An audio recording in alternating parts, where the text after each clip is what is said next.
And we are live! What's up, ladies and gentlemen? Canadian Guy A here, and we are back for a 12-hour stream. That's right, we are streaming for 12 hours today, all to raise funds to help me be able to get to PAX East, which happens in April. Sorry for the stream being delayed. I had some technical difficulties, so I had to kind of rejig a few things, but we got it working now. Everything is fine. Everything's grand. I made sure that Spyro looks amazing today. I made sure we are on the highest ultra settings. I even went into the .ini files to make sure the render distances were better and the lighting was better.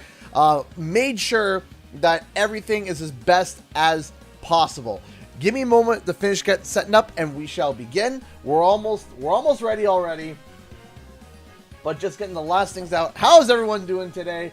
Good morning, or good afternoon, or good night, depending where you are in the world. I am drinking my coffee, eating oatmeal, and can't wait to get back into this with everyone today. Here we go. Okay, so we did that.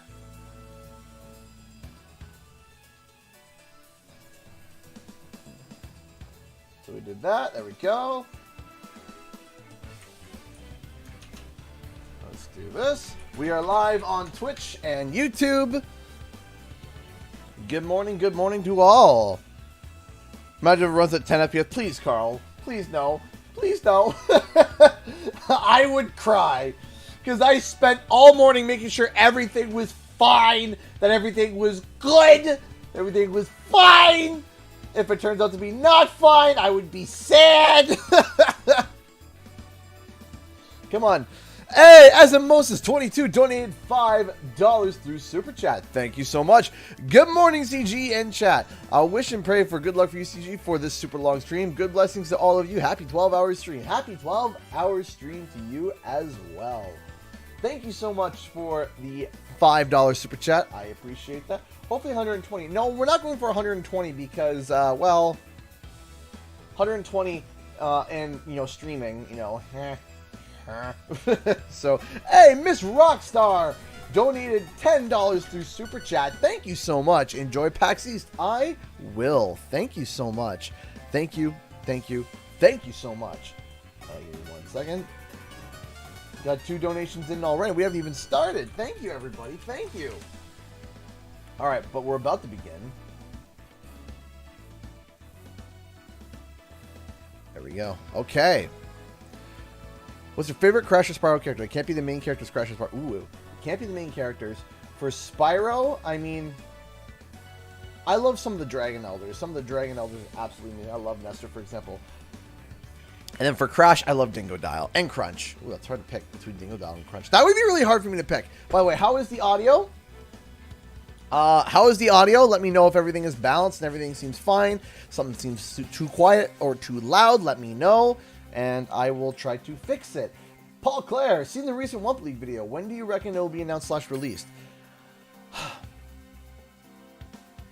That's the question of the hour, eh? So, in my eyes, personally, I think that we're going to see it between now and the end of 2022. If it hits 2023, Wump League's probably dead. Probably. I don't know, but probably. Carl Cross donated £5 to Super Chat. Thank you so much. Here's enough for you to get that new GTA Plus subscription. Thank you. I probably won't be using it for that, though. I've heard not so great things. I haven't even looked into it, but I heard a lot of people were not happy. Okay, so without further ado, let us begin. Now, right now, I got everything shoved to the max. This thing is set to Ultra 60 frames. Why is there no audio? Okay, rolling. There we go. That's good. It's been peaceful here in the 5 worlds. Or is it 6? For a dragon's age. We now have 12,000 treasure. Or is it 14,000? What about this Ganasty Ganok character? Since when was... He's found a magic spell to turn gems into warriors for his cause. I'll take that question. Nasty Nork is this... a simple creature. Simple? He has been contained in a remote world and is no threat. Good morning, Julie. Don't Besides, he is ugly. Ugly? That does it.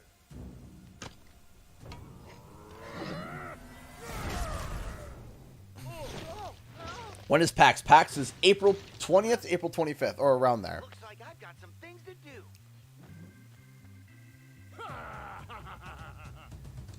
All right. Now, please don't crash on me. Please make sure that everything is stable.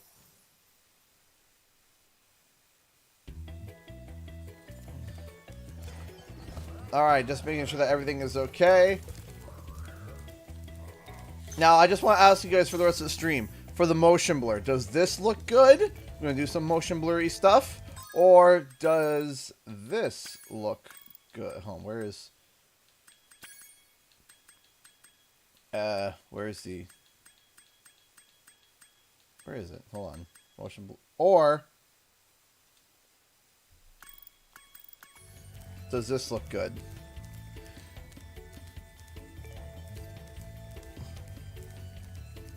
So you guys tell me which is better, if you prefer the motion blur on or off.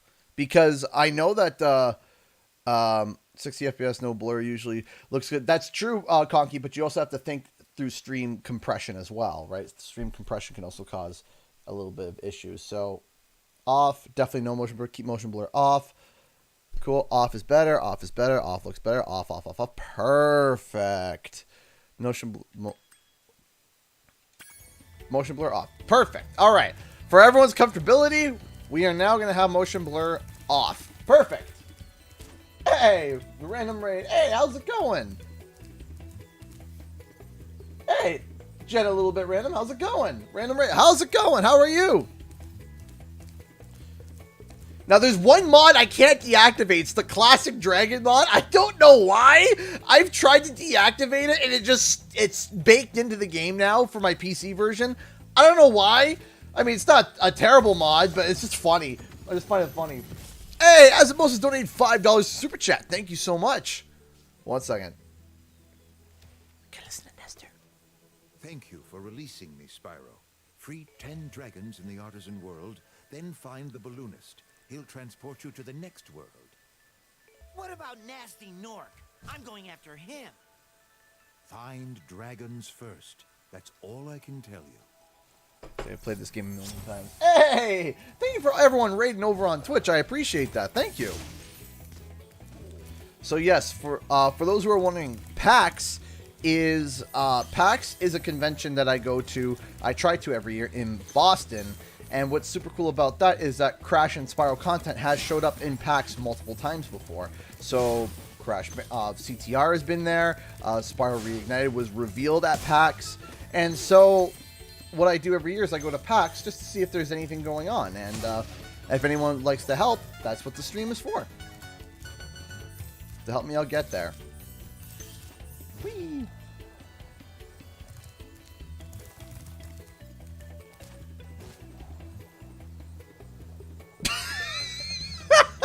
Hey, we got it. I've played this game dozens of times, especially specifically Spyro 1. I have never done that before in my life. That's new. We're off to a great start. Yeah, of course.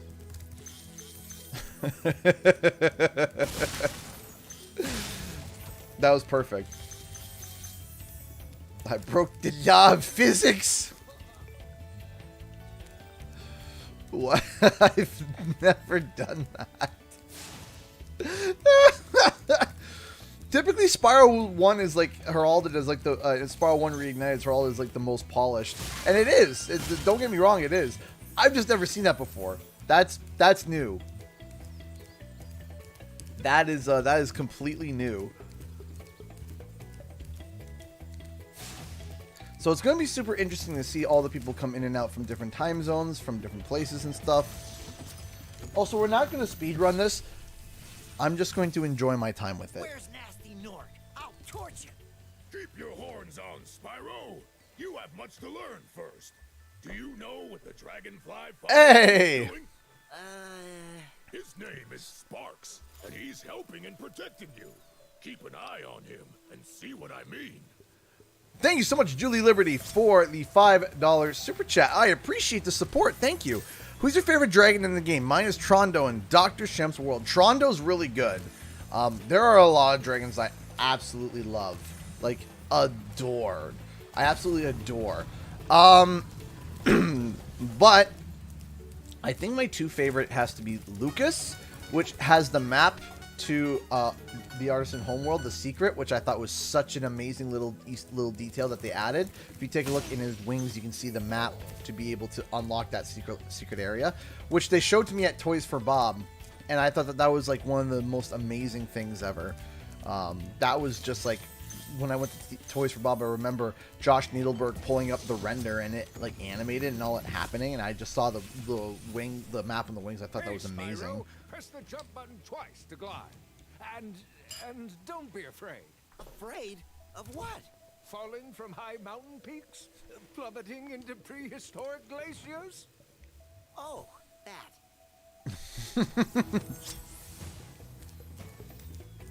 So today I am playing on the PC version, which is, in my opinion, the definitive version. Absolutely amazing. So we can get that beautiful 60 frames per second, so we can get the beautiful smoothness of all the lighting. I've also adjusted files internally. So, Flanny Man! Thank you so much for being a member for 10 months. A $10 member for 29 months. My goodness. My goodness, Flanny. Has it really been that long? Has it really been that long? Hey, OCG. Been a long time. Yes, it has. How have you been? I've been great. How are you? Joke time. What do you call a sleepy reptile? A dino snore. My son has a shirt that says that. It says, it's a pair of PJs that says Dino Snore, and he loves it. Thank you so much for being such an amazing supporter of the channel. I do appreciate it. Shall we take this as a manifesting for Spyro 4 at PAX East? Oh man, that would be amazing. Wouldn't that be fantastic? Scatterbrain Me donate $5 to Super Chat. Thank you so much for the $5. Thank you so much for the $5 and the super sticker. I appreciate that. Thank you, thank you, thank you. You are all so kind. Thank you. So the classic dragon mod, as you were asking earlier, Hannah Vincent, is it just literally makes the dragon's shape, the crystal dragon's shape, more like the original crystal dragons with the more elongated snout and not so much of the bulbous like nostrils. But for some reason I can't deactivate it. I've tried to turn it off and it won't work. I probably have to go through and like might have to nuke my Spyro page or my Spyro files and reinstall. First, you must complete one of the other artisan lands. Can you activate the mods on PC? No, unfortunately not. Hey, Mr. Benidorm UK donated £3 through Super Chat. Thank you so much. Good luck today, CG. Thank you. Thank you so much, and thank you so much for the support. I really do appreciate it. Thank you. Thank you so much. Now, because, of course, today we are streaming Spyro Reignited, and, you know, we're tipped for PAX, and, of course, we do everything by the book, apparently. We are going to be starting, as always, with Dark Hollow. Dark Hollow was the very first level I ran into when I got this game for the review code. It was the very first level I ran into because it was the only level. Are you doing all from the start, mate, in a row? Yeah, so I'm probably only going to be able to get to halfway through Spyro 2. Probably. That's typically, I usually get to Autumn Plains. That's typically how long it takes me to get through one full playthrough of Spyro 1, and then we get to Spyro 2. We get typically to Autumn Plains, and then that's typically when the stream is over. Hey, Williams and Rossava's Gaming Channel donate €10 through Super Chat. Thank you so much. Kisses from France. Hope we get some news of our favorite purple dragon at PAX. That would be awesome. That would be amazing. Thank you so much for the €10. I appreciate the support. Thank you. I would love to see Spyro at PAX. I got a feeling he won't be. I don't know. I really don't know. We have to wait till April. You see, I had a video set up, and I'm still gonna have it release. Which actually I have to rejig and re-edit now because there's some new information and stuff. But I think Spyro is gonna be coming in 2023. simply because of the reason of that 2023 is the 25th anniversary of Spyro, so it's the perfect timing, and Activision has a very big obsession with anniversaries. And I have a whole in-depth video, but I actually put that video on ice. I paused it. And the reason why I paused the video, like, it's scripted, it was actually almost being done edited. The first pass of it was done. And then... Spyro, want to know a secret? Use the action button when you want to zoom in and look around. Oh, your secret's safe with me. So then, when it came time to release that video, the trademarks for the Spyro thing updated, and I paused it. I was like, wait a second, and I looked into it. I was just like, and I was wondering, like, what's going on here, and I paused the video just in case, because there is evidence to suggest that something's happening in April, but there's a lot of questions. There's a lot of questions. Now, I mean, the ultimate timeline would be if Wumpa League and Spyro 4 came out this year, which I think would be absolutely insane. That would be nuts. That would be just like... my brain would literally explode with all the content that would have to be done. I think I would literally have to hire a full-time editor. Like, hey, here we go. Flamey Man has been subscribed at tier 1 over on Twitch. Thank you so much for 20-month streak. Nice. Why didn't the dinosaur cross the road? Because there weren't even any roads during the Jurassic period. I see. See the kind of joke you're going for. Thank you so much. I really do appreciate that, Flamey Man, for all the love and support that you've been giving me. Thank you so much, man. So, yeah, you see, that's the thing. Hold on. Oh, it's you. I wasn't sure if you'd escaped those annoying little creatures. Of course, they wouldn't bother me, but here's a hint. Their metal armor is fireproof, but a charge attack will take care of them. Here's the thing. I am not going to stop chanting for a Spyro 4. Even if it is in development, I'm still going to annoy the developers to death until we get one. Now, I do know for a fact it's not like secret. It's not secret. It's not secret at all. All you gotta do is go on Twitter. Paul Yan, the chief creative head officer at the creative officer at Toys for Bob, he wants to make Spyro 4. He's admitted it on Twitter. He's admitted on Twitter that he would love to see a sequel for Spyro. There was a post that was made where it was, which game would you love to see a sequel for? And Paul Yan had commented, and it was Banjo-Kazooie and Spyro 4. So he would love to see a new Banjo game and a new Spyro game. So obviously, Paul Yan wants to make a Spyro game. We know that. That is a desire. It's not like they did the Spyro and they're like, we don't really want to do that anymore. No, it seems that Paul Yan wants to make a new Spyro. So that's really cool. That is amazing. That's the first step of, yes, we're starting on the right path. Is that the chief creative head officer at Toys for Bob wants to make a Spyro 4, right? Cannot be charged, but a Quick flame. That should defeat them. That should do the trick.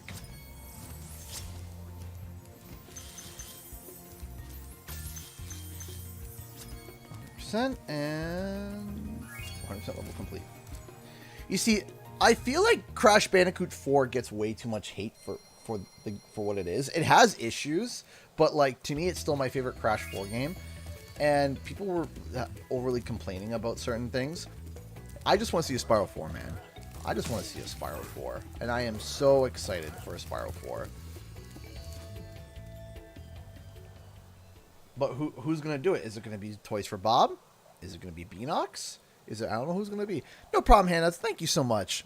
Thank you so much for stopping by. Hope we'll see you again in a little bit. Oh, oh my gosh. Woo! Okay, we're starting the donation bar strong. Uh-oh, why are we in limbo? Well, anyway, we're good. What?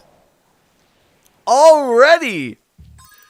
Pizza Boy donated $50 through Streamlabs. Thank you. Oh, you hitting that bar hard. You hammered it hard. Goodness me. I hope you have fun at PAX East and glad to see that the house is doing good. Yes, thank you. Thank you so much. Yes, I showed it last night. Maybe later tonight I'll show more pictures. Maybe like when I'm having lunch or something. Which, by the way, I will be eating food on stream because your boys got to eat. And I'm going to be here for 12 hours. So it's not like I can jam down dinner and then start my 4-hour stream. You know? So we're going to be, I will be eating on stream. I'll try to keep the microphone away so you don't hear any crunching or munching because I know a lot of people are really sensitive to that. I am. So that's why I'm going to be trying to be careful about that. Thank you so much, Lilium and Rasavas Gaming Channel. 1 second.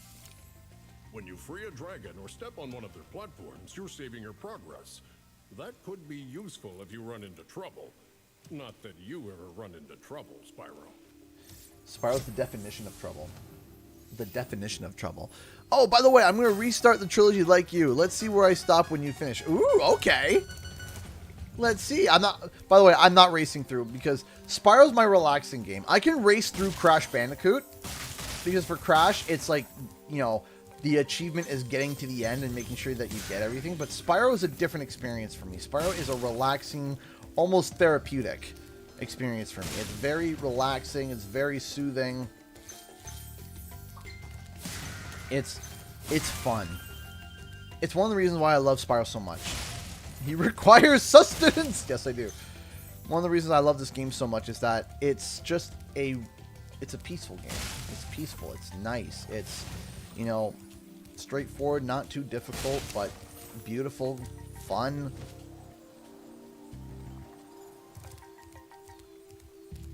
And I am so excited and hope for Spyro 4.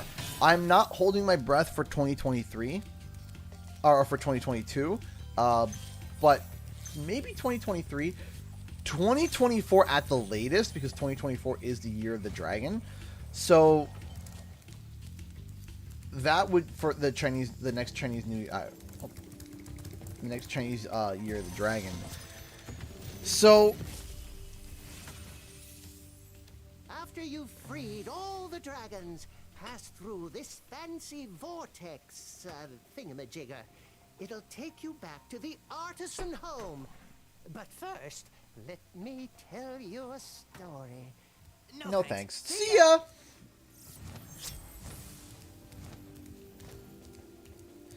You see, I could just race through the game like this and just get everything done, but it's not fun. You know? Yeah, no, I can agree with the concept of the hidden boxes. Yeah, I can agree that some of the difficulty is definitely hard. Or some of the certain hidden areas are a little overly strenuous. Like a little bit, like instead of no longer, it's like, you trickster. It's like, okay, that's just ridiculous. Watch the I do. dragonfly, Spyro. I can agree with His that. color indicates his power.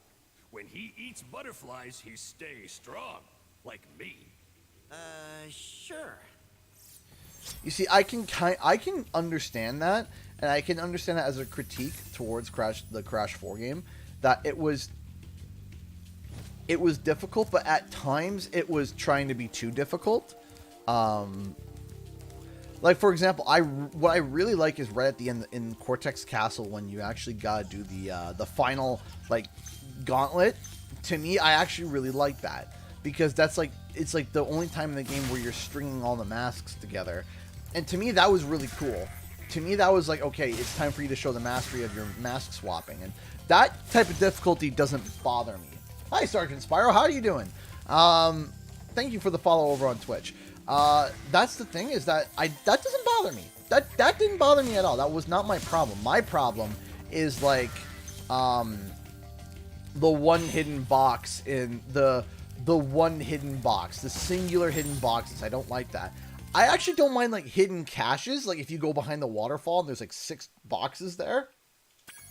Stuff like that, that's fine. To me, that's cool. That's like, oh yeah, there's a hidden cache area. But when there's one area where there's just like one singular box, you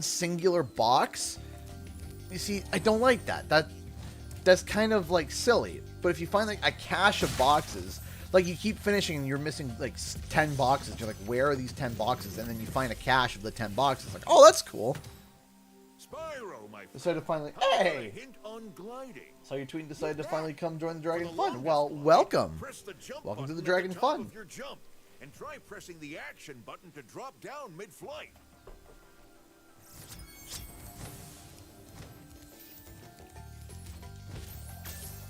But also, it's not that I don't want Spyro 4 to not be a challenge. I want it to still be challenged, but I want the core of the game to still be fairly relaxing. Like, for me to be able to just kind of just chill, man. Just chill and be able to do the harder challenges if I want to.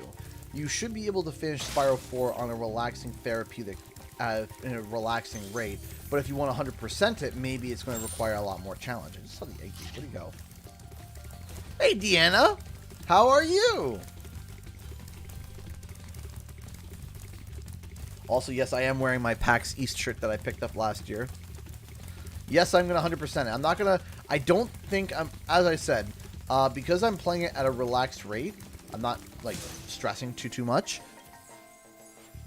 I'm going to 100% the first game. I'm probably not going to be able to 100% the second game. As I said, I think I've done 2 12-hour Spyro streams before, and almost every time I get the Autumn Plains, or just get the Autumn Plains. I will say this. We will at least be able to get to the trolley at least once. At least once. We will at least get to the trolley once.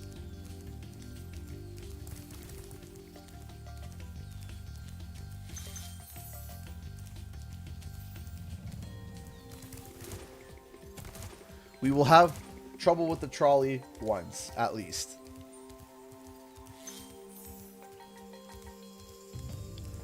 Alright.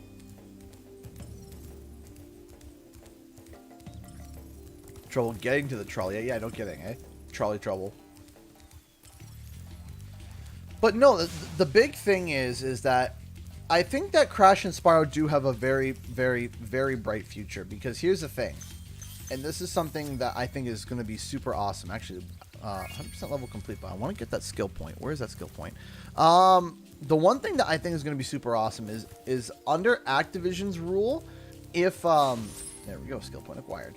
Under Activision's rule, if we don't get a new Spyro game, we will get a new Spyro game under Xbox's rule.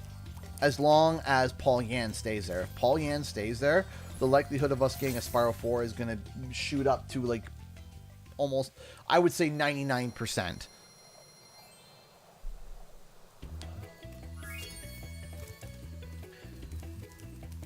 I don't think that they're going to remake Enter the Dragonfly. I don't think so. I think if they follow the same pattern, they're going to follow the idea of... they're going to follow the idea of, like, after a Year of the Dragon. But the big thing is that people are going to want to... Everybody knows that the best part of, like, the best collectible was the dragons. Especially after Reignited. The best collectible is dragons. Bar none. And I think that they're going to want to do that again. But in order to be able to do that, they have to come up with a plot piece for it. Hey, Samantha Morris donated $5 to Super Chat. Hey, CG, I'm so happy to be able to watch your stream today. I'm going to have playing in my living room all day while we do housework and chill. Awesome! Well, I hope that my gaming and my voice throughout your home as you clean it inspires you to clean. But... as I was saying, yeah, if they're going to make the next game and everybody knows that the best collectible was the Crystal Dragons, they have to come up with a plot point, right? So how are they going to reintroduce Crystal Dragons? Are they going to refreeze all the original dragons, or do they want to be able to create their own, a whole new set of dragons to be able to have a completely new palette with maybe a few dragons coming back, like maybe, you know, some of the leaders and a few others. In order to be able to do that, you would have to introduce an entire new dragon clan. So how do you introduce a new entire dragon clan when you have the dragon realms? Well, this is where you can go a little bit goofy, and if you want to, you can introduce a lost realm of dragons where Spyro has to travel to this new realm of dragons, a new dragon realm, the new dragon realms, with a new set of dragons to go save. Welcome to Town Square, Spyro. The epic cleaning voice. By Yes. gliding to that area with the bulls. Use the right stick to get a good look.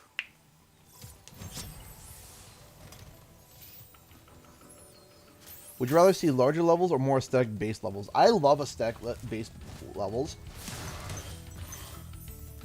The levels don't have to be too big, but actually I made a video about this.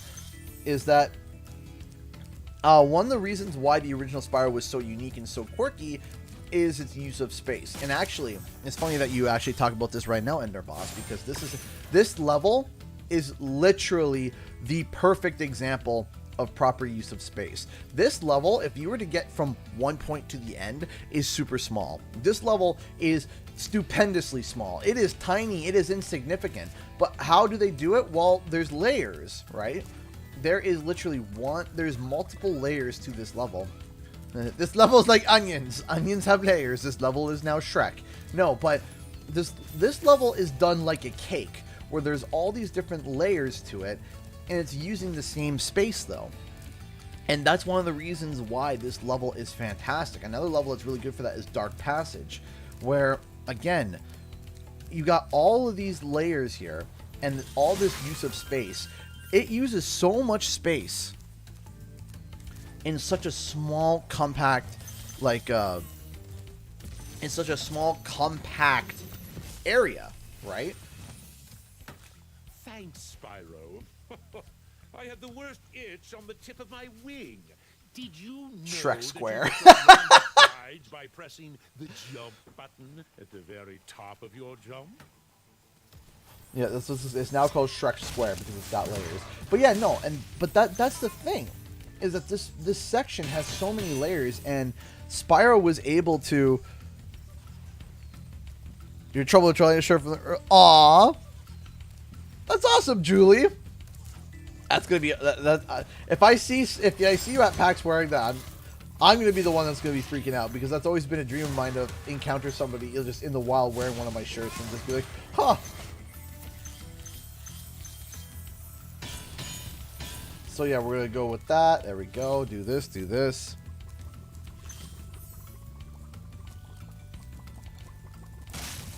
I'm always streaming Kiwi.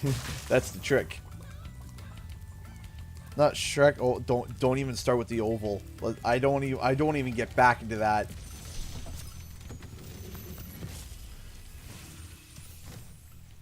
Spyro, did you see a man dressed in blue running around here? He's a thief! And he's stolen a dragon What is egg. PAX? You've got to track him down and get that egg! Run! I'm getting a little winded. So, PAX is the Penny Arcade Expo. It is a convention that I go to in Boston every year. Today's stream is to be able to help some funds to me be able to go there. The total trip cost is down in the bar, but if it's not filled, that's okay. It helps, The trip is probably going to cost me about that, between hotel stay and everything. That's going to be about the approximate price. And that is... Gotcha. That's my secret. I'm always streaming. Yes. So anyway, yeah, that's what it is. It helps with the trip costs, and it helps be able for me to go, because Crash has been revealed there, or CTR has been there, Spyro's been there. I wasn't there for the Spyro one, which breaks my heart, because I was a small baby at the time for a channel. I didn't have enough money or time or anything to be able to go.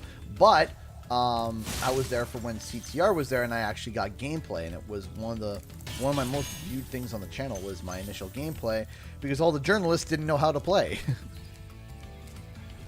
None of the journalists knew how to play, but because I had experience with the game, everyone watched my gameplay, because everyone's like, "Oh, this guy actually knows how to do the power slide." It was also my most stolen videos. My video got stolen so many times, it was insane.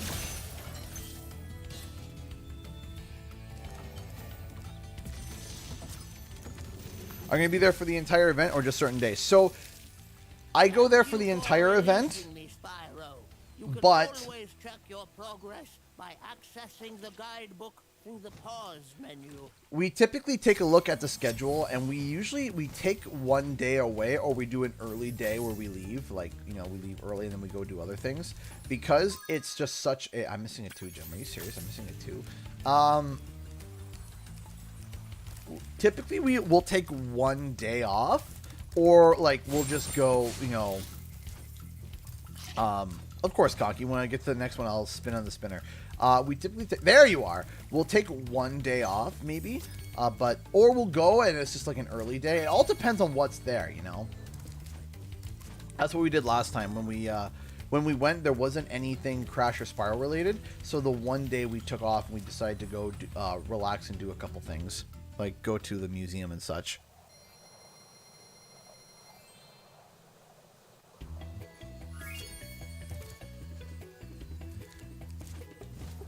But yeah, no. Typically, I'll be there for the entire time. If there's any demos there of like Crash or Spyro or whatever, man, I'm gonna be there every day, every moment I can to get in and work and play it. I will, because it's one of those things where like the first time you play it, you can't even like fully receive like the game because you're just freaking out and screaming that you're playing a Crash or Spyro game. So it's just like, ah! And then the second time it's still, ah! But you start to actually register what it is that you're doing. And then the third or fourth time it's still, you know, analyzing and trying a few things out with a side of, ah! If you get what I mean. You know what I mean? It's like the first time I played through Spyro Reignited, it was just me going, ah! The whole time. This is the yes, you like that emoji?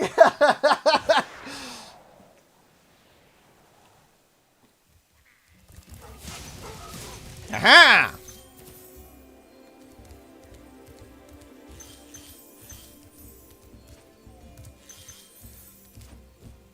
Yeah, they'll let.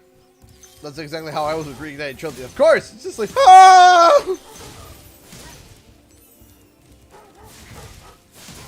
Nothing but hype!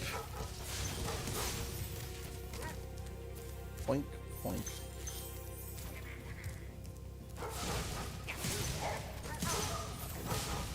There we go. There we go. Yeah, we did. We checked it out last year. It was pretty cool. Yeah, we've been to the New England Aquarium. It was nice. It was very nice. It's got that big tube in the center with all the fish in it. Just a big tube. The fish tube. That's what we were calling it. Just like the big fish tube. And the very first dragon that was ever revealed to us being Nevin. Nasty Nork has put one of his most devious henchmen in charge of the artisan world. Bring him on. I think I smell a barbecue. Oh, what? What happened?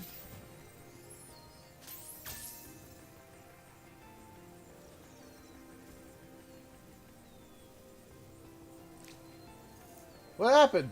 Why did it do that? What?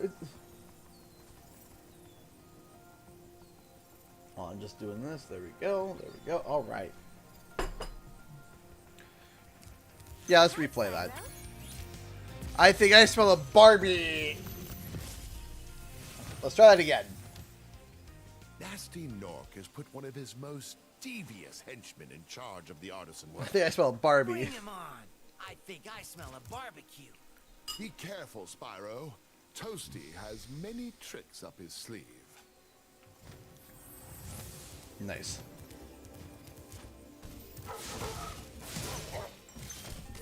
Man, I'm still... If you guys saw my most recent Wumpa League video, I am still angry about... I am still vividly angry about that Welcome to Toys for Bob video. I'm still angry about it. Kraken donated $2.20 to Streamlabs into the PAX East pile. Thank you so much. I appreciate that. Thank you. Thank you so much for your contributions, for helping to the trip. I appreciate that, Kraken. Thank you. Thank you so much. I appreciate that. But yeah, no, I'm still angry about it. I'm still angry. To this day, it's been like 4 years. I'm still mad. I'm still mad. I'm still angry about it. Like, just the salt. Am I seriously missing another 2 gem? It's always a 1, 2, and 5 gems. Always. Hey, Lady Kappa! Hi, you love your Spyro content. I'm a huge Italian fan of yours. What? Thank you. Welcome to the stream. I hope you continue to enjoy the content as I continue looking for this 2 gem. That's right. I'm so used to not having the gem finder. Is it back at the start of the level? Hold on. For someone who's played this game 800 billion times, you would think I know where all the gems are, right?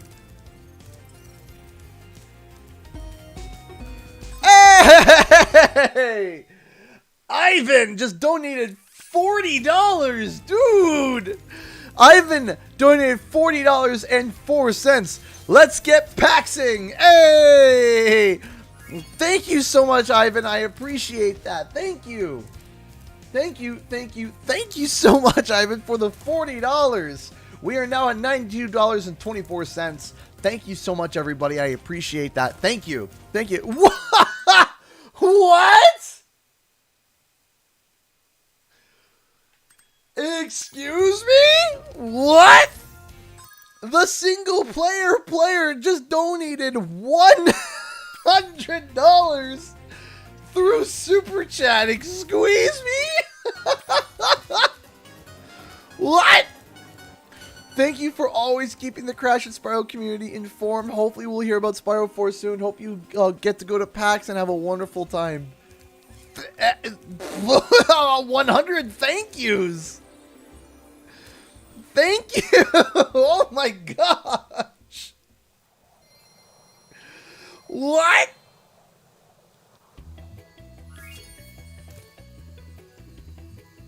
Thank you. Thank you. Not my face hurts from smiling. Thank you. A million thank yous. Thank you. Oh my gosh.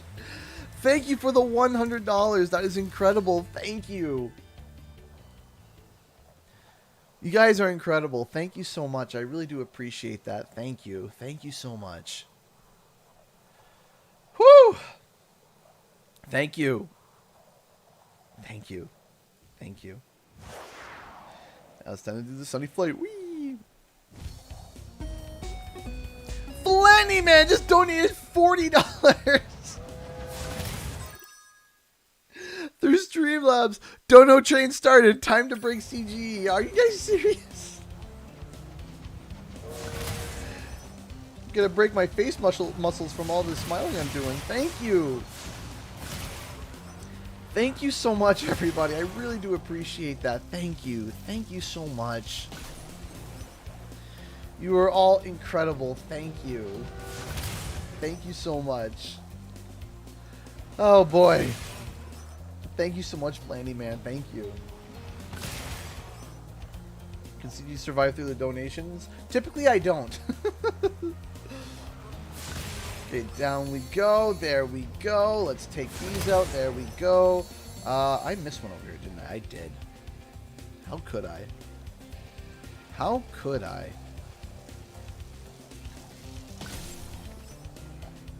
Thank you. Thank you, everybody, for your love and support. I do appreciate that. Thank you. Thank you so much. All right, so we do this. Down we go. This way. How you doing, Rainbow Dragon Productions? How are you? Does Autumn Plains include Magma Cone? I can do Magma Cone if we can. Hey! Samantha Morris bought a woman's Hey, I can't see the text. I don't know why. It's still glitched for me. But I just saw that. I just saw it pop up. I don't know why my donation... Okay, here. Can't believe I didn't know this shirt existed until now. I will wear it happily. Thank you. Hey! Thank you so much, Samantha Morris, for buying a shirt. I appreciate that. The Trouble with the Trollier shirt.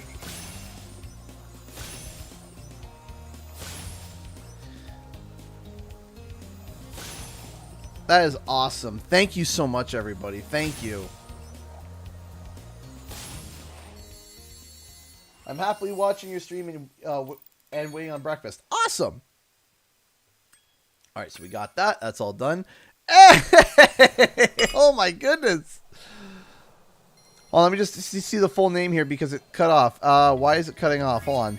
Can I do that? There we go. Why? And what's the name? Why is it not telling me? I'm assuming that's Angela. Hold on. There we go.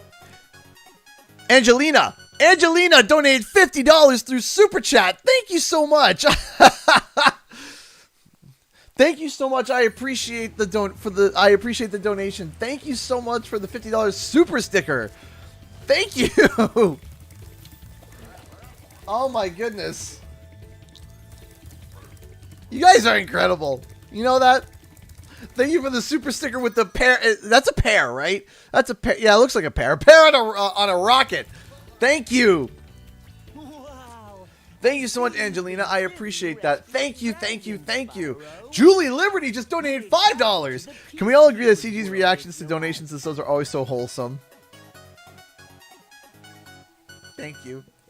Thank you so much. I really do appreciate it. It's because I appreciate it, man.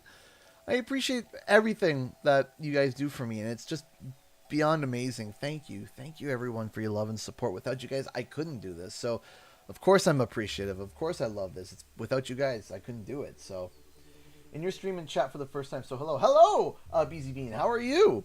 Are you ready to go? Let's go to Peacekeepers. Thank you, everybody. Overwhelmed with these donations. Thank you. Thank you all for all the super chats and everything. I really do appreciate that. It's incredibly kind. Thank you, everybody. Thank you. Thank you.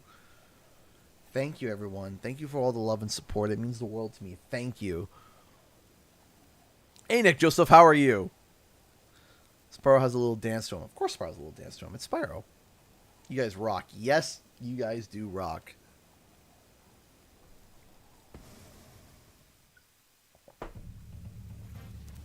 All right.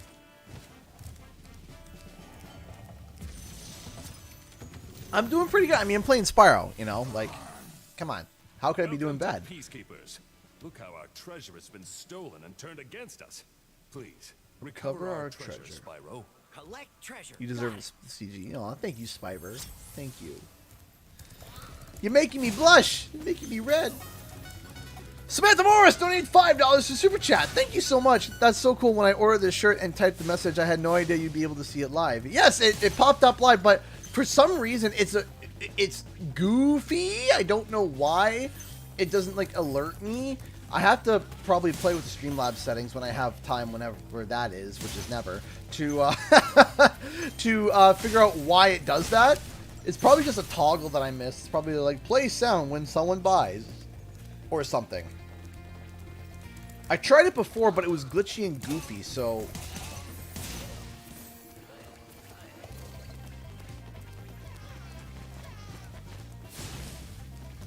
Knock butt.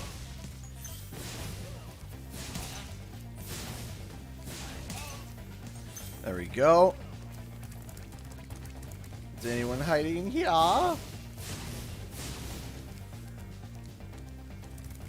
Go here.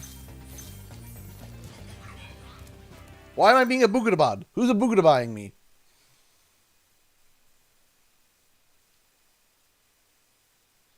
Virgin Plus member. Yeah. Blah. Don't need to hear from Virgin Mobile right now. Let's talk about your cell phone bill. Let's not. I would rather die.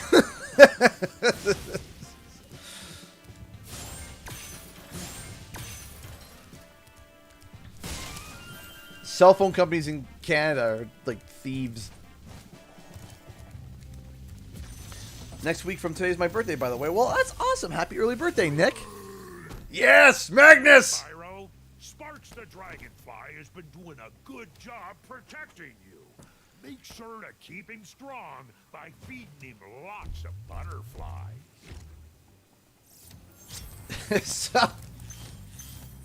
So there's a joke in my family, and it's literally just like for any like little small thing, you would just say, I'd rather die. So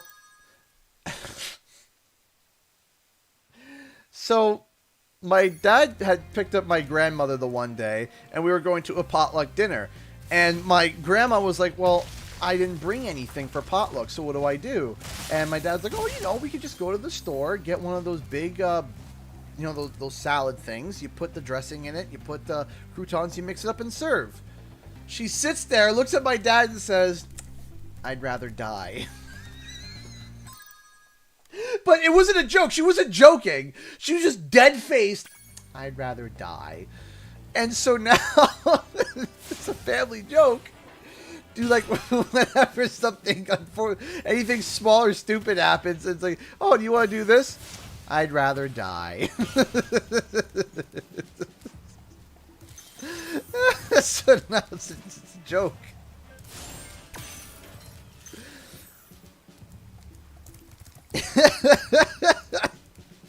But she wasn't joking, and she wasn't trying to be funny. She was. Conky donated $7.76 through Streamlabs. Thank you so much. Don't mind me. I'm just swooping in to even out that bar a bit. Thank you so much. I appreciate that.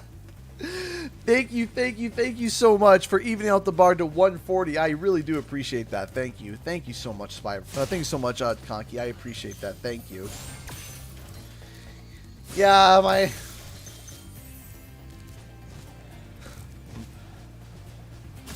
my grandma's a character sometimes. Brian donated $7 to Streamlabs.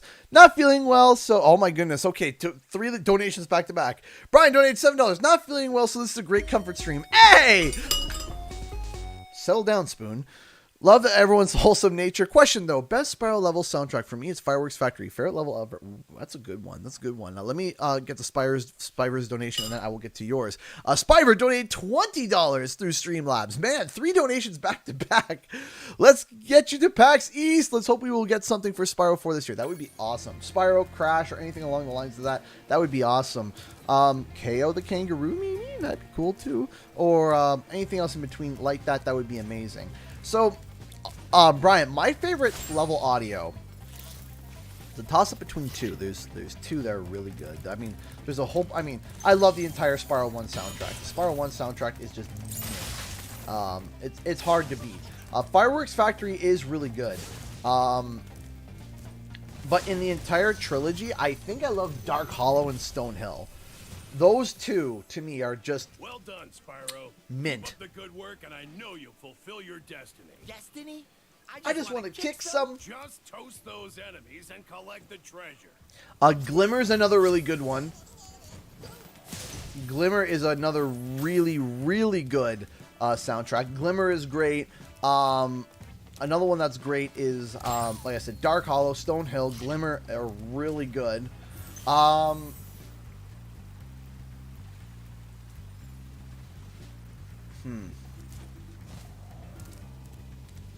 You know what's one that stands out to me that I actually like is Bamboo Terrace. Bamboo Terrace is also a really good one when I think about especially for like Spyro 3. I like Bamboo Terrace a lot. Yeah, so there is somebody that looked at the animation file for Spyro there where he goes, Destiny, I just want to kick some, and then he says just like he says just toast the Norks and get the gems. If you actually like keep the camera on him, he does actually animate saying butt.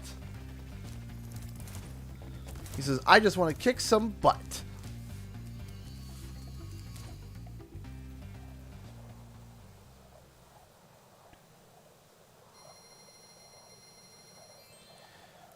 Why is Spyro cut off in that dragon interaction there? Is he not allowed to say but? He says but in the original, he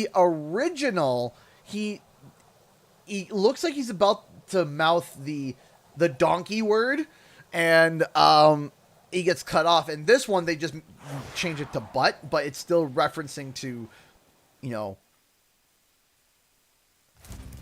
the donkey word.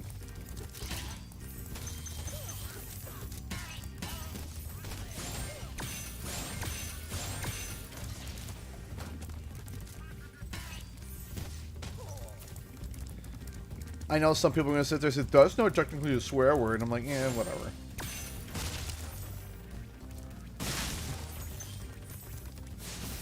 I can come up with my own imaginative, you know, words that mean insults.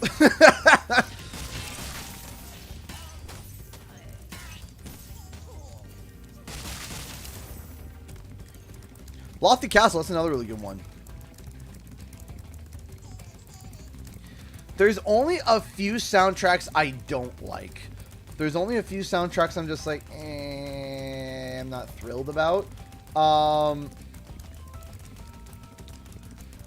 I don't like the Reignited Magma Cone. Just kind of gets ruined. So that's kind of that was kind of just I also didn't the one level overall is it not Nork Cove but Twilight Harbor. That level overall was a bit of a miss. Thank you for releasing me, Spyro. Not even so much so for the censorship of the guns, even. You know, not even for the censorship of guns. It's just like the... Like, not even for the censorship of guns, but just like the... Just the music was a miss. The music was a miss on that level. It goes from a nice, hard, soft music to like... it goes from a hard... goes from like super hardcore to like almost reggae. And while I got nothing against the genre, I prefer the original North Cove. When we get there, I'll swap between the music and I'll show you what I mean. I was just never thrilled about it. Was never thrilled about that one. Yeah, and the other one I don't like is Desert Ruins. That's just one soundtrack I just genuinely don't like. Just in the original, in the new, don't like Desert Ruins. Just don't like it. That's the only track that I can think of that I exclusively don't like. It's like, no. Is that you, Spyro? Are you the young dragon I've been hearing so much about? Ever since you were a wee puff of smoke, we've known... You've known... I forget. I overall very much enjoy the Reignited soundtrack. I do. I think that I think overall most of the tracks are either on par or maybe even a smidge better than some of the other tracks because they did really good. But there's some that do miss the mark. There are some that do miss the mark, and there's some that miss the mark a little bit, and that's fine. But then there's a couple that there's one. I'm trying to think of anything else that stands out to me as really missing the mark. Trying to think. I find this funny. Okay, chat. If you live with your girlfriend or spouse, whatever, or you got kids, I do this all the time, right? Where I have 1 year out, and one headphone on, and like this, it's like, okay, this feels great. But then I always do that without like me even noticing. Does anyone else do this? And do you know why? I do this so that I can hear my wife if she's calling for me, or I can hear my kids. So any dads, boyfriends, girlfriends, moms in the chat that play games, does anyone else do this too, or is that just a me thing? Because I'll have my left earphone on like for the entire stream, but then at times I gotta remember, it's like, it's okay, I can do that, it's fine. I'm streaming right now, it's my designated time to stream. I've talked with my wife, everything is good. And then it's like, my boyfriend does it. So I'm not the only one.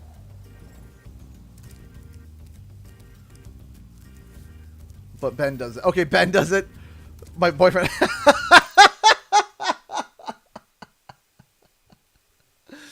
I just sit here and it's all of a sudden, whoop. And so it's like, can't get back. I live alone. Yeah, okay. So when you live alone, right? When you live alone, you don't do that. And I used to not do that either. But now, I do that all the time. I just do it all the time.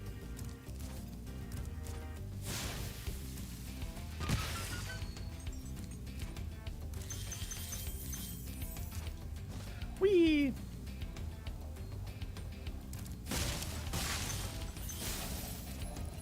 You spin me right round, baby, right round.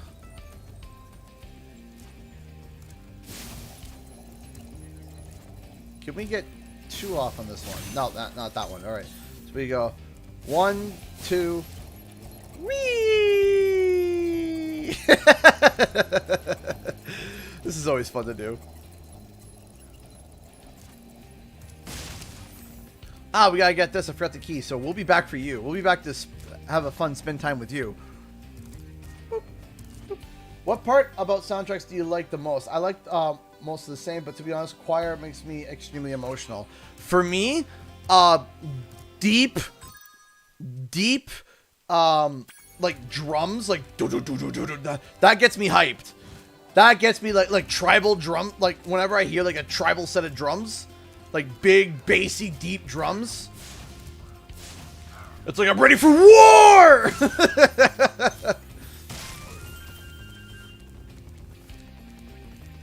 One thing I never understood is these shadows.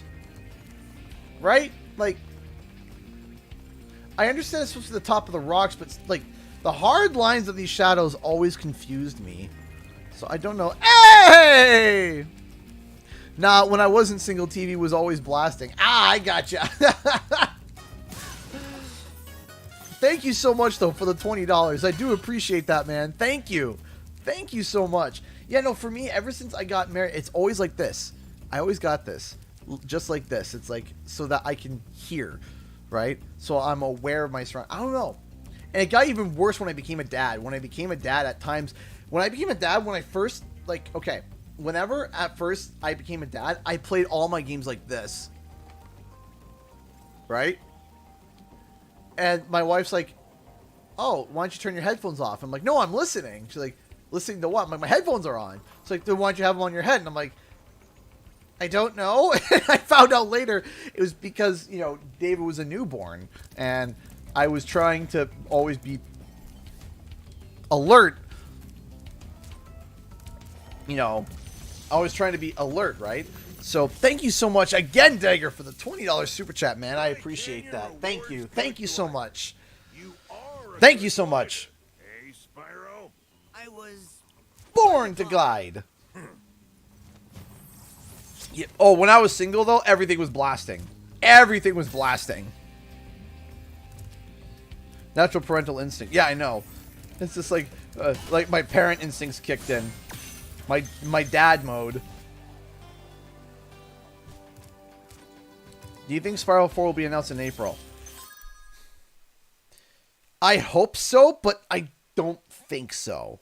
I mean, but I don't want to close the door on that. I don't want to close the door on it. It's one of those I wish and I hope, but I don't know. Incredible glide, Spyro. I thought I'd be stuck here forever with those ugly vultures standing on my head. Those birds might look tough, but they're pretty tasty. Flame broiled with a pinch of salt. Oh, I know exactly which wallet you're talking about. Is that the black and silver one? This is Born to Glide? Because the wallet that I have... It's not on my butt right now. It's over in the bathroom. I forgot. It's the first purple wallet. And that thing is old. That thing is old. And I refuse to get a new one until a new Spyro comes out. Like, that wallet... Like, Spyro's fading out on it. Like, it's ripped to shreds. It is, like, it's given up the ghost 3 times over. And I'm not... I haven't given up on it. I'm like, no, you stay alive and you will be alive until the new Spyro game comes out. Then, when they release a new wallet, then I will buy a new one. But until then, it's like, you're staying alive. Stay with me. I have to get back to the high school work. Love you, man. Have fun at the stream and good luck at PAX. Thank you so much, Sergeant Spyro. Thank you so much for stopping by. I appreciate that. Thank you. Yeah, I got the old Spyro wallet.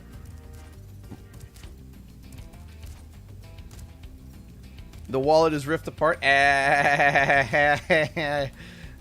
Ripped apart. I get it's funny.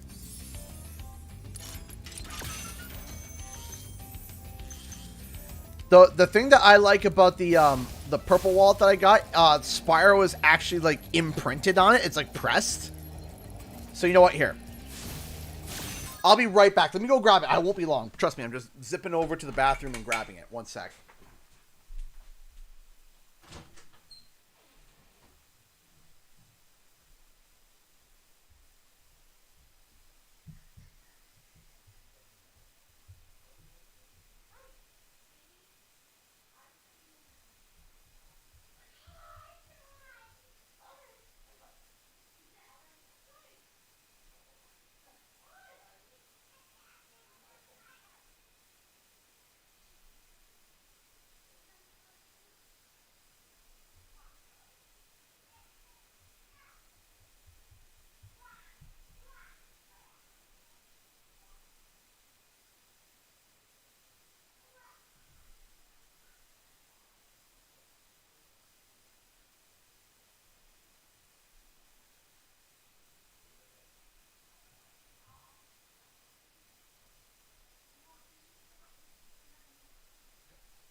I am back. Okay, so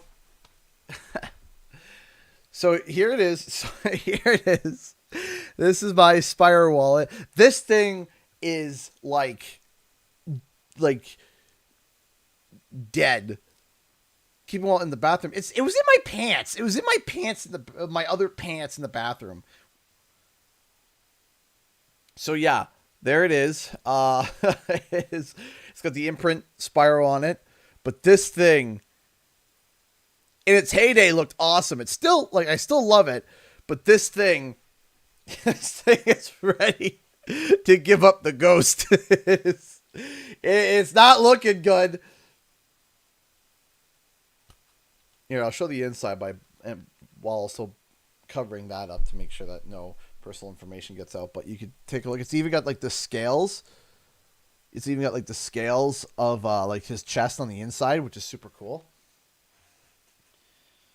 But yeah, this this thing, I'm holding on to this until the new Spyro game comes out. I am not getting a new one until no. This thing will stay with me until a new Spyro game comes out.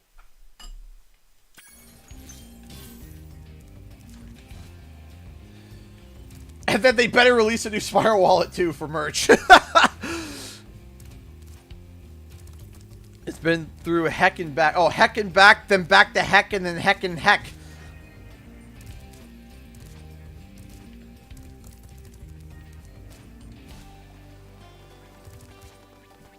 Eat up to the Spyro wallet.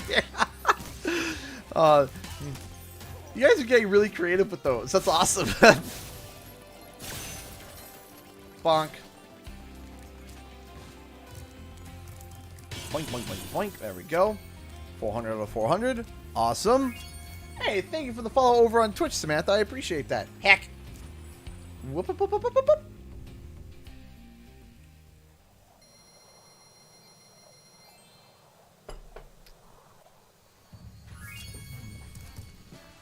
The head of my phone that's not good. By the way, I can happily say now, I finally gotten rid of my Huawei phone. I have upgraded, finally, to the Google Pixel 6. And then I put into an OtterBox immediately because it actually could support an OtterBox. So I finally upgraded my phone. It's no longer cracked, broken, and dead. The reason why is I literally received a letter telling me, by the way, your phone's not going to probably work in the States. I was like, what? It's like, yeah, it probably won't. And it's like, why? And it's like, we're disabling all 3G networks for this phone in the United States of America. I'm like, but why? Why would you do that? Conky just donated $33 through Streamlabs. I'm here to fill up the Spyro wallet just a bit more for you. Aww. Thank you. Thank you so much for evening out that bar to $200. Thank you. Thank you so much. I appreciate that. You are amazing. Thank you. Thank you. Thank you so much. You guys are all incredible. I love you all. Thank you. Thank you. Thank you. Thank you so much. I appreciate that. Thank you. Thank you, everybody, for your love and support. That is incredible, Conky. Thank you so much. We're already, we're an hour and 20 minutes into the stream. Actually, an hour and 10 if you don't include the countdown. And we're already at the $200 point at the bar. That is incredible. Thank you so much. Oh, absolutely, Sam. I agree. Thank you. But I also don't want to beat it in one day. That's my big thing, is that I don't want it overly complicated, but I don't want to beat it in one day. It's like, it's a game that I wish that I could spend at least, you know, a nice platforming game where if I want to go for 100% on it, it takes like a day or like a couple of days, right?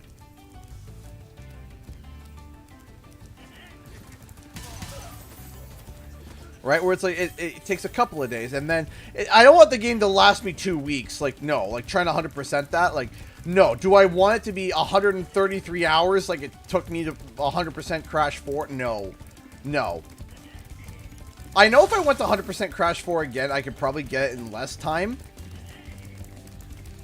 Actually, I can't include. We'll say 100 hours it took me to 100% Crash 4, like everything. But like, goodness me. Goodness me, I don't want that to be for Spyro. I would like a nice, I think a 20-hour experience for Spyro would be nice. A 20-hour experience on one Spyro game. Because I think you could beat all the games in like 8 hours. Like, the first game you can beat in like 4 hours? About 4 hours? Even 100%? Playing casually, maybe 4 to 5 hours. Remember, Spyro, flame won't work on metal, but charging with your horns, that should do the trick. Right, like if you know where everything is, if you know the game like the back of your hand, you know, 100% Spyro 1 doesn't take that long. It can take 5 hours. And if you don't know what you're doing and you're wandering a bit, it could be 7-8 hours. Spyro 2, probably about 12 hours if you don't know. Right? And probably about the same for Spyro 3.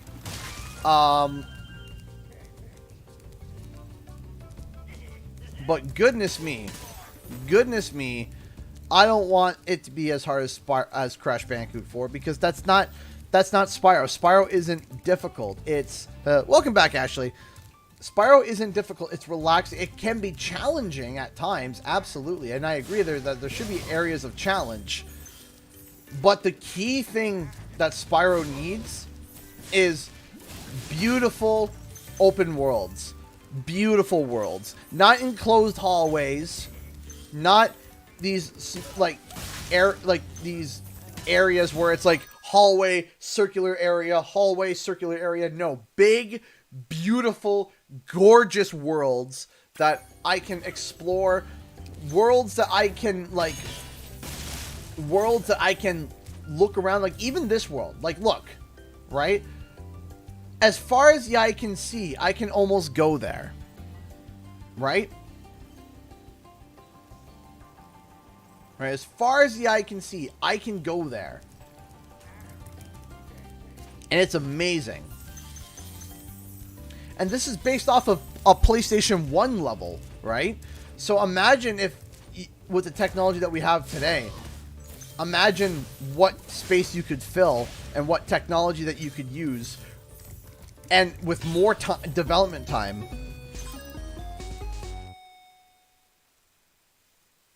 Oh my goodness. Samantha Morris just donated $50, $50 through Streamlabs. I had to donate through Streamlabs because I wanted to make the bar move. Aww. Thank you. Thank you so much for making the bar move. Oh, with a $50 donation. Thank you. Thank you so much. We're at $250. That is incredible. Thank you. Thank you so much for helping me on this trip. Thank you, thank you, thank you. Thank you, everybody. Thank you. Why don't you glide there and find out? Thank you. Thank you so much, Samantha. Oh, my heart. That is amazing. Whew.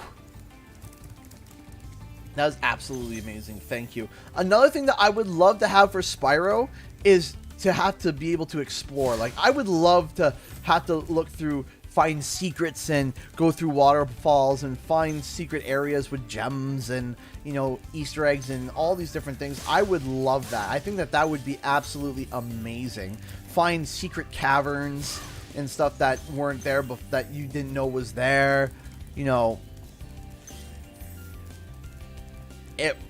man, that's what I would love to see for Spyro 4. Is just these big worlds that are just worth exploring. Because some of these worlds are just so good, and I would want to know more. I want to know more about those worlds and the denizens within them, right? You've reached the highest point in Clifftown. You can get to almost anywhere from here. If I were you, I'd use that whirlwind over there.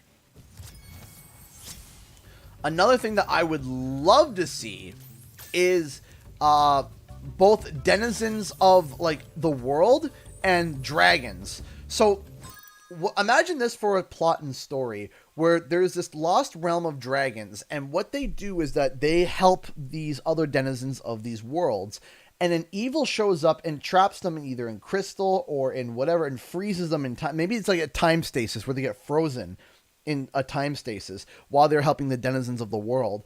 And so all these the helpers of this world, these protectors, maybe they're like dragon protectors. Maybe these this clan of dragons, what they do is that they protect these denizens. So imagine like dragons protecting the little creatures of Glimmer, right? Where that's what their job is. Their jobs is to protect the denizens of the world, and whenever any evil shows up, they hide and cower, and these dragons defend them. Well, someone comes up with an idea to freeze them in time or freeze them in whatever way and make it so that they can't defend the denizens of the world, and they start, like, you know, harassing and taking over.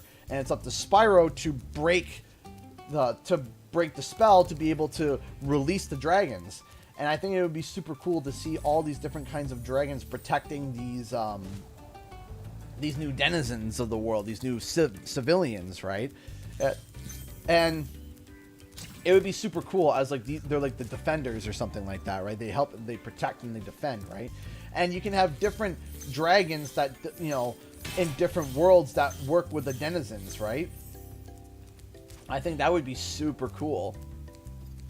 And I think having them have them interact in some way. Like if I were to like imagine one thing, imagine like a group of like little silly denizens of the world, or little silly little creatures, and while the dragon is frozen, you see one sitting on his head, and he's sitting there, and he's got his finger up, and one's bouncing on his finger, and the other one, he's trying to chip away at him, he's trying to wake him up, right? You see him frozen, and you see Spyro shows up, and they see Spyro, and they jump down, and they look, and then Spyro releases them, and they're all happy to see. And then the dragon's like, whoa, and they're happy to be unfrozen, and you know, all the denizens they react, and they're happy to see them. And then when you go back to the home world, you see some of the dragons walking around, and you see like maybe like one of the little crafty creatures sitting on the shoulder, right? Whatever. And then the little crafty creatures, they also have like the mini games for you to help for their world, because the dragon was frozen, and because the dragon was frozen, their tasks have been neglected, and they need someone to help out, and so Spyro would be the one to help out with that, right?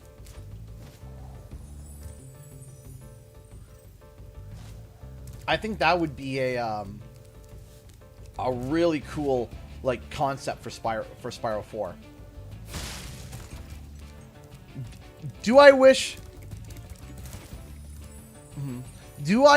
that at times I could be a game designer? Absolutely do I wish that sometimes. But I think my calling is here for YouTube. But Toys for Bob or Activision, if you want someone to consult with, got me.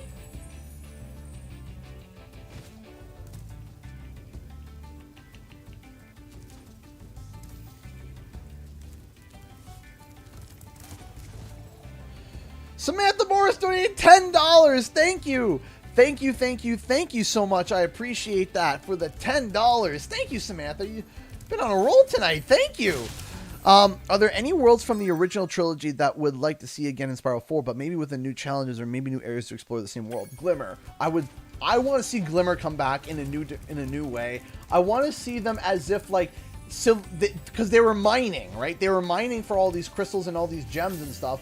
What would be super cool is that we see them as a more established society. Like years later, they've mined the gems and now they've crafted a small city or a small town, and the gem cutters are the gem cutters are all a part of this established society. I think that would be super cool, and having a city made of gems, I think that would be a really cool thing to explore. I think that would be something really cool to explore. Hey, Dark Spyro Gaming, how you doing, buddy? You gonna be trying some lobster tail today? Ooh, hopefully it's not overcooked. Overcooked lobster tail is not good, but good lobster tail is good. But yeah, no, I would love to be able to like somehow design or consult with designers and stuff for games, because I've had ideas in my mind for years, but I genuinely don't think that I could do it, in the fact of that I feel like my calling has been YouTube. That's my big thing, is that I do feel like YouTube is the job for me. While there are things that I wish I could dream that I could do, there are a lot of things I wish I could dream I could do. I feel like YouTube is the one career where it's like, hey, I kind of know everything about it and experience with it and can do it. That's kind of been my thing is, hi.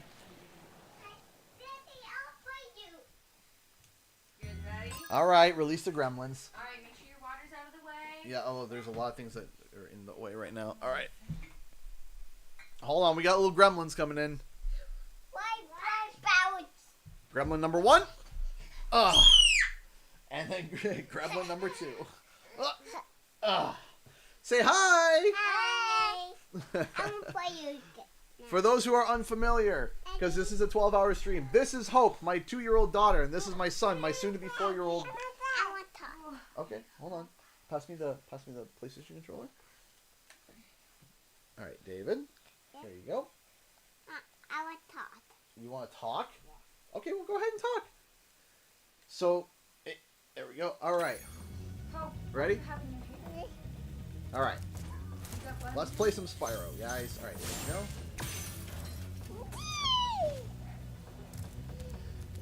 I'm sorry, guys. She's loud. Just like Yeah, she is a little...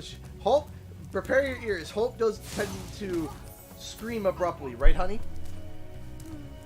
Yeah. All right. David and Hope. Boink. See this guy? Let's see this dragon. Time for Ulrich.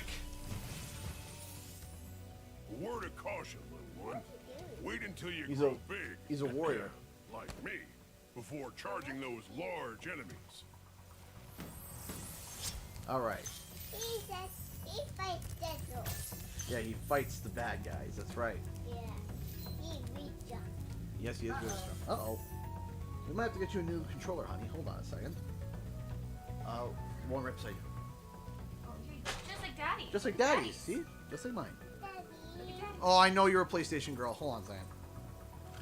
David? Just like Daddy's? Fired up, Bob.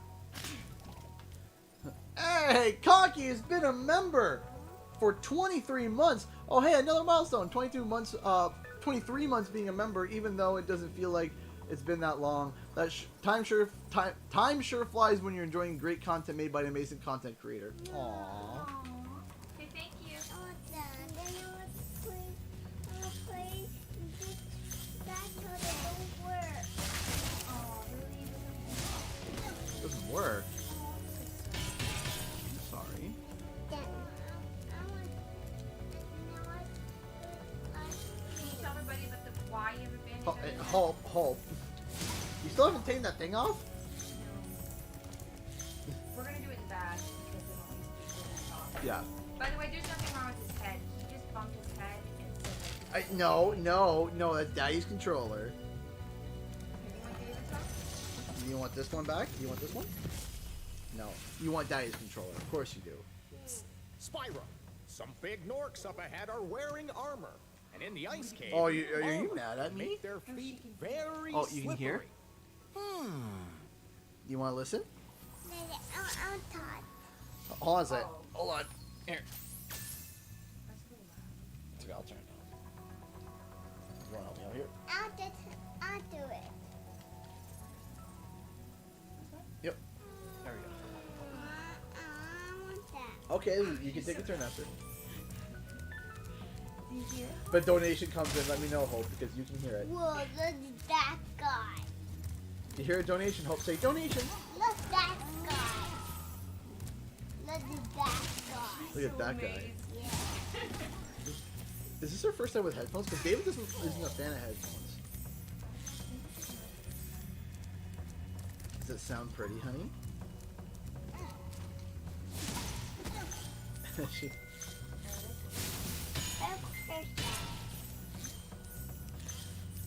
Oh, you ready to hear a dragon? Hope, look. Look at her face. Thank you for releasing me. Okay, you'll get a turn. Okay, I'll grab Hope in a second. Let her have her turn.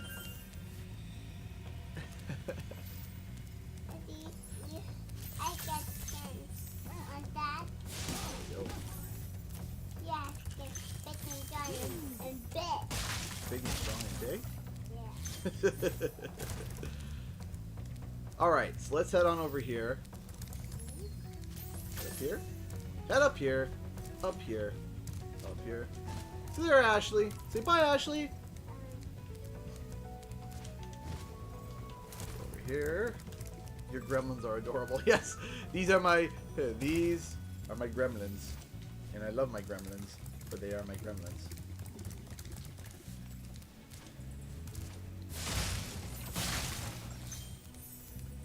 She probably likes the sound of the thing. Whoa. I think he looks big and jump. 3, 2, 1.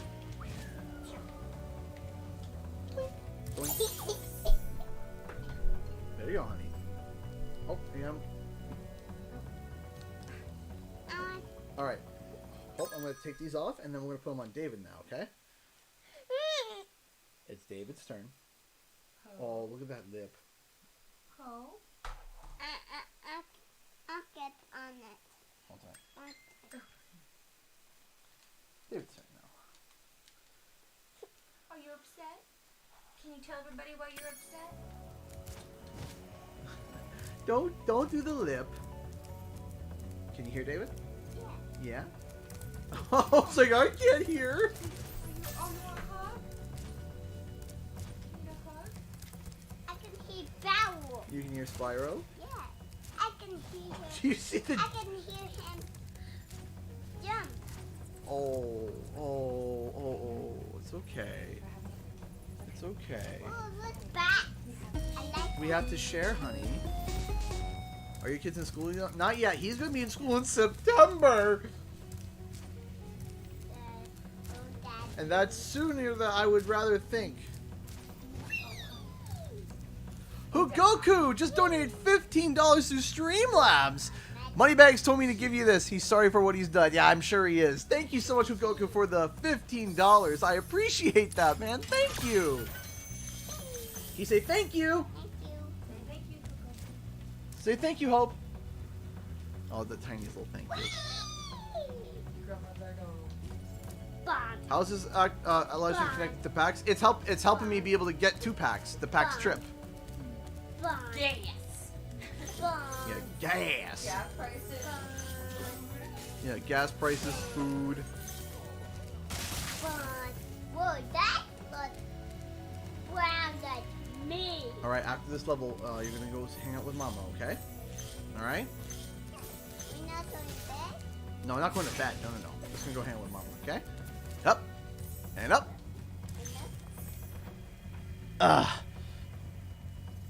You excited or nervous about school? I know David is gonna do fine. I won't. I won't be fine. I would just be fine. Yeah, he will be fine. He's gonna see other kids and be like, okay, bye everybody. I don't care about you. I'm a social butterfly. Bye. Me on the other hand, I'm gonna be like, my little boy. He's dead. He's dead. Yeah, well, he's not alive. I'll tell you that much. Game Hunter Studios, thank you so much for the $1. I appreciate that. Thank you. Thank you so much for the $1 super chat. I appreciate that. Thank you. What's up with you? So yeah, when I get to Boston, I'm parking my car and it's not moving. First day is rough. It helped me to keep busy. I cried all day. See you at PAX. Are you going to be at PAX, Game Hunter? You're not. Daddy is. Yes, I am. You are? You've been to PAX once, buddy, and you were a wee little sprout. A wee little bean. You could fit in my hand. And now I pull my back out, lifting you out of bed. You're like a stone.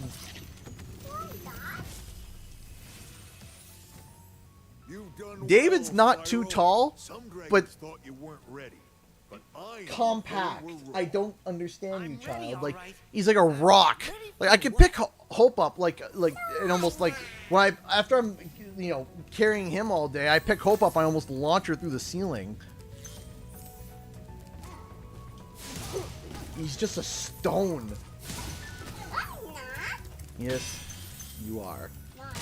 You're like a stone in my kidneys at night when I try to go to bed and then I wake up with your feet kicked into my kidneys.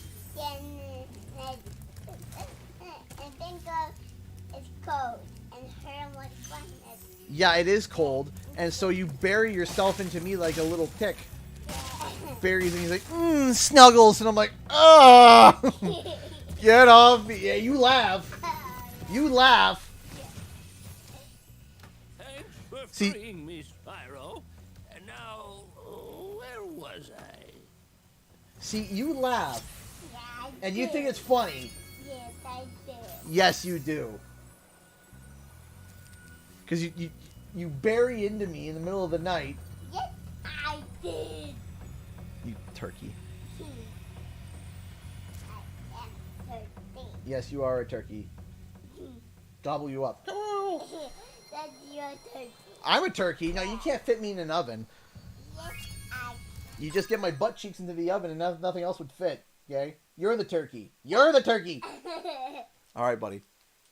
Let's go see Mama, okay? Get one more. No. Later. How about later? Oh, I know. I know. It's okay. We'll be back later, okay? I'll be right back, okay, guys? I'll be right back. Not funny. It's not fun.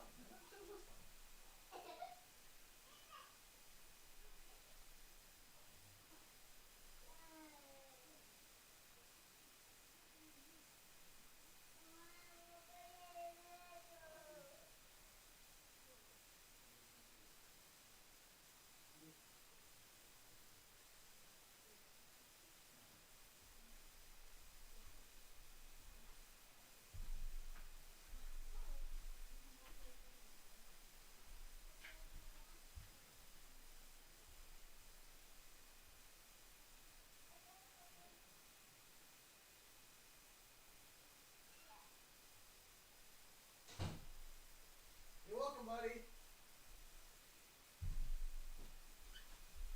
Okay.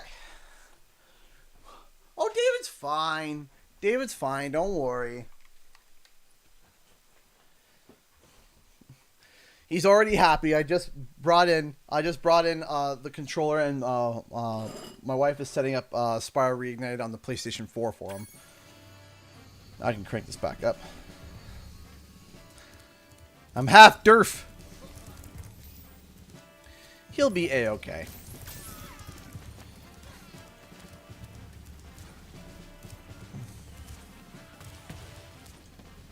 Boink. Okay, let's go through here. Thank you, everybody, for your support today. I really do appreciate it. Thank you, everybody, for your love and support. It is absolutely amazing. You are all amazing. Thank you so much. It's normal kid stuff. Oh, yeah, it's normal kid stuff. He's just being a wee little lad. Let's go. Do, do, do, do, do, do, do, do, do, do, do.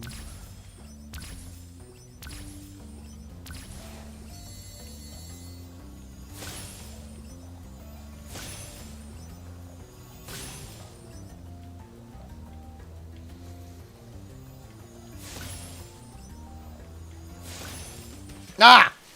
Heck.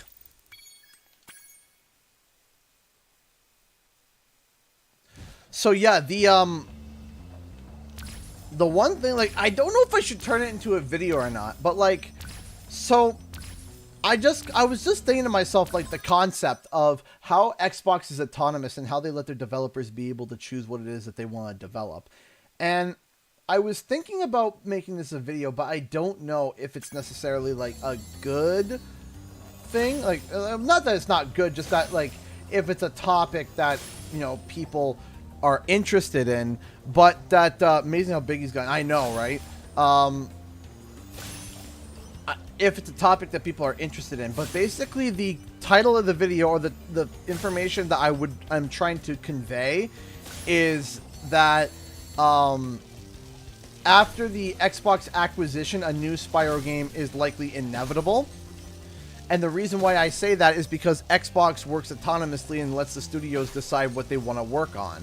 And because Paul Yan had publicly said on Twitter that he would love to see a new Spyro game, and that he thinks that Spyro deserves a sequel, that it's possible that if Activision for some reason deems that no Spyro 4 should be in development, that after the Xbox acquisition, we probably will get a new Spyro 4, because they work autonomously, these studios and companies. But you know, for me to go into depth and show all the information to support that, but I don't know if that would be, like, it's an interesting video topic because I don't know how I would title it.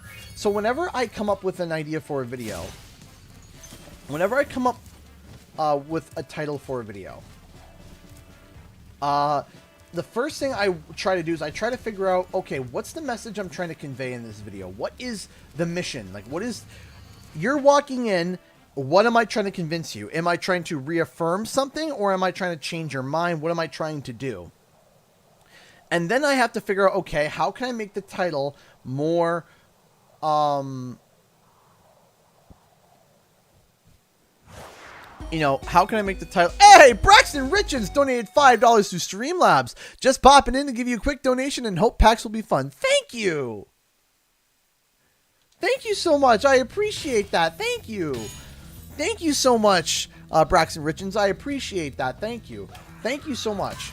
I really do appreciate that. Thank you, thank you, thank you. Just popping in and give you a quick donation. I really appreciate that you would do that. Thank you. Thank you, thank you, thank you so much for your kindness and support. Thank you, everybody. Thank you. So the big thing that, you know, I would want to title, I don't want to title like, oh, Spyro 4 confirmed after the acquisition. No, that's not exactly it, right? But at the same token of time, it's like, okay.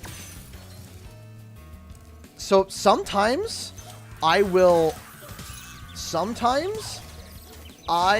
have a video idea that I absolutely love and would love to script, and then I don't make the video because I can't come up with a title that either A, doesn't convey what I'm trying to say, or is too clickbaity.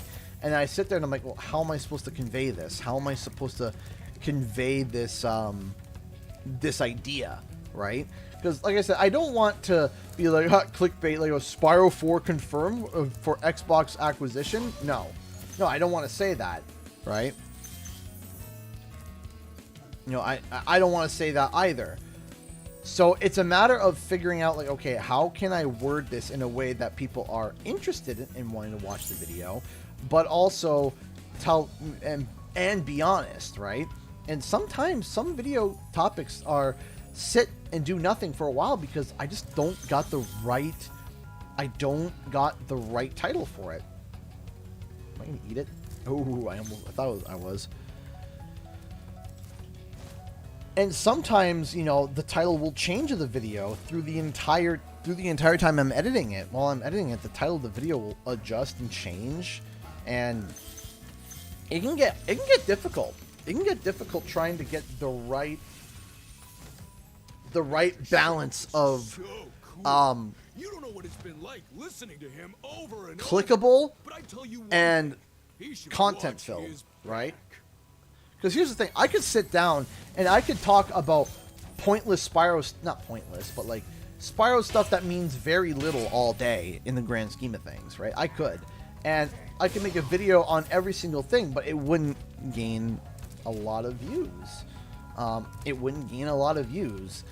Because why? Because it's either redundant or it's not really, you know, not really,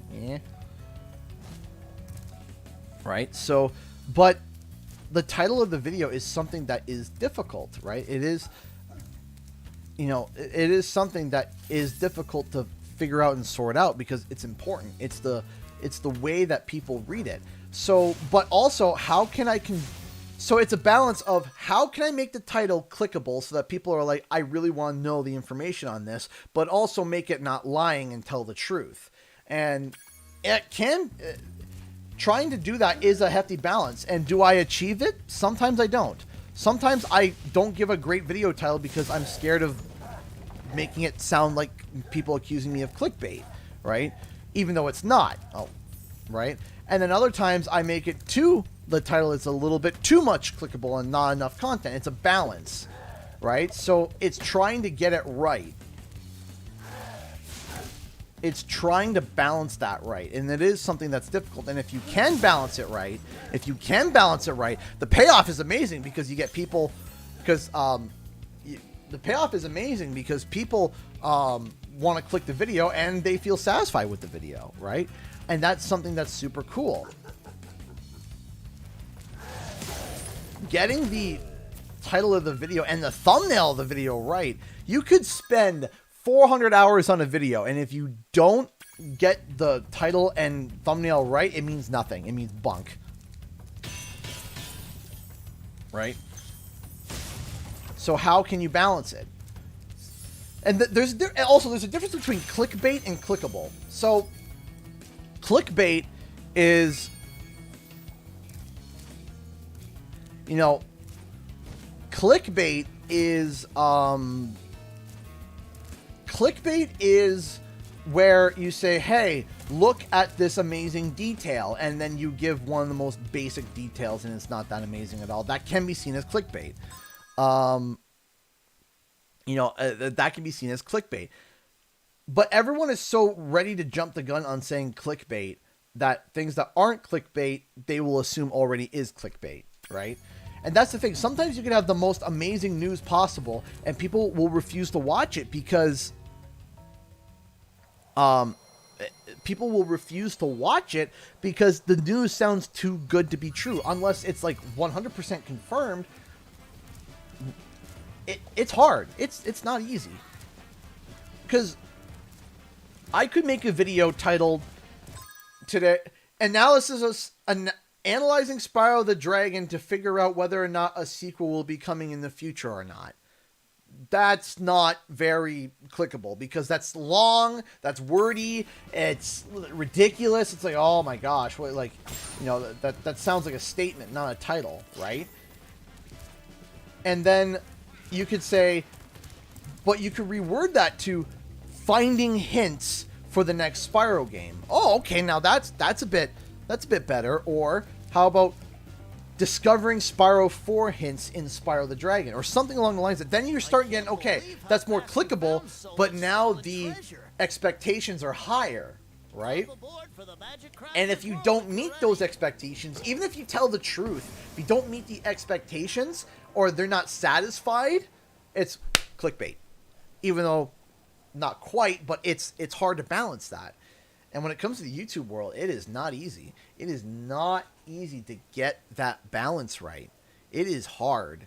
It is very hard. Unless it's very obvious, unless it's very obvious what, especially with discussion and speculative videos and investigative videos, that's something that's really hard. When it's like a review, it's easy.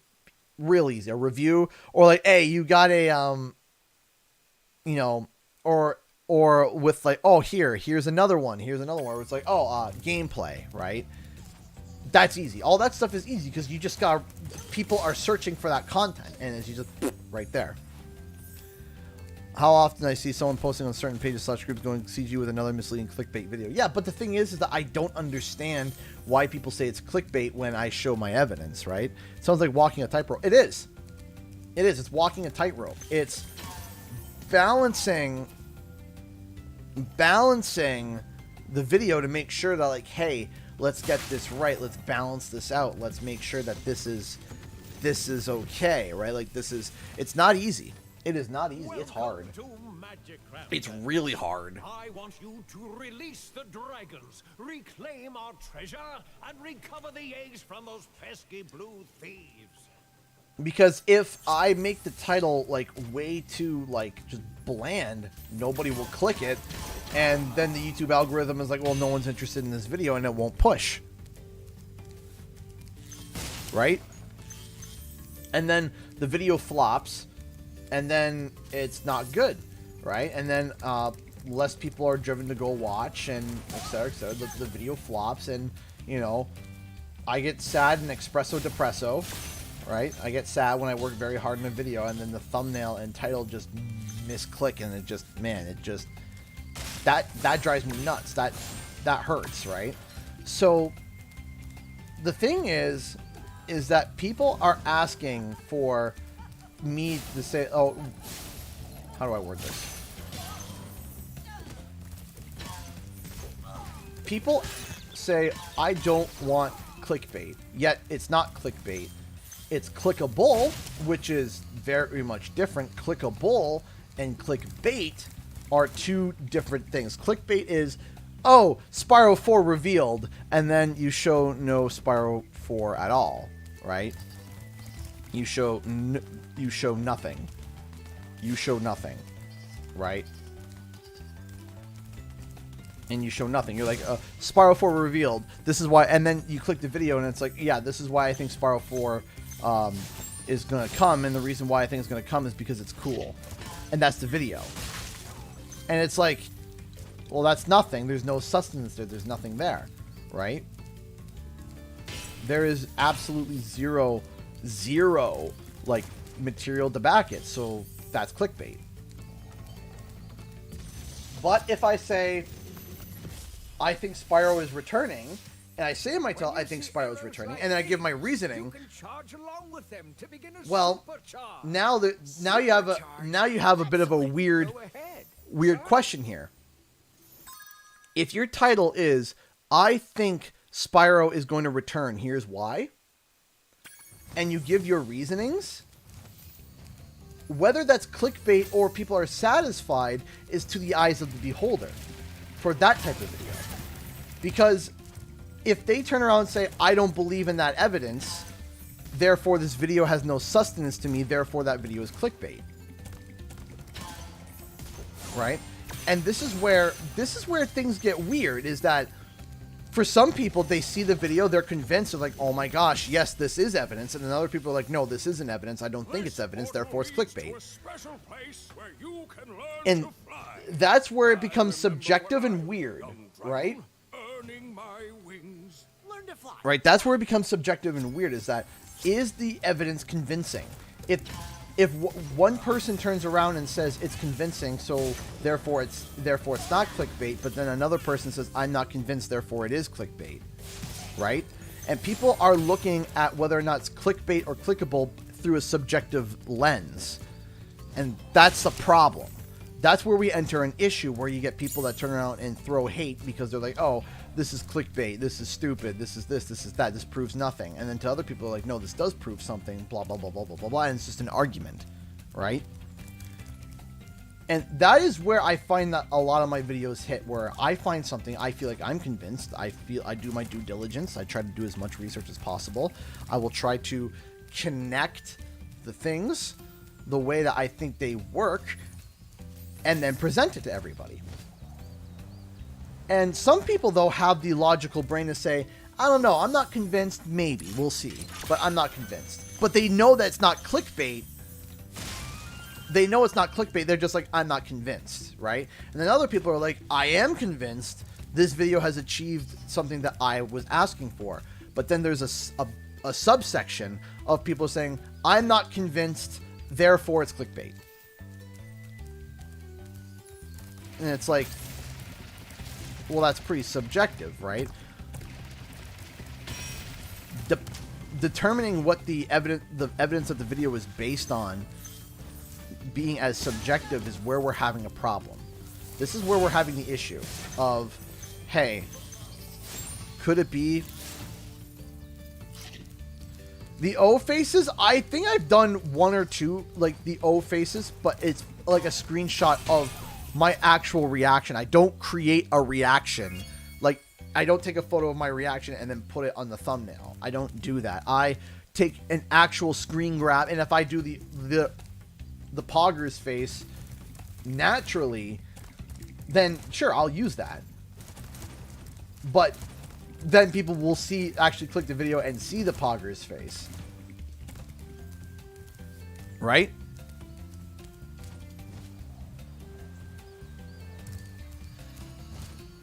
Find it interesting when people say it's clickbait, don't seem to be providing any evidence or answers. Yeah, of course. Well, the reason why is because their answer is subjective.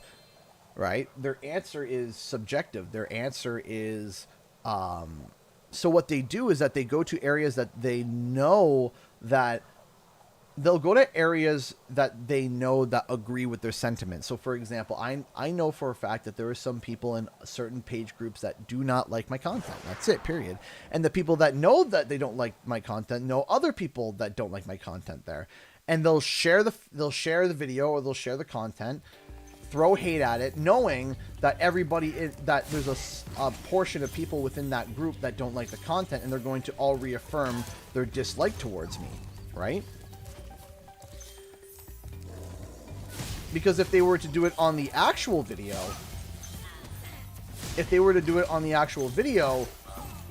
it wouldn't get the thumbs up and the reaffirming actions that they would want.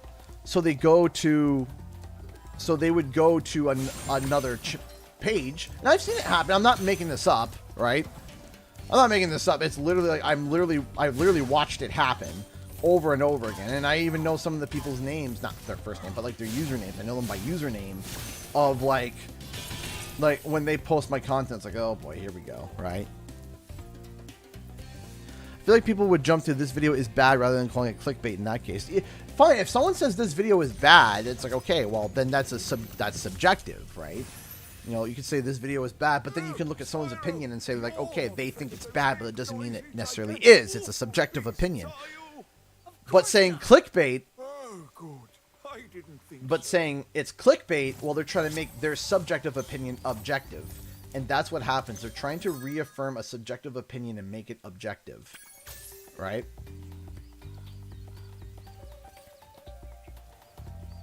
They'll get drowned out by the positive comments. Yeah, absolutely. Right? Absolutely, it would get drowned out. It would absolutely get just absolutely stomped. Which is kind of funny because I look at my video comments and generally they're pretty positive or constructive, or they're generally nice. There's probably a good like 10% that are pretty like negative or not that great, which is fine. But 90% being positive is when you try to throw negativity into a 90% positive comment section, it's going to get drowned out. Right? To call this Nuzlocke Ridge. Yeah, seriously, Hugoku, you remember.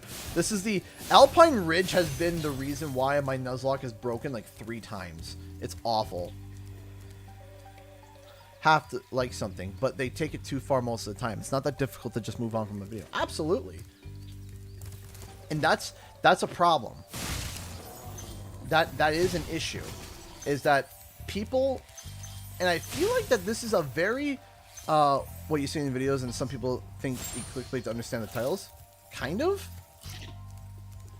But it's not clickbait, right? It's I'm offering, or I'm posing it as a question, right? I pose it as a question. When is PAX East? PAX East is, I'm leaving April 20th and coming back April 25th or 26th. That's when I'm leaving for it. And I think it's technically the 21st to the 24th. Yeah, that Nuzlocke on hardcore mode is, it's not easy. No sparks. It ain't easy. But yeah, no, it's just... Thank you for releasing me. So yeah, that's kind of where I'm at when it comes to my content and stuff. Like, I see it on YouTube, I see it on Reddit, I see it on Facebook, and whatever. The thing is that as I grow, I know that I'm also going to grow in haters, right? Because that's the thing, is that as your fan base and viewer base and support grows, so does your hate. And what happens is that the hate mirrors each other and it amplifies, and it sounds worse than it actually is, right? It sounds a lot worse because someone is going to express a lot more hate than people are going to express love, right? So, for example, I'll have people that will come onto streams that have been like, hey, I've been watching your content for 3 years, and I love every single video. I've seen every single video. I don't comment that often, but I just want you to know I really support your content. And that's great. It's like, oh my gosh, that is great. That's amazing. That's so cool, right? And then other people, when they feel off or like as if like the content they don't like, they want you to know that they don't like it, right? I won't know until certain people like content for years to come. Meanwhile, other people are more obliged to share their disdain for a subject. But if it's a positive space, they take a look. Well, what's the comment section like? What's the like to dislike ratio? Well, now it's kind of hard to see that, but what's the like to dislike ratio, etc., right? And it's like, if they see that it's overwhelmingly positive, well, they don't really want to open up. They don't really want to give an opinion, because if they give an opinion, if they give a negative opinion in a positive space, they're going to get, you're still alive?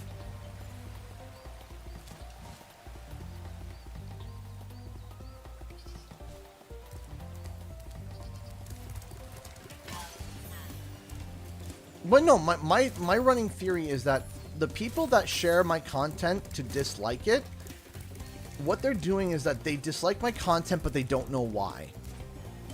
They just dislike me, they dislike the content, and what they do is that they share it in areas that will get more hate to reaffirm their reasoning as to why they dislike it.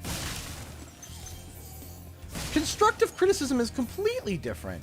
Absolutely. If someone turns around and says, hey, I think this video could have been 2 minutes shorter. You didn't, I think that this was redundant. Okay. Fine. That's okay. Okay. And then I could have my reasoning as to why. Here's the thing.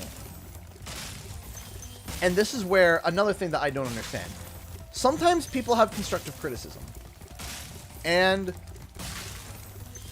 sometimes I'm like, you know what? I agree. I can see your point of view. And then other times it's like, well, there was a purpose for that. And then when I counter with that purpose, people could sometimes get upset because I'm not taking their constructive criticism. Right?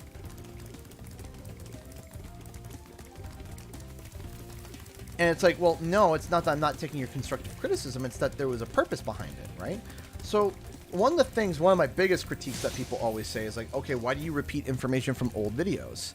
Like, why do you repeat like certain theories or do summaries of certain videos to, you know, from other videos to new videos? And I explain it as, imagine like a tapestry and everything is connected and everything comes together. The thing is that there are people that are going to be joining the video for the first time. Like, this is the first time they've ever seen the channel. This is the first time they've ever heard of Canadian Guy A, and it popped up on the recommended. If I blast them with information that they have no idea about, that they have no idea even existed at all, they're going to be like, what is this guy talking about? This guy, I am lost. I am so lost. So what I do... Hi, honey. I see. Yeah, go see Mama, okay? Her fish? Okay, Mama can close the door. My daughter loves closing doors. Thank you, Mary. I appreciate that. I love your videos. Thank you. The big thing is that I want to make sure that they're at least summarized and caught up, right? So that if they're like, okay, you know, I want them to at least know, like, hey, you don't need to go and watch 4 other videos for you to understand this video. Let me summarize those videos so that you know what I'm talking about and make the connections.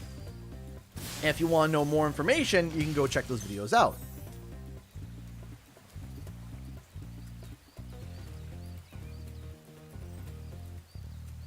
Right?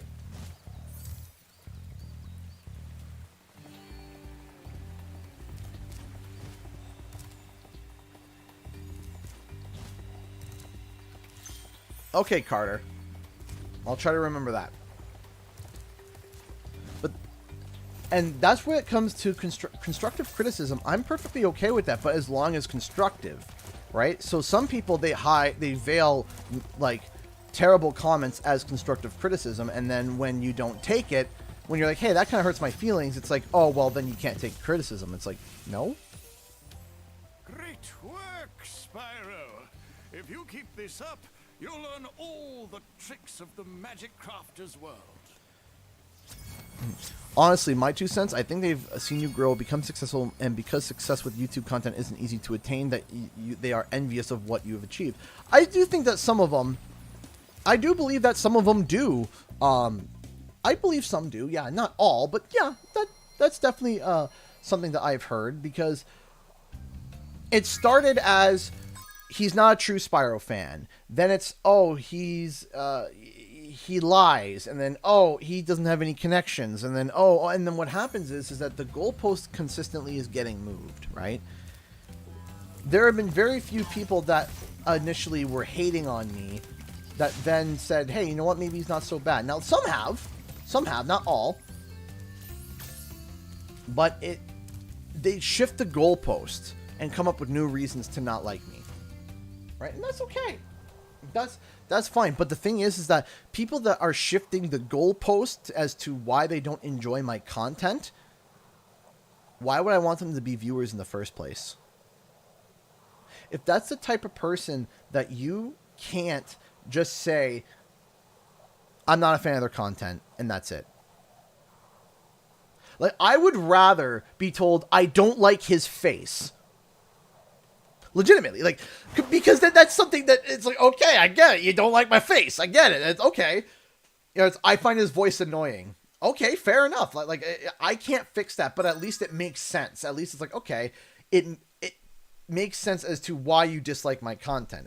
That's fine. I don't like his face. I don't like his look. I don't like this. I don't like that. I don't like his editing style. I don't like. Okay, and that's all subjective points of view. It's like, okay, that's fine. I get you. No problem. I got you.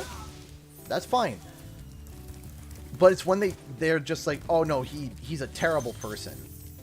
What do you mean I'm a terrible person? It's like, well, what did I do? Right? What makes me a true Spyro fan? I wasn't a true Spyro fan because I wasn't making content for Spyro before the hype of Spyro Reignited started up. That I only started making Spyro content when the rumors started about a new Spyro remaster. That's the reasoning, was that, so like they turn around and say Crystal Fissure is a real fan, which by the way, love Crystal Fissure, nice guy, great guy, love, we're personal buds, great guy, love Crystal. They're like, Crystal Fissure is a real fan because he was talking about Spyro before the Reignited hype. Please do something about these green druids. They insist on moving everything in sight. Right? Even though I started talking about the Spyro remaster idea all the way back right when Insane came out.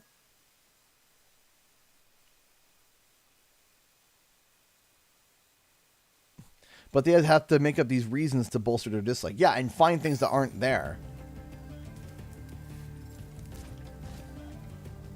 Well, I mean, the logic doesn't make sense. The logic does not make sense as to why. It doesn't make sense. Okay, he's not a real Spyro fan. Why? Oh, well, he just started making content when Spyro started to become relevant again. And it's like, okay, but I started talking about Spyro after my love for Crash Insane.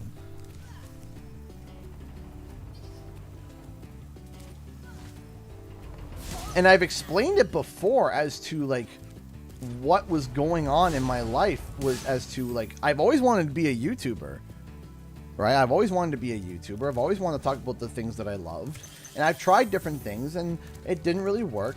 And what happened was that I was trying things that were like, hey, you know what? This is going to get me views. I'll talk about League of Legends. I'll do this. I'll do that. And it was just like, yeah, I enjoy League of Legends, but I wasn't passionate about it.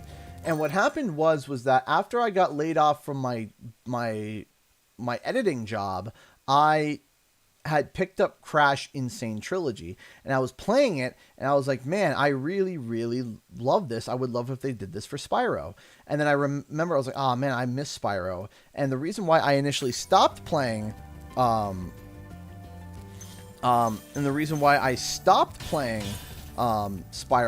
was because I played it a lot with my brother, and he passed away back in 2010. And so it was a bit of a soft spot for me to play classic games in general, right? It had anything from like the PlayStation 2 era that I used to play. It reminded me of the time when he was around, and that was a soft spot for me. And so I stopped playing them for a couple of years, and then I just stopped. And that was it. That's why I initially stopped. And then after a couple of years, the wound had healed, and, you know, I was able to heal from the trauma of my brother passing away, but I just didn't pick up Spyro again because I didn't have my PS1. It was at my parents', and it was buried somewhere, and, you know, I couldn't find it, and I was like, all right, whatever, but I still really enjoyed it. And then I saw Crash Insane come out, and I was like, oh my gosh, you know, this is great. I can't find my Crash Bandicoot games anywhere. My PlayStation 1's buried somewhere. And so I picked it up again. And then I started, you know, I picked it up and I remembered, I was like, man, I would love this to happen to Spyro. And then I remember all my Spyro memories. I'm like, oh my gosh, I used to play Spyro so much as a kid. I loved it. I really enjoyed it. And then I picked up my emulator and I started to play through it again. And then I was like, man, this plays just like the way I used to think as a kid. It was imaginative. It was great. It was a lot of fun. And then I was like, you know what? Why don't I make a video about it? You know, I got laid off from my work. I might as well try something. I might as well just do something with my creative time and put my creative energy into, or else I'm going to go crazy, which I didn't know at the time. I had undiagnosed ADHD. So, I had severely undiagnosed ADHD, which now I'm treating. And I was just like, you know, I have all this creative energy. I don't want to put it towards something. What do I do? And I thought, you know what? You know, why don't I put it towards a YouTube video? So I decided to try and do a Spyro video. And I did. I did a Spyro video. And it was this concept of, hey, you know what if Spyro came back? You know, what if Spyro came back the way Insane came back? You know, how cool would that be? And what happened was after I made that video, it really resonated with people. It resonated with a lot of people. A lot of people were like, yeah, I would love to see that happen. I would love that. And I realized, I was like, you know what? This resonates with a lot of people. Maybe I'll make another video about it. And so I did. And then I made another video and another video because it resonated with me and it resonated with other people.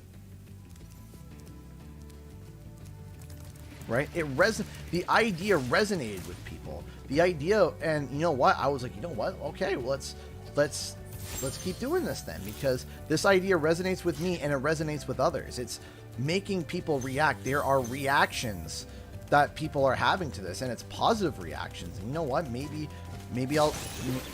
it's just I need to talk more about games that I enjoyed as a kid. And so it started with Spyro, then it went to Crash Bandicoot, and now we got Sly Cooper, Jak and Daxter. All these games that I played as a kid, I was just entertaining my inner child, right? Bringing, you know, I did these Spyro and Crash Bandicoot videos to entertain my inner child as well, because I had suppressed it after my brother had passed away. After my brother passed away, it was just, you know, avoid those types of games because it kind of reminded you a little bit about the time when he was there, right? And so that's what I was doing, was I was just entertaining my inner child. I hate those bugs. And when I become big and strong like you, I'll squash them all. Until then, remember that supercharge makes you invincible. And then what happened was it started picking up steam.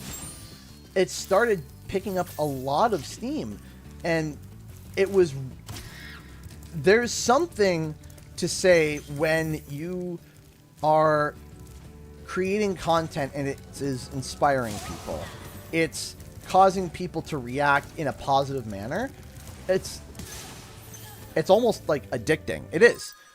It's very addicting to see so much positivity. It's very like that. Like this is amazing to see. This is amazing to feel, to see these people resonate in the same way that I resonate. Not just because they're resonating and I'm like, oh, I'm observing them and I'm living vicariously through them and I'm revving them up. No, I'm getting revved up myself. I'm getting excited. I'm becoming excited, and also other people are excited about the same thing as me.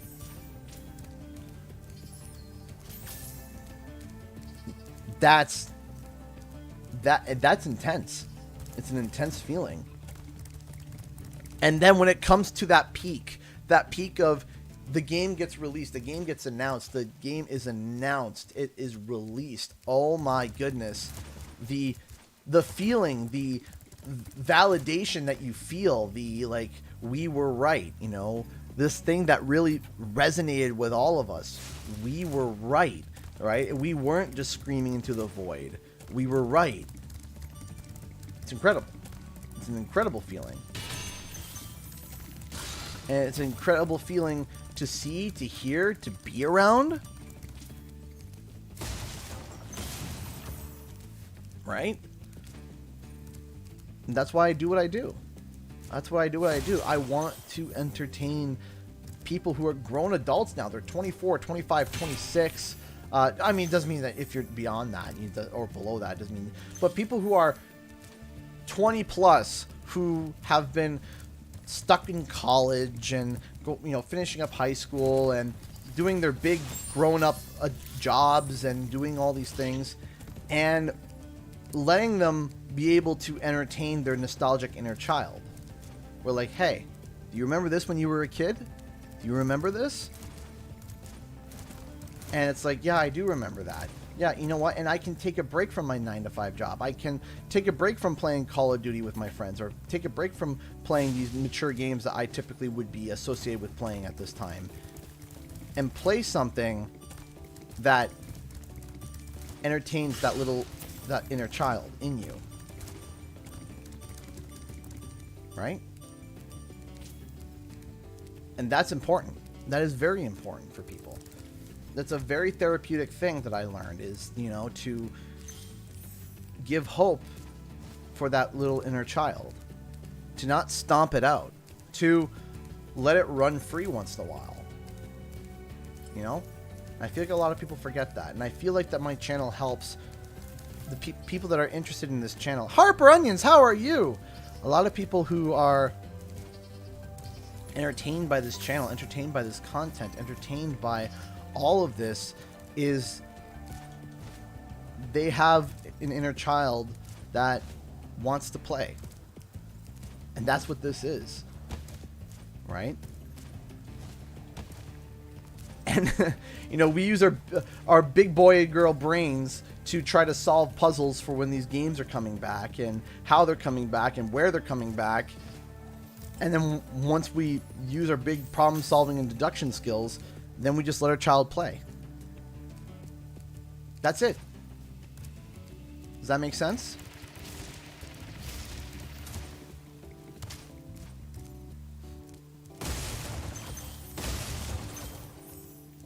Right? Because I believe that's what nostalgia kind of is. Nostalgia is letting that inner child of yours be able to come out and play.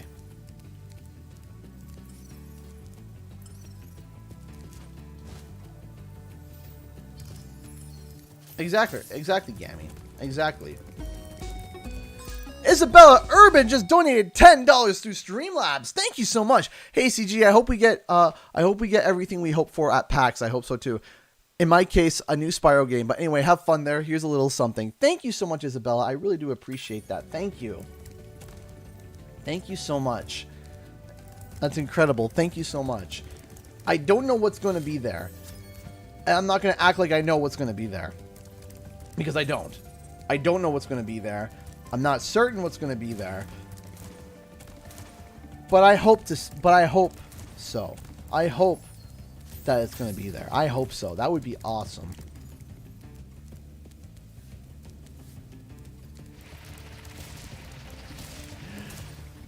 Spyro 4 will be announced at PAX. My friend's dad's friend's brother's cousin works at Activision. My uncle works at Nintendo all over again. Try combining your supercharge with jumping and gliding, and really explore the high caves.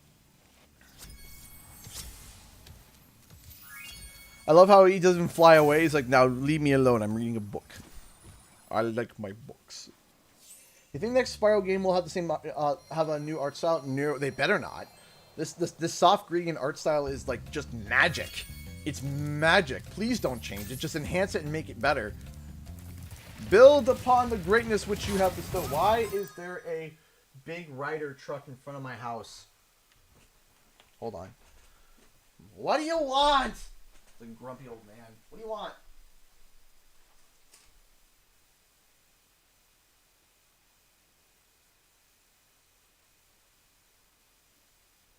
Are they delivering to my house or to the house across the street?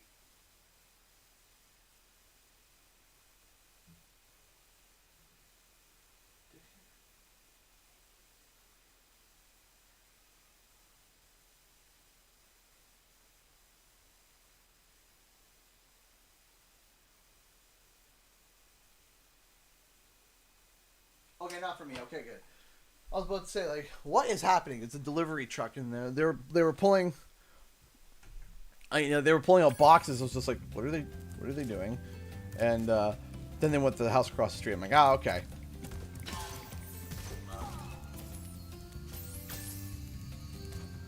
The rider truck at this time of day in this area.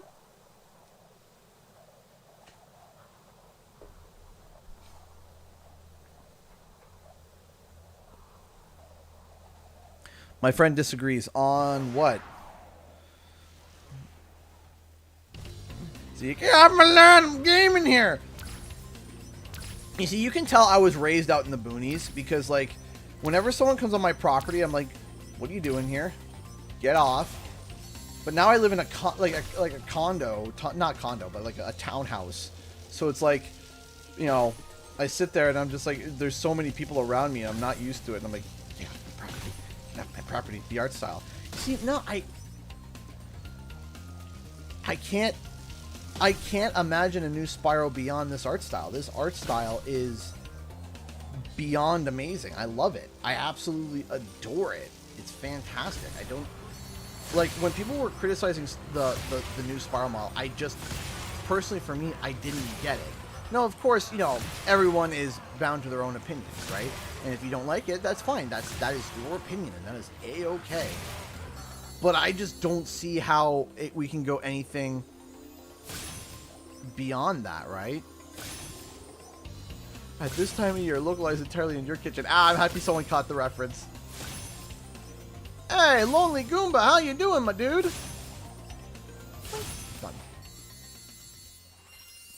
You know the feeling living in a house closer to more people. Yeah, I'm like, man, I was raised a country boy for 24 years? 25 years? Might be 25 years. 24, 25 years where I was in the country. So the past 2 years I've been in, it'd be the past, since 2020, so 2 years. So yeah, 2 years I have been out from the country and I miss it. I miss it. Like, man, let me tell you something. And only some people can get this. If you lived in the country, you would know this. I miss when I would turn my lights off in my house, in my bedroom, and it goes, my room is as black as King Tut's tomb. Like, for it to be that dark. That's how I like to sleep. I like to sleep where I can't even see my hand in front of my eyes. That's how I was raised. Hey, Julie Liberty donated $10 to Super Chat. Sorry to hear about your brother. I lost mine in 2011. Oh, I'm sorry. So I get childhood games that can be touchy subject. We used to play Dynasty Warriors, and I still can't play without crying. Hopefully I can someday. Oh, I'm sorry to hear that, Julie. Yeah, I know how that feels. I know exactly how that feels. So, you know, Dynasty Warriors was definitely a game that me and my other brothers played as well. Yes, honey.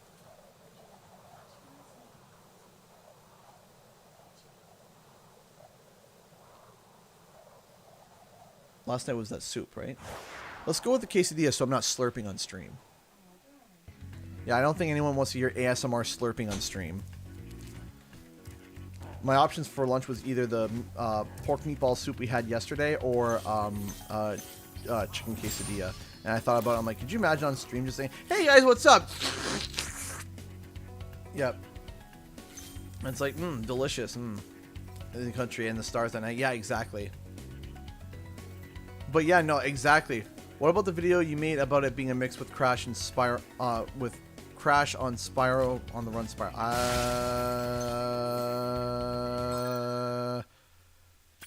You have to remind me, I make a lot of videos, so I'm trying to think. So, oh, the design, yes. Okay, I know what you mean now. Okay, I'm tuning in now. Sorry.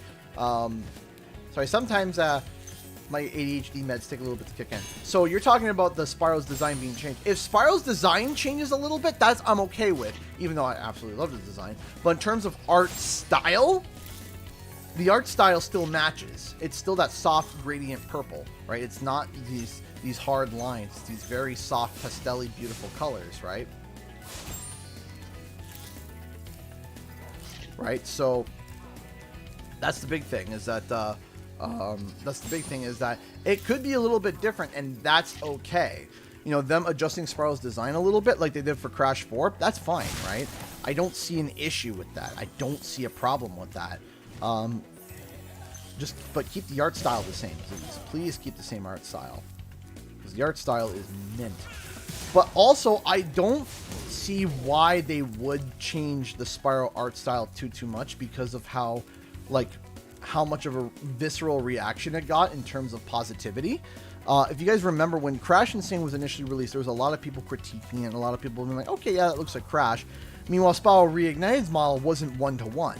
And I remember there was a big complaint back in the day, back in the old days of Reddit, where people were actually complaining that Insane didn't get the treatment that Spyro Reignited got because it seems like Spyro Reignited got treatment that was above and beyond. And I remember that. I remember hearing that argument and hearing some people being a little bit upset by that. That like, hey, Spyro got its own look. It got its own look. It's got its own design. It got its own this, that, and the other. Why didn't Insane get that, right? Why didn't Insane get that? And I remember hearing that argument, right?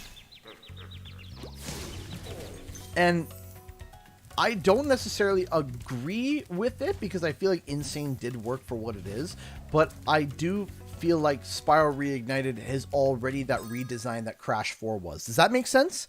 So Crash 4 got the redesign, and I feel like it's almost like Crash Insane didn't get a redesign. It was almost just a one-to-one, but then Spyro Reignited was a redesign, and Crash 4 was the redesign as well, right? So I feel like that they've already did that step of redesigning Spyro. So that it wouldn't cause any issues if they just kept the same design. Ow. Reading a comment. Right? So it's kind of like figuring that out.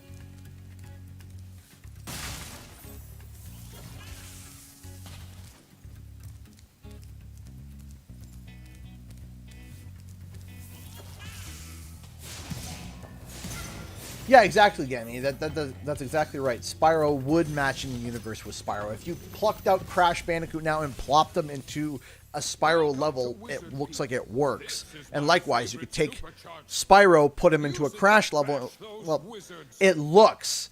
Now, I won't feel that way because, you know, Crash Bandicoot being very linear and very tunnel-like.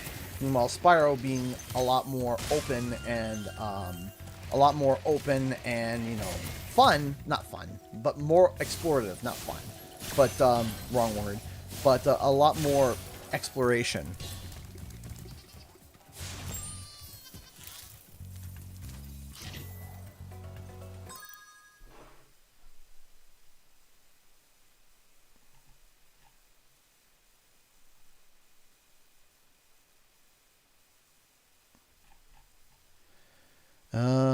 Hold on.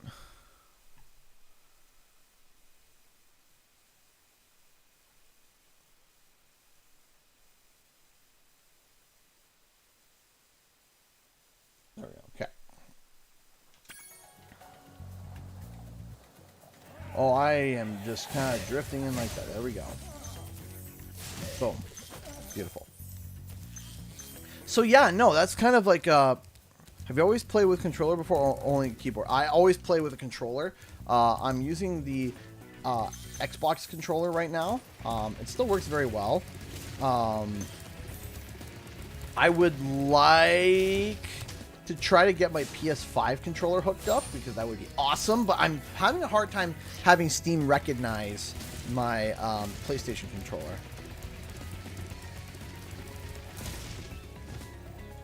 PlayStation 5 specifically.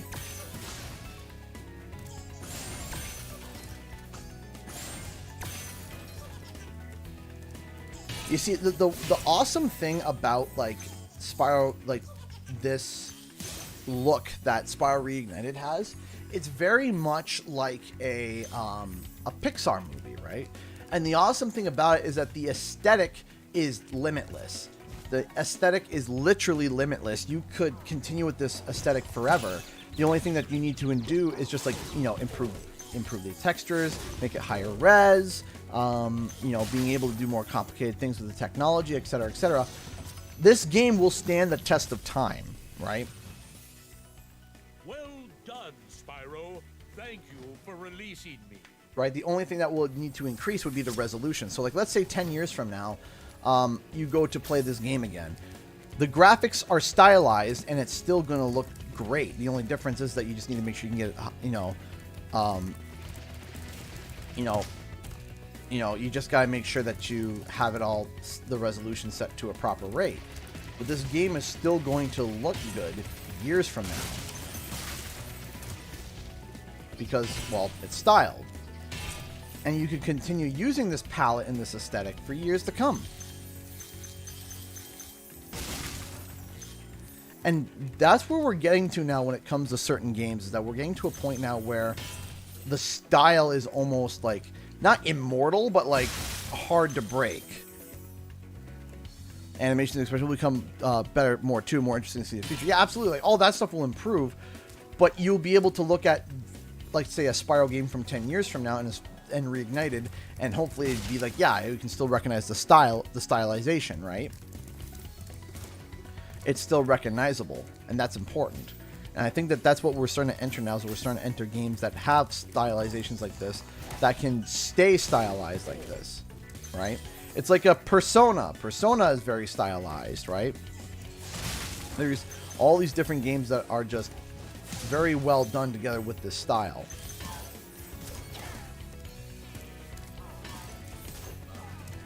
It's truly amazing. Also, I'd love to somehow Ignitus and the other Dragon's Greens and Sinner appear in Spyro 4. I agree with you. I think that, like, the new Dragon Elders, if they were like all references to the original Guardians from Legend of Spyro, I'd be down for that. I would be so down for that. It would be amazing to see that. Like, it would be super cool to see a reignited Ignitus in the Spyro Dragon style. Listen carefully, Spyro. There's a secret area in the artisan's home world near the waterfall. Try jumping on the stones there. Artisan's home world? Waterfall. Sounds good. Should be enough. There we go. And that should be 100% level complete. Thank you. Off we go. But yeah, no, legitimately, like, this is what I mean is that, like, Spyro 4 to me, I think, is going to come. I think that there's too many people, too many voices to not validate it. I think there's so many people that are like, yes, we need a new Spyro game. We want a new Spyro game. Right? I think that there's way too much. Yeah, that's the map I was telling you about. Yeah, exactly. Which I thought was awesome. Okay, give me 1 sec. I gotta run to the bathroom. It's gonna happen a couple times this stream. It's been 2.5 hours. I think I can take a quick bathroom break. I will be right back.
Oh. Oh. Hello? Hello. There was a couple donations while I was gone. Sorry about that, ladies and gentlemen. Well, nature calls, okay? Coffee happens. Thank you so much to Luzzy. Sneaky donation and joke. How are programmers and cats alike? They both sit in the same position for a long period of time and get excited when they find a bug.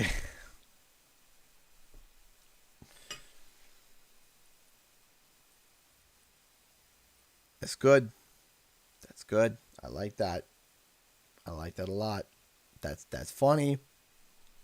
That's funny. That's That's good. I like that. And then Samantha Morris donated $10 through Streamlabs as well. Thank you so much. I just wanted to pop in and say that I know many of us have had loss, and I'm sending you all love. Thank you. Reading the chats have had me so engaged that I killed half a bag of Lay's. Oops. Thank you, CG, for providing a space that brings some joy to our lives. Aw. That's incredible. Thank you so much. That's what we try to do here. We try to bring as much joy to anybody and everybody. And I'm very happy to hear that the stream is benefiting you. Thank you. Thank you so much for your awesome donation. Thank you so much. Yeah, but that makes them happy to find it, though, right? You have to think. They're happy when they find the bug. They're not happy about the bug, but they're happy when they find the bug. Hello! Hi, love. Good. I haven't drank much of it. I will. Love you too. Okay. Give me a moment here. I know I just got back. But I just got lunch, so just give me a second here.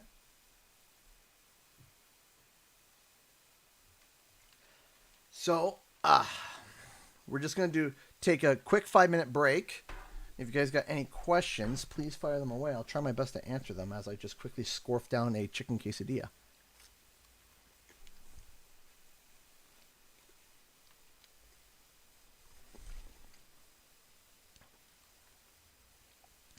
But anyway, PAX East. I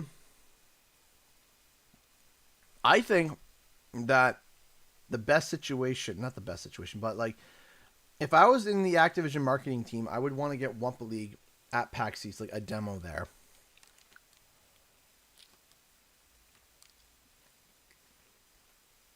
Have a booth of people to be able to try out, you know, one Battle Royale game of Wumpa League.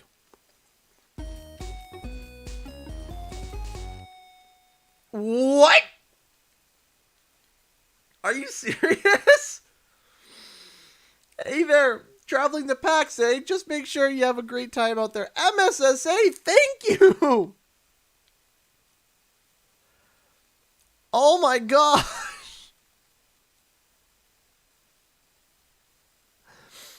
MSSA donated $100 through Streamlabs. Are you serious? Thank you. We are now $1,200 away from the end of the bar. That is incredible. MSSA, thank you. Thank you so much. That is incredibly kind of you for the $100. That is awesome. Thank you. Wait, yeah, exactly, Julie. Way to go. Thank you so much. Thank you. Victory Noise. My thing is disabled. My Stream Deck isn't broken. The attachment to the Stream Deck is broken. I need to get that fixed. MSSA, thank you. Thank you so much. As Boba Fett said for the 100 bones, thank you. We are now officially 25% of the way through. That is incredible. You are right, Charles. We are officially an even 25%. That is awesome. Are you excited to meet anyone at PAX? I am excited to meet someone at PAX. You know who? You guys.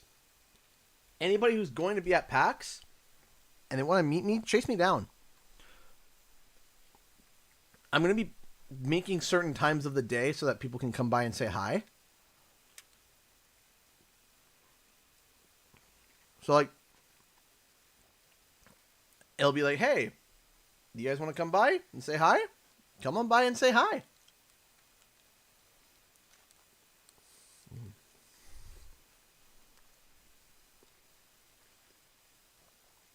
Come on by and say hi.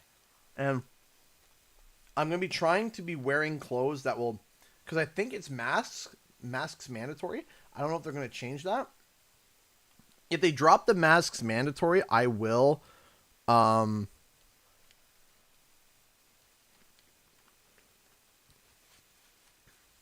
If it's masks optional, I will have my mask off so that people can be able to be able to see. And if you see me, come up and say hi. I would announce it on my YouTube community tab and Twitter, but Twitter will probably be the better place. Would be on my Twitter. I announce it on my Twitter.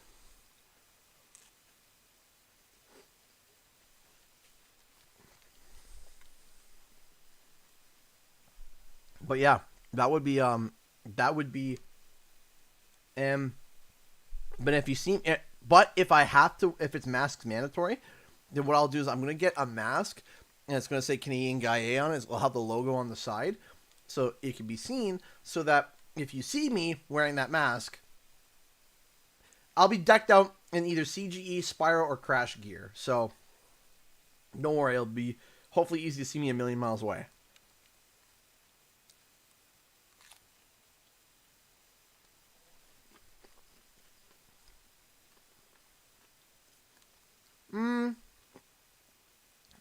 Maybe not Legend Spyro as a playable character, no.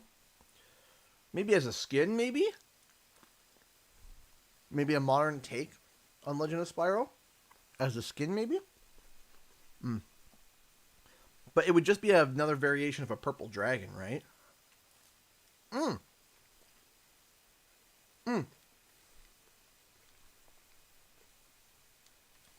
Skin idea. Hey, Chris, how's it going? Skin idea. What if one of the skins for, wait, Spurk sings victory noise. Like that. So, you know how in Dawn of the Dragon you can get different armor sets? What if there is a skin where Spyro is wearing an armor set that's inspired by one of the armor sets from Legend of Spyro, Dawn of the Dragon? It would be Reignited Spyro wearing Dawn of the Dragon armor. Now, how would that work? Question, is the quesadilla rated D for delicious? Yes, it is. My wife makes a mean quesadilla.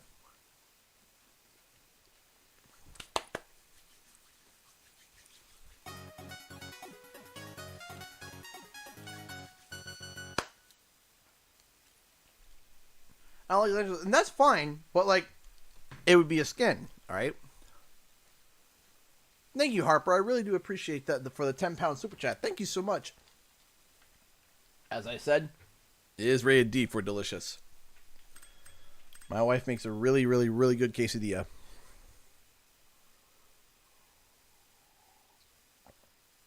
What I like what she does with the chicken is that she pan fries it so that there's a nice like skin on it, like a nice crispy, delicious. Very good.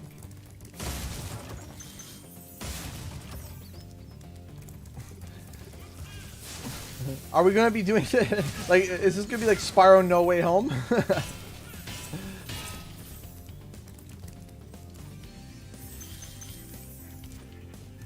we go.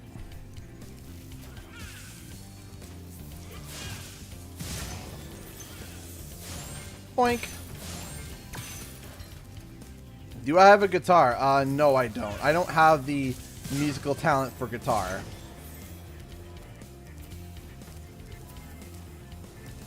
Let's just say I'm not as musically inclined as I wish I would be.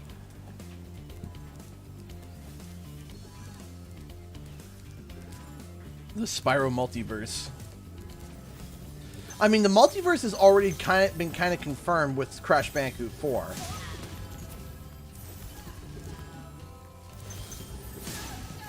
Right?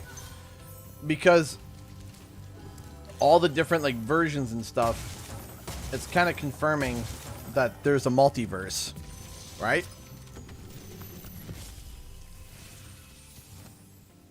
Thanks for releasing me, Spyro. You have no idea how long I've been trapped in Crystal. And, neither do I. Who are you again? I'm out of here.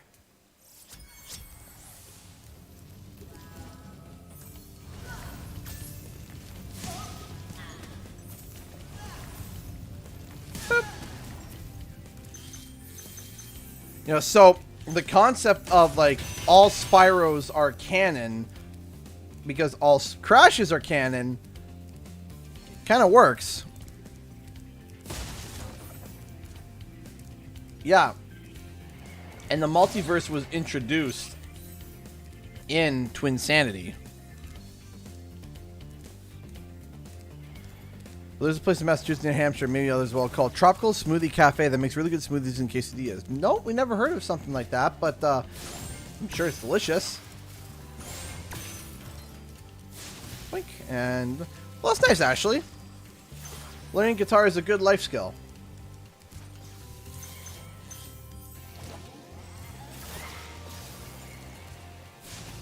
Come on. There we go.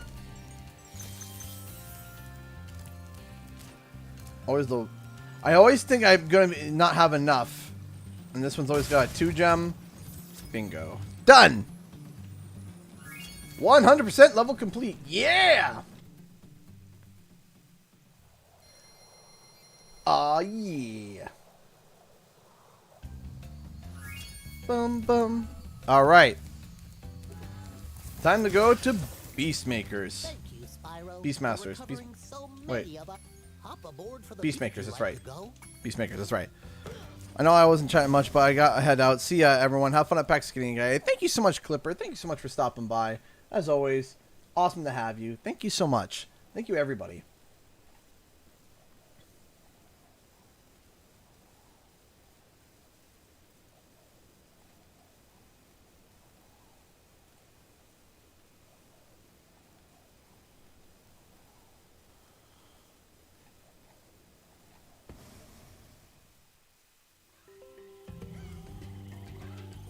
Alright, here we go.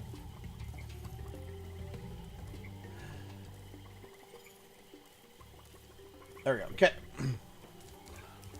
Wild Flight and Beastmakers always makes me rage quit. But there's a strategy. There's a strat. There's a play. Nah. I love the goofy chickens here, of course. This has to be the biggest glow up. This was like the biggest glow up from the original trilogy. Like the original trilogy, it looked like a cesspool in here. Like it was like, I know it was supposed to be a swamp. It didn't look good. Just finished 100% or Spyro 1. Your story was heartwarming. It's so hard when you lose a relative. I'm happy you found the strength to overcome. Thank you so much. I appreciate that. Thank you so much for the €5 and the very nice comment. I do appreciate that. And you know what? We all have the strength to be able to overcome. We do. All of us do. Might not seem like it, but it's true. We do. Thank you again for the €5. I do appreciate that. We don't talk about you. We don't talk about you. Mr. Nork is turning our swamp into an electrified junk heap. And it used to be so beautiful. We don't talk about you. We don't talk about Bruno.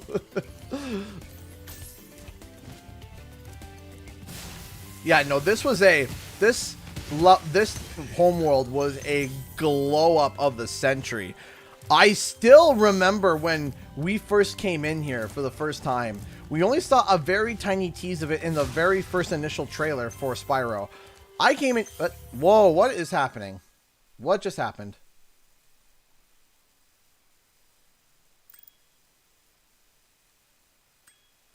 Okay. That was weird.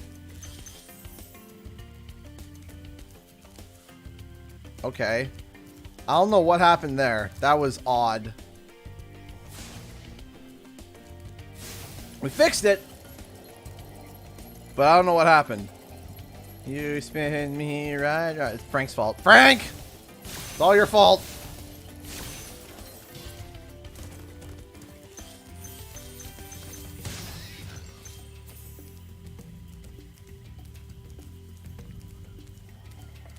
A Windows update? I don't know. I don't know. I'm always having a PC moment. I'm always having a PC moment.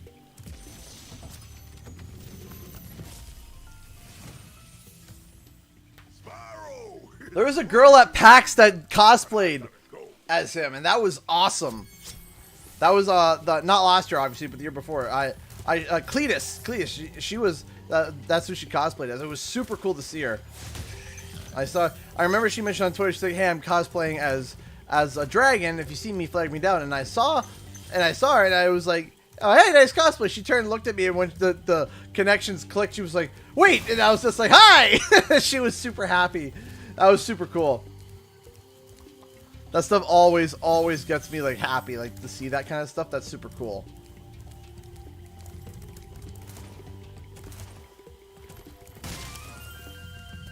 Always love meeting people that are fans of the channel. I still remember when I met when there was a girl behind the counter at EV Games, which is now GameStop now. She's like, "Are you that Canadian guy?" I was just like, "Yeah." She's like, "Oh, I love Spyro, and I saw some of your videos about Spyro coming back, and I thought it was super cool." And I was just like, "Oh, hi!" That stuff always makes my day, man. That stuff always makes my day. When I see that, it's just like my heart just wants to explode.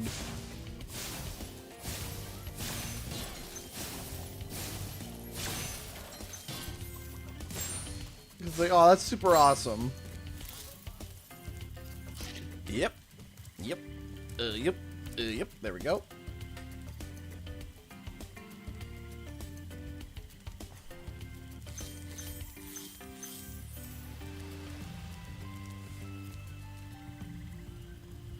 I'm doing 100% for the first game, and of course I'm going to attempt as much as I can for the second game, but I know my limits, and I know that in 12 hours I'll probably get through 100%ing halfway through Autumn Plains.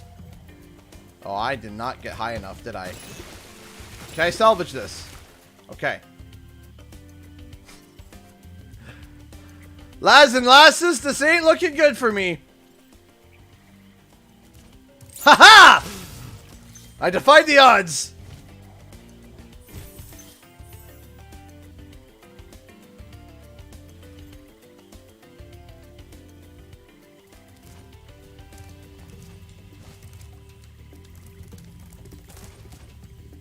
I defied the odds. I went the distance. I did it.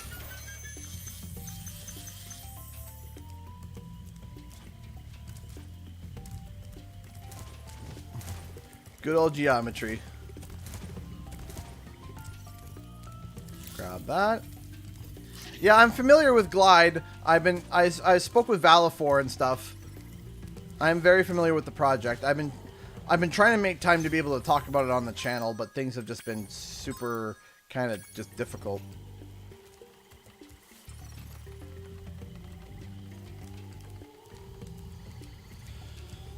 This way, there we go. Should we just do that first? I think we should. Whoa, what happened there?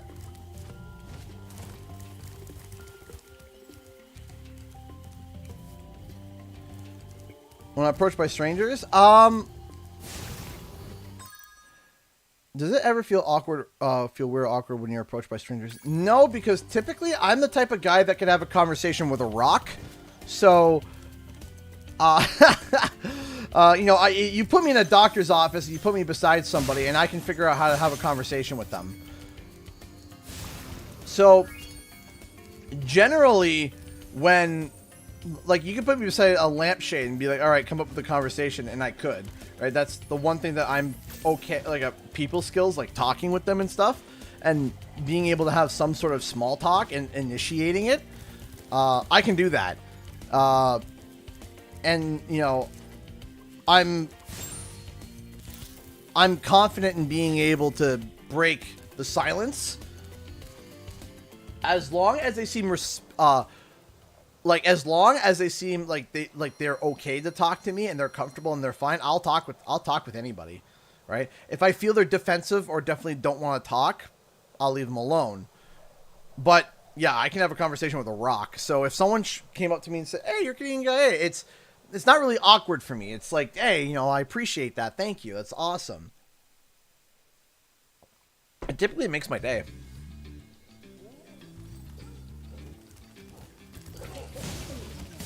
Or like when I hear, like I overheard someone, they were shy, they didn't want to talk, they were shy, but they were like, "I know that guy. That was super cool. I was at Fan Expo.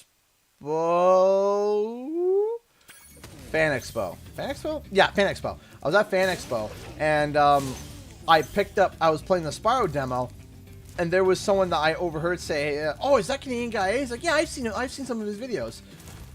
And you know, and then I looked at them, and then they ran away shy. So I was like, "Okay."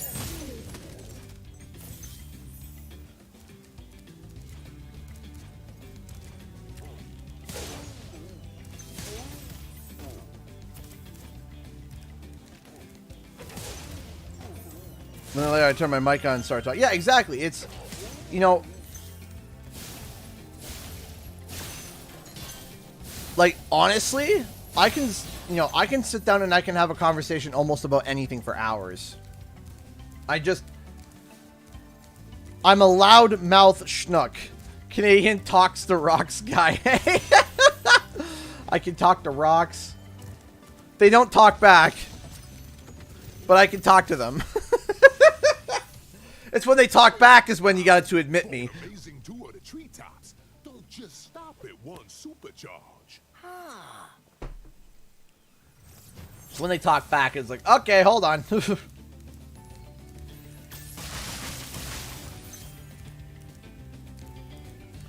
like, all right, I need to check myself before I wreck myself. Would you talk to Rocco though? We don't talk about Rocco. Poor Elmo. Okay, so hold on. I just gotta remember how to do this again. I always forget. Alright, so we launch off to there. I don't think we start there. Hold on. I always forget. I think there's a way you can, like, U-turn and, like, jump from here and literally do, like, a big ol' U-turn right back to there and then launch over to there.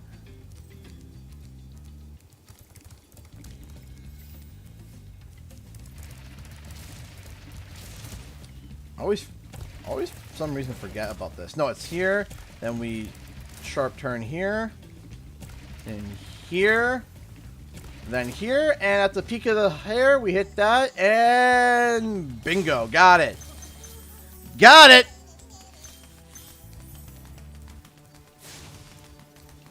Oh, I almost rolled off.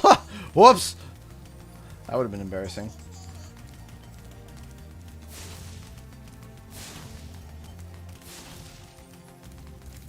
There we go. Got it. First time. Got it. First try. That was quite a ride, Spyro. You learned a lot since you were a young glider. Yeah, well, you could have found an easier spot to get stuck.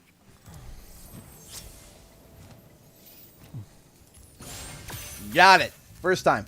So anyway, when we first came into when we first got into Beastmakers, I remember when they didn't show anything. There's a bunch of levels that they didn't show leading up to the previews. They were like kind of wanting to keep it, like obviously kind of wanting to keep it like secret for people to discover, right? And when I walked into both Dark Hollow and Beastmakers for the first time, absolutely just shocked. Like, beyond shocked. Like, what? Oh, I messed it up. But we recovered it. So yeah, that was something that was just absolutely amazing. When I walked in, my reaction was just like, oh my gosh!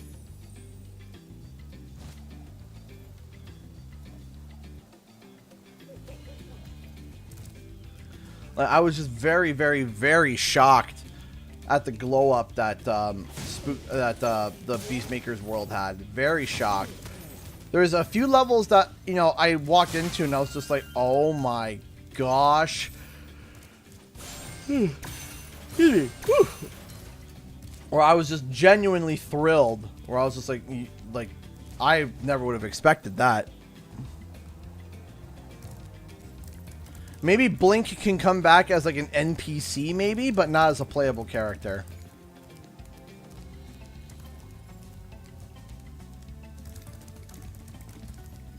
If they cut Blink out, I don't think anybody would miss him. If someone ever was like, oh, they missed Blink, everyone would be like, who?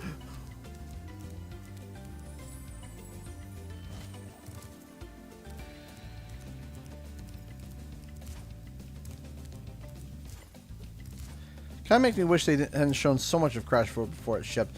Honestly, they didn't show too much. They did show like a couple full levels, like, you know, the levels that I played. But overall, it was, you know, actually the problem with Crash 4 had an issue, a big issue, and it was an issue that I was shocked that they would have. Crash 4 had a marketing issue, and that marketing issue had to deal with COVID and with everything. But even if you look at the original production schedule, they were meant to announce it in June and release in October. And honestly, I thought that was a mistake. I thought that was a big mistake. There's such thing as too short of a marketing period, right? There is such thing as something that's too short. And I think that Crash 4 had hit that too shortness. It was way too short because the best-selling games, according to what we saw, the best-selling game out of all Crash and Spyro games at the moment that we know of was CTR. CTR sold better than Insane, as far as I'm aware. Sold better than Spyro. It was the best-selling game. And we... Hit up. I'm heading to bed now. Good night, Black Spy. I'll be streaming for 12 hours, so if you want to pop by again later on, you probably could. So anyway, yeah, the marketing was so short, it was ridiculous. Spyro, if you jump at the end of a supercharge ramp, you can really go far. I'm all over it. And the marketing was really, really short. So it was announced at the end of June, July, August, September, October, but it was announced at the beginning of October. So close to the end of June and announced in the beginning of October, that's 3.5 months. 3.5 months of advertising. That's not a lot. Right? That is not a lot. That is very little in terms of marketing. You want 5-6 months minimum, right? You want 5 to 6 months to give you time to be able to hype the game up, to be able to show people like, hey, come take a look at this, and hey, you know, build some hype, and, you know, you use the YouTubers to get speculation going, interviews and stuff like that. It just felt like Crash 4 was announced and then released in such a short period of time that the advertising for it wasn't great at all. And I think that was a mistake to have such a short marketing period, and that if they would have announced the game, if it was released in October, or if it released in October, that's January, February, March, April, May, June, July, August, September, October. That's month 10. That's month 10. December is 12, 11, 10. So we'll say 6 months before that, January, February, March. Yeah, or announce it in April at PAX. Go April 2020? April 2020. And then on top of that, throw one CTR season dedicated to the announcement of Crash 4. So if I was the marketing at Activision, what I would have done is I would have done a trailer in April, and I would have done the finale season of CTR with Crash Bandicoot 4. So Crash Bandicoot 4 gets announced. CTR, Nitro Fueled, gets a Grand Prix, a Crash 4 Grand Prix. one last track, one set of characters that would be from Crash Bandicoot 4, some of the reworked characters, a track inspired by Crash 4, but not giving away too much, and then say, okay, that's the final Grand Prix, because what would happen is then you're building, because CTR was the biggest bestseller, use that platform to market Crash 4, right? And then you have 6 months of people speculating, talking, looking through all the track and being like, okay, what's in the track? That could be hints towards what's going to be in Crash Bandicoot 4, this, that, and the other. I mean, the marketing sells itself, right? The marketing is there. It's already done. That I think is super easy. Have the redesigned Crash, or have like a skin that's going to be in Crash Bandicoot 4 as like a skin in CTR Nitro Fueled. That was the biggest missed opportunity in my eyes for Crash 4, was the marketing. The marketing was not great. It was too short. It was not enough. It wasn't big enough. It was very like, oh yeah, Crash is coming back. Here's a new game. And that was it. Right? And that was it. And that was a little bit frustrating for me, as both on a personal side and as a YouTuber too. It was a little bit frustrating when it comes to regards of that, because it's like, well, I feel like YouTubers and other content creators in general, and live streamers and all these things, they help sell games now. The digital game market has now been completely skewed, where, you know, you got all these big content creators who are talking about these games and convincing people to go try the game and try to buy it, right? And try to cross-reference. Like, for example, remember that girl I told you that cosplayed as Cletus at PAX? She subscribed to me for Spyro content, but then she saw that I was talking about CTR, and she got interested, and she went and picked up CTR, and she fell in love with CTR, right?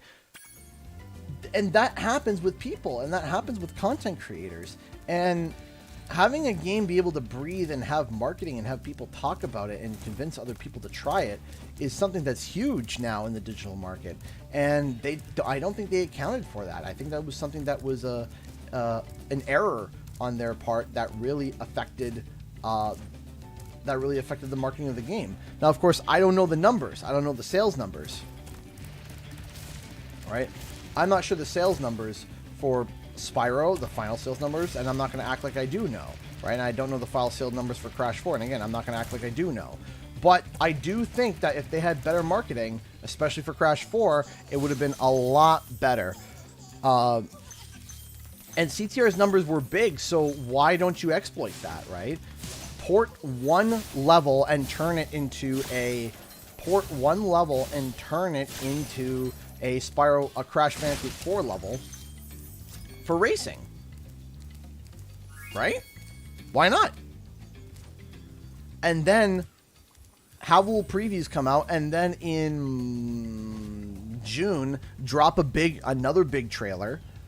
So you do an announcement trailer, then you drop that big trailer that they dropped in June, because everything in that trailer looked really polished. There was a few things that they changed a little bit by the time the final game came out, but overall, the majority of the stuff that we saw in that initial launch trailer for Crash 4 stayed the same, right? So the game was pretty polished and ready to go. And they could have easily done, I got greedy with that one. So that he wants Skylanders to come back after the acquisition. My personal guess is that. So that's not exactly what he said. He didn't say that he wanted Skylanders to come back after the acquisition. He used Skylanders as an example of, he said, I had this idea for Skylanders that was amazing, but we don't have the technology for it. But with Microsoft, we potentially could do that if we wanted to. But guess what? It's going to be up to... Just because Bobby says it, Bobby ain't going to be the boss anymore. Bobby ain't going to be like, hey, you need to make the games that we demand you to. No, it's going to be Phil Spencer that's going to be the boss. And Phil Spencer handles studios in ways where they're almost completely autonomous. Where they can you know, take as long as they like and create what they want, right? So that's the big thing. That is the big thing, is that if Toys for Bob wants to do a Skylanders, hey Legends Relay, how's it going?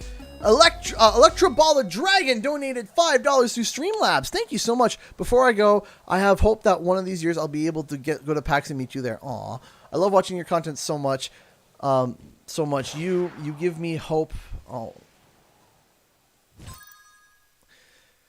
Okay, before I go, I have hope that one of these years I'll be able to go to PAX and meet you there. I love watching your content so much. You give me hope we will see a new Spyro game soon.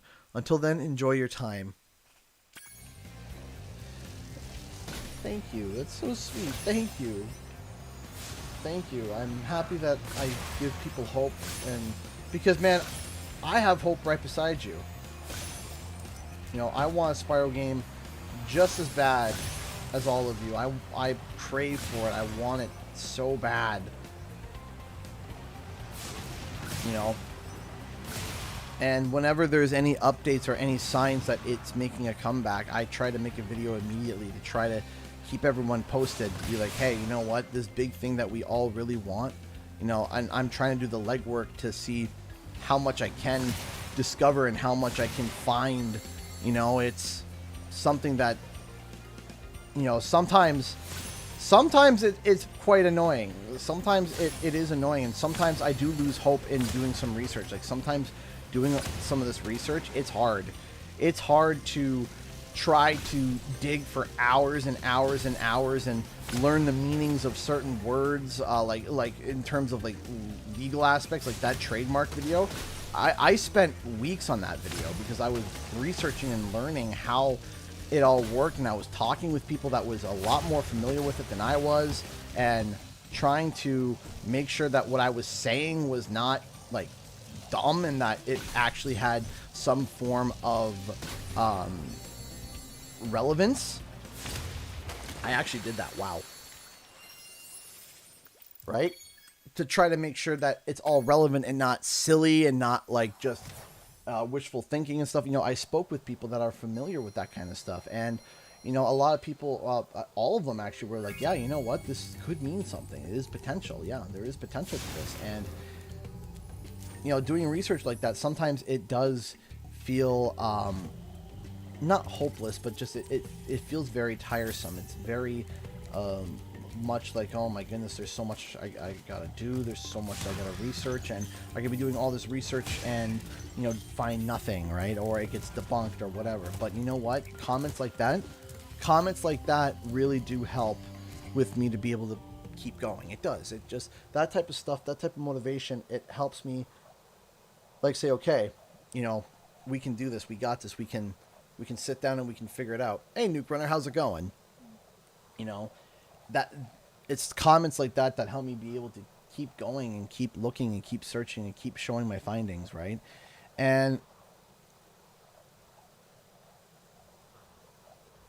right, to keep everyone up to date as much as possible in the most informed way possible, right? And I don't sit there and try to create fake news. I find findings and then I present them to you. I find my findings and then I give my ideas to how they connect and then present them, right? That's how all my videos are, is I find something, not all my videos, but you know, like my investigative videos when there's nothing out and I'm looking and I'm trying to hunt information down and trying to do like right now, I got another video set up right now, and I'll tell you one detail about it that I know it ties to something, but I don't know what it is that Toys for Bob is looking for a senior QA tester on their job site, and the description of it is very peculiar because it says we are looking for a senior QA tester to for our next game, and they say our next title as in like it's their game. If you look at all the stuff that you know confirmed is for Call of Duty or something that's not, or, you know, all their job titles for that, it doesn't say that. It just says, oh yeah, this is for Call of Duty, or they will initially work on Call of Duty, and, you know, et cetera, et cetera. Or it's like, oh, passions for first-person shooters and all that kind of stuff. But then the QA tester and a few other job applications as well are saying for our next game. Our, like, as in, like, our game. And it's very interesting because it's like, and then it's like, okay, that kind of confirms that there's going to be a Toys for Bob led game soon. What is that Toys for Bob led game? Well, I don't know, and I gotta, like I said, I have, you know, like those conspiracy walls, you know, I have that mentally in my head, and I've been working, and I have a paper over here with a whole bunch of scribbles on it of like what potentially could be happening, and I've gone down a rabbit hole, and I've spent days in this rabbit hole trying to figure out the final like hammer in. Like, I have theories, but I haven't made them into a video yet because I don't have anything concrete or solidified yet, but it's solidifying and it's locking in, and I've been looking at all the jobs across all of Activision, not just Toys for Bob, but I've been looking at Treyarch, Raven, Sledgehammer, the studios that everyone would typically think of being working on Call of Duty, because fun fact, if you guys didn't know, Sledgehammer helped with Spyro Reignited. Only a little bit, but they did help. Right? They might have only helped a little bit, but they did help, and they do have Spyro experience, Sledgehammer Games, right? And so I have this theory that's being built up right now, but I haven't made it into a video yet because I'm trying to figure out. Hey! Kraken donated $2.20 through Streamlabs. Thank you so much, Kraken. No comment, but I do feel the love. Thank you. That's okay, Jasper. I hope you're having a good day as well. Thank you. I mean, I'm having a great day with all you here. How could I not have a good day with all you guys? So anyway, that is my next Spyro video, but I don't have enough yet. It's not enough. It's, you know, it's almost there. It's almost there, but it's not, we're not quite there yet. I'm not quite ready to publish my findings yet, though I do have findings when it comes to job applications, and that's a big way to be able to hunt for certain hints and stuff, is looking at the job applications of certain companies. And I found some stuff, but it's not enough to be able to lock in and be like, it's ready for a video, right? It's not quite ready yet, and, you know, I'm bothered by it in it. I know I missed a firework, don't worry.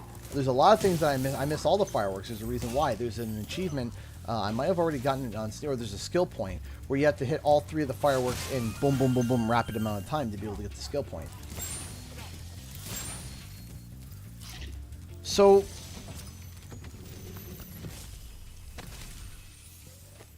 Good job, Spyro. One day you'll be able to tell hey, dragons about your amazing adventures. Sure, but what I'd really like to do is get out of this swamp. that's awesome. Samantha Morris has donated $3.80 through Streamlabs. Thank you so much, and I appreciate that. Let's even that out. Aw, thank you for evening out that bar. We are now at 411. 411. That is amazing. Thank you so much, everybody. Thank you, everybody. We're just under $1,200 away from filling that bar, and anything helps. Thank you so much. I really do appreciate you guys helping me get the PAX East. Thank you so much, everybody, for your kindness and generosity. Again, thank you. Thank you so much.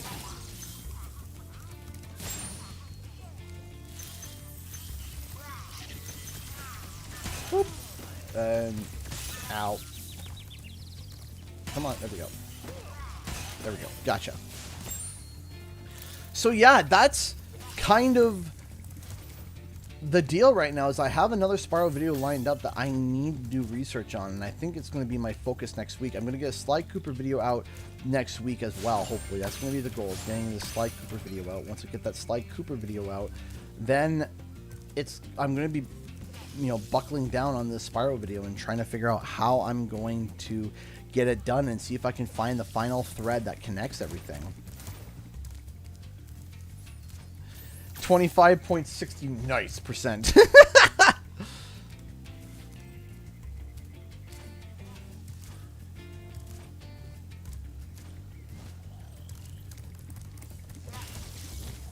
Yeah, that's the only that's, I think, the only achievement that is missable that you would require a full restart is this one, which is kind of annoying. There we go. But all you do is that when you get in the mood to play Spyro again, when you're in the mood and you're like, all right, I'm in the mood to play Spyro, play through, and then when you get to that part, just focus in, watch a video, and then figure it out from there.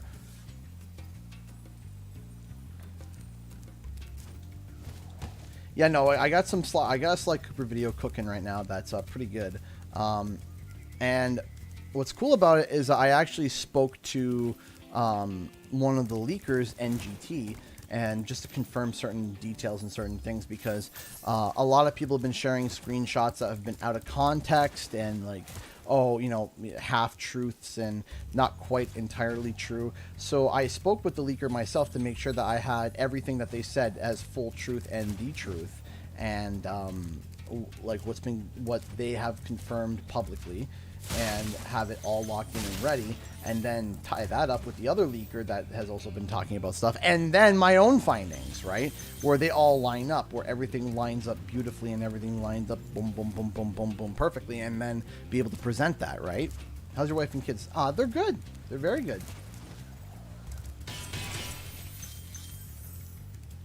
Okay, so you know, let's rock it there. I'm gonna make sure that there's nothing else that I'm missing here.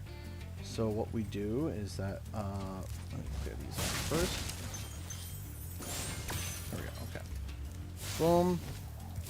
Boom. Boom.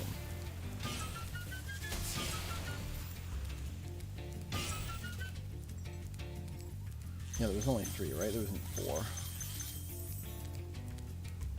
I think I already got that Steam achievement, but I like doing it over again because why not, right? Samantha Morris donated $5 through Streamlabs. Thank you, Samantha. I appreciate that. My 10-year-old daughter Kimmy just asked to donate $5 from her report card money. She says your channel is amazing and very relatable.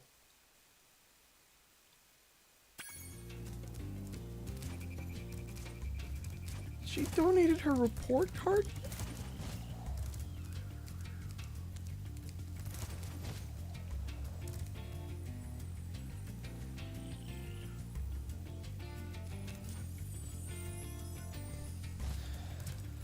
Oh, don't cry. That is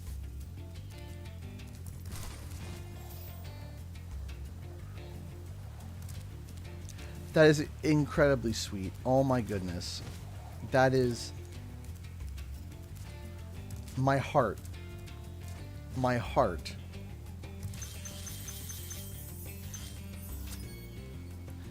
My heart wants to explode.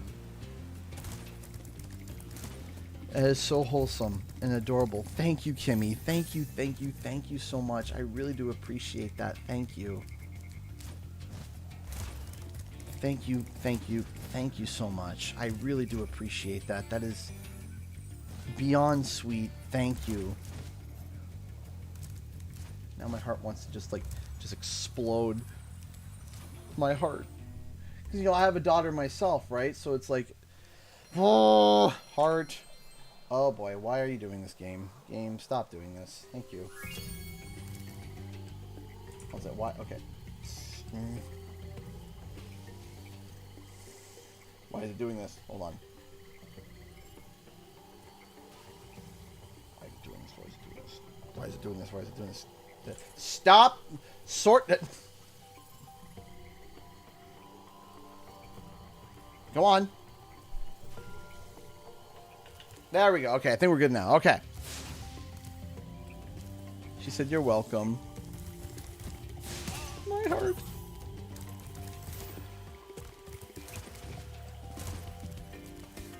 Of course I still have the KO. Of course I do. I don't know why I would. I don't know why I would. I wouldn't uninstall it. Why would I? That don't make sense. It's adorable. Thank you. What do you think of the Cinder mod for Reignited? Which one? There's 2 big ones. I know there's a couple of Cinder mods out there. There's a couple of them, but there's 2. There's one by, I know the one made by Faith, and the other one is something Dragon. I'm very apologetic that I don't know. I don't remember the name. Speedway Dragon? No. I just remember the Dragon part.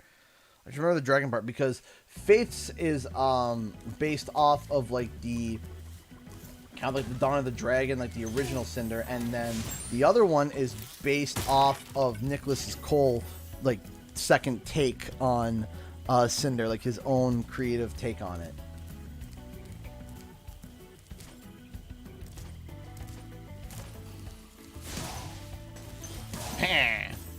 Nah. Nah. Be gone.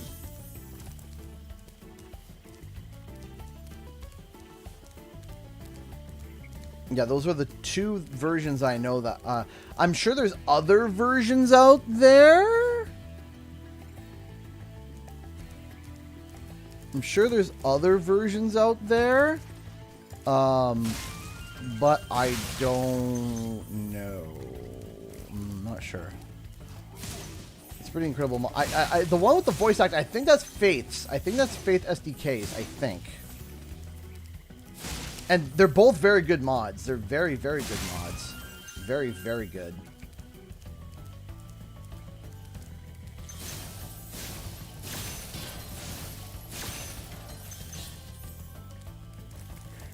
They're both very, very good mods in their own right, you know. You know, I'm shocked that Faith was able to be able to get the voice acting to work, and not just that, to be able to have like the wireframe and mesh all kind of work really well together. That was something that was really cool. But I also was impressed by the other one that actually like took that reimagining of Nick Cole's like Cinder and Be on the lookout for attack frogs. actually made it to reality, right? Blooded killers. Attack frogs? And this used to be such a nice swamp. You know, stuff like that. I think that having the idea of having multiple playable characters in the next Spyro game, instead of Spyro having all these new big superpowers and elemental breaths, but each dragon have like their own different, you know, have their own different ability. Like I said, it'd be super cool if like if Cinder had like a blink ability, like a shadow step, like she could glide, but then like in mid glide she can like blink, like you know, shadow step, so you could create obstacles where it's like, okay, in mid-flight she has to blink through terrain, like have like a blink. And I think that that would be super cool, right? And then maybe Flame, like I said, Flame could have a continuous breath, but instead of just like a burst of breath, he can blow and keep going, and he could like melt, like, you know, certain terrain, like melt walls or melt the hole through things, right? Like each dragon kind of has like their own kind of power. If we want to go into the if we want to get into the whole if people want to do the multiverse idea, it could be that Ember, Flame, Cinder, and Spyro are all multiverse versions of each other, almost, right? So it's like in each universe that Spyro is coming from, they're the heroes, right? Meanwhile, they're not Spyro, but each one of those, they're their own heroes in their own universe, and they have their own powers, and they've gone on their own adventures, and they've done their own things, and each one can have their own quirky, you know, quirky move sets or whatever, if that's the route that they want to take, right?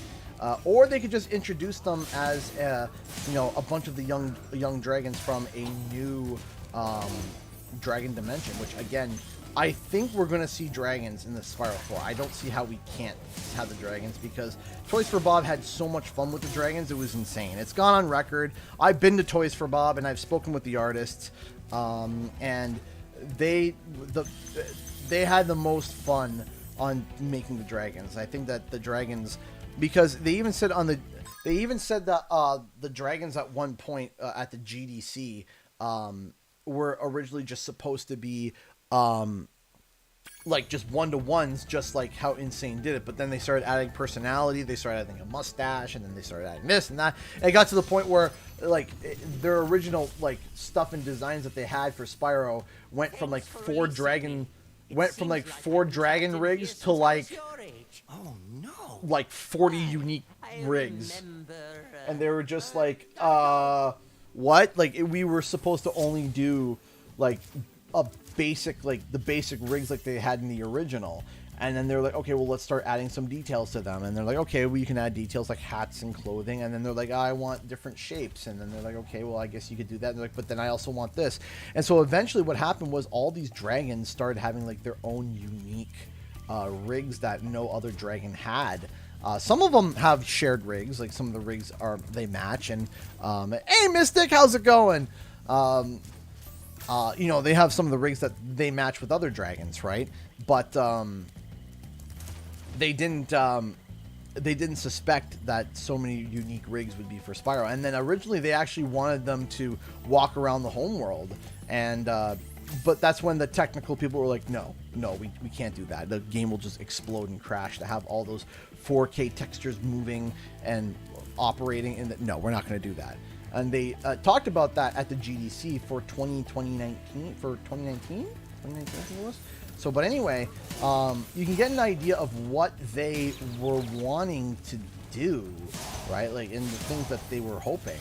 And the thing is that all these dragons were so unique, and they loved making them. So it would be hard for me to fathom that they wouldn't bring dragons back in some way, shape, or form. But how can you bring back the same dragons that you already saved? It wouldn't make sense.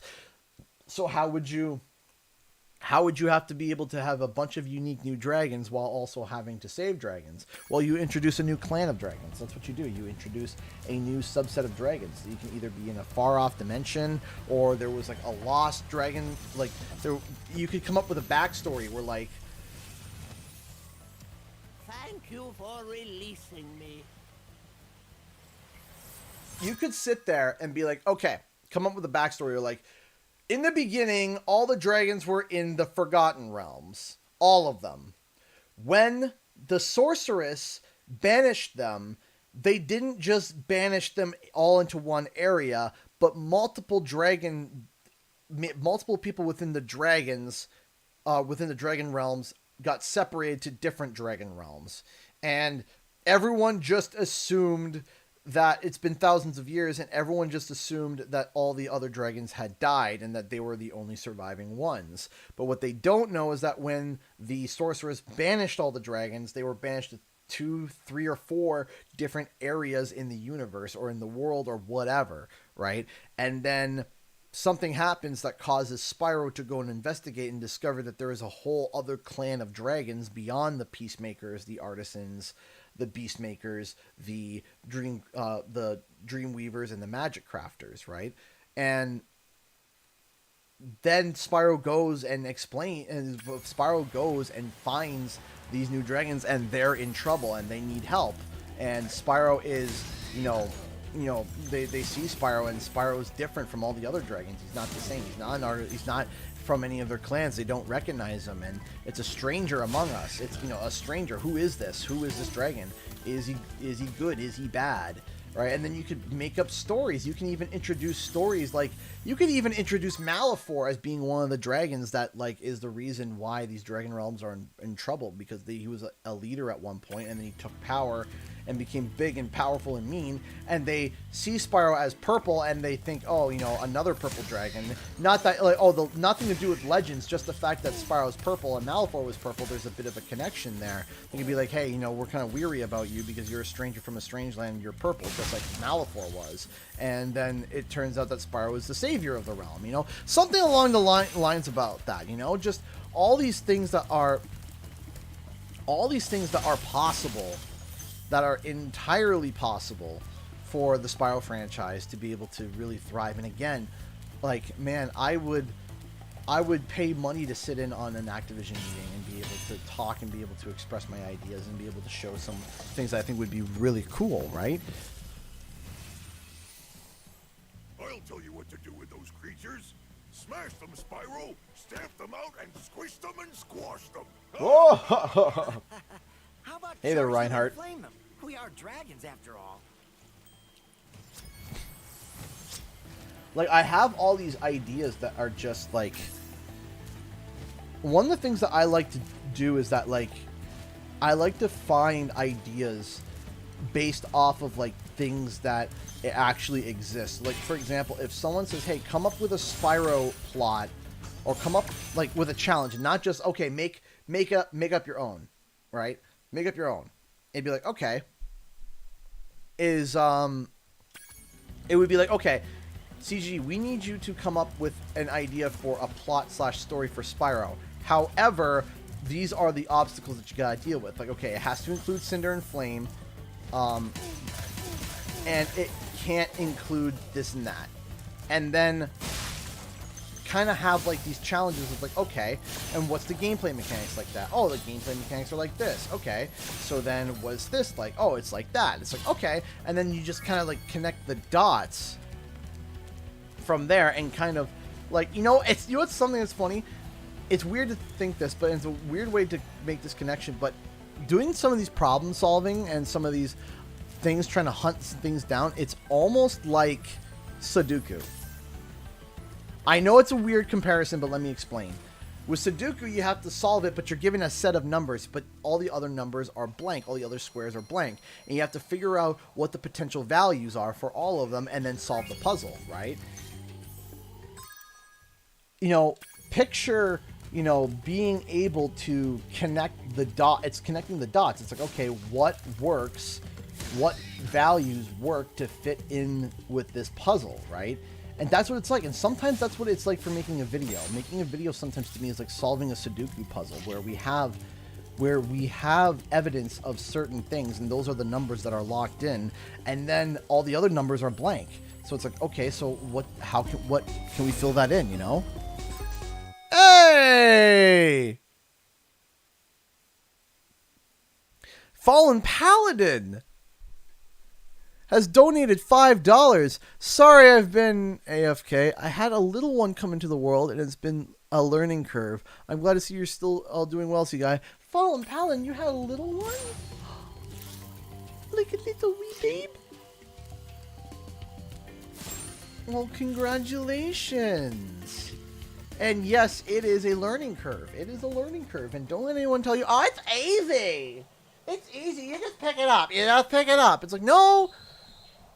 No. Speaking of. Okay, hold on. What is going on? Hold on a second. Hold on a second. There's fighting going on. 1 second. I'll be right back.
Hope and David got into a fight. So I had to go and fix that. Had to go and sort that out.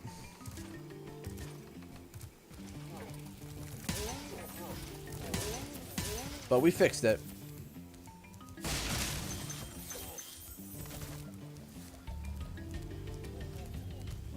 Yeah, so sibling love. No, absolutely. They got into a fight. And so I went and I sorted it out. All good. Everything's good. All good. Everyone's happy for now. They're only 2 and 3, right? So it's like it's hard for them to be able to understand. So you have to teach them. You have to teach them. You have to show them. You have to show them like, hey, no, you can't punch your brother for the camera. You can't steal your brother's camera, your brother's toy while he's in the midst of playing with it. You can't rip it out of his hands. And also, you can't slap your sister because she took your toy.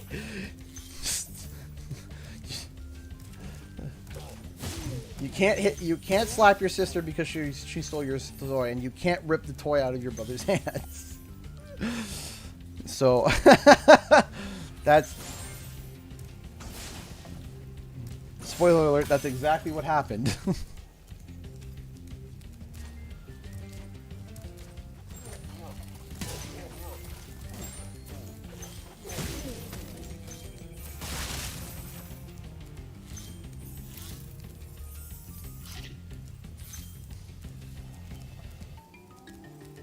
Oh yeah, it's kids. Kids, as you get older, you start to learn. Okay, sorry, I'm back. I just rewind. So again, how are you doing, Fallen Paladin? Sneaky. How's your little one? Up to meet you. Attacking the power pole should disrupt his power supply. He's gonna be 2 in December. Aww.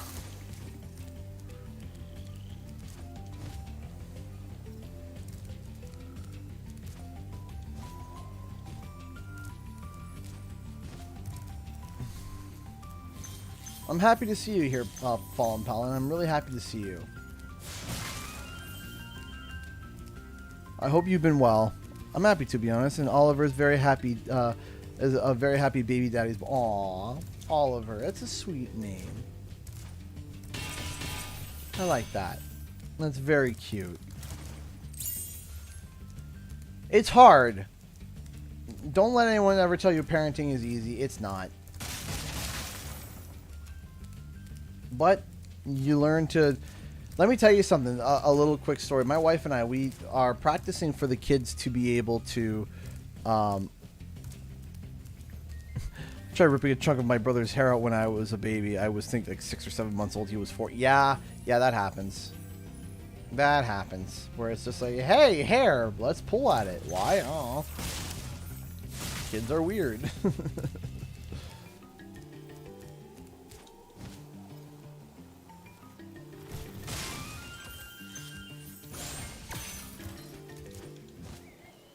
But that's kids. I think we got everything thus far, I think.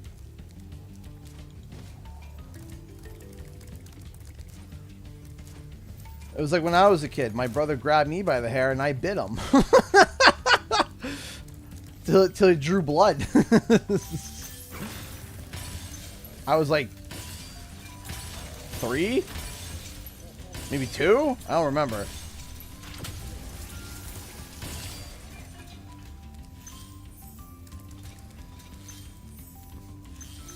But I was a wee lad that knew that I had big teeth, and I knew how to use them. Oh, he's a riot, lol. And boy, does he have an attitude at times. Ooh, yeah, definitely. I get that. I get that with my daughter. That guy, Mikey, donated $5 to Super Chat. Thank you so much. If you ever get the chance, check out a song called It's Hard to Be a Parent by Bill Engvall? Engvall? Okay. Sure. I'm down to check that out. Thank you so much for the $5 and the recommendation. I mean, it is true, though. It is hard to be a parent. I'm tired of people acting like it's so easy. It's such a kid. It's like, you don't get it. You don't get it.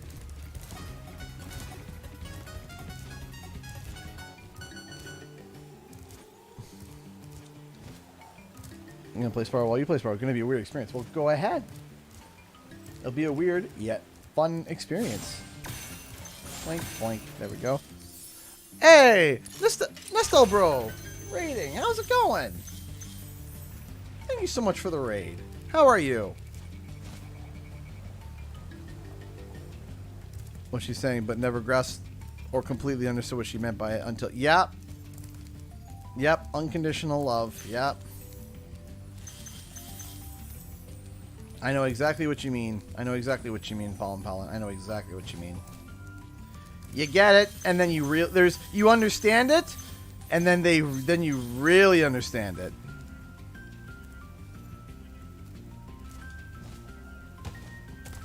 Right? You understand unconditional love, and then you really understand unconditional love. It's like, oh boy.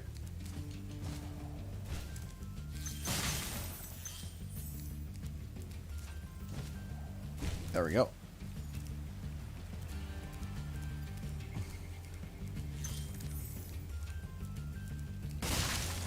And that should be everything. Yes, sir. Boink, boink, boink, boink.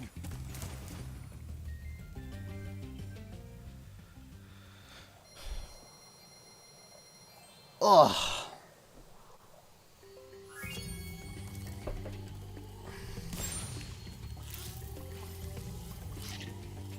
Yeah, my first car last November, like, I bought it myself. Nice, Fallen Paladin. That's awesome to hear. Oh, I feel much better now that so many dragons have been rescued. Cool. Jump in the balloon, and I'll show you the Dreamweaver's world. Off to Dreamweavers. We are at the 4-hour mark, so 4, 8, 12. We are 1/3 of the way through the stream, and we are 1/4 of the way through the bar. That is incredible. Thank you so much, everybody, for helping out with this trip. I really do appreciate it. Thank you. Thank you. Thank you. Are you playing Spyro for 12 hours straight? Yes, Billy. That's exactly what I'm doing. 12 hours straight.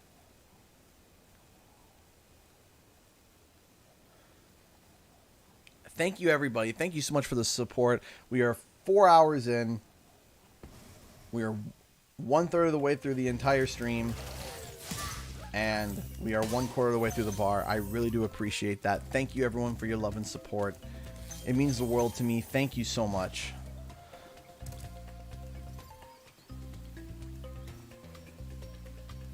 Okay, see you later. See you later, Fallen Paladin. Thank you so much for stopping by. Just back from work. I just got in before you get to one of my favorite Dragons Canadian guy. Awesome! And boink. That's over here and go. Shaboink. Hit that. Do this. Well, we're on hour 4.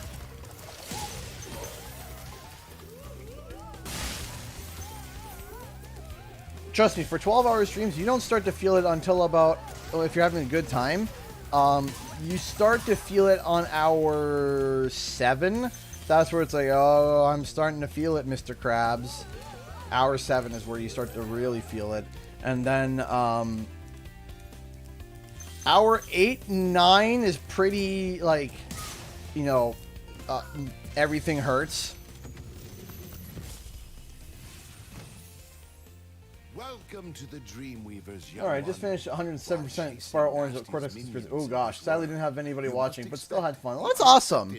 And prepare for what is not. Elena just donated $2 through Super Chat. Thank you so much. I appreciate that. Thank you. How's it going? We need a Spyro 4. Yes, we do. Yes, we do. Thank you so much for the $2. We do need a Spyro 4, and I will advocate for a Spyro 4 forever until we get it. You are the most kindest YouTuber I've ever seen. Love your content. Aw, thank you. Thank you so much. I really do appreciate that. Thank you for that comment. Thank you. Work efficiency drops at 7 hours. Yeah. Then people say can't do anything for more than 6 hours because at hour 7 is when fatigue hits hard. Hey, Sierra. Hello, Sierra. How are you? Yeah, hour 7 is when things slow down. Excuse me. It's like, oh, I'm starting to feel it.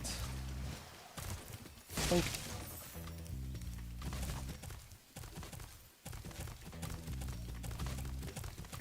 What's your vid about clues on the next Spyro stuff? Hey, I'm happy to hear that. So yeah, there is hints pointing towards April, but as I stated in the video though, I did say I am not confident. I'm not confident in that. It could be April 1st. I don't know, it could be something in April, but I just want to make that clear for everyone watching that I wasn't like, oh yeah, we're certainly going to get something in April. I said I wasn't confident in it, but there is stuff that I do want to point out that is suspiciously pointing towards April, which is good. That's interesting, but that doesn't mean that it's going to be in April. It's just that there's evidence to suggest that there's activity in April. Why? I don't know. I don't know why. It'd be cool if there was like an interaction to be able to hit like the dragon with the cannon and see if something happened. That'd be cool. Like that. There we go. And then we hit you and hit you. Nope. Nope. Come on. Come on. Come on. No! Okay. No! Why do you hate me? Thank you.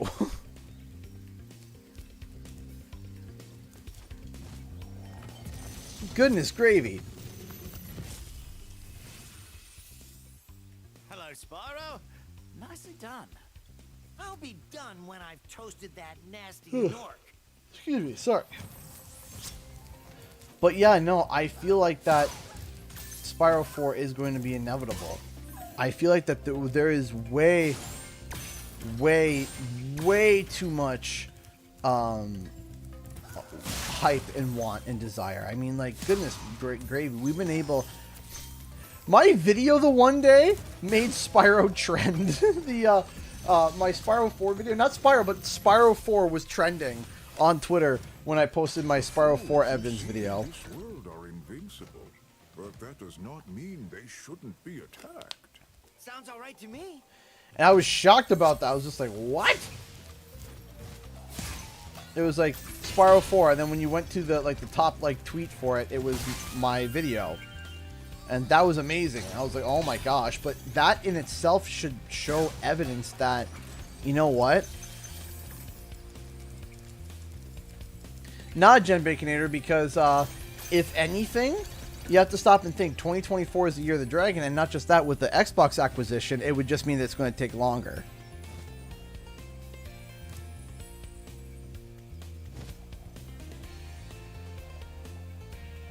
That's what that means. It would take longer. Because of the Xbox acquisition, that might be the reason why we even get a Spyro in the first place, if there's nothing planned. Because, as I stated, the Xbox works very autonomously. Right? I had stated that in a video, and that if... Hey! Is it, Pirligi Caputo? Is that how you pronounce it? From Italia, can you go, hey, is it bonsoir? My Italian's very bad. Bonsoir? Bonsoir, is that it? Eat breakfast before I do anything. There you go. Yes.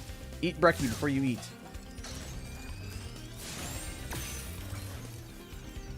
Ooh.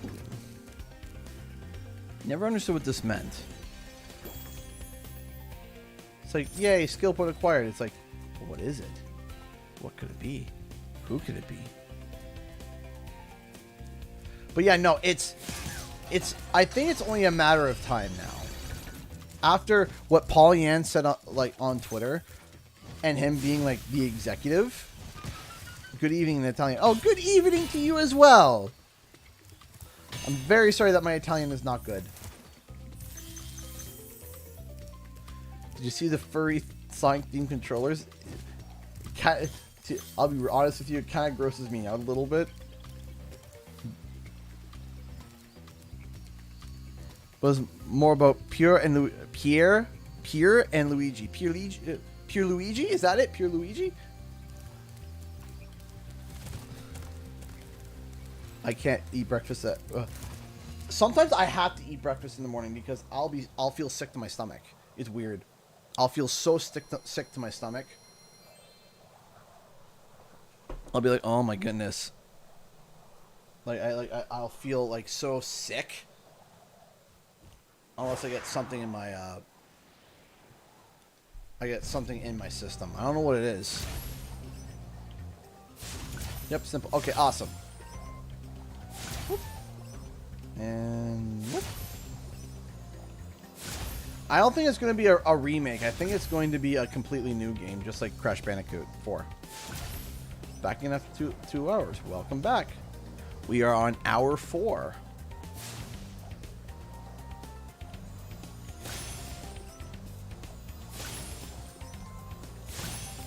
And hit that. Nope, hit that. There we go. Let's go. There we go. Boop. Yeah. But if I come to your place and you hand me a furry controller, I'm going full Agent 9. Yeah, I just think of like all the greasy hands, all the grease that's going to get to the fur, and that you have to brush your controller. There's just something not right. It's like you have to go buy a My Little Pony hair set to be able to brush out your controller. Yeah. That just sounds gross. It's just, I don't know, something about it. It just, like, it bothers me, man. It bothers me. Like, ew. Like, can you imagine trying to have hot wings and then play with that controller? Oh, that would be just disgusting. Just matted fur, food, and grease. Ah. Yeah!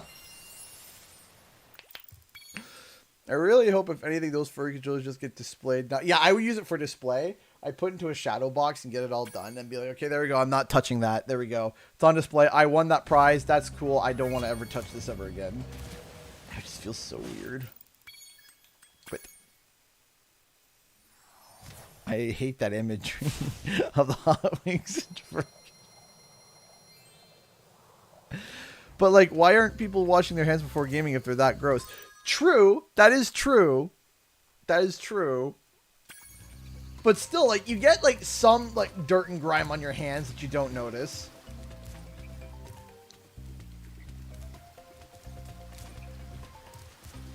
It's just, yuck, yuck, yuck.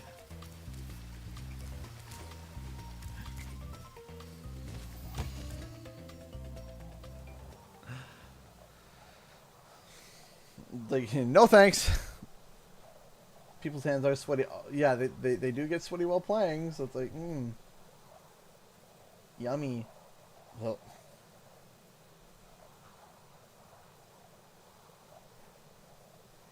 disgusting.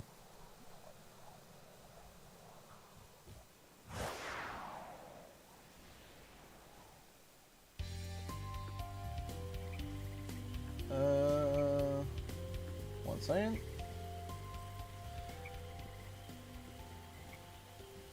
Wash your hands. Your hands will still produce natural oils, which will make the furry controller just ew. Ugh. Ugh. I just no. Wife got curious and come to see. I think she likes you. Hi, I'm Canadian Guy A. I scream about things.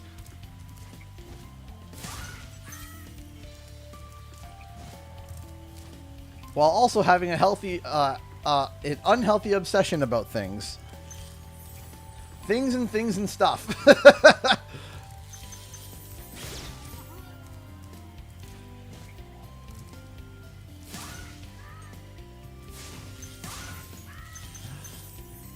go over here.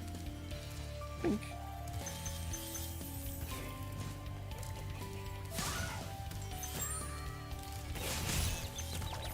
Oh yeah, I'm super super excited for Sonic 2. I'm going to be trying... I won't be able to see the Friday show. I'm going to be seeing the Saturday show, probably, because Friday I'm streaming, 1, and 2, I'm going to be seeing it on Saturday so that we can get the kids to be watched. I messed up. I done goofed. Imagine if Crash Bandicoot would have an Animal Crossing-like game where Crash and Cortex got their own islands, but they manage their own hotel. That would be interesting. Cortex would try to nickel and dime everyone to death, and then Crash wouldn't be able to take care of anybody because, according to Crash, being able to relax on a tree stump is cool. Brian donated $4 to Streamlabs. Gotta round that bar up to $4.25. Who's your favorite of alternate playable characters in Year of the Dragon? Ooh. Gameplay wise, I like... You know what? I'm just going to say, in overall, Bentley. I love Bentley. I love his music. His music is so just like insane. Very little sense. But I very much, I think we're going to go with Bentley. And also his, the way he speaks is perfect. It's just like everyone thinks he's a big, dumb creature. And he's actually a very linguistic, brute. And I find that trope hilarious, and I love it. I absolutely adore that concept.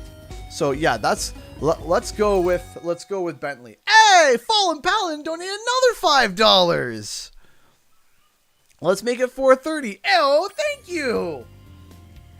Thank you so much. We're over 26% of the way through. Oh my gosh, Charlie donated $1. Hi.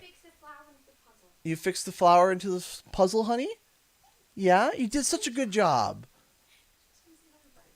She wants everyone to know that she put the flower into the puzzle. Yeah, she did. She did awesome. Charlesy, thank you so much for the $1. Why do I have a feeling that Spyro will appear in Fortnite as a glide? That would be hilarious. Just it's just like a magical looking square, and then it's just like the poof is just Spyro with his like that. It's just it looks like the float from Crash 4 in the background. That would be hilarious. Fairies are always on your side, Spyro. What do you think will happen to Marco Peacekeeper to lose his wings? I don't know. I don't know what would have happened to him. I mean, he is a peacekeeper, so I mean, he's probably blossomed into a fight. But During always gave me creeps, not gonna lie.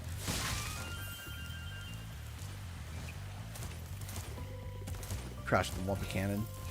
Wow! Wow! Just Crash is going crazy. Brian donated $9 through Streamlabs. No, I need the number to be even more, before I leave to take a nap. Thank you for the $9. I appreciate that. Thank you, and thank you for evening out the bar. I always appreciate that. Thank you. Thank you so much, Brian, for that. I really do appreciate that. Thank you for the love and support, everybody. Thank you so much.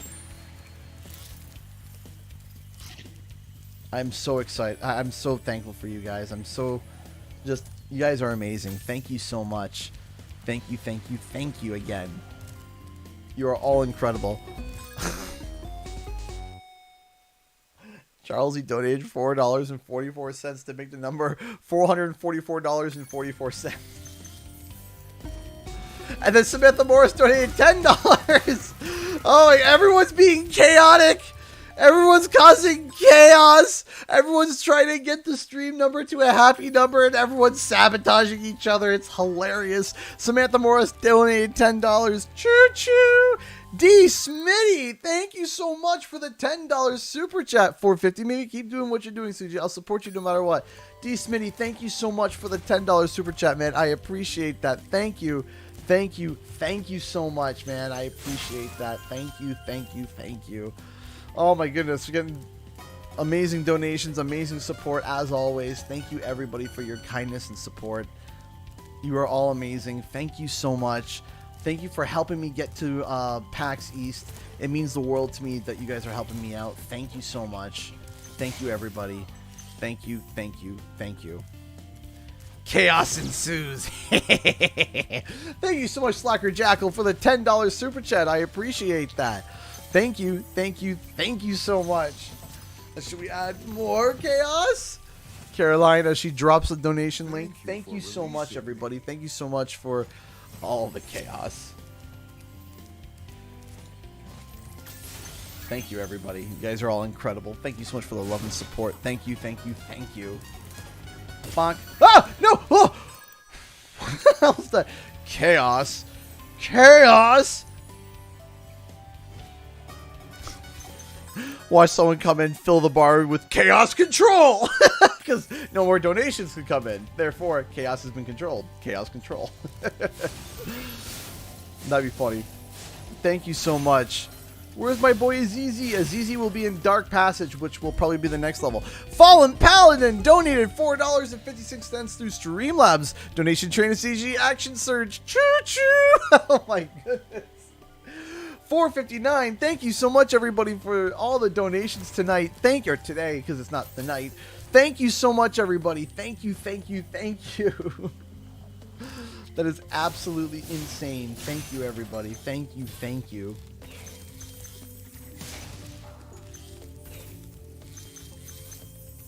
Thank you. There we go.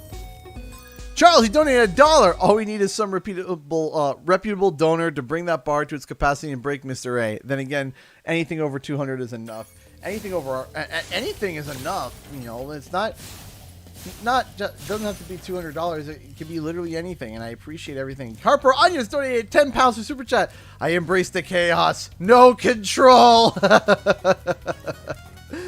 Thank you so much, Harper Onions, for the $10 super chat and for being uncontrolled. Thank you, everybody, so much. I really do appreciate it. Spyro 4 2022. I mean, I would be grateful for that. Nate Rivers donates $5. Man, this has been a massive donation train. Thank you, Chaos. That is incredible. We are 465 at the bar. That is actually incredible. Thank you, everybody, so much. You, as Caroline just said, you are all lovely. Yes, yes, you are. You are all very, very, very lovely. Thank you. Skylands is coming back. Are you predicting that? Is that what you're saying? Are you saying that this is a prediction? Samantha Morris donated $5 to Streamlabs with the train emoji. Choo choo!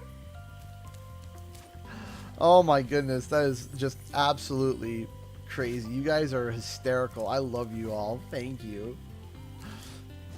You guys are amazing. Thank you, thank you, thank you. Now my face is hurting from smiling. Thank you. Thank you, everybody. We are what? 11:30. We are at 11:30 before the bar is filled. That is incredible. That is so awesome. Thank you, everyone, for all your amazing love and support. It really does mean the world to me. Thank you. Thank you so much for everything that you guys do for this channel. It's absolutely just, it blows my mind every day.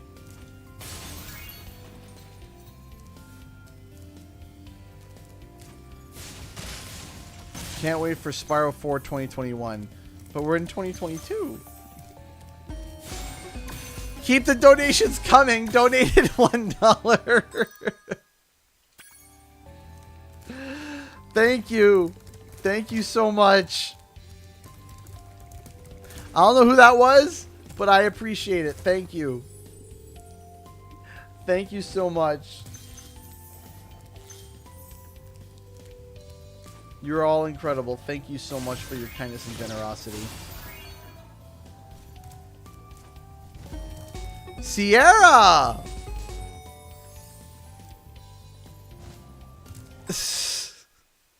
Oh my goodness, 2 donations back to back. Sierra donated $2.67 through Streamlabs. First time donating, and all I've got to say is hashtag Team Odd. Ooh, first time donator. Hey, welcome, Sierra. Thank you. Donated $2.67, and then Brian donated $1.64. I changed my mind. I'm down for the chaos now. Throw in the wackiest donation amounts.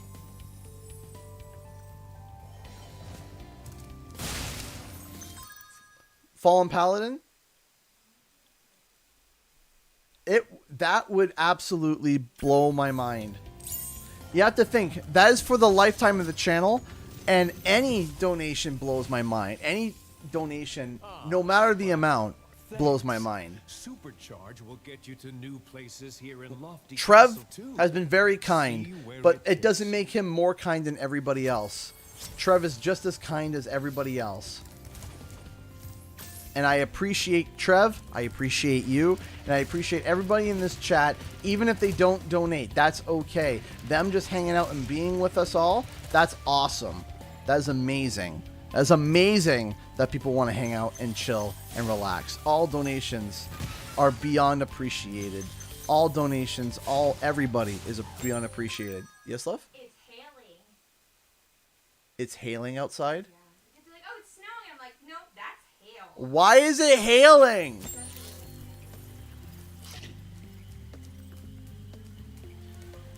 You don't think I would still cry over that, Fallen Paladin? I would still cry over that. Pardon?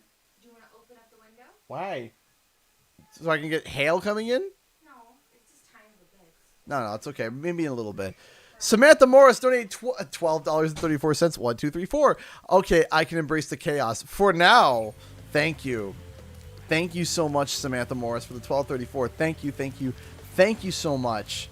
Thank you so much. I really do appreciate that, Samantha Morris. I still cry over donations. I still do, because it means the world to me. It really does. It means the world to me that people would want to support me like this and to financially help me out. It's incredible that anybody would want to support anything, whether it be $1, $5, $1,000, $10,000. It doesn't matter the amount. It's still appreciated.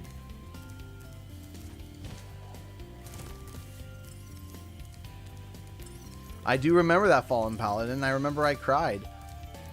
I cried the other day when someone had donated. I think it was around $500. I still cried.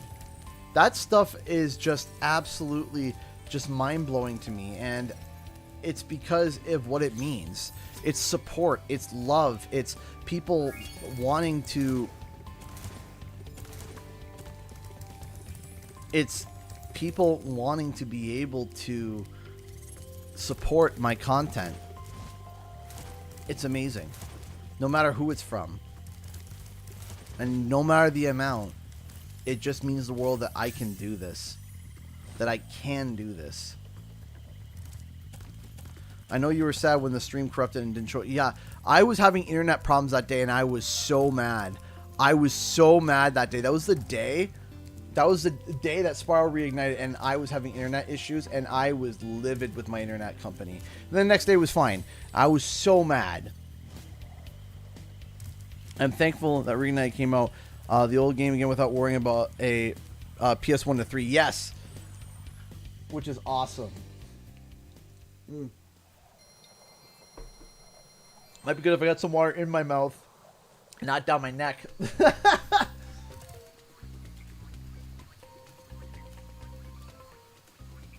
like, that would be nice. No, I remember that happening, and I was so mad. I was so mad that day because it was Spyro time. And it was like, man, hey, kill him, code, resub. Can't think of a better person to give my sub to. Just an all-around good guy, and your followers and viewers are the nicest I've ever seen. They are. They are. That's the one thing that I'm going to brag about. My viewers, my followers, everyone that's related to this channel are some of the kindest people I've ever seen and ever met, and I've had the joy to work with. All my mods, absolute sweethearts, every single one of them. I couldn't be able to do this without them. my helpers to the channel and behind the scenes, like Shooter, Shemp. I couldn't do it without them. I couldn't do a lot of what I do without this fan base and this viewer base that I'm a part of, and it's something that I'm just absolutely thrilled to be a part of. And I am just beyond happy to be able to have all of you as viewers, all of you as viewers, all of you as watchers, fans. It's amazing. It's absolutely amazing. So I will brag one thing about myself, and the one thing I will brag about is I have some of the kindest, most generous viewers that I have ever seen in any viewer base or fan base. I have some of the kindest people that I have ever met, and I've had the pleasure of meeting, and it is something that I am thrilled to be a part of. And you guys have helped me and supported me through the highs, through the lows, through the disappointing award shows, to the hype shows. You guys have been there for me, and I will brag one thing and one thing only about myself, and that is that this community is the best community that I could, better than any kind of community I could have imagined to cultivate. And that's it. That's it. It's just amazing to be able to say, like, I have a community that is as kind as it is, who is as helpful as it is, and people have reached out. It's just beyond a community that I ever thought I would ever have. And I'm so thankful. I am so thankful. I really am. The enemies here can be quite frightening, but you should watch the fools. I'd rather flame the fools. Now you're thinking. Yeah, this is one of the best communities I've ever been a part of, and I am grateful, very grateful. Fallen Paladin donated $2.35. Thank you, Fallen Paladin. Let's round it out. Also, I've tried my hand at streaming. Hasn't turned out too well, LOL, but I'll keep trying even if I don't make it like you have. Part of it I feel is that who you know and perseverance. So I can tell you that it's who you know? No. Can that help? Yes. Can that help? Yes. Is it the key? No. I'll tell you what the key is. The key is creating a platform somewhere else and then pointing it to Twitch. And that is... Look at our boy Azizi. That is the key, and I'll explain to you in a second. Thank you for releasing me. So over on Twitch, I have over 2,000 followers over on Twitch or whatever, and that's not even my main streaming platform. My main streaming platform is YouTube, right? Because that is where all my subscribers are, right? The thing is that I built a platform somewhere else. Okay, so I'm going to pause this, and I'm sorry if I'm going to go on a little short rant, but I'm going to explain how it is that you can make it as a streamer. You have to create a platform somewhere else to be able to direct you to Twitch. So, oh, hey, it's you. Hello, Ryan. So I'll give you an example. Let's say you start getting a Twitter following because you're posting funny memes and all this stuff. Toys for Canadian Guy Hayes to $1. Introducing our newest game. It's a hybrid. Introducing Spyro the Dread Cooper. That would be that would be a game that I would be very confused about. Thank you so much for the $1 Toys for Canadian Guy. So imagine this. Imagine this. Imagine creating a platform somewhere else. YouTube, Twitter, all these other platforms that allow for a lot better discoverability. You know what's another one? TikTok. TikTok's another really good one. TikTok. And then you know what you do? I mean, I'm on YouTube, but hey. Then you create a community on YouTube, TikTok, Twitter, whatever. You create an ecosystem that people get stuck in and part of, and you get involved in communities. And then what happens is that people will naturally join onto your community. So, for example, people of the Spyro community started to come and join my community, right? And then people came from the Crash Bandicoot community and came and joined my community. And then the CTR community came and joined my community. And then what happened is that it bolstered into size. And then people that weren't even a part of a community but had interest in Crash and Spyro came and joined my community. And what happens is that then I direct and say, hey, I stream on YouTube, or hey, I'm streaming on Twitch. And what happens is that then the discoverability app, which is YouTube, lets everyone know, hey, he's streaming, and then everyone goes and flocks to that channel and watches, right? And that is how you can kind of do it, right? That's how you start. You could do it in a Discord server. That's also true. You could go to a Discord server that you're all friends with, like maybe you have like, 50, it's a 40, 50 person Discord server, and you can do I have a TikTok. It's hung on my wall and has numbers on it. I like that joke. That's funny. And what you do is that then you direct them, because unfortunately Twitch and YouTube for discoverability on streaming are awful. They're terrible. They're not good. They are not good. Emma Danielle donated $20 through Streamlabs. Thank you. Thank you so much. Watching from all the way in Scotland. Ayo, your stream has kept us entertained for the last few hours for the first spring clean of the year. Love your channel and your amazing community you've built. Aww. Thank you, Emma. Thank you. But as I said, I couldn't have built this community without you guys, without some of the most kindest people that I've ever met. It's all because of you guys that we were able to do this. So thank you so much, Emma, for the $20. I think you just Thank you. might be the dragon Thank you, with Emma. the Thank you, big thank you, nasty thank you roar. so much. I really do appreciate that, Emma. Thank you, thank you. Thank you. Hope you everything is well in Scotland. Hope the weather is okay. It's hailing right now. In Canada, where I am, it is hailing, and I hate it because it's either snow or rain. Do one of those. Don't hail. No one likes hail.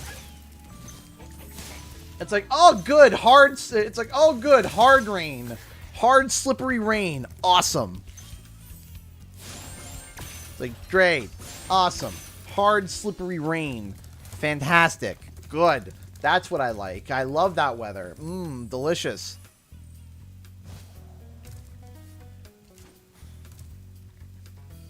Okay, so we don't want to go up there. Do you notice the dragon platform was the same as the skill point behind that false wall? Was it the same rig? I know Aster and that dragon has the same rig. I know that. Thanks for giving me a stream when I needed it most. I will always try.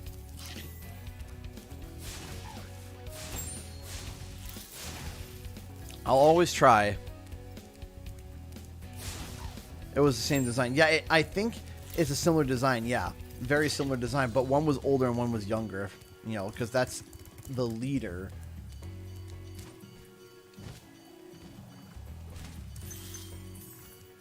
First start with the Fifth Element. Fifth Element, good movie. Good movie.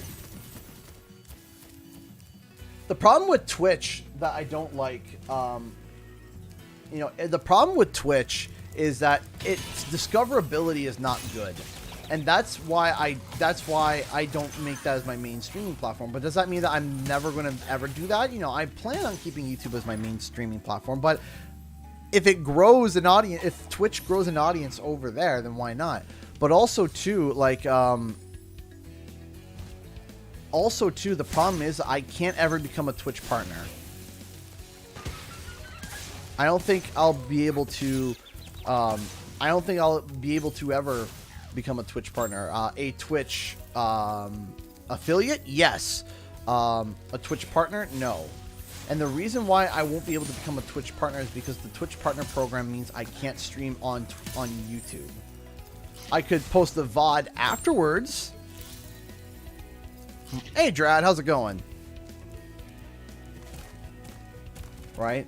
So, and the problem is that the majority of my viewers are over on YouTube, and I would hate to betray the viewers who have invested so much time, effort, and sometimes income over on the YouTube side of things,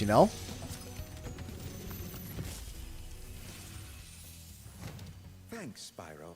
I'd love to help you catch Nasty, but I'd really hate to be trapped in Crystal again. Don't worry. The only one that's gonna be trapped. The problem I have with Twitch is that it does irritate my eye after a while. I love like these boomer jokes that you have about modern like apps. It's pretty awesome. It's kind of funny. Ow. Also, I like how they kept like in the original game this was supposed to be a hazard, but they forgot to turn it on. So yeah, maybe behind the false wall, maybe they had it all set up and then it was weird to put a dragon there, so they just put a skill point there. That's possible. Or just like a nice little secret, because I've always wondered in the original game why that was there to begin with. It kind of didn't make too much sense to me, you know? Favorite dragons? I actually made a top 10 about that. Obasi's is up there. Very weird, very unique. Thank you for releasing me. Very, very, very different. Hey, Sophia. Whoop, whoop. This way.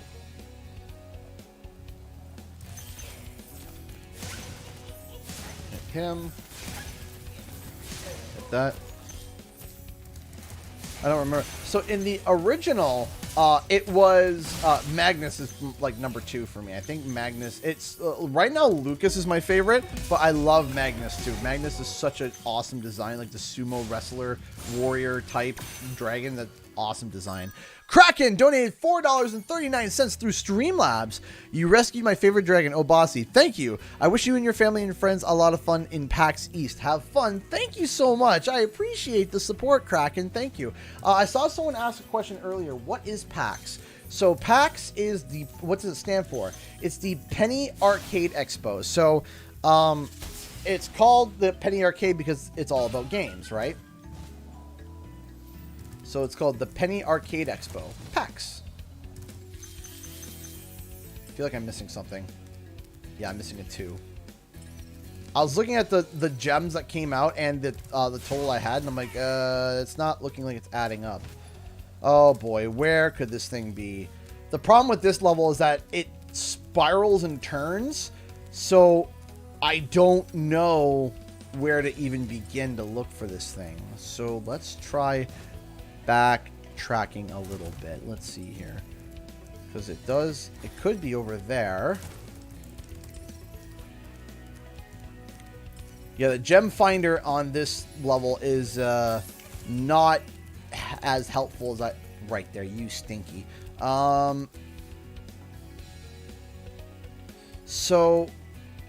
So as you were saying, the false wall analogy, yeah, I didn't know that it was what it was doing in the, why it was there in the original. I got a feeling that maybe it was like not a mistake, but like they were thinking about putting a dragon behind that wall, but then maybe like in testing they were finding that people were freaking out and couldn't find the dragon, and they were just like, you know what, we'll just you know, turn it off. Hey, Pumpkin Vampy, this is one of my favorite levels. It's a good level. This is a really good level. I remember seeing the full level breakdown of this through Achievement Hunter, Rooster Teeth, and I remember just being absolutely just beyond, like, just, that's not where I wanted to go. I messed that up. I just remember being beyond just shocked and being, like, so, like, just happy about what Toys for Bob did. And I would love for an opportunity like that, like what Rooster Teeth got, because that was such... You know, like, and I got something similar, but it wasn't an exclusive. So, like, for example, that Rooster Teeth exclusive was absolutely amazing. You know, that was such an amazing and cool thing to see. Nope. I did it again. Awesome. And we died. Let's try this again. Oh, I know where the gem is. I know exactly where the gem is. I know exactly where it is.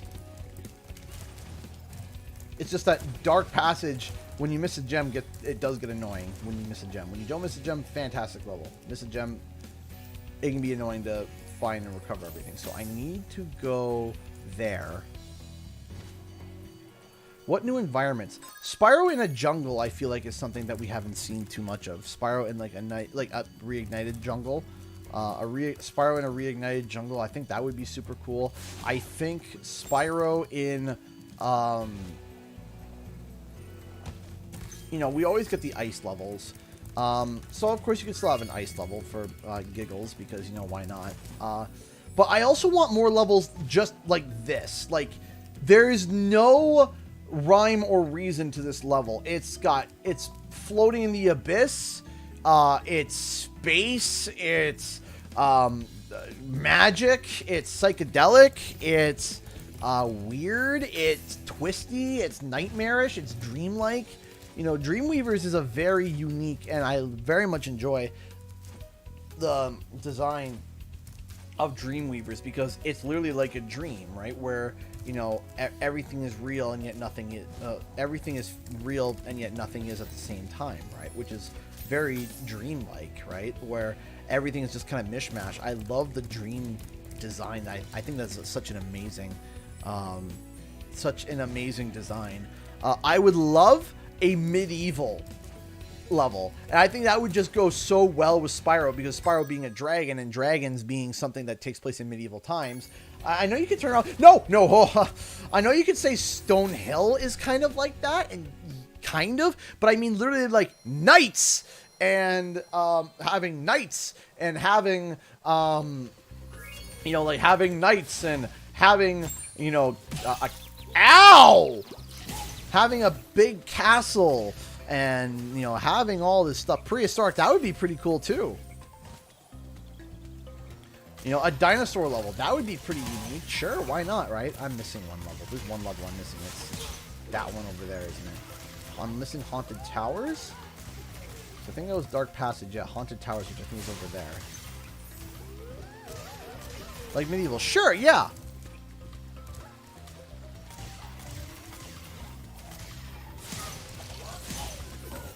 Knights and horses, and that like medieval. Yeah, like knights, horses, a literal, like, you know, jousting, and, you know, they're right, almost like the very first level for Crash Warped Frog Village, like that, something similar to that. Candyland World, yeah, Candyland World, that'd be cool. Candy World, that would be cool. A Candyland World, that would be pretty awesome. Prehistoric would be interesting too.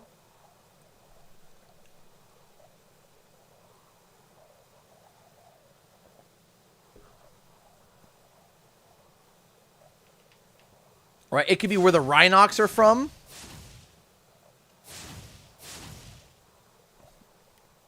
Right, like all of these really just unique places. Okay. I need to go to the bathroom. I am so sorry. I gotta go to the bathroom again. I am so sorry, everybody. I'll be as quick as I can.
I am sorry.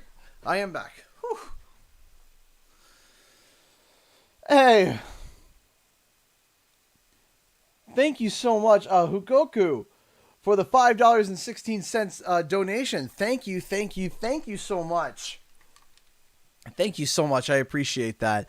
Thank you. We are, we're doing pretty good. We are what, 1080, 1079 and change. Woo, that's awesome. And sorry guys. If you don't know, I do have issues. So yeah. I do, like that. There we go.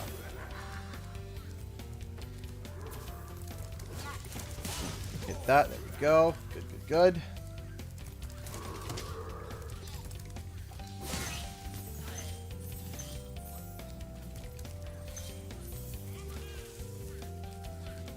I was discussing Spyro 4 play. Yeah, I remember I made a video talking about that where I thought it would be super cool if like it was let's get to PAX East. Huh, sounds like a cool thing. Wish I could go to that. Oh, I wish you could too, Katie. It'd be really awesome to have you there.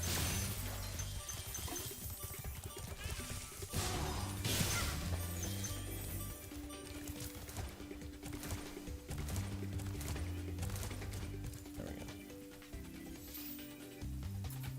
Small child bladder sucks.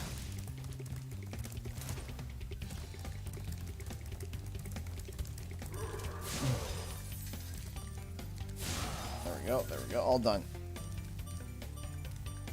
Yeah, that was super cool. Fortnite raised $70 million for humanitarian funds for Ukraine, which is super awesome. Just gotta wish real hard, Katie.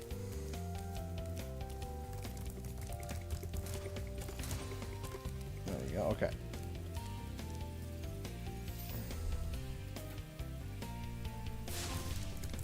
Come on, let's do this. I'll think about it. Okay.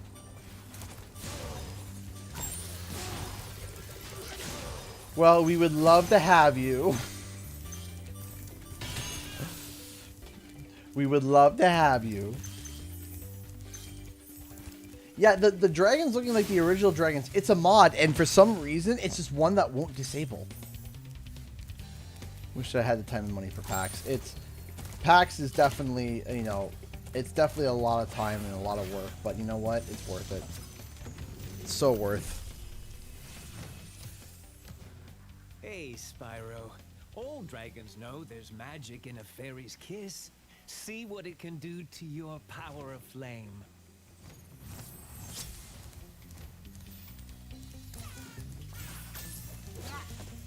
Boom. And boom. There you go.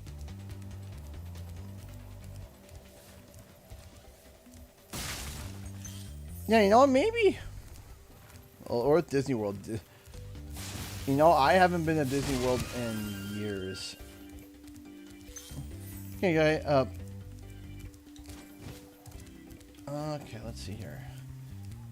Yeah, I might just do that. I might just go get the, and then just circle back.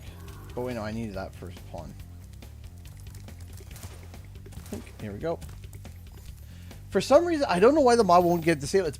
It's not the mod's fault. It's probably my fault for some reason. I was having a hard time getting it disabled. I was like, why would you disable?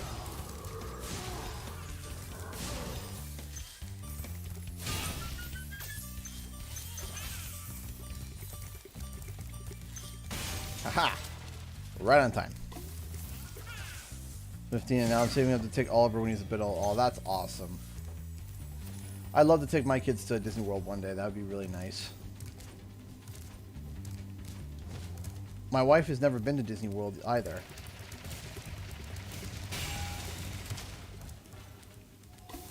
And I want to take her. I would love to go on a trip with just as my wife and I go to Disney, and then take the kids after. But the kids are getting to an age now where if we tell them, yeah, we're going to Disney World, and they're not going, that would just shatter them.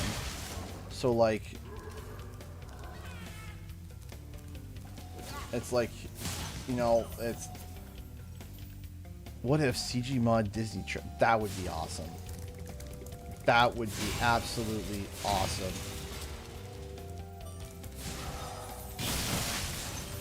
If we ever get to the point where we could do that, that would just be absolutely amazing.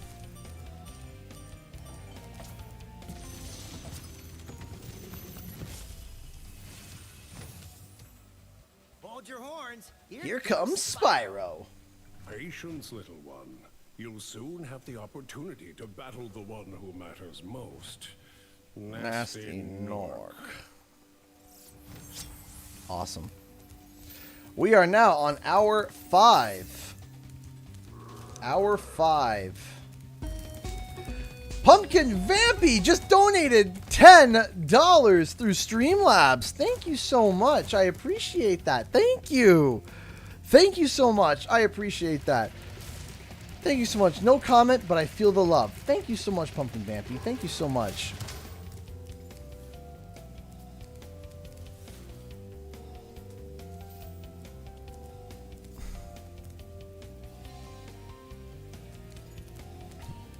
Start a live stream from for then CG. Ha! Ha! I don't think you understand the cost of a Disney trip. It's not, you know, it's not, you know, $2,000 and, you know, that's it. It's a wee bit more than that. Just a little bit more. Yeah. Starting a live stream fund for a Disney trip to take the kids to would be, budget would be a lot. Basically $2,500 or even $5,000. Yeah, $5,000 is about the amount. Because you have to think plane tickets, gas, rental, food, the tickets themselves, buying stuff while we're there. I went the wrong way. It's, That's for food and tickets and stuff. Yeah, that's... And then I have to also get all my other bills paid on top of that, too, right? I have to make sure I have all my other bills paid as well before we do that. So...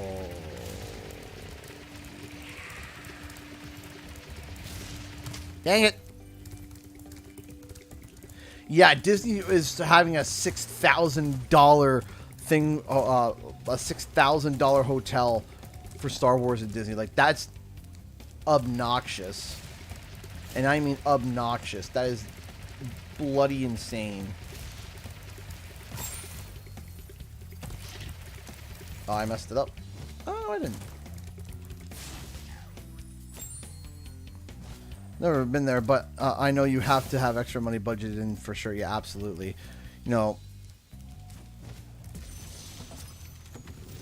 Bano. I love his little mug. Of the supercharge. Great work.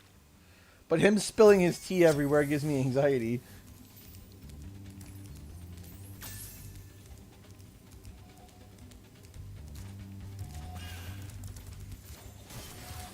Long term, man. I would love to be able to think long term. Right now, I'm just trying to survive till May. Once I survive to May, I'll feel a lot better. That's basically been my mindset, is just try to live till May. Once we get there, I'll feel a lot better. Finished anxiety. Yeah, exactly. It's anxiety.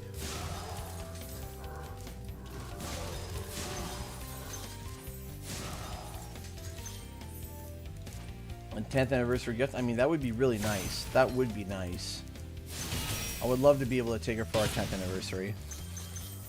Have I watched The Boys? I saw the first 1 or 2 episodes. Didn't really like it. Wasn't thrilled about it personally. Just a bit much for my taste. It's a little much. I would love to take her for our 10th anniversary. That'd be really nice.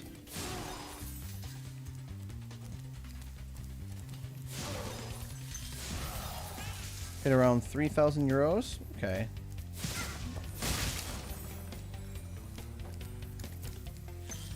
just want to meet the characters and see parades.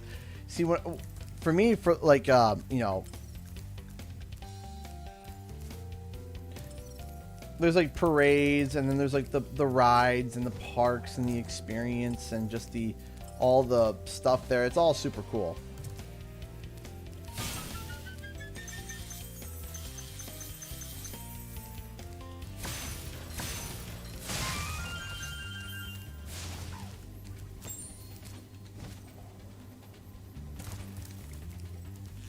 When is your 10th?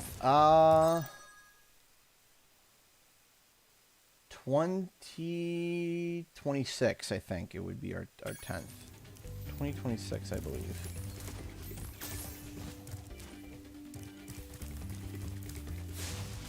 Yeah, 2026. Yeah. There we go. And no. Grab that. There we go. I think my wife and I have been together since 2014. 2014? Trying to think back now. Yeah, 2014.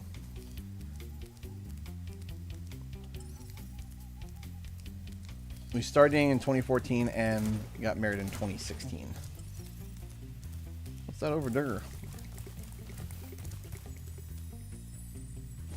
Paris as a kid, and I was terrified of the Finding Nemo ride. Really?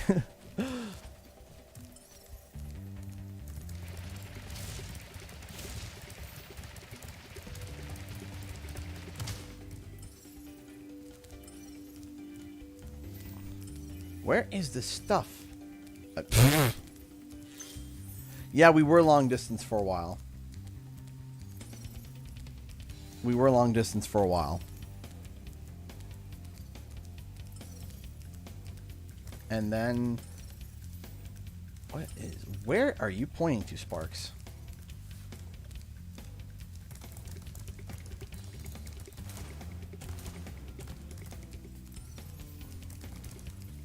How many gems? We're missing a lot of gems. What am I missing? Must be missing like a big chest or something. Oh, let me do that supercharge thing again. Must have missed something like that, I think. He's pointing to the gems. Really? Really?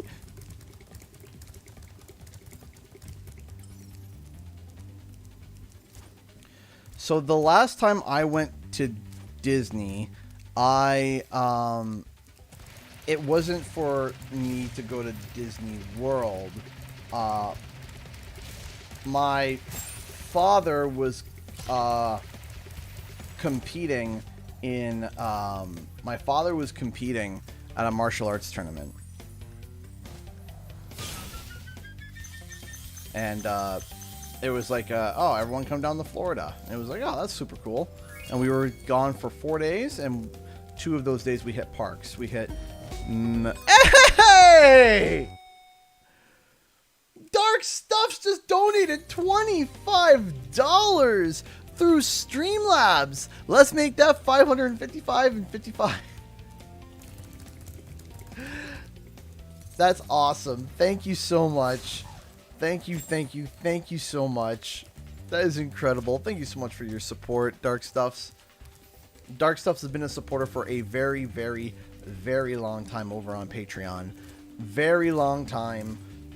And consistently supporting. Really appreciate their work. Thank you so much. Thank you. Yes, we are on hour 5. Woohoo! Give it up for hour 5. Hey, DJ Donnelly, it's going well. Ow. Excuse me. Sorry. I think we got Jacques now. Just Jacques, right? Jacques Cousteau.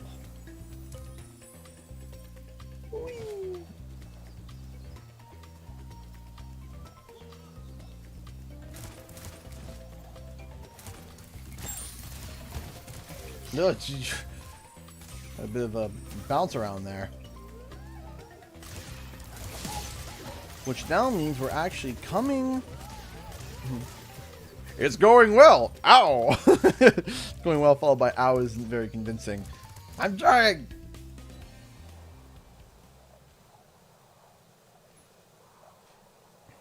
Confronting Jacques.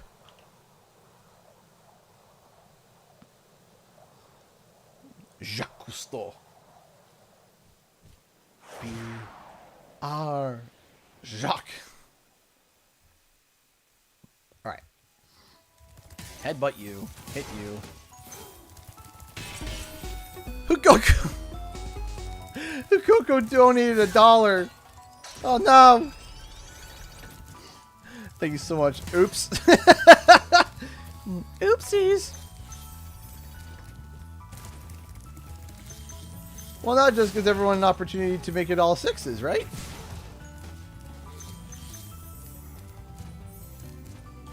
Yep, nope, eaten. Guess the baguette's ready. Jacques' my least favorite boss. He's pretty not, like, hard. Like... Boop. Pumpkin Vampy donated $1. Also, oops. Thank you. Thank you so much for the donations, guys. I appreciate that. Thank you. Thank you so much. I appreciate that. Thank you, thank you, thank you so much. Unica, one of my favorite ones. I really like his design. Thank you for releasing me, Spyro. Take care.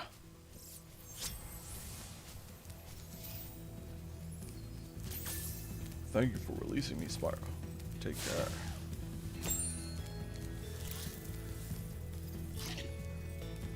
We're getting close to that 600 mark, and when we hit that 600 mark, we're $1,000 away from filling the bar. That's incredible. Thank you, everybody, so much for your love and support. I really do appreciate it. Thank you. You are all incredible. Thank you. Thank you so much.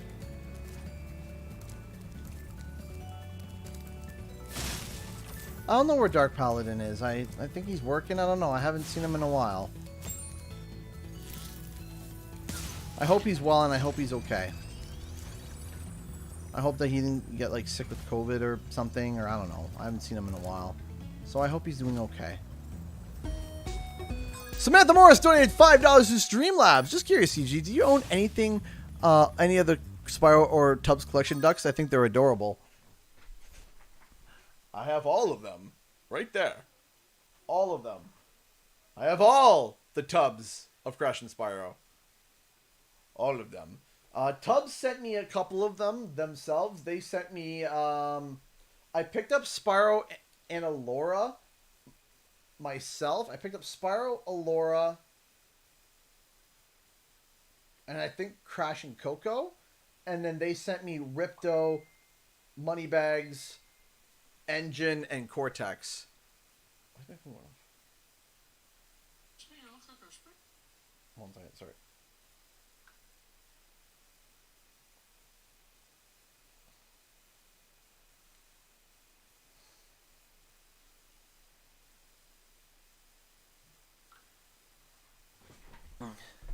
So yes, I do have the ducks. I have all the ducks. I have them all. Tubbs graciously sent me over a couple ducks to finish my Crash and Spyro set, and I was very happy about that. They sent over, they call it like the Quack Pack or something like that. I done goofered. Death.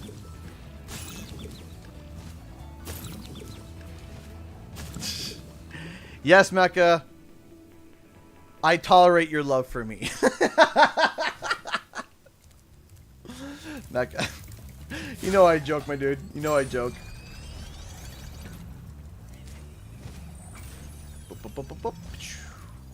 Okily dokily. Let's head up here. Let's try this again.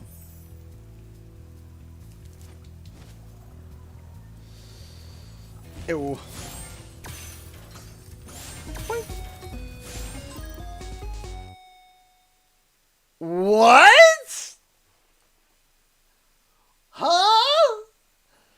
Dark Stuff's donated $45 through Streamlabs. $1 for each month of Patreon. Have you been supporting me for 45 months?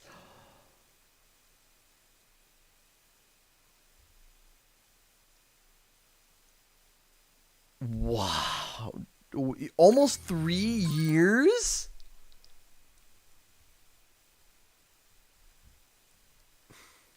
Thank you. Thank you. Thank you. Thank you. Thank you. Thank you. Thank you. Thank you. We are now over. We're now at 6:07:55. That means that the amount that we need to fill a bar, 45 months is more than 3 years. That's right. That's almost 4 years. That's right. It's almost 4 years. Wow. That's right. Math is hard for me. CG's math face. Yeah, I know, right? Can you tell I didn't do so well in 10th grade math specifically? Actually, no, 9th grade math specifically. Thank you so much.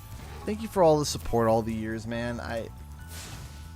You've helped me be able to get this far, and I am appreciative of that. Thank you. Can confirm, as Secretary, Dark Stuff has been around for a while. Yes, Dark Stuff has been around for a while. Deal with numbers at work all the time. Ow.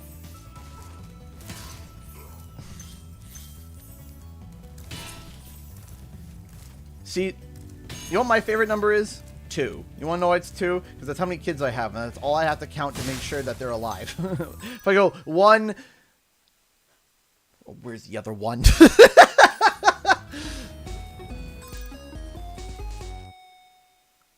Howling Wolf!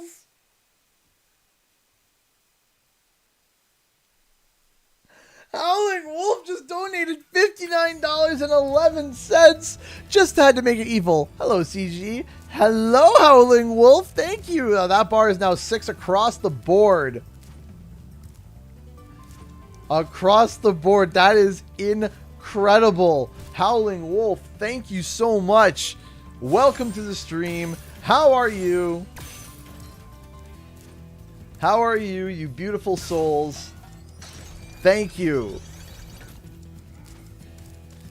Thank you, thank you, thank you. Thank you, everybody, for your kindness and support. I really do appreciate it. Thank you, thank you, thank you so much. The other one is standing on the stairs, having her brother's dinosaur toy roar at the railing. Yeah. Yeah, that was Hope last night. I'm like, Hope, go in your room. I look over, she's going, roar, with the dinosaur, and she's roaring at the railing on the bloody stairs. I'm like, what are you doing? Doing fine. Just got off work. Got off from work a little bit ago. Awesome. Whoa. Pick one new ability or enhance one ability for Spyro. Has the ability for Spyro 4. What would you pick?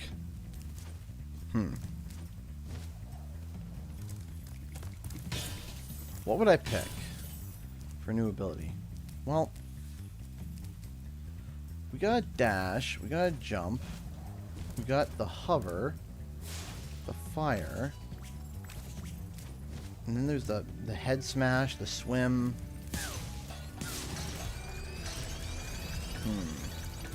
What could be the new... What could be a new ability that Spyro could use?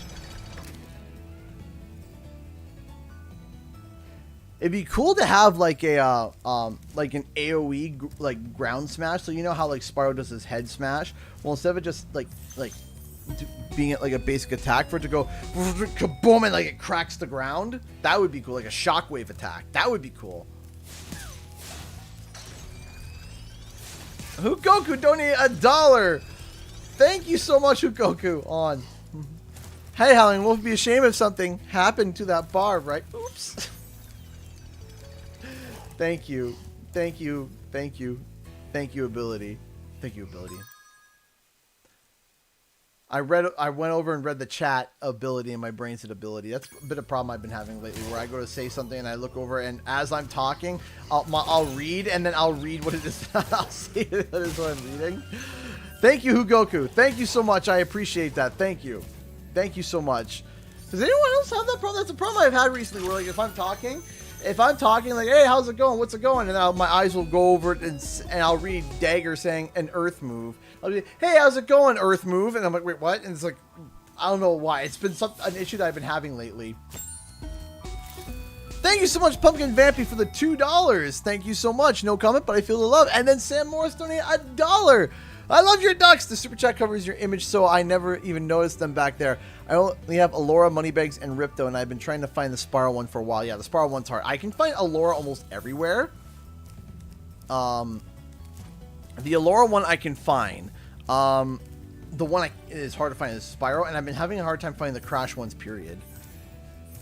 It's an ADHD thing. Is it an ADHD thing? Good. Digging. Okay, maybe. Maybe digging. Boop, boop, boop. There we go. In we go.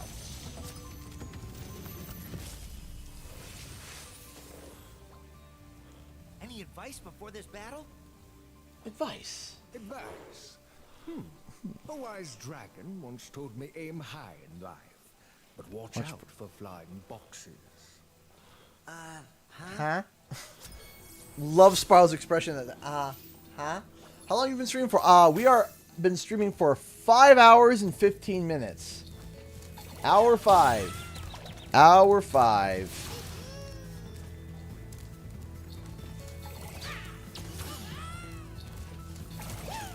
Boink.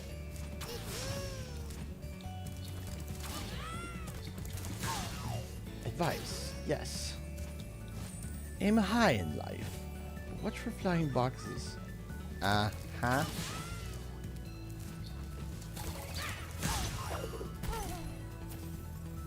Hoo-hoo! Ha-ha! Boink, boink, boink. Yeah! Away we go!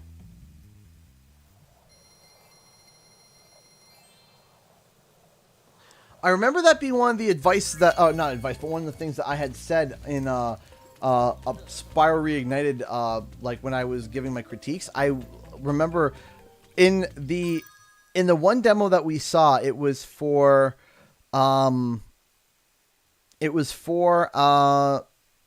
Colossus, where he would grab the gems and the gems would just bounce and update. Right, it would just like if you click the 2 gem, it would just it would go boing and they add 2 gems. And I remember recommending in one of my critique videos, hey, why don't we have like a rotary wheel, like, and I remember they added that. The reason why I say that is because I was DM'd by Not the friendliest place you'll ever find.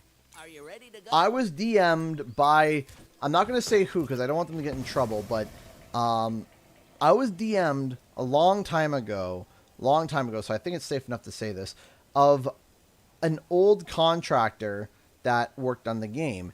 And they told me, and I was shocked. I was just like, what? I was like, really? Really? They said, yeah. So in one of my videos where I recommended, I was like, hey, you know, Spyro originally when he started gliding, he'd jump and he'd glide, and he would just, his tail would stay stiff and he would just glide. And I remember I jokingly, it was half joking, but I was half also being honest. I was like, hey, you know what? I said Spyro's boost, I call it the booty swish. Because if you remember when Spyro glides, his butt used to go like this. His butt used to do that, and I jokingly call it the booty swish. And I said that Spyro was missing the booty swish, and that he seems a little bit stiff when he did that. Well, apparently that critique made the rounds. Like they showed that video apparently somewhere, and they updated it to add the slight, like his butt doing this. Apparently that was according to that developer. Of course, I might have been tricked. But according to that developer, who I checked up, did have a credit, said that it was that they watch those videos. The developers, they do watch those critique videos and those little things, and they look at them, and they see how people react. And to find out that I was like, hey, your little video, your little comment of you talking about the booty swish is what caused the change. I was just like, oh my goodness, that is super cool. That was a dev had an old dev had told me that, and that was something that was just like, that is super cool. They just DM'd me and they're like, hey, big fan of the channel. And they told me that, and I was just like, that's super awesome, man. Like, that's super cool to hear that kind of stuff. To see that kind of stuff, that like to hear that, like, hey, you know what? These things that you do, these things that you put time and effort into, it's noticed, you know? And I think that that's something that's just really cool. Like,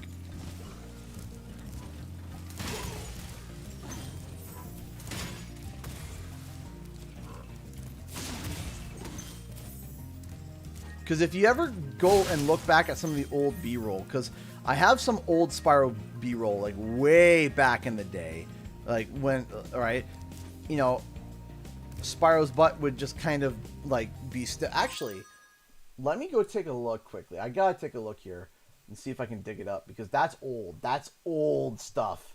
That's like some of the original OG like footage that I had for Spyro for like the old B-roll. Let me see here.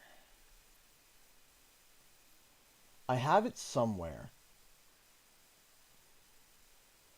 No. So there's the all scaled up reveal. I have the Zephyr reveal.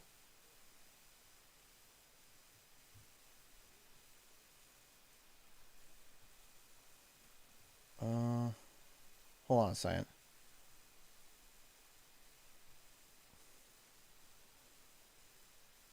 Okay, so we have the Gamescom stuff there. Where is it? It's around here somewhere. I had the Allura reveal. This was like the original Allura reveal. I do have. Oh man, this thing won't even play. Why is it not playing? Come on. Why is it being goofy with me? Hold on, let me try opening up in VLC.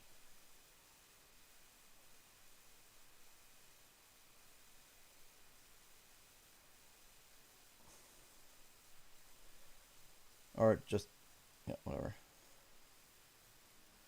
Yeah, so I have the original Allura reveal. Yeah, see? Oh no. Oh, hello. They just dropped this on Twitter. That's it. They just are like, yeah, here we go. Hi, I'm Spyro. What are you, some kind of goat? I'm a fawn, you dork. Oh, sorry. That's the Ripto. That was the old Ripto concept art that they used. Where is it, man? Where is it? I know I have it somewhere. I know I have some of the old, like, B-roll somewhere hanging about. Where? Metalhead gameplay.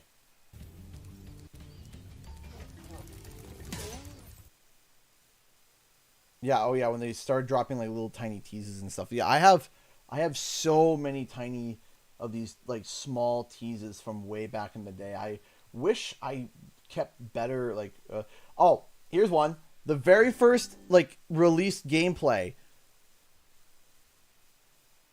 Why is this so glitchy? I don't get it. Why is it being goofy like this? Hold on. The very first gameplay that they ever revealed. See how the thing pops? You see there? This is what I'm talking about. Where it would just jump to him, and then remember how the gems would just kind of like fly to Spyro?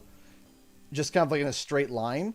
This was the very first bit of gameplay that we had ever seen for Spyro. Like, this is some old stuff. Maybe I should make a video about this, like kind of collecting all the old stuff. Hey, Princess Garnet Dagger donated $10 to Super Chat. What's your greatest achievement in life, CJ? I got the booty back in Spyro person. The what? I got the booty back. I got the booty swish. You're not wrong. You're not wrong. Thank you so much, Princess Garnet. I appreciate that. Thank you. Thank you so much, Dagger, dude. Thank you. Thank you. Thank you. Thank you. You're too kind. You are too kind. You are too kind. Thank you so much. Thank you so much for the $10 super chat. Thank you. It's just, it's so funny to like maybe I should do a video like going back and taking a look at like all the old music that they had, all the old assets that we used to see, all the stuff like that. See all the old stuff. Is it the same? Is it different? What's like, man.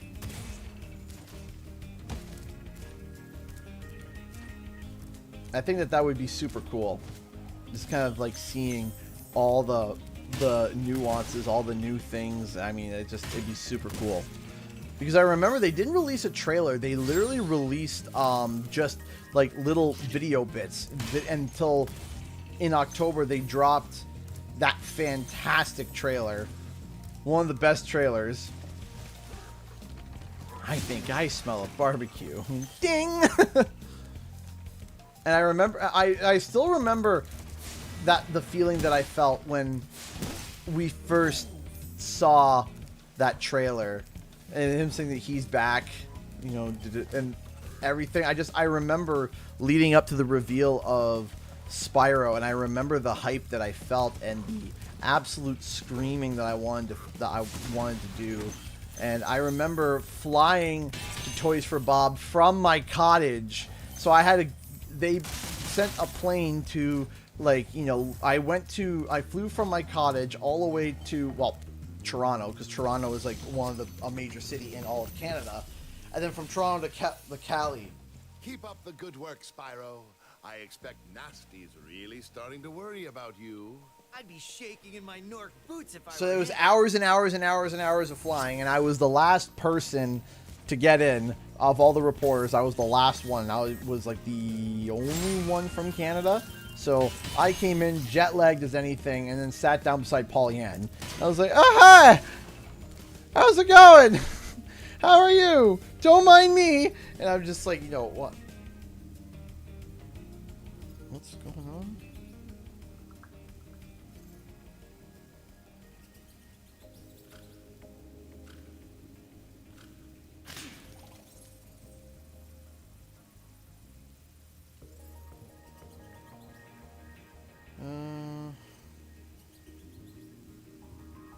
One second.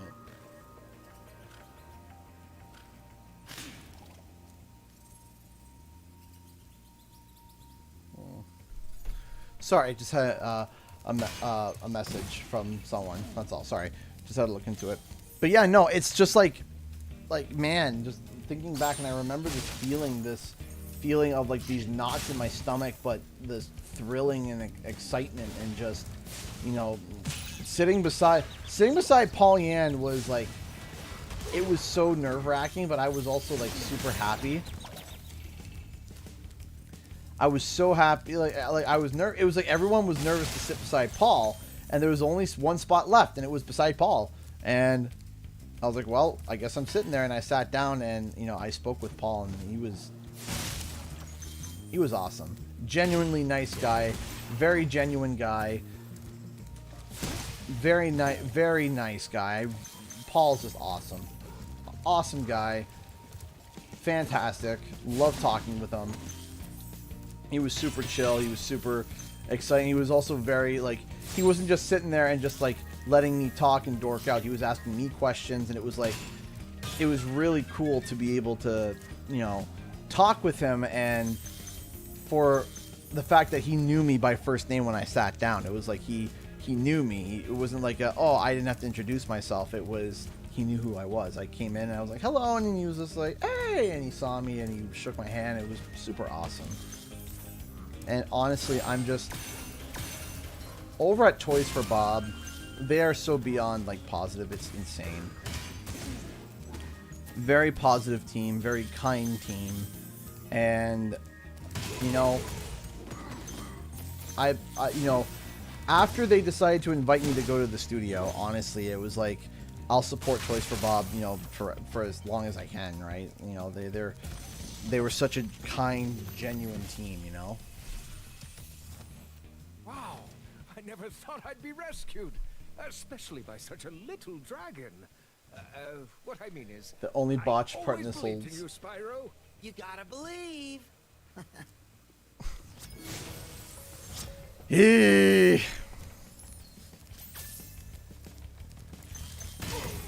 That's man. The only botched part of the first game is you gotta believe. It's just like didn't know that it was a reference. It still kills me to this day, but there's nothing that we can do.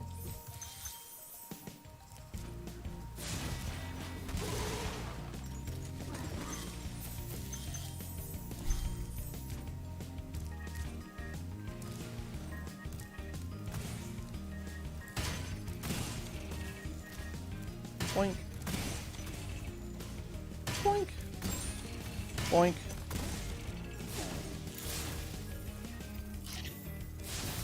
Found other YouTubers through CG. Really? It's always nice to be able to, you know, help someone find their tastes and this kind of stuff, you know? Do I believe in magic? Oh, that's a rabbit hole.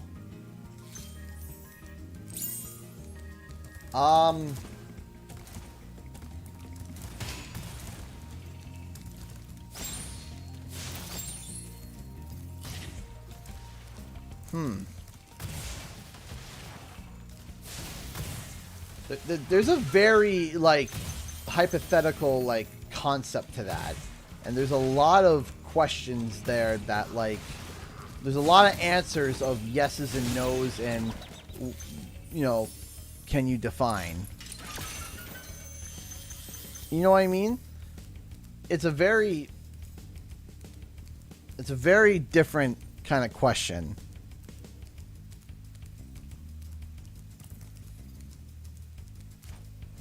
And it sounds basic, I know. It sounds, you know, basic, I know. I get that. And it sounds weird. But that can turn around into something of, you know, hypotheticals, you know. You know, just down an alleyway of hypotheticals and questions and exploring and wondering and explaining, right? And defining and figuring out, right? So it's kind of, it depends. Do you mean, like, you know, it depends what you mean by magic, right? And I know that sounds weird, but it's true. Like, what do you define it as magic, right? Because there's different ideas and different ideologies and different thoughts and stuff when it comes to that kind of stuff. You know?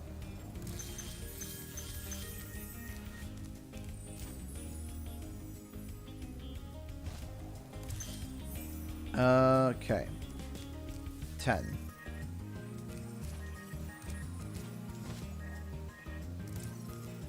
Because that does, like, come off as a bit of a, you know, a shockingly deep question. It sounds very basic and very small, but it's true. Do you think they will add Spyro 4 to the Reignited trilogy, and do you think they'll update the games? Probably not.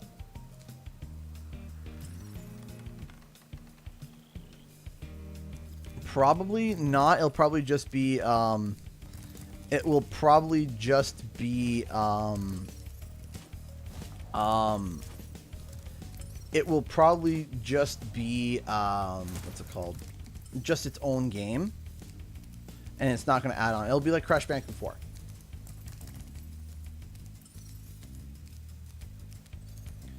Okay, so that's a 10 gem in there. Or 10 amount of gems at least. I love how they put a single 10 gem in that chest. Just one singular 10 gem. Like, really? Alright. Put it over here. We are almost 50% of the way through the bar. We're at 41.9%. That's incredible.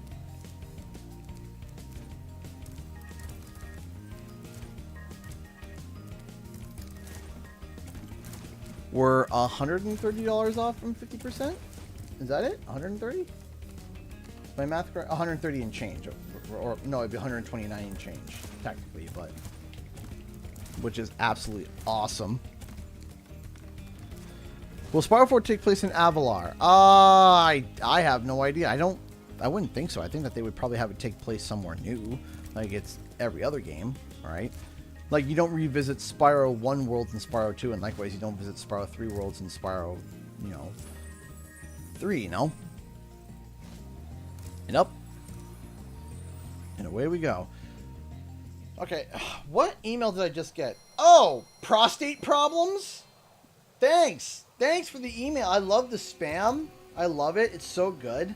I love prostate. It goes prostate in air quotes, and then prostate again, and it goes problems in brackets. Prostate warning, prostate warning. What are these emails, man? What are even these emails? Gmail's like, I heard you're approaching 30. Yeah, it's like, stop it! And Gmail's like, oh, you're almost 30? It's like, no. Leave me alone. Yes, please. Sure, of course.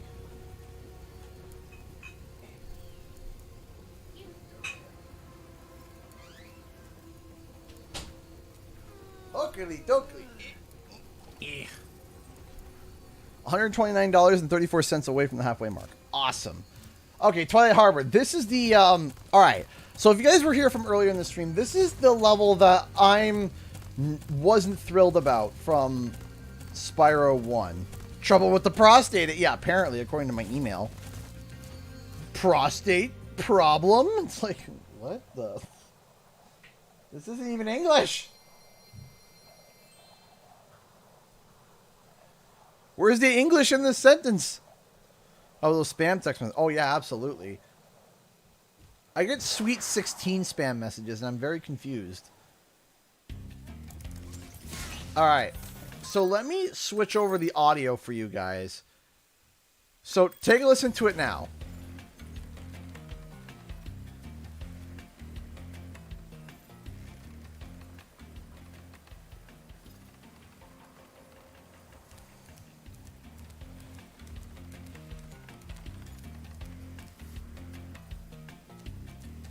Okay, now take a listen to the original.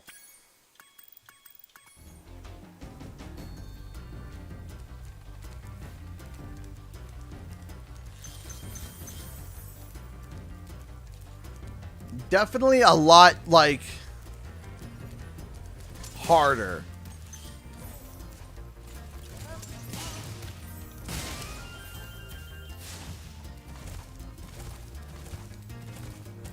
It's like it's missing a lot of bass.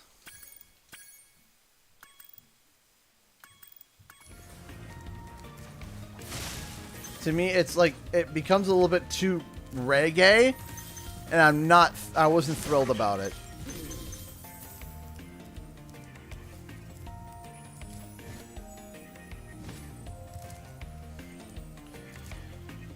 Steve Blockhead actually made like a joke about this that absolutely killed me. It just absolutely, he made a joke video that had me just wheezing. Like, he just pulled like SpongeBob music and put it to this like level, and I was just dying.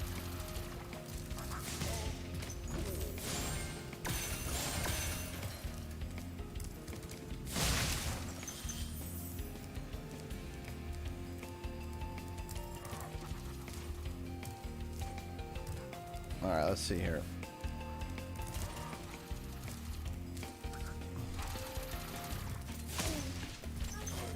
Alright, take care, Dagger. Thank you so much for stopping by. Oh.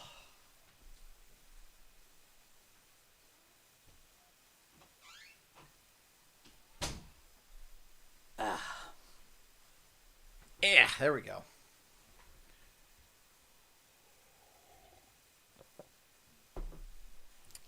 Okay.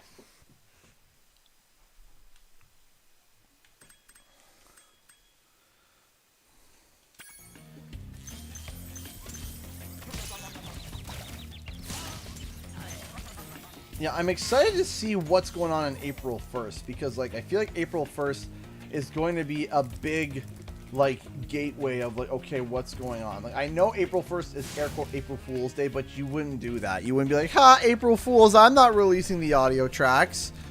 That's just not nice, right? That's just not fair.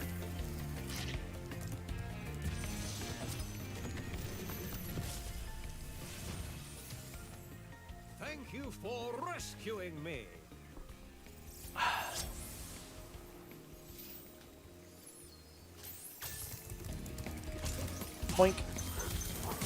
There we go. Whoop. Whoop.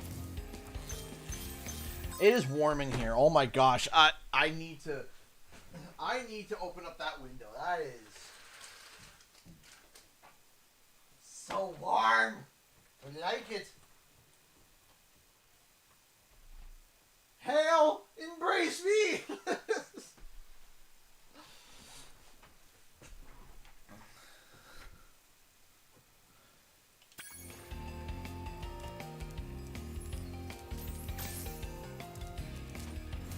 So yeah, no, I think that you know, him dropping that soundtrack, I don't know if it really does mean anything. I don't know, but let me tell you something. I am going to be very, very, very shocked.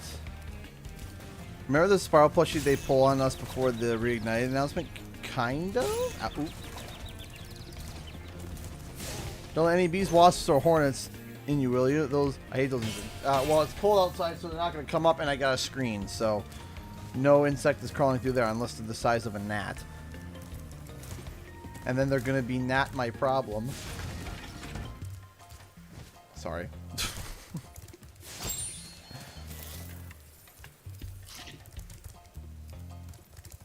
Not my problem. Anyone? No.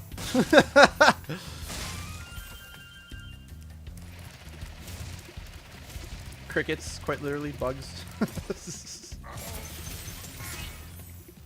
Oh boy!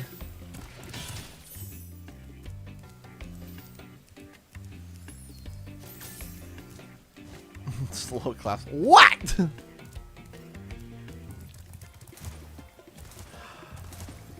you seen the super awkward shaking Spyro they're selling? I found it at Target and honestly the scariest Spyro. The awkward shaking Spyro. Is it the angry robot one? The one where he's like he looks angry? There's a shaking Spyro? What? Why do I need this in my life? What do I want the... I even got like the one mug as a joke. The one awful like mug of like Spyro's head of him looking uncomfortable. He's like, it's like his head. And I'm like, and it comes with like a weird removable lid. And it's like, what even is this? I got the Spyro Funk with a tiny spark. Yeah, I got that one too.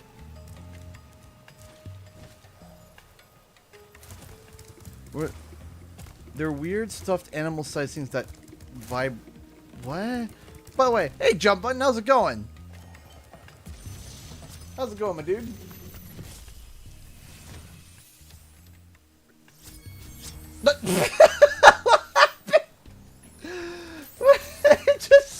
Hi, Spyro. I'm sorry, he just shows up, he's like, and then just skips. He doesn't even want to talk to Spyro. He's like, nah. Be on the lookout for North Commandos, Spyro. They better be on the lookout for me.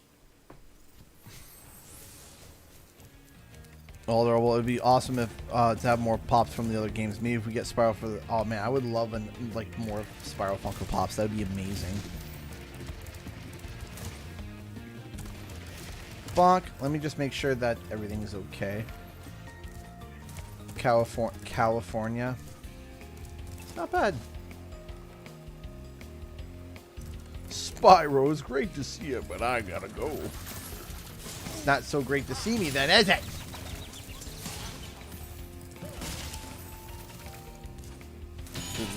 There we go. Grab this. Thank you. That. There we go.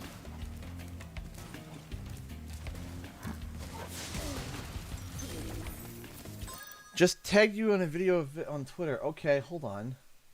You have a... There's a video of it on the... Oh, yeah, I have that, but mine doesn't vibrate. So yeah, this thing, this weird thing, yeah, I own it. And David plays with it all the time, but I didn't know it vibrated. I didn't know it could take batteries to begin with. That's the angry kid robot or something? I can't remember the brand. It's some weird brand.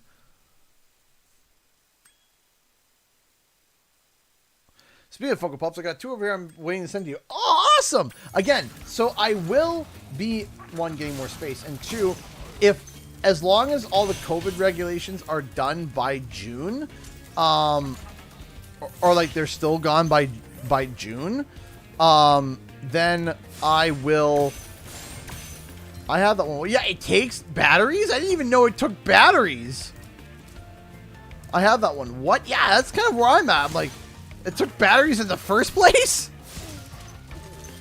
I have the small one. There's different sizes?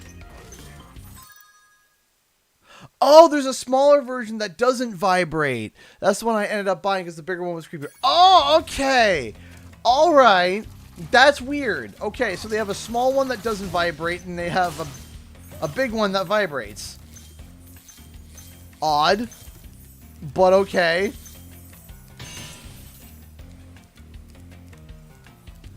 I'm kind of like at this point where it's like, oh, whatever. It's Spyro merch. Alright, and away we go.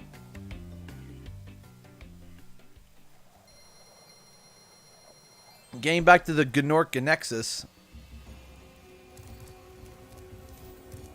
Nasty Nork. Let me double check that I got everything. I'm pretty sure I do. 100, 100, 100, 100. Yeah, we're all good to go. Now we finished the Nork Nexus, and now it's off to go deal with Nasty Nork. Oh, thank goodness. I thought I was... I missed that. Whee! We're coming close to finishing up Spyro 1. And we're going to be coming in about the halfway mark. We got another 15 minutes before we hit the halfway mark. 15 minutes. So let's see if we can finish Nasty Nork and do the 100% stage.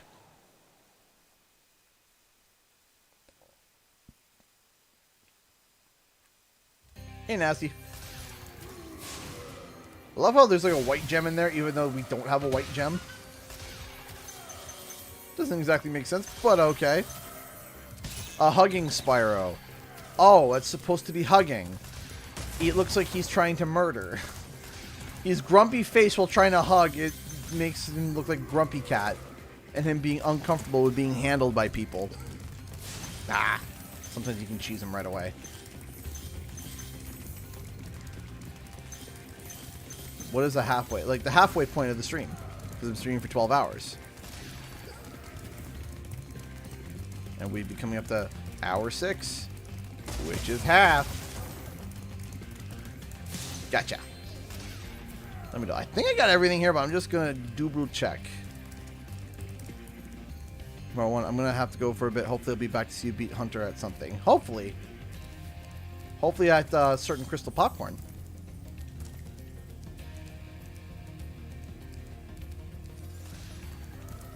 Alright, let me just make sure that everything is good. Everything is fine.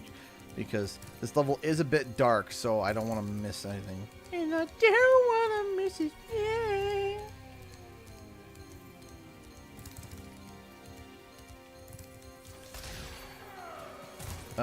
Okay. Where is the door? There's the door. Open up!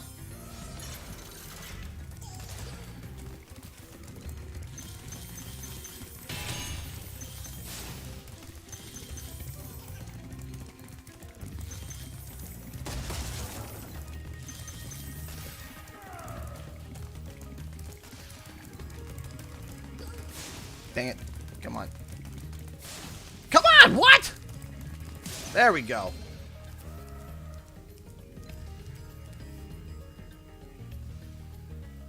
Okay, there we go. Let me just make sure that we got everything thus far.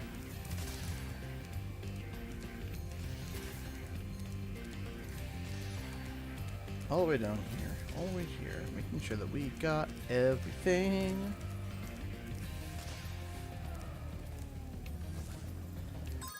One collectible I have that I love is a Spyro mug that is his face and it has a lid to sit on top of the mug. Do any of you guys have...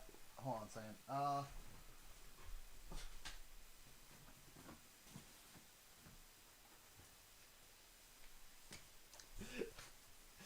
You mean this thing? Is this what you're referring to, Samantha? Surreal entertainment. Hand wash only. Includes removable lid. Yeah, I got that.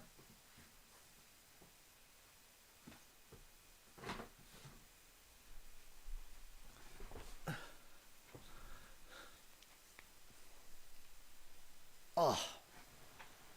Yeah, there we go. Okay. I adore it. It's so goofy though, isn't it? It's so goofy. I find it like it's hilarious. I had the other one. I had the numbskull one where it's like his chest and the tail's the handle.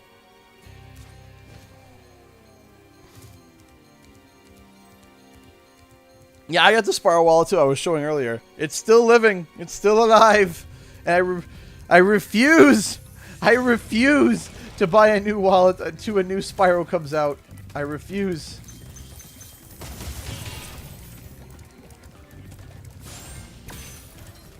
It is my own personal little protest until Spyro comes out.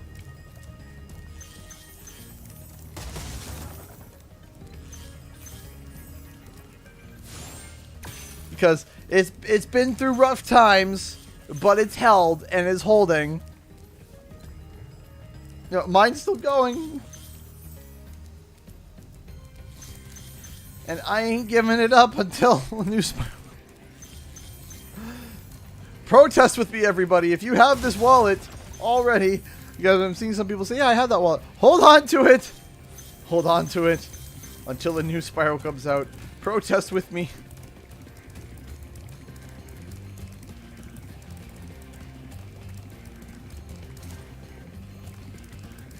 Oh, I missed one. Huzzah.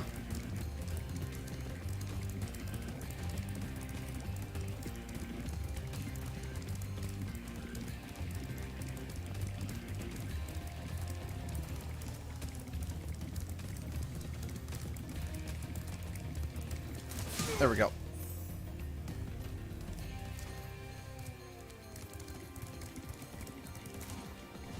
So yeah, if I do open up the P.O. box again, when I do, I'm going to be opening the stuff on stream. That's what I'm going to do is I'm going to set like a time where I'm like, okay, I'm going to open this stuff up. There we go. You're toast, Nork.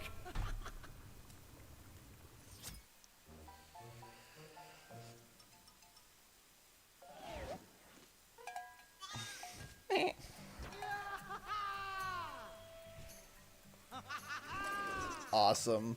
Sorry I took so long. I love this ending. Almost forgot about you guys. What about Ganasty Ganork? Nasty Nork is toast.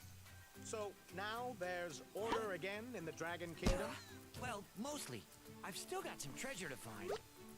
What will you do next? I'd say the sky's the limit.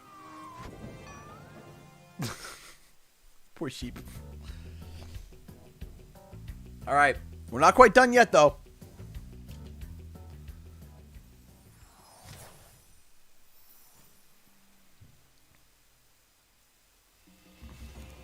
We're almost done. Magnus!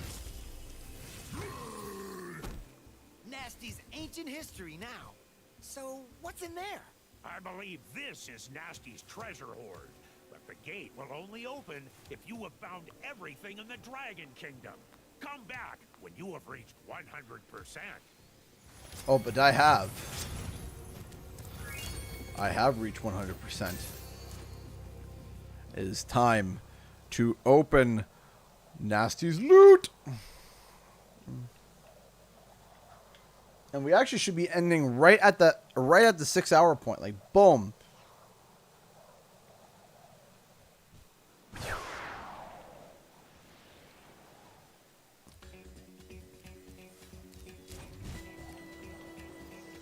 All right, here we go.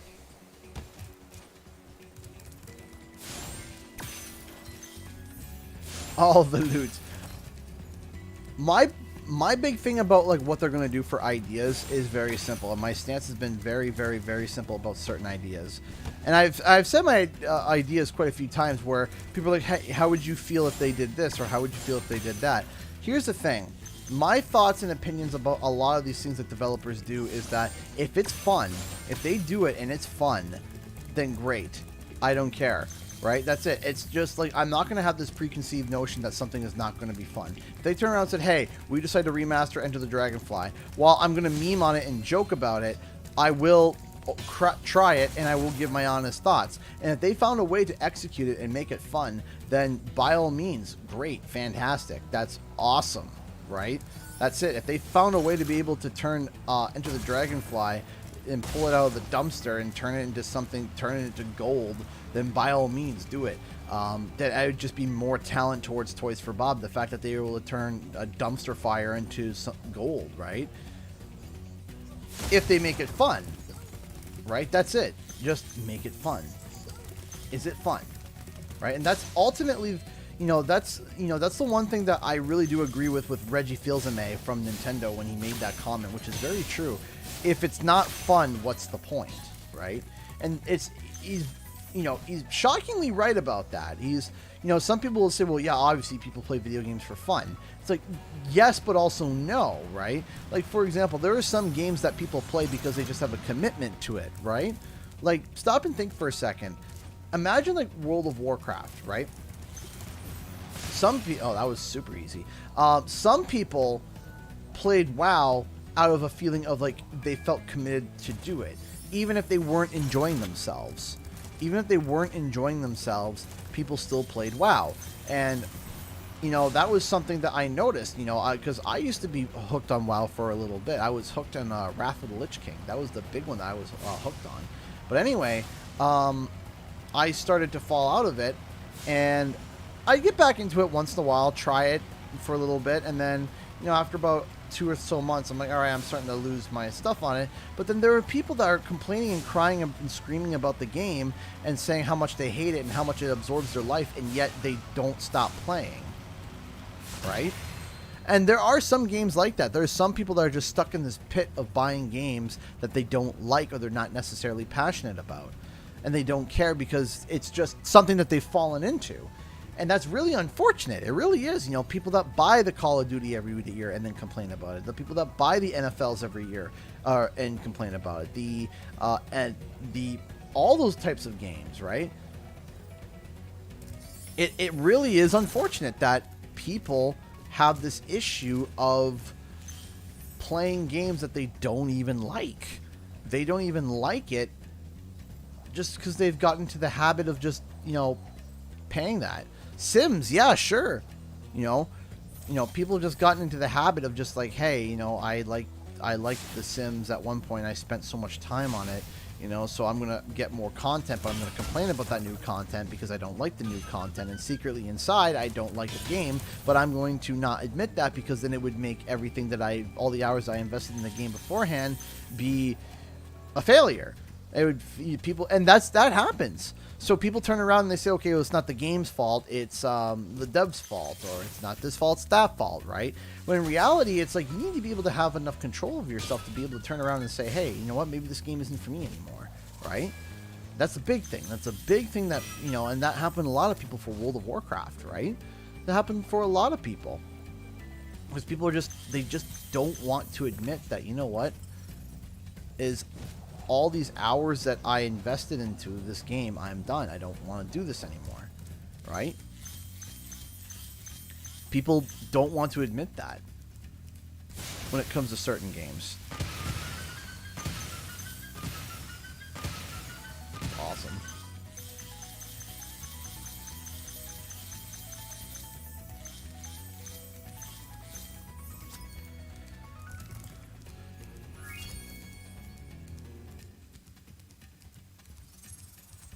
And right on time, literally to the minute, hour 6. Spyro the Dragon, you've defeated Ganasty Ganor, collected the dragon eggs, saved all the dragons, and recovered every bit of treasure in the Dragon Kingdom. How do you feel? I feel fired up, Bob. Yes! For the dragon world, of course. I certainly wouldn't want to spend the rest of my dragon days butting heads with Nasty Nork and his weird minions. What's a minion? Never mind. You know what they say. For every good battle, you need a good adversary. And I felt that Nasty, in spite of his misguided nature, was a worthy opponent. Whoa! Uh-oh. Here we go again. Bit Nerd Games. Hi! Bit Nerd Games is ringing with a party of 51. Hashtag Spider's Bite. Hi! There's a lot of people here. Hello! There's a lot of people here. Hello! Hello there! We just hit hour 6 this year. We literally just hit hour 6 just now, and we just 100%ed the game. We literally just 100%ed Spyro 1, all finished, but that means that we get to move on to, see, we're at 120%. Don't ignore these other save files that I've done. We are now 120%, and now we're going to be beginning Spyro 2, Ripto's Rage. Hey, thank you for all the follow. Hello! How are you? How are you?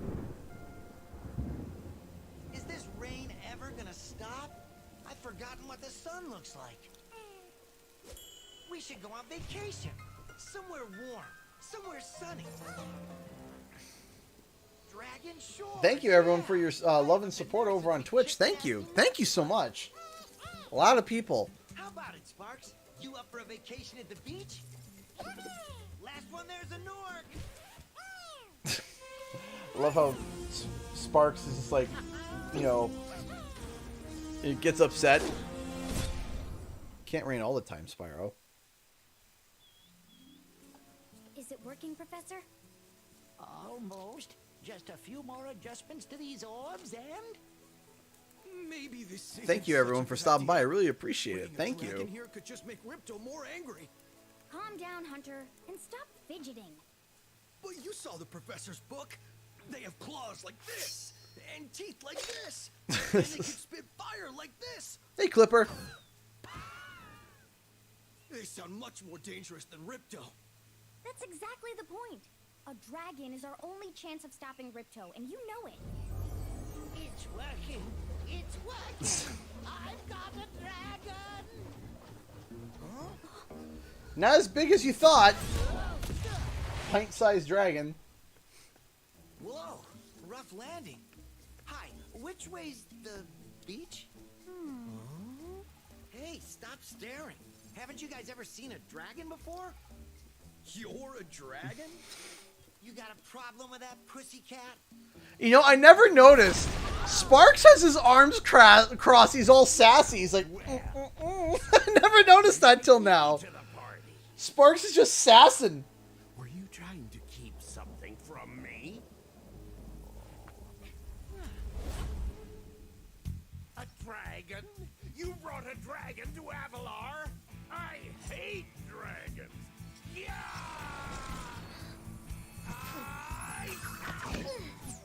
Crush! Kill it! Kill it! I totally didn't notice until Sparks was like. Go! You ate my scepter! I'll deal with you later!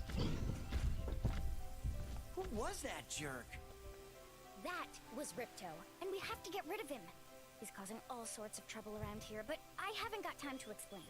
Here, take this magic guide to Avalar. It'll help you begin to understand our worlds. Right now, I have to follow Ripto and Love he's holding up the professor like, are you okay, dog? Wait a minute. How do we get ourselves into these messes, pal? All right. So now we are on Spyro 2, Ripto's Rage.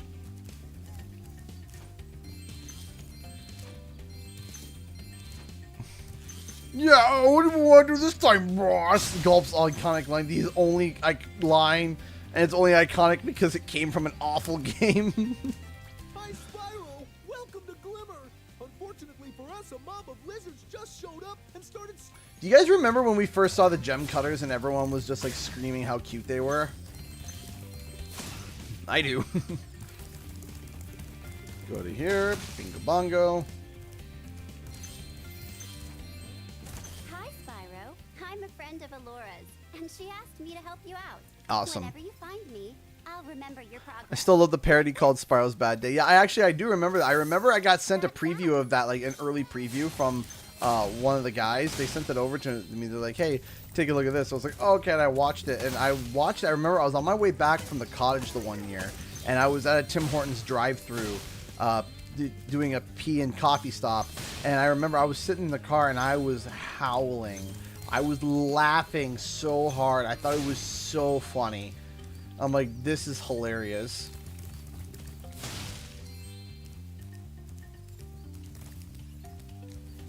It's like, this is hysterical. And Spyro's just angry. He wants to go on vacation and he can't. Spyro's Bad Day is so good. Oh, it's so good.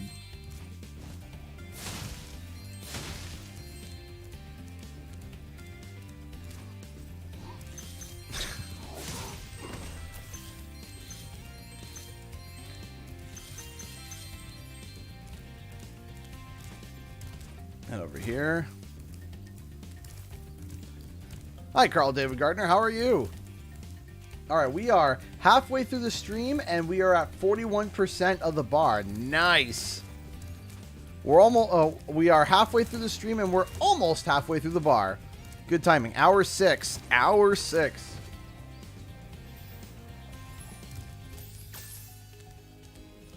I spent 3 hours in a maze of elephants, snail elephants, looking for a pencil.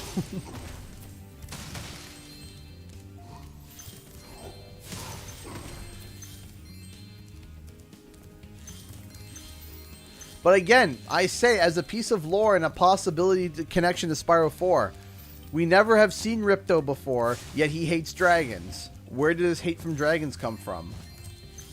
And Spyro's never seen him before either. So...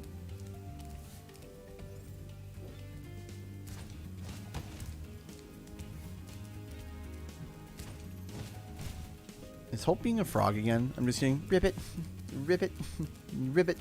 Gotta watch she doesn't get close to the stairs when she decides to be a frog. She will fall down them. Come on. Come on. I want to save time. I can't jump forward. I do this every time. I know I can do this. Come on.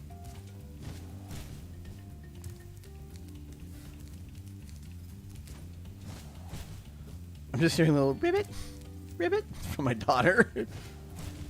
Come on! There we go. Okay. All right. You can do this. We can do this. Hope as a frog sounds like complete chaos. Hey, Hugoku donated $1.34 through Streamlabs. What's the answer to life, the universe, and everything else? Oh dear. What's the answer to life, the universe, and everything else? Scoot Little Bar. Hey, Samantha donated $29.34 through Streamlabs. Thank you so much. The answer to life is yes. The answer to life, yes. How to live a long life? Don't die. Dang it. That's the secret to a long life. Not dying. Come on.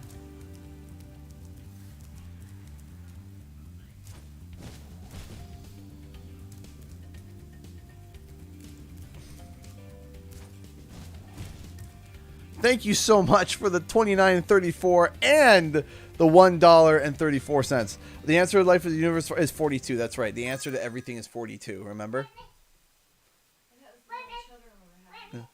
No. They're frogs. Yeah. I was thinking. I was like, ribbit.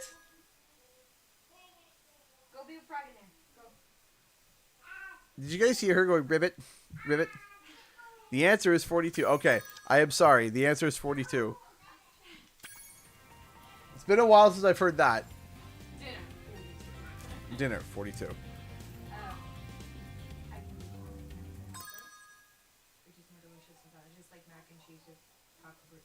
Okay.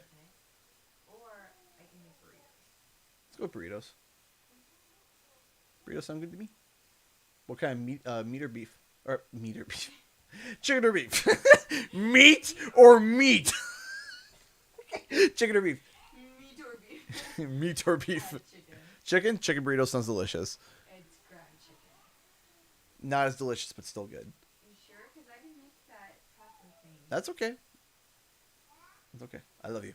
Me too. Do you want guac in yours? Of course I want guac. Yeah. Yours, I hate the taste of guac from the store. Well, yeah, but like, you know, when it's mixed with everything else, it tastes still good. I would have liked that. No. Okay.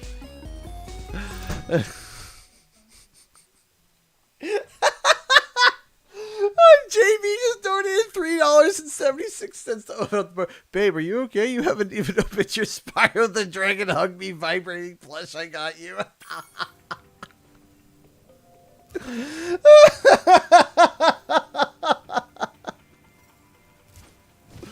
Could you imagine? Could you imagine as like an anniversary gift getting your wife? Hey, oh, honey, are you okay? Come on! I can do this. Now I'm just picturing this and I'm like... Okay, there is a way to do this. I can either... Thank you again, JB, for evening out the bar, man. I really appreciate that. Thank you.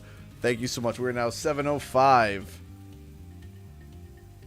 Maybe, actually, if I sit a little bit further back...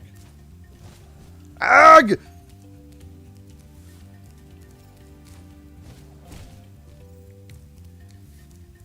Dr. Cortex, why do you hate me so? Yes. Get on the lamp.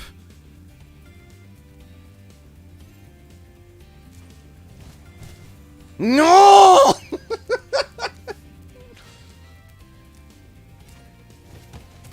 Oh, Crash Bandicoot. The Bandicoot who lived got to die.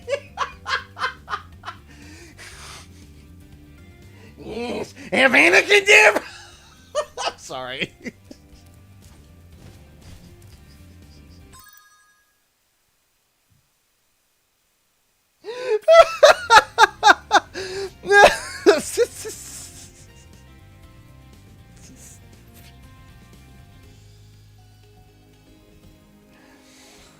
Oh.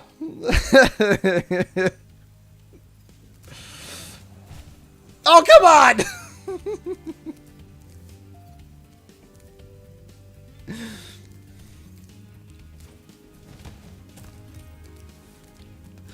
Oh gosh. It's not gonna work. It will work. I promise you it does.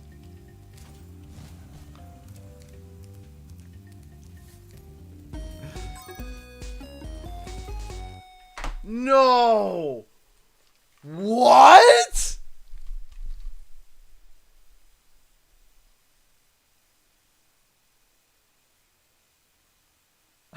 Oh my god. No way! No way, dude! Trev! Trev, dude!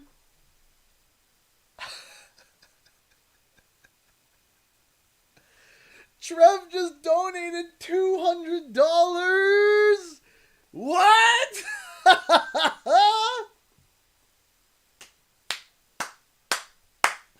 Trev coming in like a Trev coming in like a pro, like a boss, like a, oh my gosh, Trev, dude, thank you.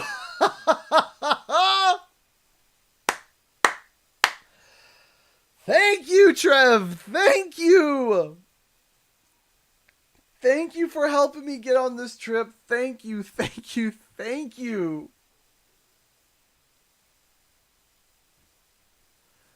Thank you, Trev. Thank you, man.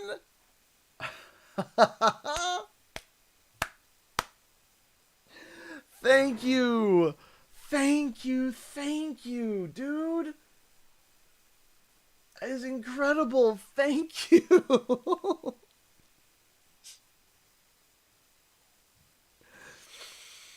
Whew. Making me emotional. Whew. That is incredible. Trev, thank you. Thank you so much. We are now over 50%. Oh my gosh. That is incredible, Trev. Thank you. Dude. Dude.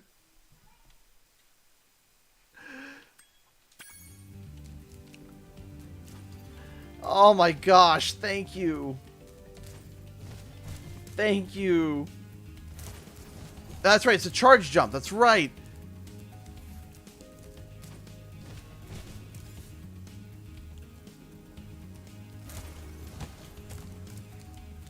I can do this. I can do this. It's just a matter of being able to... Oh my gosh. We can do this. Because the problem is if I do the charge jump, I don't have enough space to be able to...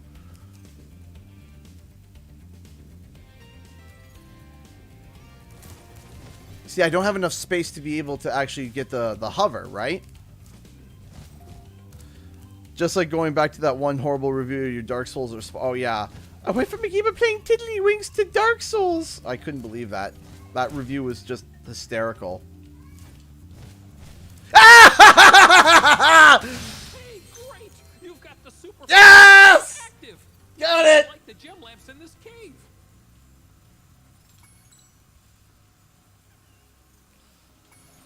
We got it! We got it! We got it, got it, got it! Make sure I get this gem, because that gem always... I always forget that gem.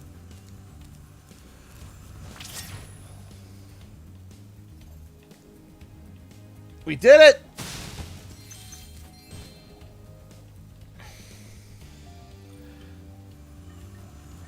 Now, I just gotta make sure that I don't, like, lose it while I'm flying. I want to make sure I get everything.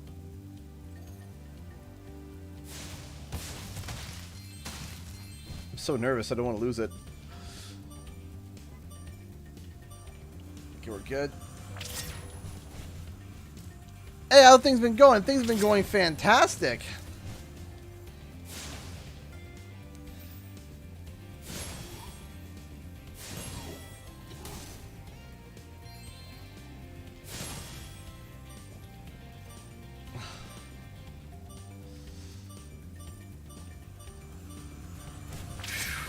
Makes me nervous every time. Whew, okay. I want to collect all the gems first.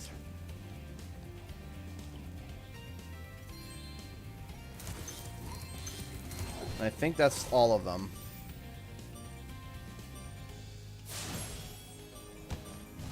Woo! We're going to do one more check just to make sure. I know it's a little obsessive and compulsive, but I'm just making sure. Yeah! Thanks for helping me light the lamp, Spyro. For a while, I was afraid we were gonna have to cancel tonight's baseball game. Here, somebody mix this orb in with the baseballs. Orb! Thank you, everybody, for believing in me. And watch this. Buy stinky money bags.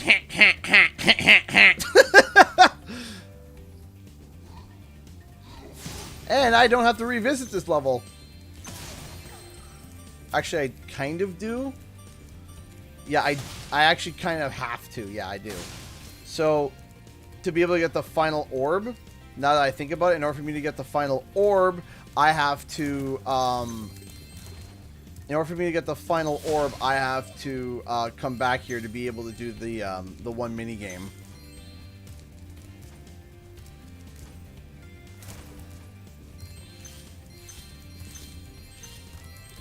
But it's fine. I don't have to pay money bags.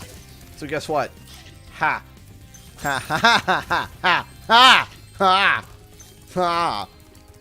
Yes, indubitably. Yes. I'll have to pay money bags. Big old stinky money bags. Well, no, but I could do it all in one visit, but then I gotta do the gem thing again. I gotta do the skip again, right? And I don't want to have to do the skip again, if you catch my drift. I mean, I could, but I don't want to. These little lizards have eaten my entire crop of gems. Hey! With rocks, but they're too fast. Nixion just hold on. Using one of my rocks. Nixion just donated $50, $50 through Streamlabs.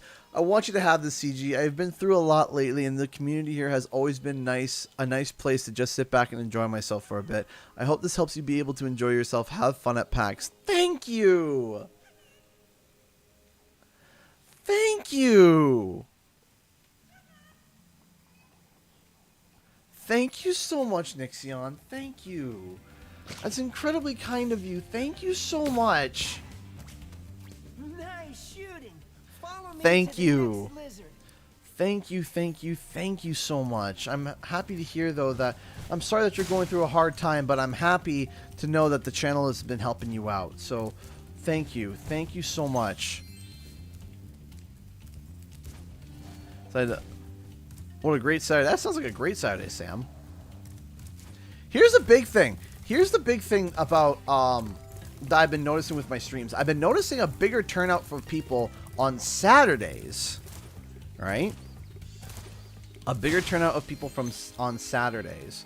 And this is the second time that I've streamed on a Saturday, where I went Friday, Saturday. And you know what? The thing is that, like, The Superfly power-up is active. the really cool thing about that is that, like, we might shift from Duplo. How's it going? Yes, I'll be able to hang out with my secretary, of course.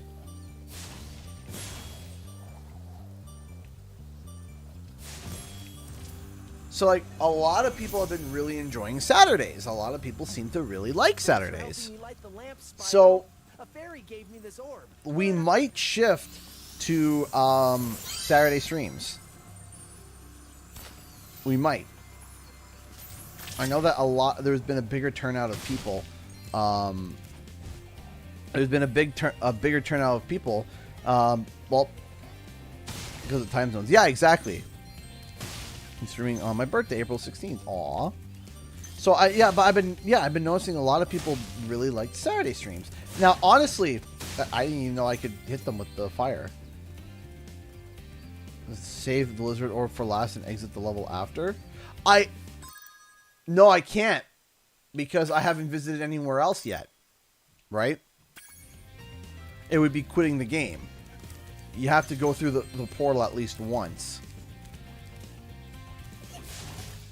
But I didn't even know you could flame those guys.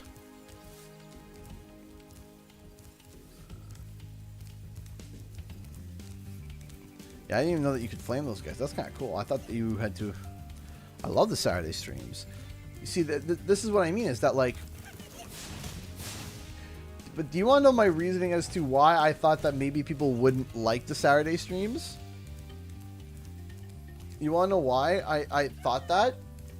To hit that lizard up high. Because I thought that they would rather go enjoy other streamers.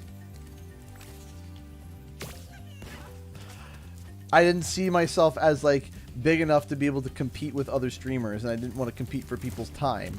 So I made it Thursday, Friday, so that it wouldn't be competing with other people's time.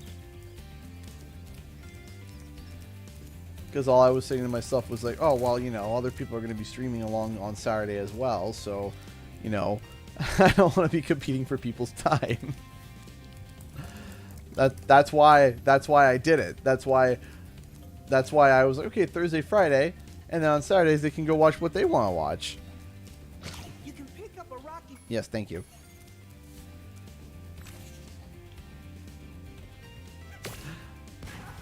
Shame on you. Yeah, I know. Shame on me. I know.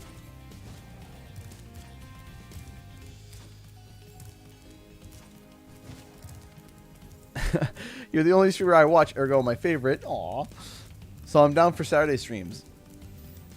Awesome. Awesome. Awesome possum. I still like Fridays. Just the problem with like Thursday streams was that like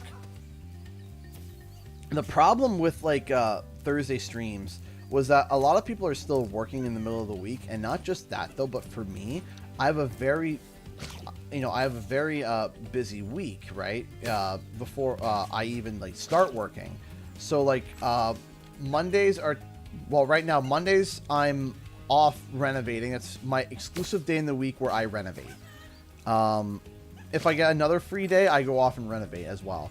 But my exclusive day. Yay! You've saved my crop of gems from the lizards. Here, take this orb. Some girl with wings dropped it here yesterday.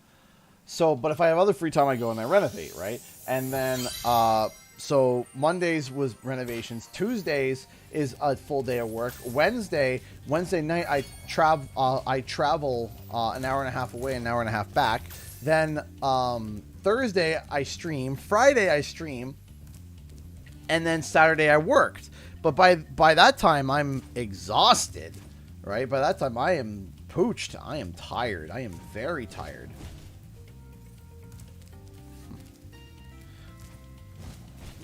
Okay, let's see if we can do this again. But I honestly forget how I did it.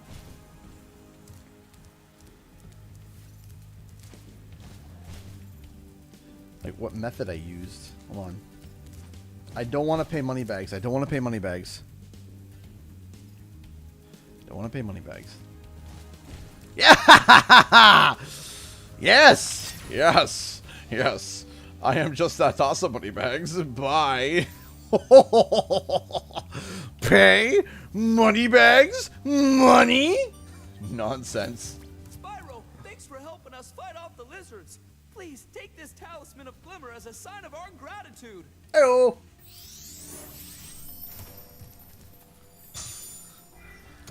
This magic portal next to me will take you to Summer Forest, one of the home worlds of Avalar. One of.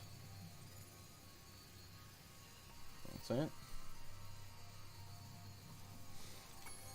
And away we go.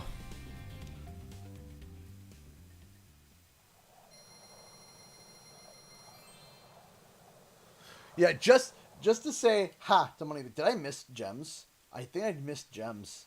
Did I seriously miss gems? I think I missed gems. I did all of that, and I'm gonna have to revisit, aren't I? Oh no! I didn't even check. I just ran through. Oh, hello.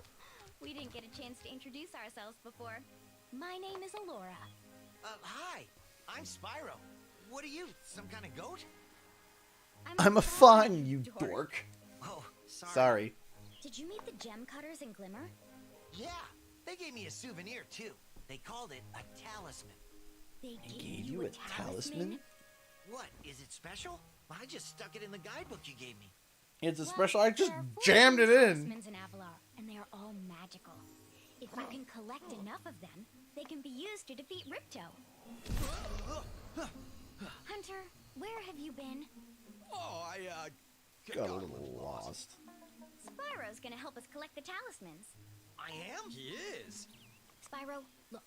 There's no way you can get to Dragon Shores right now. Ripto and his monsters have taken over the castle here in the Summer Forest. You're going to have to go to Avalar's worlds and convince the inhabitants Patrick to give you Star! the talisman. You can keep them in your guidebook. Hey, I could do that. Why doesn't the dragon just torch Ripto? Hunter, you can't even keep track of your running shoes. How can we trust you with 14 talismans? If you come across any orbs, they're important too. But I'll tell you about them later. Okay, no problem. I'll collect a few talismans, give Ripto the old hot foot, and be in Dragon Shores by lunchtime. Ew. No, we're doing absolutely amazing tonight. Thank you everybody so much. Thank you, everybody, for your kindness and generosity. You guys have been absolutely amazing. Thank you, everyone. Thank you. And I can't wait to be able to go to PAX. It's going to be an absolute blast. I am so pumped. I am so excited. And I can't bloody wait. I am so pumped. Yeah, so they actually said that the animals that they base Spyro off of, like other than the fact of him being a dragon, but some of his like movements and stuff, they base it off of a cat, a puppy, and a raccoon. Cat, puppy, raccoon. That's what Spyro's like anatomy is based off of. Is a cat, a puppy, and a raccoon. And I thought that was like hysterical. Oh yeah, also yes, I am wearing the 2020 PAX East shirt. Where are the signs? Don't even start with me, Charlesy. Don't even start with me. You can see all that, especially the cat. Yeah. The paws were definitely inspired by like raccoons because he's got the one opposable thumb. He's got the 3 digits and opposable thumb like a raccoon.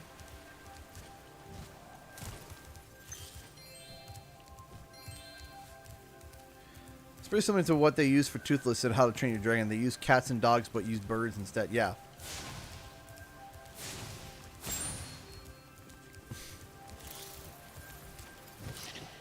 I mean, you gotta have animal references for creatures that don't exist, right? So.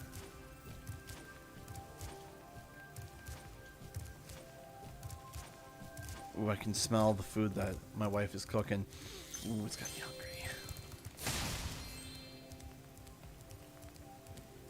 Okay. Hey, Spyro. Yes, Hunter. Yes, thank you. Appreciate that. Leave me alone. Boink,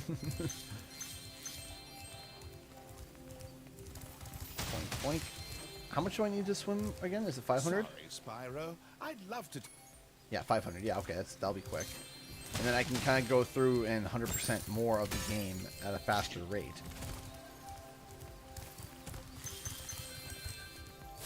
Although I need to learn how to climb, which is all the way in Autumn Plains. So that's going to take a while.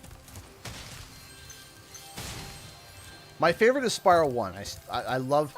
I absolutely love Spyro 1 to death. Hello there, Spyro. Hello Would you there, like to learn to Spyro. swim underwater? I suppose I could teach you for a small fee. Uh-huh. Great. The Spyro franchise has become my favorite video game franchise of all time. It's definitely one of my favorites. The smell of sustenance. I know, right? When you're underwater, use... Oh, I can't wait to just swim and not have the Spyro 2 swimming. Oh, yes. Oh, thank goodness. It's swimming. It's actual swimming. It's not boost. No, it's swimming.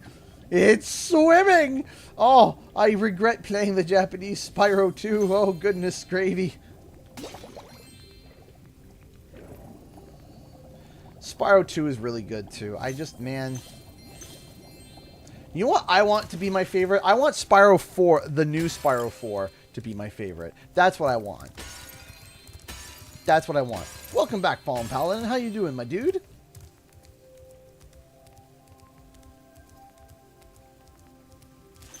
Patrick Starr donated $2 through Super Chat. Thank you so much. So Spyro's adorably cool and coolly adorable. I see. Yes. Yes, I like your logic. Your logic, Patrick Starr. Thank you so much for the $2. I appreciate that. Thank you. Yes, Zoe, I know. I want Spyro 4 to become my new favorite Spyro game. I want to pick up the game. I want to cry about picking up the game. And then after I cried about picking up the game, I want to play it. And then in the opening cutscene, I'm going to cry about the fact that there's a Spyro 4. And then I'm going to play through it. I'm going to hit every level and I'm going to cry. And I'm going to complete the entire game in the review process. And my review is just going to be me sobbing like a child. And then I'm going to play through it again live. Try not to cry. Probably fail at that and cry some more. And yeah. You see where this is going? You see where I'm going with this? there's a lot of crying here, all right?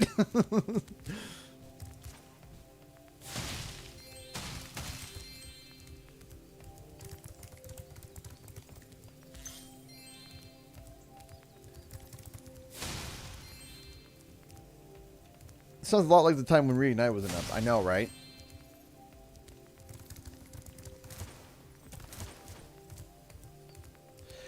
It's funny because, like, the funny thing is that, like, it's like for me, when it's Crash Bandicoot, it's yeah, hype, woo. That's Crash Bandicoot, right? Crash Bandicoot's yeah, woo, woo, woo. That's Crash, right? A new Crash gets announced, like yeah. New Spyro gets announced.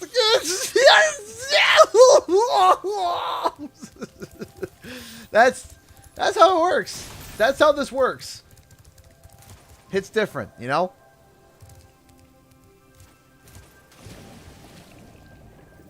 Crash gets me hyped.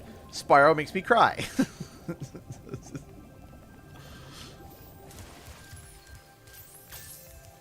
Without spoilers, how are you getting on with Horizon? I haven't. I haven't had time. Quite literally, all that you have been seeing, all the streams that I've been doing, that's all my gaming time. I haven't been able to touch Horizon. I haven't been able to touch anything. I haven't been able to touch anything in regards to Crash or in regards to anything else, because unfortunately I don't have time, because I got to have my house packed, I have to have my other house renovated, and I have to have the videos up. I'm editing solo for a little bit, and a whole number of other things. So what you saw is where I'm at. So you need to make Kotatsu for the family? What's that? What's that? I never heard of that. And I'm a Crash fan. Don't get me wrong. I love Crash Bandicoot. I do. I'm being patinged. Why am I being patinged? What's the patinging?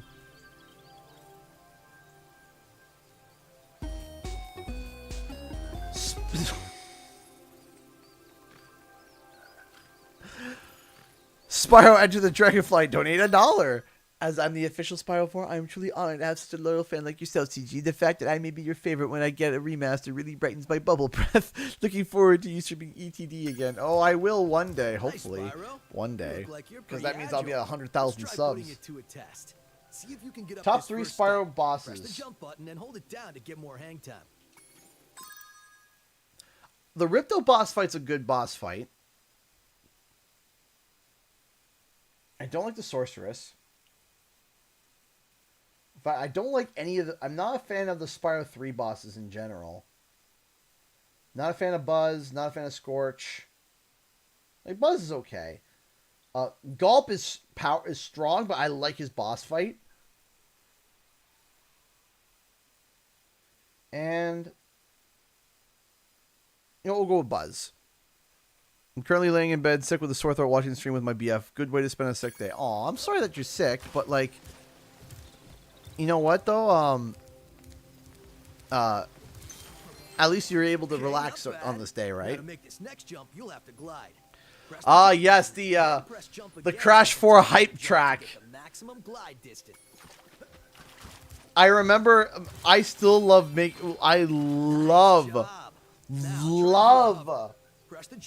doing those hype tracks when we're leading up to a stream. Oh, like me and Mecha, when he makes the music and I make the track, it's like, man, very good. Like just like as much hype as possible, right? Wow, that's what we try to do. I still remember making those. Absolutely love those intros. Those are so much fun to make.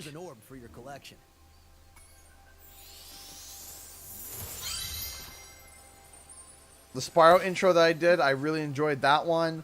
The Crash 4 one was insane. That one was probably my best intro. The CTR one was pretty hype too.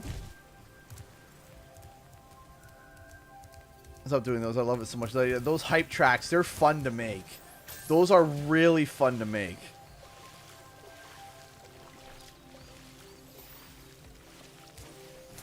I absolutely adore making those.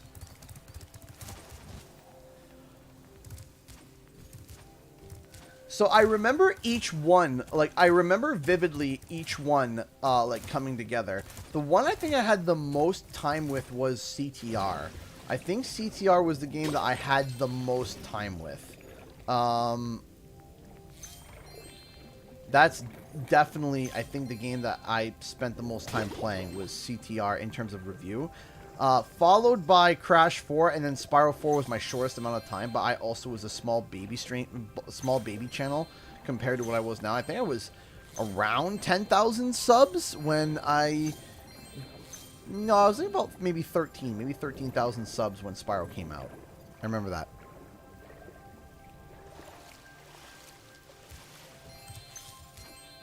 It was around 13,000 subs.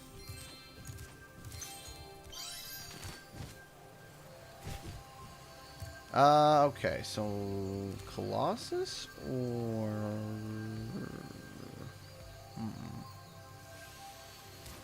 we'll do Colossus first. Did you see Square Jack's video the other day ranking all 84 in the series from worst to best? I haven't. That's because that is a lot. That is a lot to sit through. Maybe one day I'll be able to sit through parts of it. But like I said, I barely even have had times to play games for myself. So, yes, we're coming up to hour 7. Hour 7, and we are... Go ahead with our own channel. Yeah, yes, my wife still wants to do a channel, but I think it's going to be... And I kind of agreed that once we finish the move, it'll probably be better for her to be able to set it up for that, among other things. So I think that we're going to be trying to get her set up sometime in the summertime, maybe in the fall, get her started with that, get her all sorted out and started. Because right now, it's just been chaos. Right now, it's just been absolute chaos with our life. So... like, I've barely been, like, at times, I'm going to bed at, like, 3 a.m. And it's just like, I'm just lying there exhausted, dead, and tired.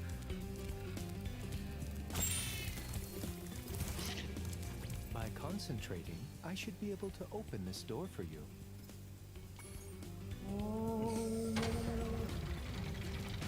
Whoop.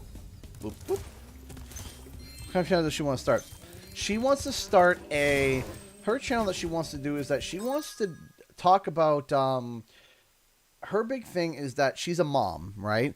And that is her, that she loves being a mom, but she's also a gamer. And she has a hard time gaming while being a mom. So she's busy, she doesn't have time to be able to sit down and, like, play on a PlayStation 5 or be able to sit down and do a big gaming session. So... what her channel she wanted to focus on was helping parents be able to find times in the day to game. So I think that her consoles that she was going to focus on was Switch and mobile, because you can, you can carry those games around, right, on your phone or on Nintendo Switch. So it was very much like a gaming for gaming for parents to easily take care of large enemies. To kind of take care of that stuff, right? Because she's like, I don't have time to be able to sit down and play Spyro, but I have time to play Animal Crossing because it's, it's mobile and I can work around that and stuff. So that's going to be her main channel, is that having 2 kids. Each time you defeat an enemy, it will release a spirit particle. The spirit particles will activate... Right? And that's kind of like the concept that she's going for, and I encourage her. I'm like, yes, do it. Do what you want to do, love. If you want to do that, let's do it. And, I'll help her set up and everything and get everything all set up. She's not going to be doing, like, investigative videos like I do, but she'll do reviews and tips and tricks for moms, right? And, of course, I'm going to signal boost her channel to make sure that as many of my own followers go check her stuff out. She's my wife, she's a lot more like, me, I'm a loudmouth schnook, right? I'm a big loudmouth schnook. My wife, not so much. But she's more gentle and like, hi there, and, very, encouraging and happy. Meanwhile, me, I scream about things, so. She's passionate.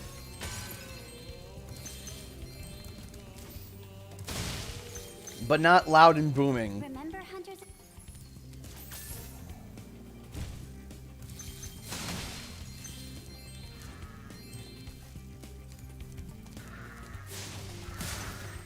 There we go.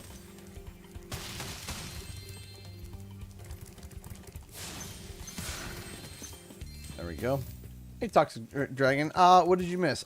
We finished Spyro 1. We are coming up to hour 7, and we are almost 60% of the way through the bar. We are 0.25% to 60%, and we're doing pretty good. My girlfriend just screams at me. Oof. I think you should torch that Yeti.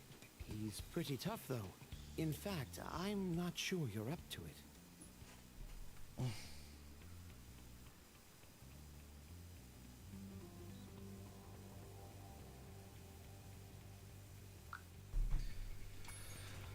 To be quiet. I don't know how to be quiet. What is that? Yeah.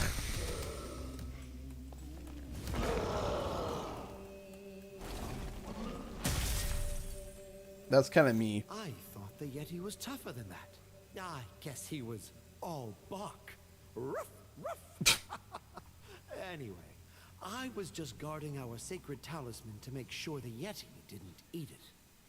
Yeah, I'm sure.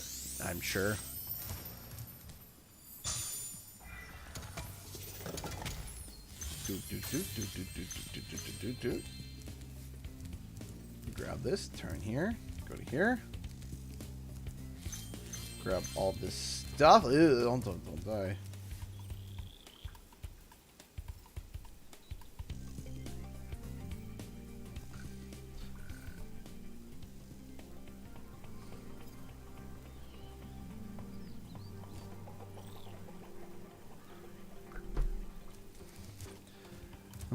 Hey, Hannah Vincent, welcome back.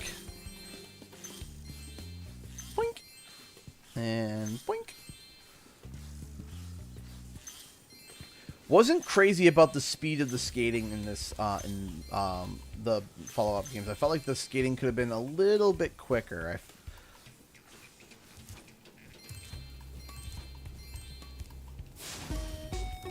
What?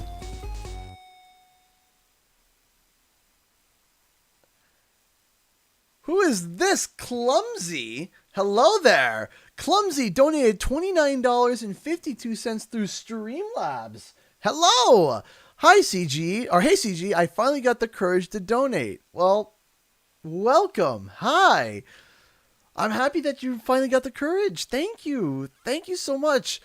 I really enjoy your streams and videos, especially the Spyro one. Spyro is my favorite game of all time, and I'm really hoping for a new Spyro game, but better be patient than anything else. Clumsy, thank you so much. First off, welcome to talking. It's amazing. I'm happy to see that you are I'm thrilled to see that you've built up the courage, because building up courage is something that is important for a lot of us to do anything. And so, good job. Congrats. Hooray. Thank you. Thank you so much. I really appreciate that. And yes, I agree. It's best to be patient for Spyro. I do think it's coming. Spyro, welcome. I do think it's coming. It's just a matter of, not a matter of if, but more of a matter of when. I'm happy to see that you're here. Welcome. Welcome to the stream. And I'm happy to hear that you're here. So I'm happy to hear that you're here. That makes sense for me. That's a sentence.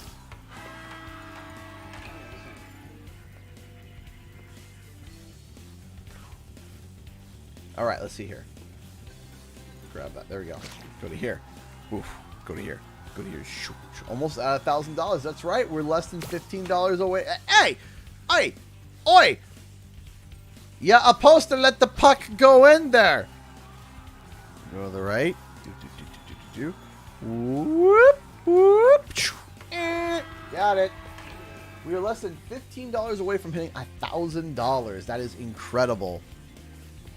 I am so happy about that. That is fantastic. Boink. To the right. To the left. Turn. Shoot. Scores.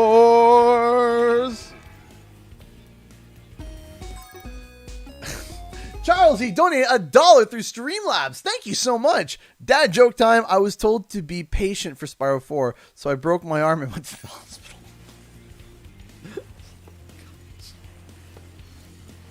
That's one way to become a patient.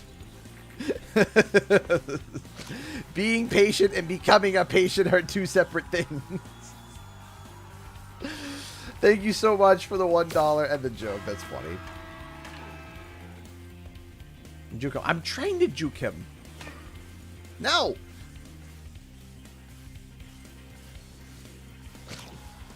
He goes to the left. He turns, shoots, scores. Have this. Something new from fans who create remake Enter the Spyro Into the. I haven't heard anything. I haven't heard anything from the fans that were remaking that Spyro Into the Dragonfly mod yet. I'll probably reach out sometime next week to see if there is any updates, if there's anything that they're willing to share, because that would be super cool to be able to share with everybody. Another update on the Spyro Enter the Dragonfly remaster, because I know a lot of people really enjoyed that video. Ew, Hannah Vincent! Make that $5 over. Love to help out. Can't wait for Spyro 4. What is the worst orb mission in Ripto's Rage? Oh goodness.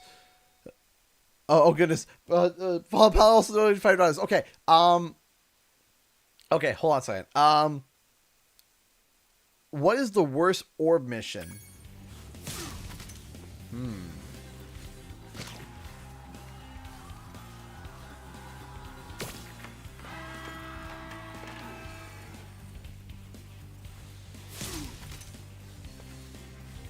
Not the trolley anymore, of course. The trolley is not so bad. Here, let me get back to your question. $5 from Fallen Paladin. Thank you so much. I appreciate that. Thank you so much. You forget, you aren't competing for time. People will watch you if they want to watch you. No competition, just do you. Thank you so much. That's very encouraging. Thank you.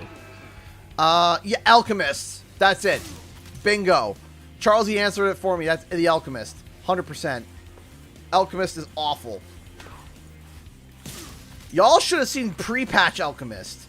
Man, what you guys got was patch Alchemist. I had to deal with pre-patch Alchemist, and it was awful. Like, it was legitimately terrible. It's so awesome that we're super close. I'm so happy. Yeah. So we get the skill point. The 101 Underground, not so bad. Crystal Popcorn, not terrible. The Alchemist. The Alchemist is just awful. Skill point! Well done. Woo! This. Finally, I can watch you live for once. Hi! Hi, Sir Mister. How's it going? Anything. How bad was it? It's pretty bad. It's pretty bad. It's pretty much pain. It's pretty pain. What was the patch for? Oh, what was the patch for? The fact that the stone golems wouldn't go invisible at random points to the point where they're untargetable, but they could still hit the Alchemist.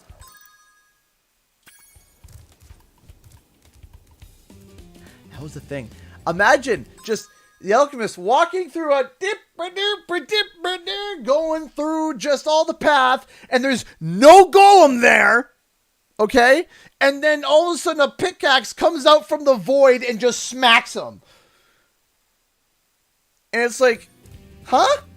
And then you go, okay, well, at least I know where it's a bug, but at least I know the general spot of where it is, so I'm just going to go ram that spot. Nope, untargetable. You just run through it. And then right as the Alchemist goes to walk that spot, wha-bam! It was just like, there's nothing there! There's just a pickaxe coming from the void and smacking him. Why? Oh, I was so mad. I was so angry. I had to reset the whole level and redo it all again, and then he spawned in.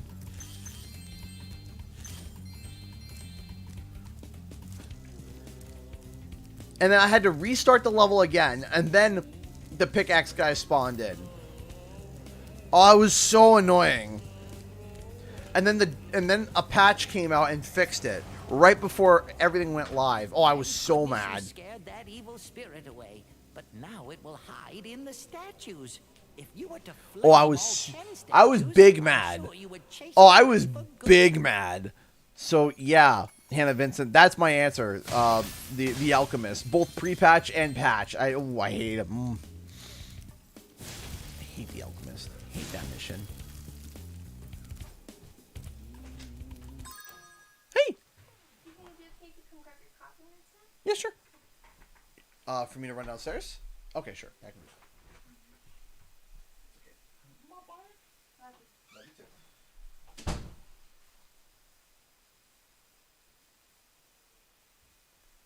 All right, we're going to take a short break here because as somebody who is streaming, you know what?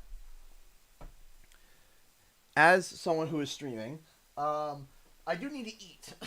So I do need to eat. Why did I just receive an email? Prostate again! No, I don't have an issue with my prostate. Leave me alone. It's spam email. It drives me nuts. Like, do you have problems with your prostate?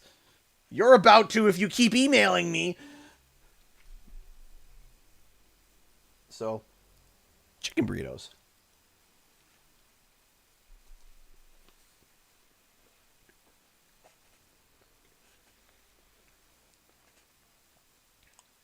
So, you guys got any questions other than beyond my prostate? Out of context, that's awful. Please fire them away as I finish up my my dinner.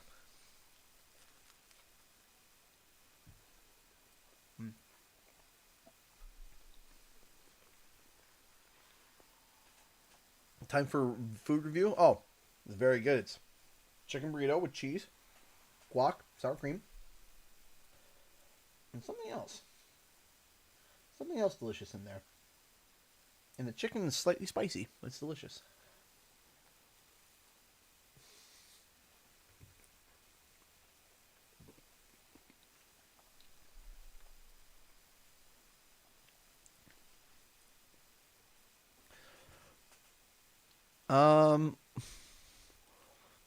Would you like to see a Spyro film series one day? I think an animated series would be cool.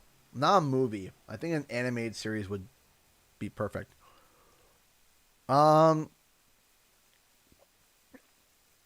your most excited for? What are you most excited for at PAX? Two things. So, if Crash or Spyro are going to be there, three things.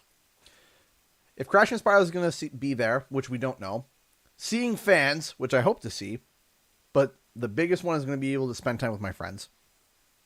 These are friends I've been friends with for almost 5 years, and I haven't met half of them in person. Because I'm in Canuckerville. I'm in Canada. And then we had a worldwide pandemic. And it was awful, and it sucked. So, I'm finally being able to meet friends that I've known for 5 years and never met. I'm re-meeting friends that we met last time when we went to PAX, which was back in 2020, so it's been 2 years since I've seen them. And I'm super excited. I am so excited. I finally got a Switch, but I only have Mario Odyssey on it. Ooh, you should vlog PAX. I did vlog last time, and I might vlog again. I might also do like Twitter updates, like just Twitter videos as well. I'll do both.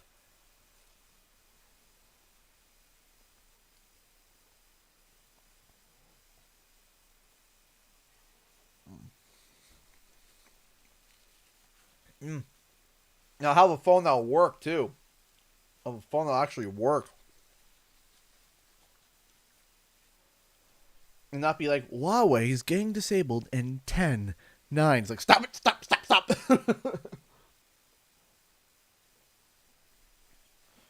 But I don't have Twitter. Then don't worry, I'm also going to be vlogging PAX as well. Don't worry. It'll be both. I'll be posting just like regular, like little funny bites on Twitter and then also posting vlogs.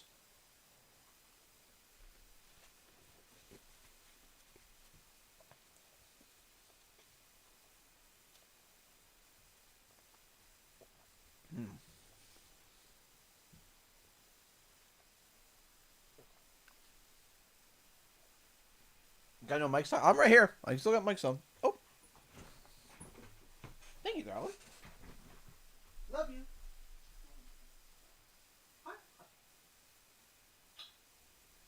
What a combo. Coffee and burritos. What a combo. Coffee and burritos. That sounds like a band name. We're coffee and burritos. Important message for you on my Discord. Okay.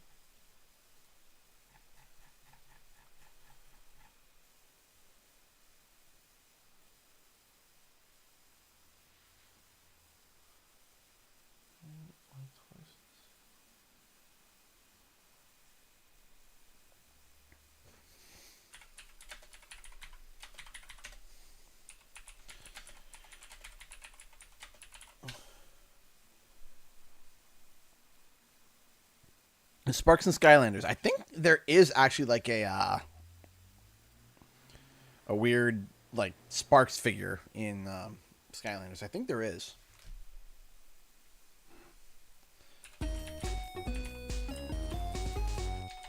Oh, we just got a donation from... What? Chocolate Chill donated $25. Hey, CG, a longtime viewer and I love your content. You're always so positive, respectful, and passionate. Keep up the fantastic work. I wish I could give more, but I hope this is still helpful. That is beyond helpful. Have fun and safe time at PAX. Thank you! Chocolate Chill, thank you so much for the $25. Longtime viewer and love your content. That's awesome. Thank you. Thank you, thank you, thank you, thank you. I appreciate that. I'm happy to hear that my passion rings through, though. I'm very happy to hear that you see that. Thank you. I really appreciate that. That was more than enough. Thank you. Thank you. That was incredible. Ah, gosh, you guys are awesome. That puts us over $1,000.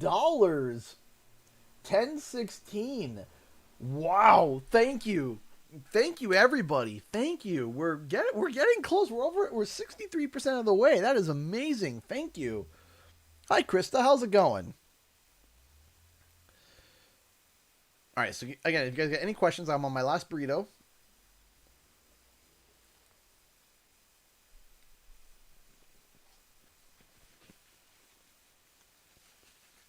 And we'll get back to it.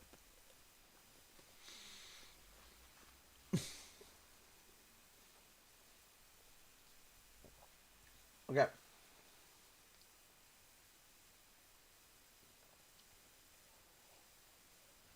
Let me see here. What's the most Canadian phrase you can say? Let me think about this one.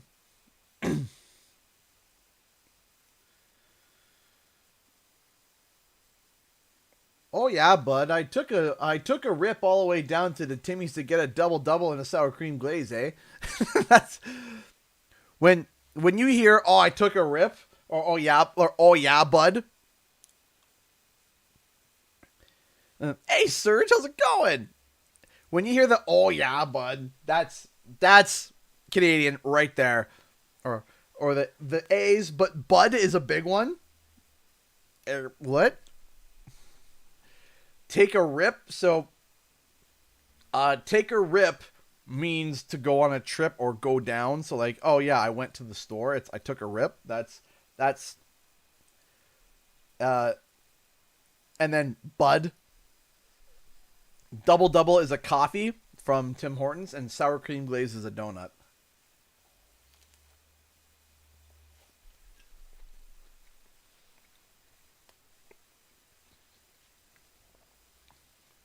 The oh yeah, eh? There's another one. Oh yeah, eh?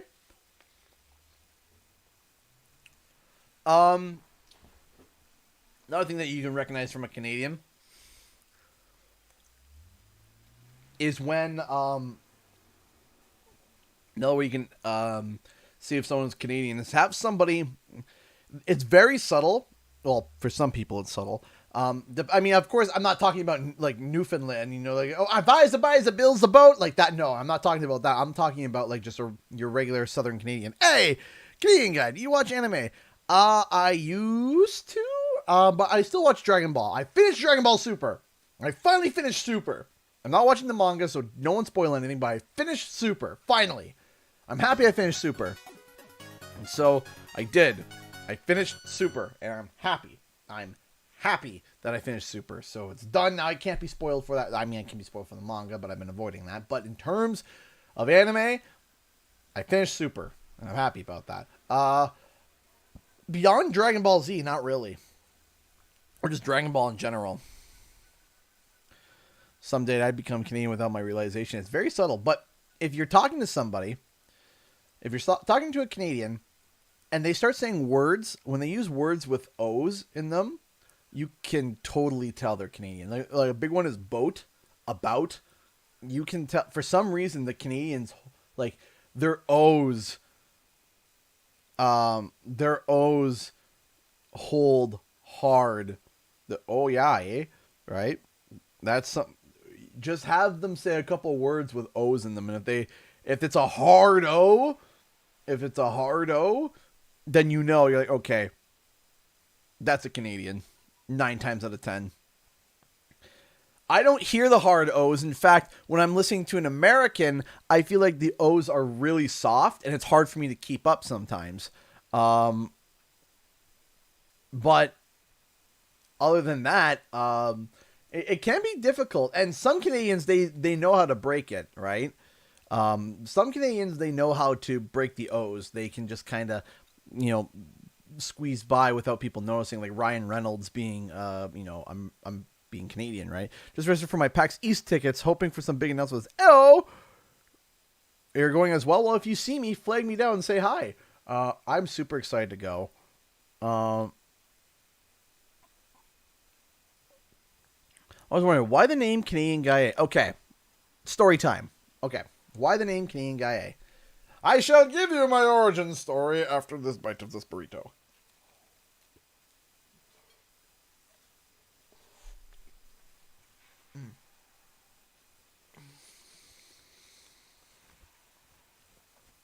So, Ryan Reynolds is Canadian. Yeah, Ryan's Canadian. He's a Canuck.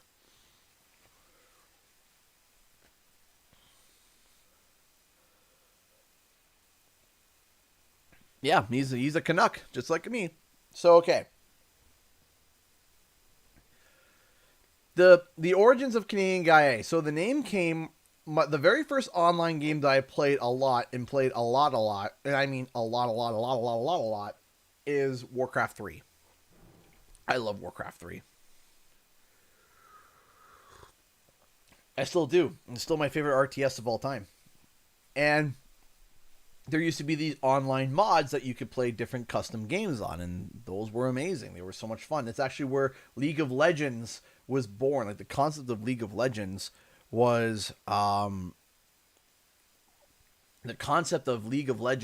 was built around these mods.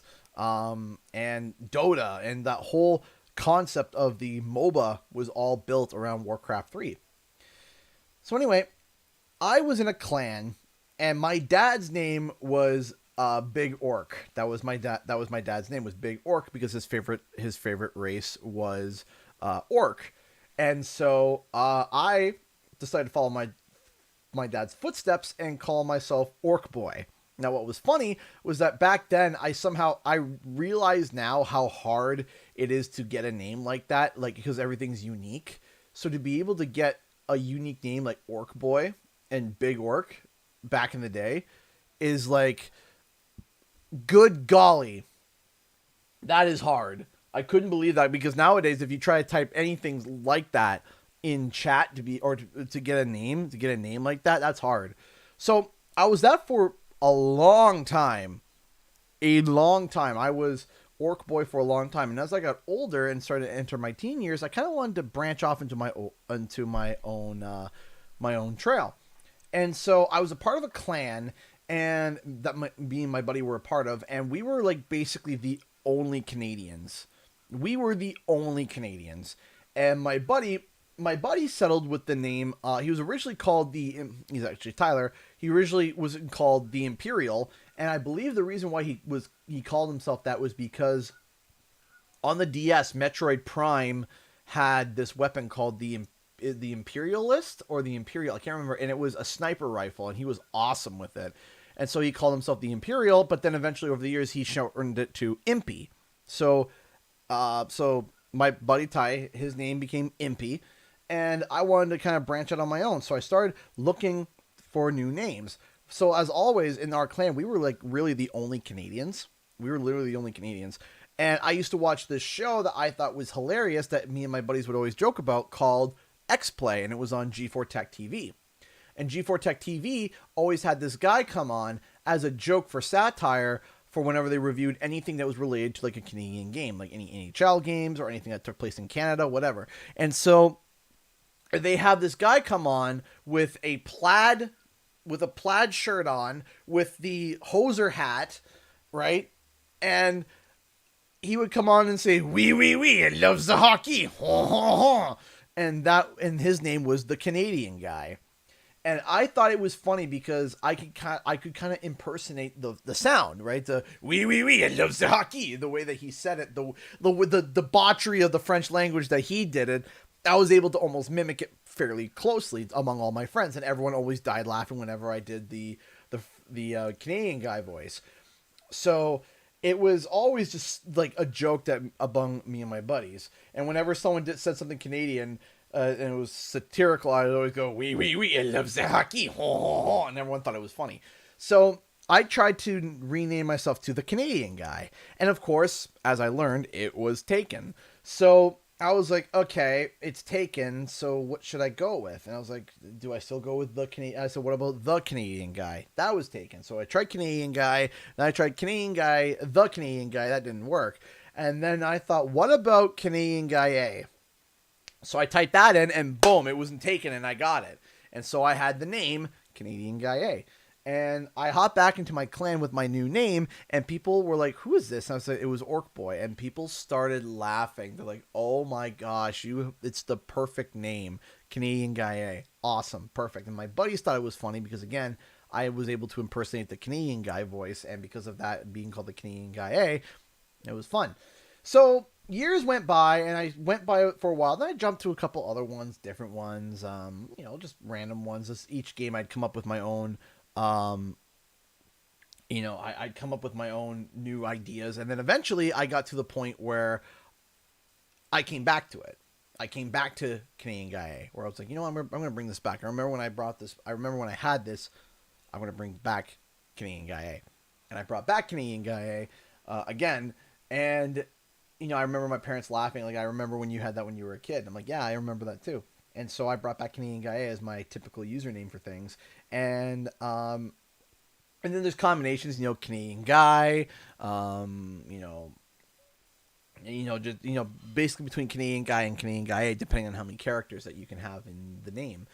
And then, whenever I play World of Warcraft, I would go in as Canadian Guy A, but then it's like, okay, you got to create a character. So it would be always something Canadian related. Like, it was like at one point I had the name Double for Tim Hortons Double. I had the name Double for my High Mountain Tauren.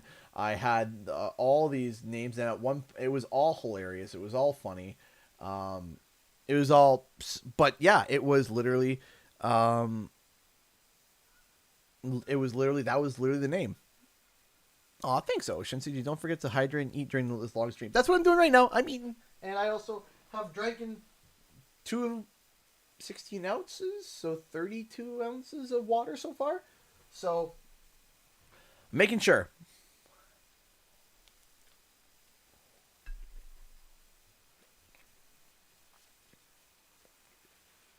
And so, that's how Canadian Guy A was born. And it's also really cool because being called, in chat people just say CGE. It's a nice short form, CGE, done. And yeah, I'm also going to be like in the future. I was thinking too, if I ever opened up like a production company, it would be called Canadian Guy Entertainment, so it's still CGE, right? It's still the acronym is still CGE, but it's Canadian Guy Entertainment.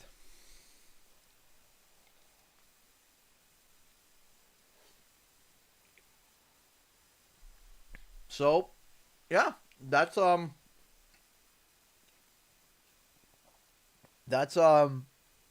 Canadian Guy A came along. That's how the origins of the name.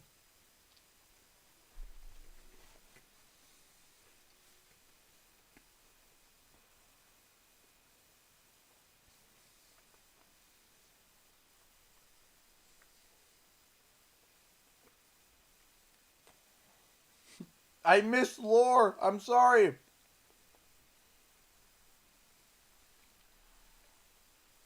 Another commission finished while watching one of your streams. Here, Sierra.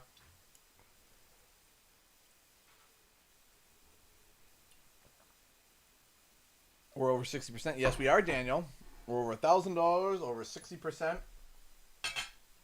And we are on hour 7, going on to hour 8.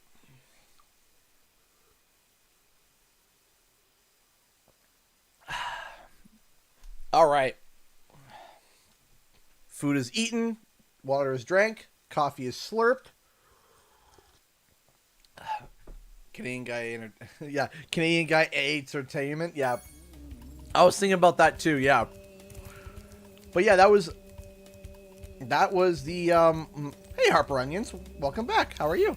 So yeah, that was, if it wasn't for YouTube's algorithm, you would have hundreds of thousands of subs. Your content is top tier and you never let us down. Thank you. Thank you. That's really sweet of you. Honestly, like, I might not ever reach 1 million subs, and I'm actually okay with that. Hey, Hannah Vincent donated $5 to Super Chat. I gotta go. Breaks over, and I won't get off time to join back later. Night, my peeps. Hey, good night, Hannah Vincent. Thank you so much for the $5. Thank you so much for the support and love, as always. Thank you so much. I really do appreciate that, Hannah Vincent. Thank you. Thank you so much. It's incredibly awesome of you. Thank you. Thank you so much. So, you know, I was doing the numbers in my head, right? I was doing the numbers in my head. And I'll be shocked if I ever hit 1 million subs. And I'm okay with that. I'm okay with that. I'm actually legitimately okay with that. It's not like a, oh, don't dream small. No, it's actually like, you know what? I'm okay. I'm fine with the concept of, you know, humming around, you know, over 100,000 subs. I'm okay with that. I am fine with that concept. I am not like heartbroken or saddened by that idea. To be honest, hitting 100,000 subs is a really big, a really big number to hit. And I don't think that I'm, you know, I mean, I would love to hit, you know, 1 million. That would be great, but I doubt that. And the reason why I doubt that is just because of the amount of fans there are that are as invested into the Spyro and Crash content as you guys are, right? Because typically everyone who subscribes to me, they are diehard fans. They want Crash and Spyro content. They crave it. They desire it. They want it, right? And I feel like, though, Crash and Spyro is also enjoyed a lot by a more casual fan base, especially Spyro. Whereas it's like, oh yeah, I enjoy Spyro. I like Spyro, right? And when a new Spyro game comes out, they want to play it and they want to enjoy it, but they don't really care for you know, like the lore of Spyro, right? Or the did you know facts of Spyro, right? And that's fine. That's kind of like, I've kind of come to understand, like, hey, and that's okay. That's fine, right? As long as I'm making a living on what I'm doing, that's all that matters to me. That's all that matters. I would rather be at 10,000 subs and making a living off of what I'm doing than be at 1 million subs and not be able to survive. You know what I mean? Because while, no, I don't have as big of a number as, you know, some other big YouTubers and maybe not as much influence, if I'm making a living doing what I love, right? And watching your channel grow over years, I think you will hit 1 million. Shoot for this. Oh, I'm going to shoot for it. I'm shooting for the stars. Don't worry, Ocean. I'm shooting for the stars. But I'm not going to be disappointed if I miss. That's it. I'm not going to be disappointed in myself if I don't make it there. Right? I'm okay with that, and I've come to accept that that's okay, right? That's okay. Right? And yeah, also just one kind of, you know, it kind of makes a point there too, where it's like, you know, live streams, like, have you sat down in a 1 million sub channel live stream? Sometimes, goodness gravy, it's like chaos. And while that's good, right? And while that's good, oh sure, Serge, of course. And it's not like I'm being negative, right? It's not like I'm trying to be negative or anything. It's not a woe is me party. No, it's a... Spyro, you've scared the evil spirit away. Why don't you take this? I borrowed it from the temple. They don't need it. Hey! Millman, thank you so much. Watching from Greece. How's it going? Right? And that's the thing, is that, like, I'm okay with me as my channel. Now, maybe I could start a second channel, right? Maybe I can start a second channel that could blow up to millions. That's not corporate, but more of like a group aspect, you know? Maybe we can open a channel that, you know, I use my connections to get started with.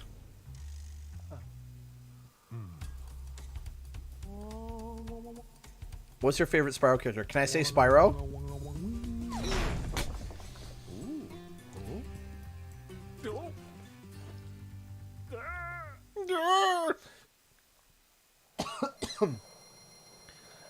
Like, maybe I could start a second channel that would hit the, you know, the millions point, something that's a little bit more generalized, you know, in terms of, like, I don't want to say corporate either. Like, I don't want to say corporate, but, like, you know, something that's a bit more like I need producers to get help for, I need investors or whatever, and have that, but keep this as my personal channel that goes beyond. Sometimes the road to 1 million takes a while, but your quality content, I feel, channel will continue to grow. I mean, look how far you've come. I know, I've come so far, and it's amazing. It's amazing how far we've come. I mean, you know, being, you know, one thing that's super awesome. I was wondering, do your recent uploads, would you ever consider rebranding your channel Conspiracy Guy? Maybe, like, as a second channel, as a joke. Like, if I ever had, like, any bat crazy theories that went viral, then maybe I would go, like, man, like, maybe as, like, a sub channel, as, like, if I, like, find a way to make up some crazy, like, imagine game theory, but more unhinged. Just, like, you meant to legitimately be, like, beyond unhinged. Like, you know, game theory, either he tries to back some facts and tries to read books and stuff, but, like, Conspiracy Guy A would be game theory, but just unhinged. Just absolutely just, like, nuts. The alter ego to Canadian Guy A, where everything's a hint and everything's a sign.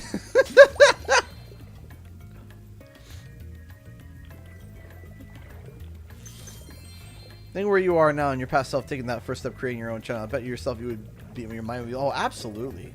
I would be blown away. Here's the thing. Before, I never thought I could make it to 100,000 subs, right? I never thought that I could have a YouTube as a full-time job. Now I feel like 100,000 subs is an attainable goal. And I'm not even saying that, you know, 1 million subs isn't unattainable either. You know, I could definitely see that. But again, it's...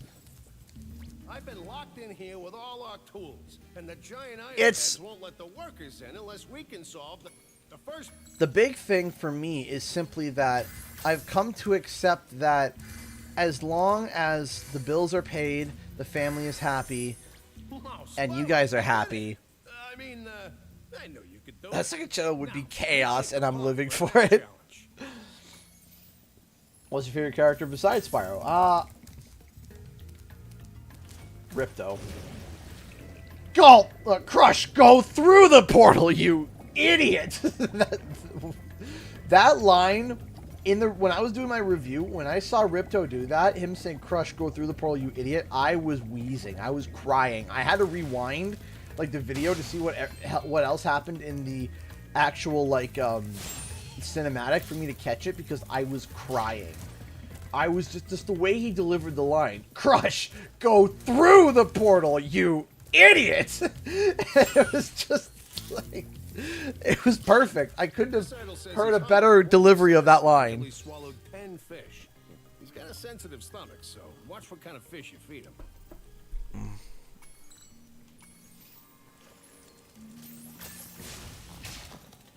No, I love Ripto. I love the angry gremlin.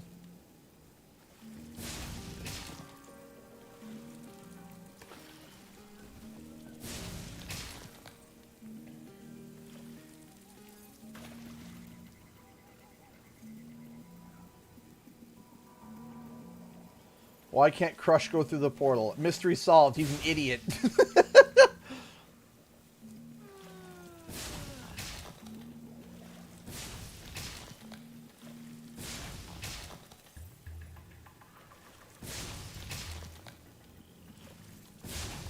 What was the first moment?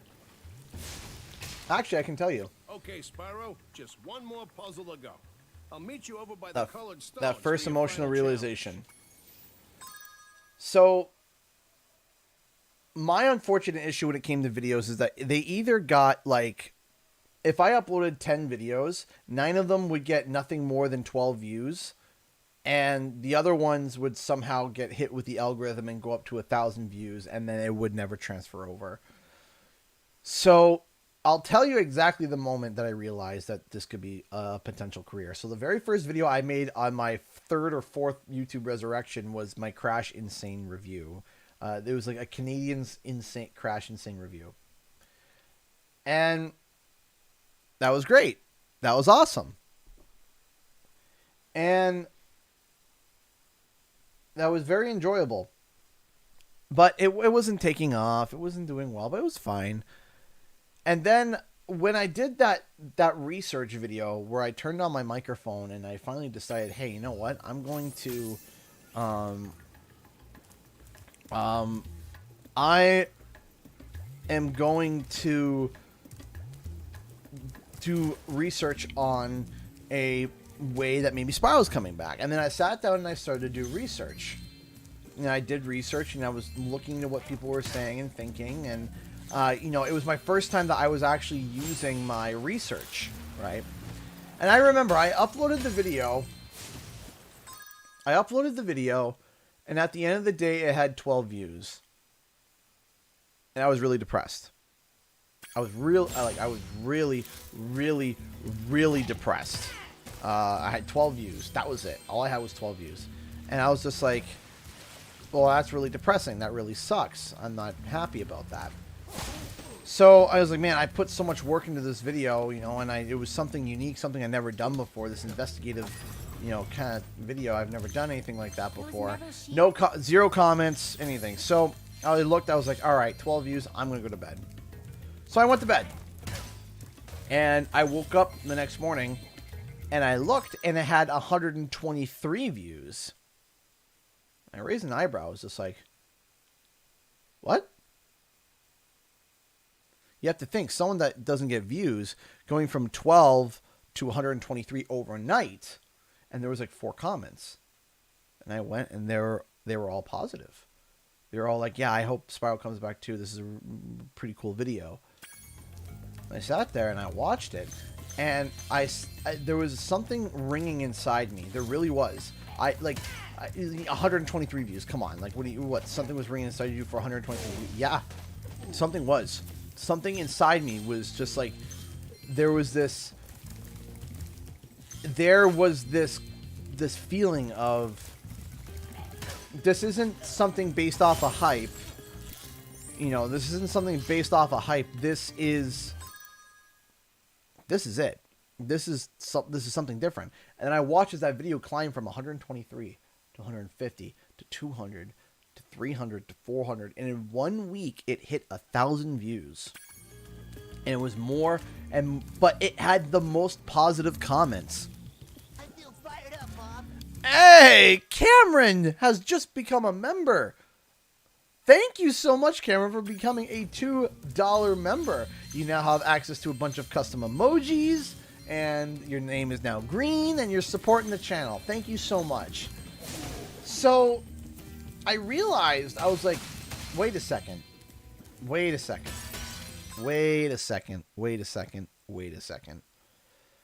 So I made a part 2. Now remember, I was used to videos hitting like 12 views and then, or, you know, getting a couple thousand views and then dying.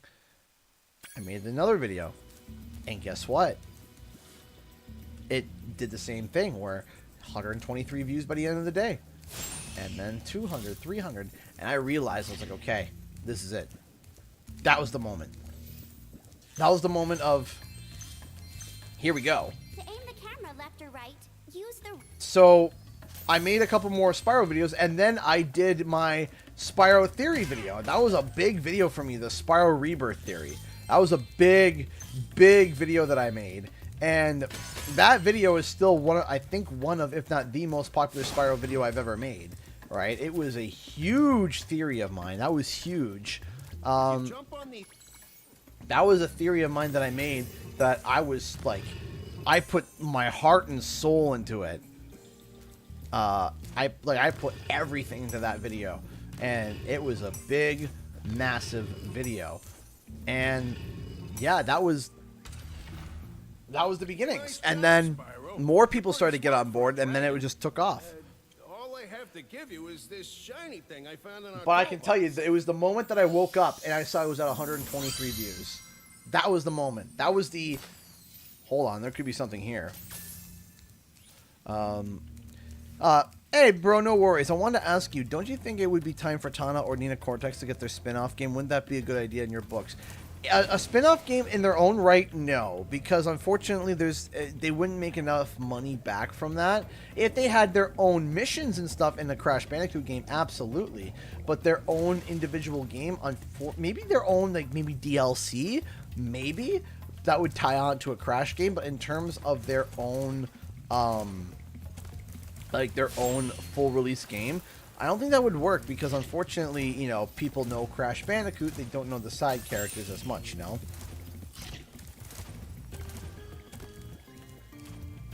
So, hey! J-Man or Jasper Hopland donated 100 bits through Twitch. Thank you. Enjoy the bits, bro. Been a good stream, man. Thank you. I'm happy you're enjoying the stream. Thank you so much. I really am happy that you're enjoying the stream. Thank you. Fallen Paladin tipped $1. Thank you. I think I joined when you only had a few hundred subs. Glad you found your calling. I have things I want to do that I'd love to do, but I've noticed I lack motivation, and I don't know how to motivate myself. Advice? Yeah. So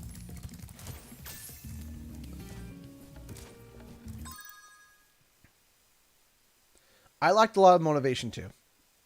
Personally, for me, it was a struggle. It was a big struggle to be able to motivate myself to be able to do that. And you have to realize that every step that you take is a step closer towards the goal that you want. And it might not look like it. It really might not. It might not look like it. But know that every action that you do isn't a waste of time, because you are stepping forward and learning as you go. So you're not going to achieve greatness right away. Spyro, you're pretty tough. If you ever want to... It won't. I can almost promise you're not going... 99.999% of creators aren't going to hit greatness right away. Right? But for you to motivate yourself, you have to realize, what is your end goal? What is the goal? Like, why do you want to do YouTube? Why do you want to do YouTube? Right? So to motivate yourself, take a piece of paper. And this goes for anybody, for anything, whether it's college, YouTube, whatever it is that you are aiming to do, and whatever it is that you are wanting to shoot. Okay? Let me ask you something. If you're like, I lack motivation, what's your end goal? What is your end goal? Why do you want to do it? Ask yourself that, right? You can sit there and say, well, because I want to do it. It's like, no, why? Why do you want to do it? Is it because you want to talk about video games all day? Okay. But there's other things there's other jobs that allow you to be able to talk about video games all day. You can become a video game journalist. You can become a video game editor at a journalist site. You got IGN, you got all these places. So, okay. And that's probably easier to get than going for YouTube. Thank you so much, Hugoku, for the 238. Time for me to listen to the bed bugs. Thanks for being there for a CGE. Enjoy PAX and say hello to your lovely family. I will. Thank you so much, Hugoku. I appreciate that. Thank you. Thank you again. We are 580 away from filling up that bar. That is amazing. Thank you. Thank you for the 238. I really do appreciate that. I'm sorry I keep pausing. I just want to make sure that I'm getting my thoughts across and clearly. So first, ask yourself why. Because I want to talk about video games. Well, okay, that's great, but there's other jobs that you can talk about video games. Why YouTube? Oh, it's easier. Is it? Right? I want to try something. Okay, that's fine. But why do you want to do it? For me, it was I want to edit and I want to talk about the things that I love, and I don't want someone I don't want a boss looking down on me, telling me what I need to do and how to do it. And I wanted to be able to work from home and take care of my family. And that was why. And there was something ringing there. There was something there that rang to me beyond playing video games, and type the things that you want to do, right? You have to type the things that you want to do. You have to type, and you might start off surface level. Like, oh, I want to talk about video games, and I really like Spyro the Dragon, and I like Crash Bandicoot, and I want to talk, you can start off surface level, but then you keep digging down. And I hit something. There was something that I hit. And what I hit was, I want to stay home and be able to spend time with my family and be able to raise my children and not work 9 to 5 to where they only see me for a couple hours a day and then they go to bed. I want to be here so if my kid comes up to me crying, I can take care of them. And then I asked myself, I said, did I have the skill set to be able to do that? And the answer was yes, I do have the skill set. I have the editing skills. I have the degree. I have the microphone. I have all these things. I have these things. So why don't I do it? And that is what I realized, okay, this is what I wanted. This is what I feel like I was meant to do, right? Because originally I was going to be an editor. I was going to be an editor for a TV series. That's all. I was just going to move myself to somewhere like, I don't know, Toronto, and go get a job editing reality shows or whatever. But did I really want to do that? No. Okay, well, I want to go edit movies. Okay, that's great. That fulfills me, 70%, but I don't want the director to tell me what I want to do. If I have an idea, I want to be able to communicate it for it to be executed. And I've worked with directors before, and they very much don't want to hear much from the editor. It's sit down, shut up, and edit my movie. That's it, right? Or edit my show. Just do as I tell you. I'm the director. You shut up. And it's like, okay. And I've done that. And then I said, well, I want to be the director because then I want to get my creative vision to be true. But then I want to sit down in the editing chair and edit it as well because I want to edit my own vision. And that doesn't work in the industry. You can't sit down as an editor and director. You can't do that. That's not acceptable. So, okay, well, director fulfills, maybe 40% of what I desire, and then editor fulfills maybe 60, 70% of what I desire, So what can I do that fulfills that desire, that want, that need, that drive? Well, be my own editor and be my own director. Well, what job does that? You're looking at it. I am the producer. I am the editor. I am the director. I'm not, being commanded and told what to do something that I might not be comfortable with, because I'm very sensitive about stuff where it's like, if I don't want to do something, I'm not going to do it, period. I won't do it. And I don't want to do it. Right? That's it. And if it's like, I don't want to do it because it's boring, no. It's just like, hey, if I feel like that I don't agree with this content or I don't agree with this media, I don't want to do it, right? So, for example, if I was working at a production company, you don't get to choose what you work on. You get assigned what you get worked on. And if I got handed by a production company, hey, you're going to work on this reality show, The Desperate Housewives of none of it. Okay, let's go with that. Let's say they're going to say, hey, you're working on The Desperate Housewives of none of it. The thought of that show. And I'm like, I'm not really comfortable with that. I really don't care for that stuff. I don't really think it's cool. And then it's all about all the stuff that I really am not really comfortable with dealing with. I can't just say, no, give me another show. That's not how that works. It's you work on it, period. That's it. You're done. That's what you're working on. Okay? You're working on The Desperate Housewives of none of it. And the boss is going to have none of it, and you're going to work on it, and you're going to like it. Well, maybe I don't want to. Maybe I'm not in. I have literally zero interest in it. Right?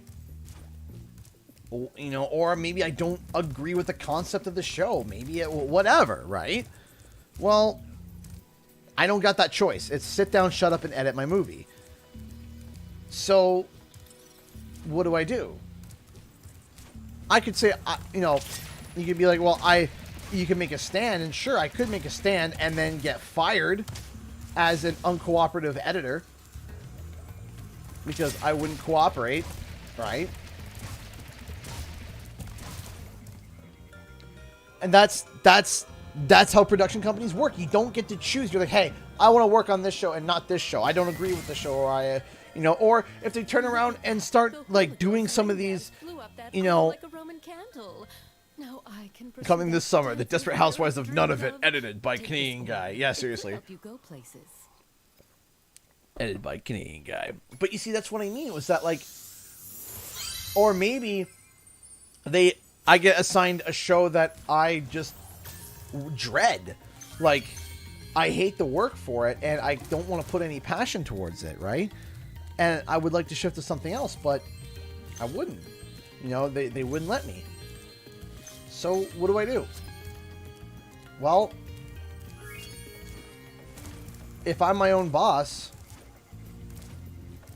then I get to choose what I work on. You know? If I'm my own boss, I get to choose what I'm comfortable and uncomfortable with. And I think that was, like, one of the biggest things for me, was learning that, hey, I can be my own boss. And I don't have to worry about that stuff. I don't have to be sitting there thinking, like, what are we going to talk about next, right?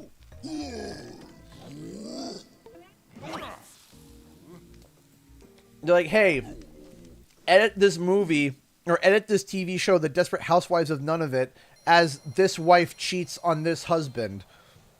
And then record the reactions. Oh, good. Yeah, that's what I want to work on. That's what I like. I like, you know, that kind of stuff. That's so much fun to edit and put together. I think I'd rather stab my eyes out with hot pokers. Just, you know, my eyes!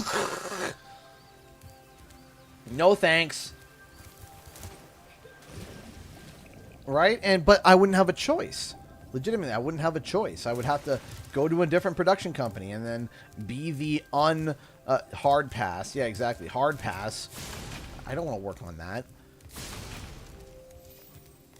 It's because I've been drawing more lately and I want to share my art. Then draw. Jasper, draw, and draw. We're going to deep now it makes sense why some shows are bad and feeling wrong. That's the thing, is draw. If you want to draw, hey Raptoron, how's it going? I got your message. Thank you so much. I will be trying to do that print and hopefully maybe over the weekend. I'm super excited for that. But it's like, no, I don't want to edit that. I don't want to work with that. That's just my choice. And if you want to, that's okay. But I should have a choice to be able to determine what I work on.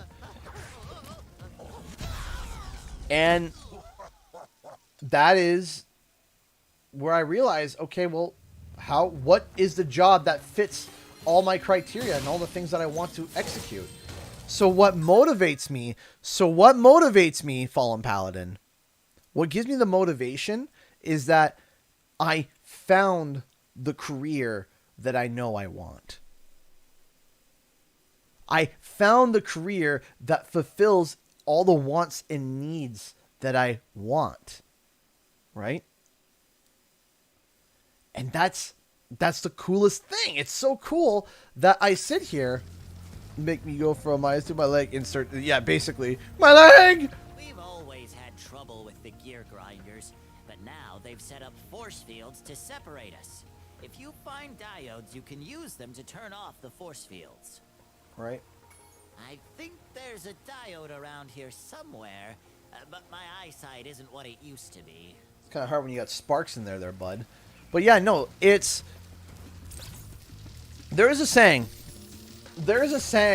that I heard from a Disney artist, and it's actually on a Disney documentary of sketch artists.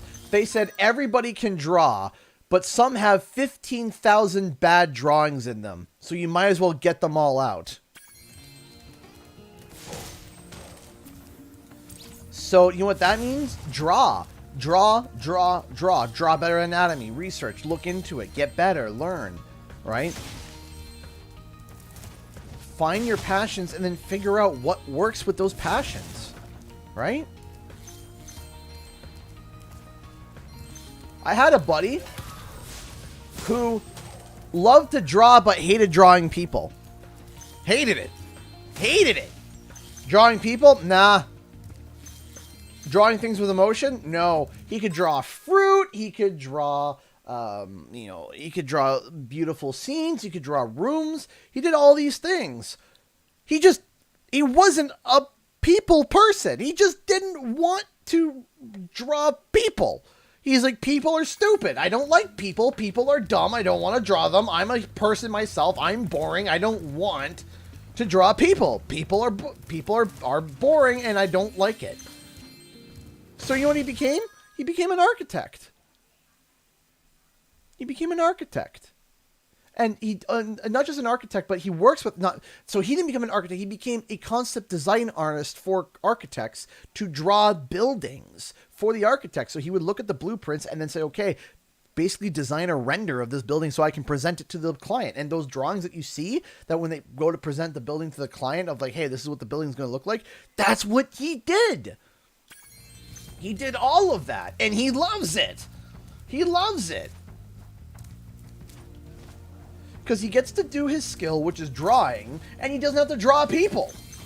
And if he's got to do like a busy, like, walkway, he just draws, quick sketches of people, just like a quick, doodle. He doesn't need to be anything fancy. Who cares what the people look like? It's just, what does the building look like? He loves it. Right?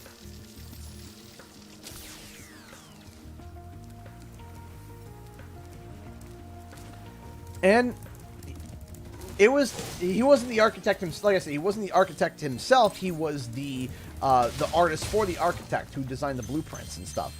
I mean, it was awesome. But he figured out, well, what can I use my skills for that I am passionate about for a job? What are my skills? What can I do? Or what do I want to become skilled in? Draw. If you want to draw, draw. And then figure out, and here's the thing, it's okay to change too. Maybe along the way you thought that you were going to be one thing and then you turned out to be something else. Or maybe you became that one thing and then eventually through life you changed into something else. That's okay. That's all okay. That's fine. You could start off as a YouTuber and then turn into a producer. You could start off as a producer and turn into a seamstress. It don't matter. But every step that you take, know in the back of your mind, each day I wake up, every video I put out, everything that I do, every hour I invest into my career, into my job, is another step, another hour closer to what I'm supposed to be doing. And it might flop. And it might flop. And that's okay if it flops. If it flops, if your idea flops, it's okay. It just means that you're on, just go on to the next idea. You'll find it. But be motivated and know that, hey, you know what? This could be my forever, or it might not. Right? Could I be doing YouTube 10 years from now? It's possible I'm not. I have no idea. I have no idea how the world is going to be. It's impossible for me to know. How could I know what the world's going to be like 10 years from now? How can anybody? Maybe YouTube will evolve into something else. YouTube might turn into something completely different. I have no idea. I started with doing HR, went to health and safety, then teaching, and now I'm running a video game store and training myself how to write and edit video game articles. Boom! There you go! And it's not that you're giving up. It's not that you're giving up. It's just that you're having motivation problems to get started, right? But the motivation should be that you should think to yourself is every moment that I spend towards learning what it is that I want to do, I'm closer. And sometimes you don't realize how close you are. Sometimes it might feel like it's far away, and then overnight, it changes. You get a phone call from somebody. hey, we want to commission you. We want you to work for us. We want you to do this. We want you to do that, right? Imagine that. And like I said, you might not realize how close you are. You might not realize. I started off as trying to be an editor. Like to edit movies and to go try to edit like Marvel films and stuff like that. That's what I initially wanted to be. Yet here I am.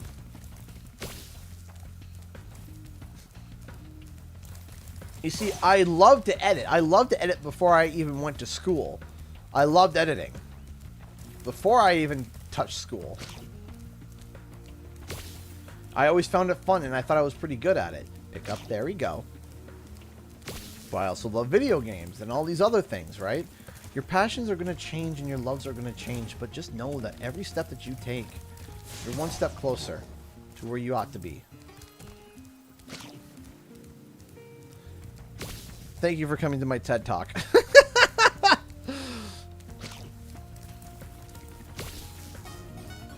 Diggs Report donated $5. CG, you are so right. I want to be a football writer or analyst because of my love for the game, and I write. Have a YouTube channel to write and a YouTube channel to help me. Absolutely. There you go. Then do it. Try it. Right? You can do YouTube on the side with it too. Like I'm sure that's what you're trying to do, is try to do that and also have a YouTube channel on the side. Absolutely, why not? Do you know how many of these channels are super popular? Like in the last year and a half to 2 years, there's that one channel, like CG artists react to all these things. Right? It's artists that have worked in the industry, who work in the CGI industry, looking at CGI in movies and telling you, hey, this is how it's done, and ooh, that was done well, or ooh, that was done bad. Here's why, right? And if you can sit there and take that thought of like, okay, I want to become a football analyst, right? Here's the thing, you become a football analyst, you can literally make a video that's like football analyst reacts to this trade, to the one guy from the Browns going over to the Buffalo Bills, right? Right? To like, hey, here's my reaction to how, here's my thoughts about how Josh Allen is going to do with Stephon Diggs, right? Tom Brady coming out of retirement yet again. Here are my thoughts, right? Or like, football analyst gives their thoughts, and then you give your thoughts, right? And then you have a website, and then you tie that all together, right? You tie that, have a website where you publish these articles, or you publish your articles to a published site, to ESPN or whatever, right? You get what I mean? Right? And then once they take a published article from you, great, awesome. Now you can use that in your repertoire to be able to say, hi, I'm so-and-so. I've had papers published in ESPN and a few other things, blah, blah, blah, blah, blah, blah. I found this shiny thing mixed up with our lightning stones. Please, take it as a reward. Etc., etc., etc., etc. Right? You get what I mean? You can do that. You can do that. And give it a try. Do it. Why not? If that's what you want to do, then figure it out. Thank you, dude. Hey, Rocket 2020, no problem. Legit getting feels. Well, I'm happy. But be inspired. I love paleontology so much for a long time, and I want to strive to be. Now I have done some volunteer field work and digging up bones with actual PhD paleontologists. Just pursue your dreams. Just try it, man. Seriously, try it. But also, don't set your dreams as to one thing. Like, okay, I have to become an editor. I have to become a paleontologist. I have to leave it open. Be open. That's the thing. There's one problem that people say is that if you want to be that, become it. No, yes, but also no. Keep your mind open. And the skills that you pick up along the way, what are hobbies that you enjoy? What are skills that you enjoy doing? What are things? And then find a job that fits those skills. And if you find that job that fits those skills, awesome. Great. And we're in an era where there are jobs out there that could potentially just be created. You have no idea. You know, you have no idea that there are some of these jobs that don't even exist yet that you could become. When I was a kid, YouTuber didn't exist. There's no such thing as a YouTuber when I was a young lad. That wasn't a thing. That wasn't a, you know, and then when YouTube was a thing, you know, YouTube being a full-time job,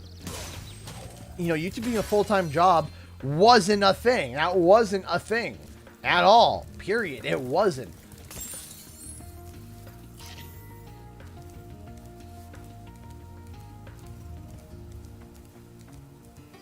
Right? You don't know. You have no idea. So go for it. Try it.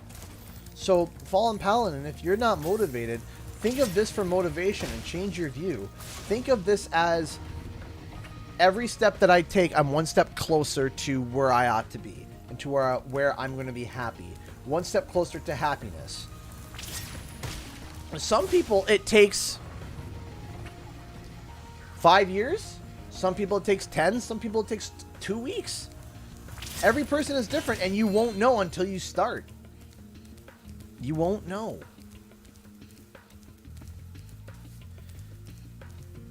You won't know until you start.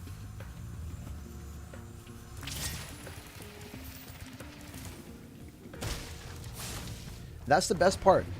Try it with something. Try it. Figure out your skills. Figure out what you're good at, and then go from there. And also, don't let you know, any sort of, you know, anything try to stop you. Don't let certain things try to stop you. Everyone's been dealt a different hand in life. Everybody, right? Some people have been born to be natural sports all-stars. Hi, Cool Heart. How are you? Some were just born that way, and there's nothing that you can do about it. Oh. Right? Sometimes there are some people that are just born, you know, God gave them the gift of being able to have lungs like an ox and the speed of a gazelle, and other people the speed of molasses sliding down a small hill, right? And the endurance of a marshmallow, right? Well, try to figure out what you can do and what you're passionate about and what you love.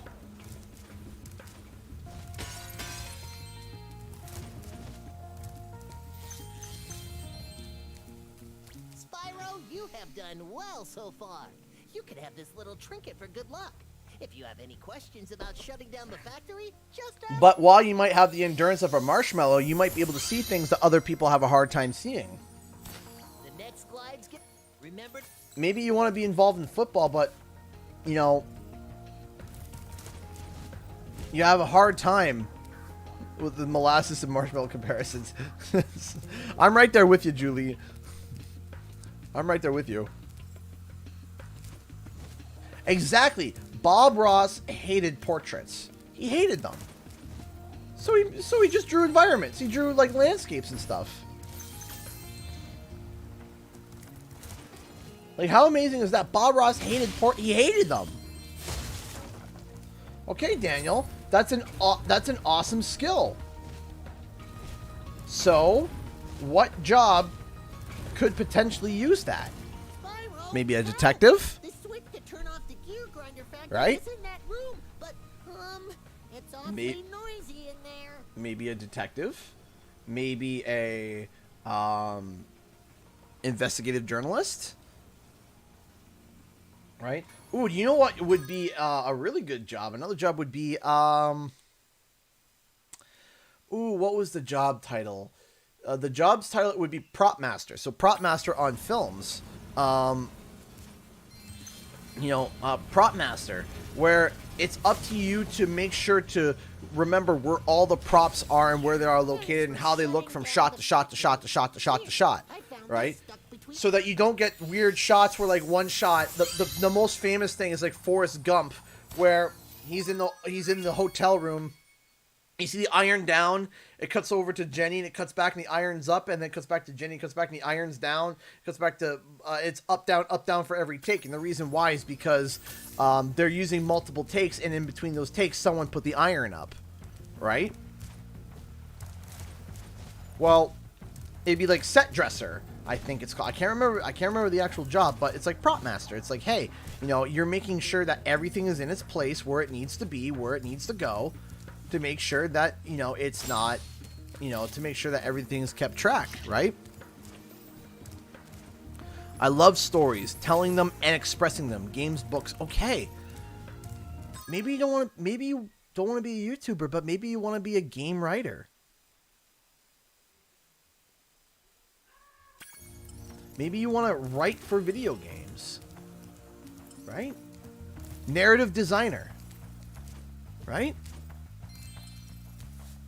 Maybe you want to be a narrative designer where you write the story of the games and you write the lore and you write how all the pieces in between work, right? Or if you want to do YouTube and you have those passions, then if you love stories and you love telling them and expressing them, then figure out about lore about certain games or stories about certain games and try to find the hidden meanings or come up with your own stories, right? Come up with your own stories. Come up with all these different things. There is endless possibilities for people nowadays, and I mean endless amount of possibilities for people nowadays to be able to come up with careers, and there's endless amounts of opportunity. So let's be inspired by the fact of let's become inspired by the fact that we can do anything.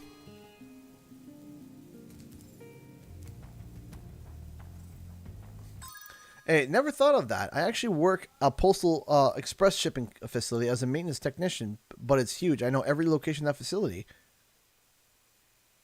Right? Sure.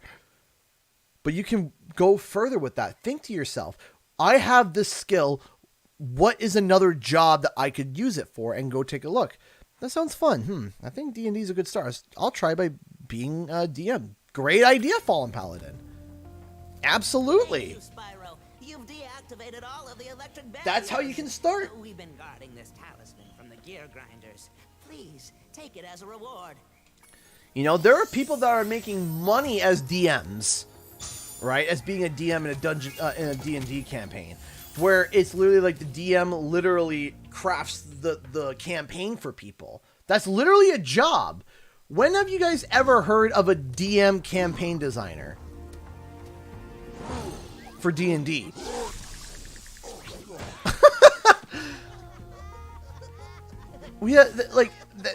What is a DM? A dungeon master. It's the person that creates the campaign that the people in D&D go through. Yeah, D&D helps storytelling, socializing. Absolutely. Try that. Try that. Give it a shot. And there's so many variations of D&D. Heck, at one point you could even come up with your own version of D&D, because I know there's D&D and then there's like all these different versions and variations and stuff of storytelling, right? For these games. There's Pathfinder, I think. Pathfinder's another one, right?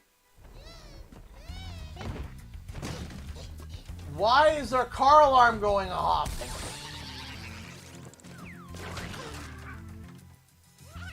I know it's not my car because my car has a clown horn.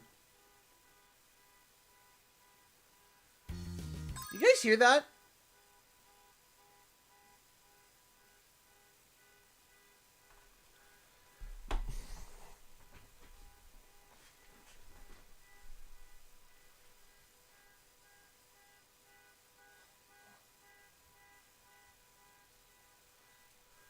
Well, looks like I'm closing my window.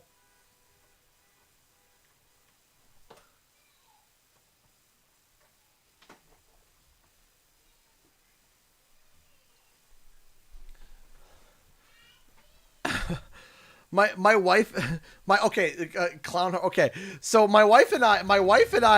Hi, Spyro. It's a good thing you're here. If you can help shepherd those baby turtles over there to safety, I'd be mighty grateful. I'm sure.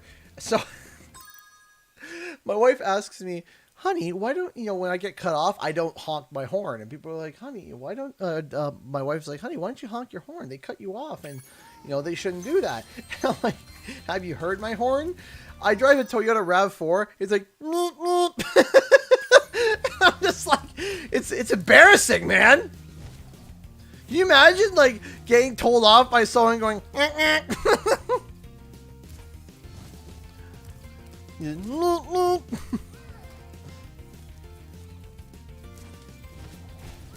Bye, children. You should... Bye, children. Hope that, you know... He's like, oh, I'm too lazy to escort these children. Can you do it? And I'm like, sorry, no. Bye, children. Enjoy being babysat by Grandpa over there. I ain't escorting you through an entire level. I got gems to find. Roadrunner, yes. Except not as cool of a car. RAV4 doesn't have as much of a ring as Roadrunner, you know? See, you pull up the clown car, yeah? It's embarrassing, man. I don't want to honk that horn. What am I going to do? Make them laugh to death? Yeah, where are their parents? Yeah, I'm keeping them safe. Grandpa's watching them. I ain't responsible for no kids. I got 2 of my own. Don't throw 3 more Franklins on me. I don't need 3 more, hey, it's shellless Franklins wandering about while I'm trying to deal with danger. You figure out your own babysitting situation.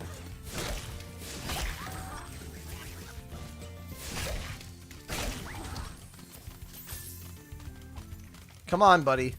Come on, buddy.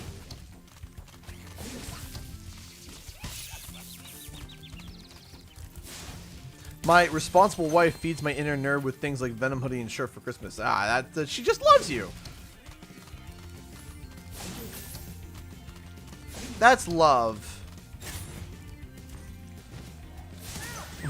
The neighbor I know put the screaming goes their horn and I die laughing every. I would love that.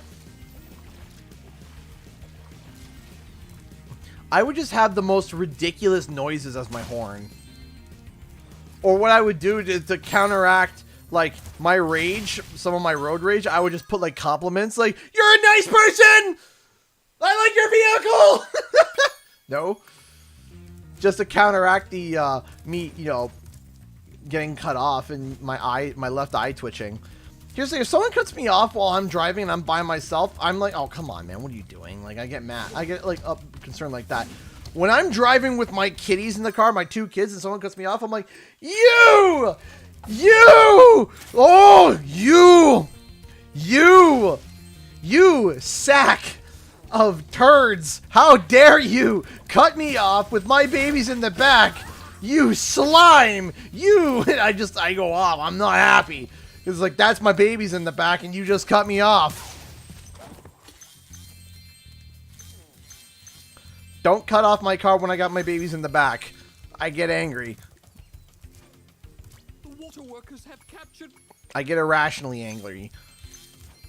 That's my babies and you're cutting off and driving like a moron. Don't do that to me. Or my babies. That's my babies. It's a, if I get into an accident, if you hit me and any of my kids get hurt, I'm coming out and I'm drop kicking you. Period. That's it. Like, you T-bone me and I got my kids in the car, you're going to need the insurance for you, not for your car. Because I would be so mad.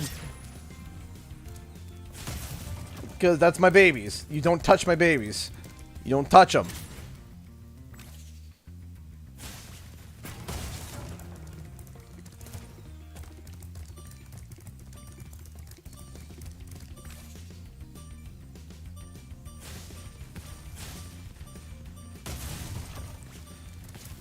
Oh, different beefs are different.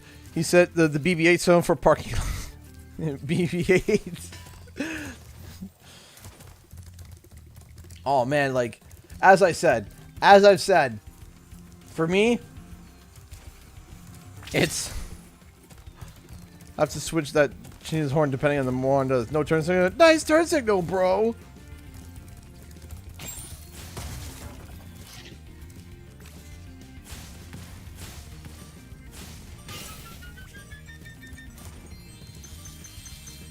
Chokes.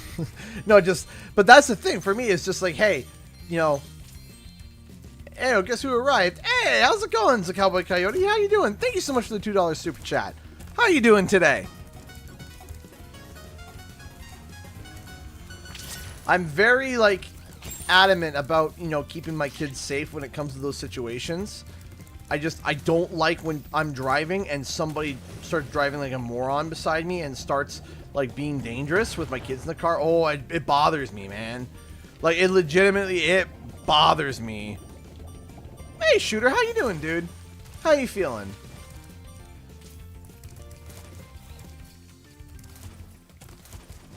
So yeah, no, I'm very much like, don't hurt my babies. You hurt them, smackdown.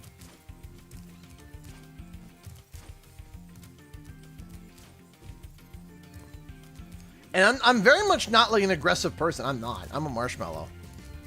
I never really found anything to get aggressive about until someone one day touched my, like, tried, like, handling my kid.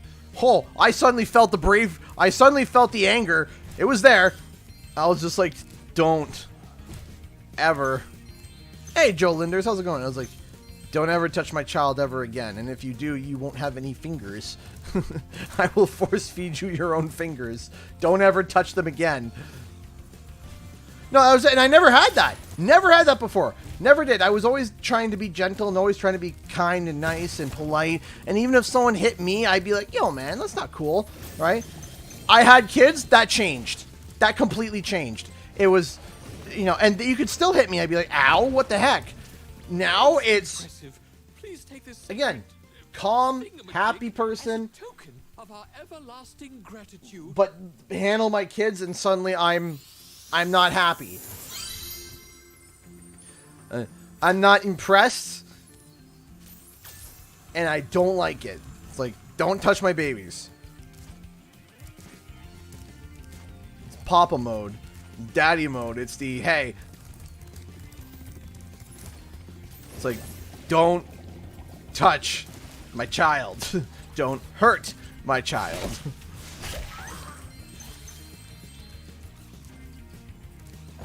That was it, but I never really had it in me before. Never really had it into me before.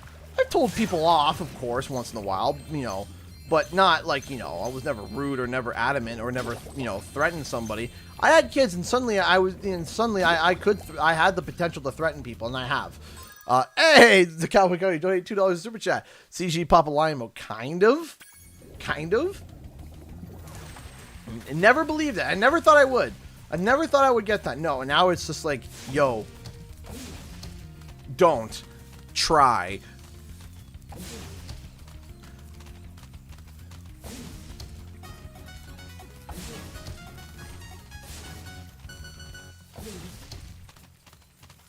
My sister, I'm 25, almost 26, and she's 29, almost 30. I guess it's just like that for dads and their, you know, and their kids, you know? It's just like this protective, like, hey, you know, my kids are 2 and 3, right?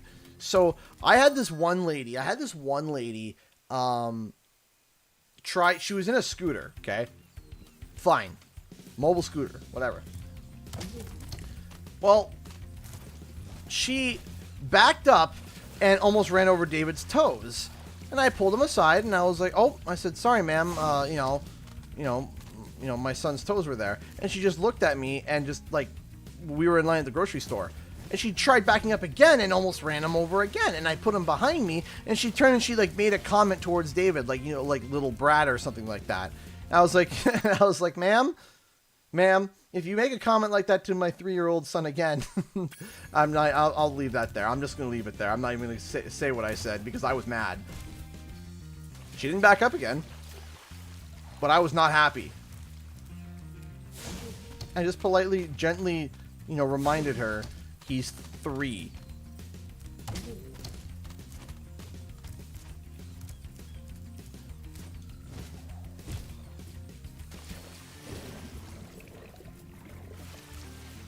Like, why are you backing up in line anyway? Oh, I went off. Don't worry. Come on. I was not happy.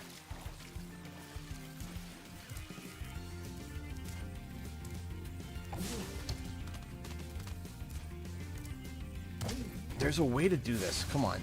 There's a way to do... I gotta do the charge jump. That's the problem. That's the problem is I need to do the charge jump, but when I do it... there's a certain angle on the shell that kind of lets you like not hit him. Absolutely. Hopefully positive. Come on, how? What angle is it? What is the angle that was that? Wait, is that it?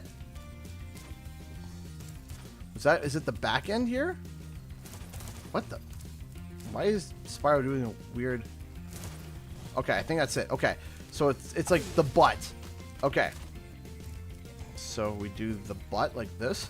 No, why are you? Spyro, laddie, son, purple lad. Come on. Listen, I don't want to have to revisit this level, and I want to go. Oh! Oh!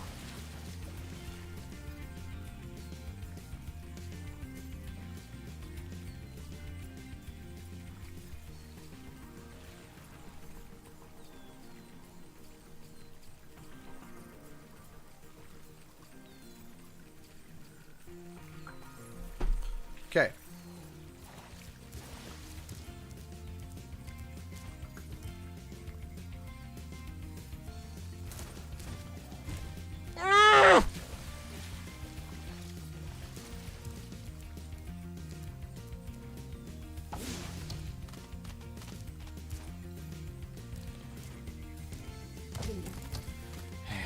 Okay, we can do this.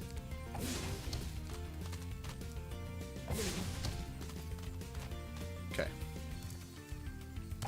Now.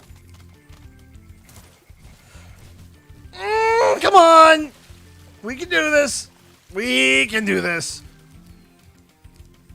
We can do this. We can do this. We can do this. I know that we can do this. Go Super Bowl!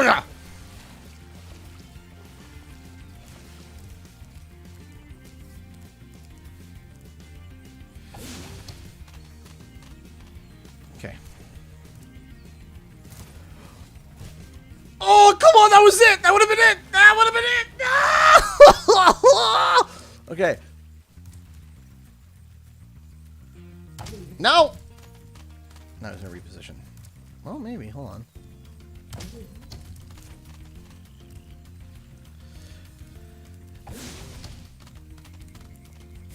It's like the gem from the first area all over again. Alright, here we go. Come on. Come on! Come on, man! It's right there! No. We can do this. Come on.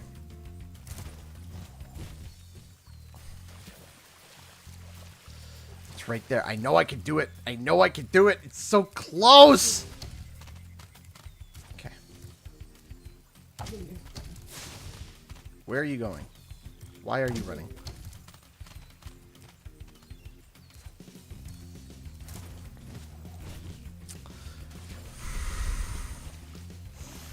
Okay. Come on. Come on. Come on. Nope. Come on.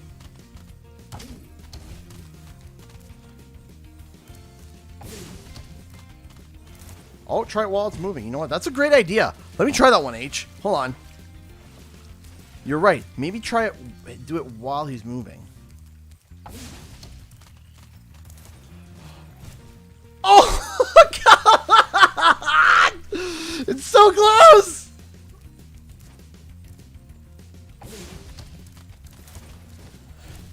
Oh, come on!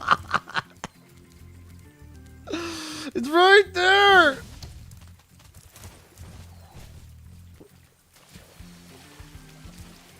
Spyro laddie! Spyro lad! But what even happened there? Come on.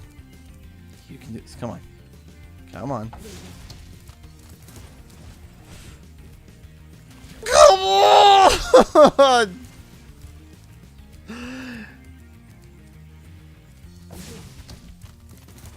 No, that's too low. We can do it. We can. Just come on. You sack of monkey. Okay.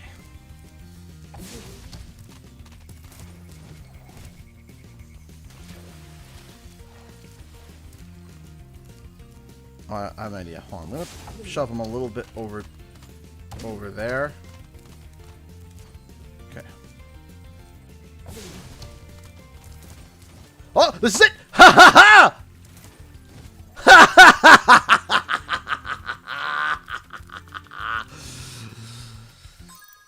Yes!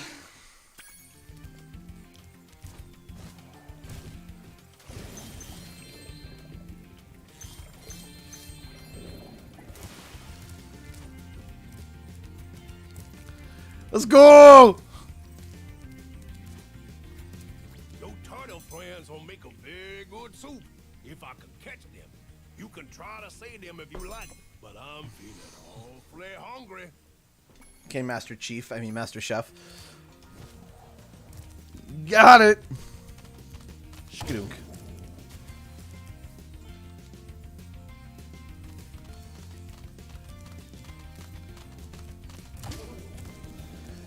Listen, I ain't watching turtle babies, and I ain't learning to climb to save these turtles.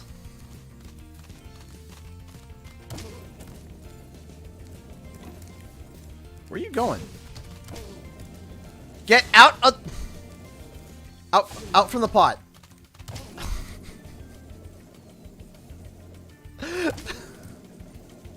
There's no way. Did I break it?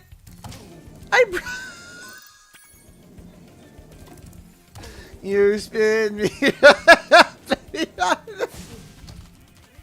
He's stuck. He's actually stuck. Come on, buddy. Come on, laddie. Yeah.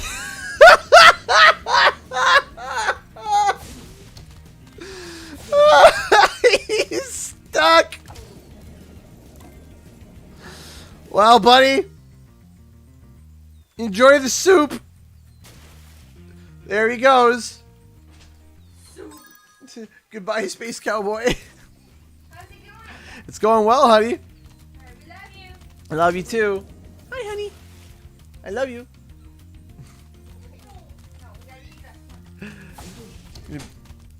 You're gonna be in my D&D. Okay. I'm in your campaign. Rest in spaghetti. What are you doing? You're not even going the right direction. So you saved a few turtles. There are more where those came from. Here, take this orb and go away. I love the thick eyebrows. All right, we're 8.5 hours into the stream. If you step any closer to the pot, I'll start ringing my bell again. The 5-star difficulty rating for glitchy turtles. See, this was 5-star difficulty because of the camera angle before, right? Now it's no difficult camera angle, so it's just kind of... Why? I mean, at least you don't want to go to the soup. That's an improvement from your one sibling there.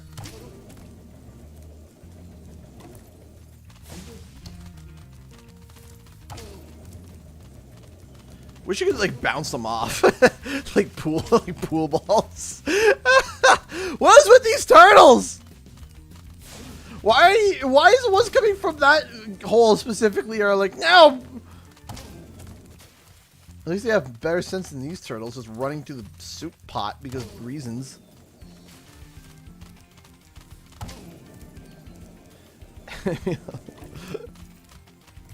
What?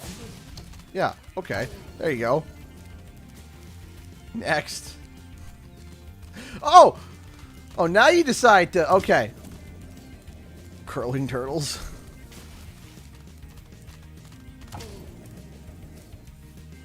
Those are the Spartan You gifts. saved every turtle on the beach. Here, take this. I was gonna use it to buy potatoes, but now I don't need it.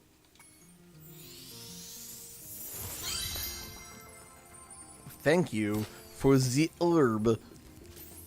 The herb. I am missing some. Where? Where am I missing them? Ah, okay. Ha! Hello, young one. There's a chef up at the top. Yeah, oh, I know. That chef has already been defeated. And take a look. See? I ain't watching no kids. I got my own kids. Thank you, young dragon. The baby turtles will be safe up here. Please take this talisman as a token of our gratitude. You can make, if you want it, you can make me a fighter. Fallen Paladin.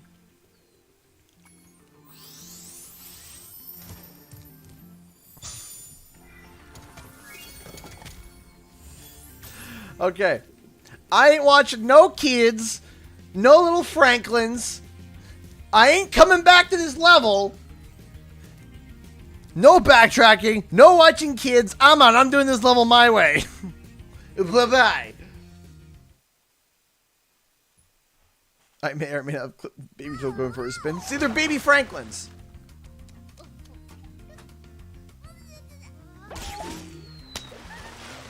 Oh, you can make me a bard if you want.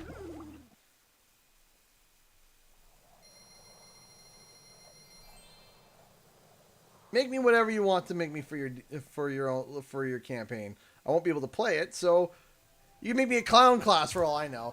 I need to go to the bathroom. I need to go to the bathroom. Oh goodness. Oh golly. Oh me. Oh my.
Okay, I am back. Sorry, ladies and gents. Oh, sorry, everybody. My guts never like, you know, they don't like me. So, 15 minutes in the bathroom? Sorry. Sorry, I have gut problems. So I apologize for that. But I am back now. All right. Also, you know, checking in on the kids too, so. Alright. So now we go to Aquaria Towers. Yes? It'd be like that sometimes. It do be like that sometimes. Spyro, you see this wall here? I bet you're dying to know what's on the other side. If only I had a few more gems. Return the king. I might Aw. be able to Thank you so much, Charlesy, for the $1. Oh, we're halfway there. Whoa, Canadian guy's chair. Yes, the sparkling That's beauty funny. of those gems seems to have jogged my memory. All right. Oh my gosh!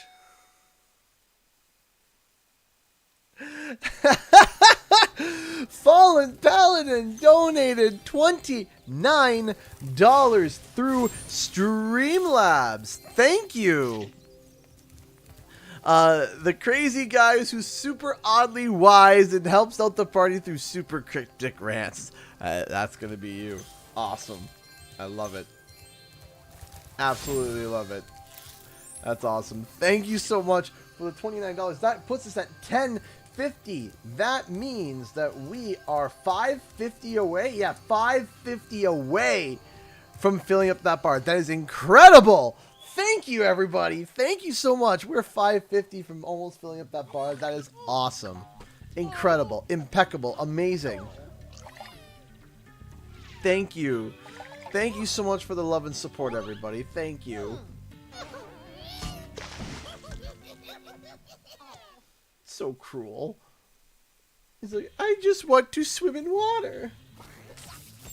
And I'm literally dying. And they're laughing at me. Alright, here we go.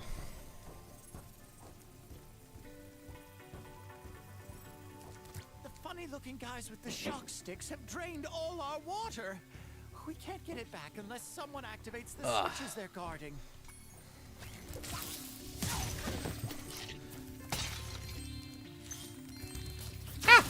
There we go. And hit that. There we go.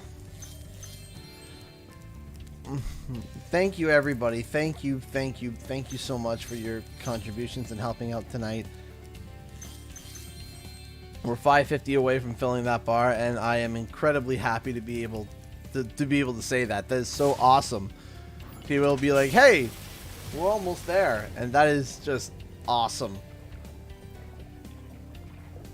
I just brings a big smile to my face. Thank you, everybody. Thank you.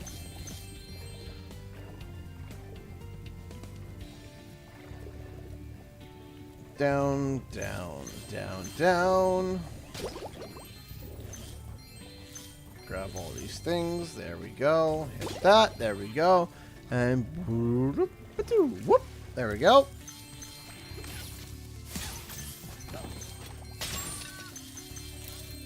Grab all those. That's good. And we are about 2.5 hours from the 12-hour mark as well. Yes, we are. We're coming up to the 9-hour mark. We are doing really, really good, everybody.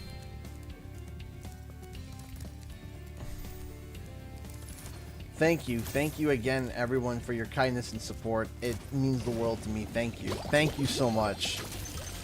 Oh, there we go.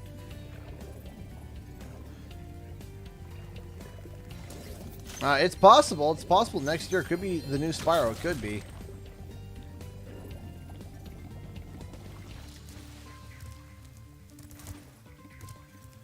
Okay. And boop.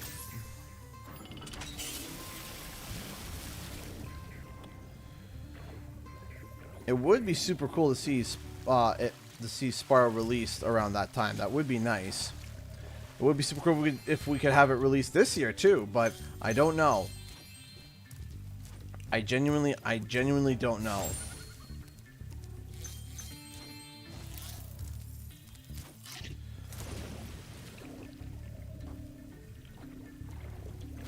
I'm watching your videos, I'm glad. Hey, that's okay, Jasper. We all have a starting somewhere where, you know, we look back, we're like, oh, we cringe, but we cringe because we grown, right? Right, that's what that means, is that we've, you know, we change and we cringe, but we grow from it, right?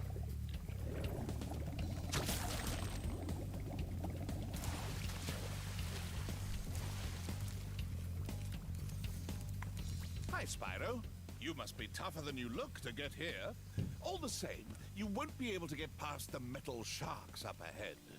I suppose I could let you borrow my submarine, though. Of course. A modest fee, of course. A modest fee, of course. A pleasure doing business with It's you, a Spyro. deal! This submarine is 100% shark-proof. I guarantee it. Yeah, I'm sure. Blub blub.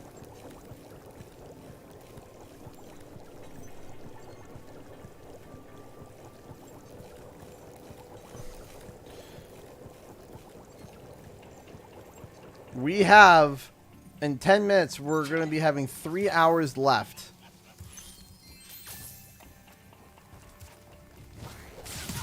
I literally look down upon my past.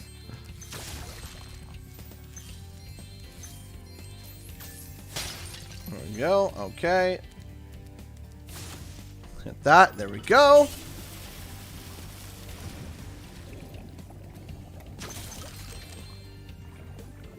Yeah, I wish I could say that about the same for me, but I hit a growth spurt in grade 5, and that was it. I hit 5'7". Everyone's like, "Wow, you're so tall." In grade 5, I was like, "Oh no, I hit 5'6". Everyone's like, "Wow, in grade 5, you're so tall." I'm like, "Yeah, I know." And little did I know that was it. That was it. That was it. And then from grade 5 all the way to now, it was I grew an extra inch to 5'7". So. World is wet again. We all want you to have this talisman. Yay! Of Towers to remember us by. Short and stumpy skeleton.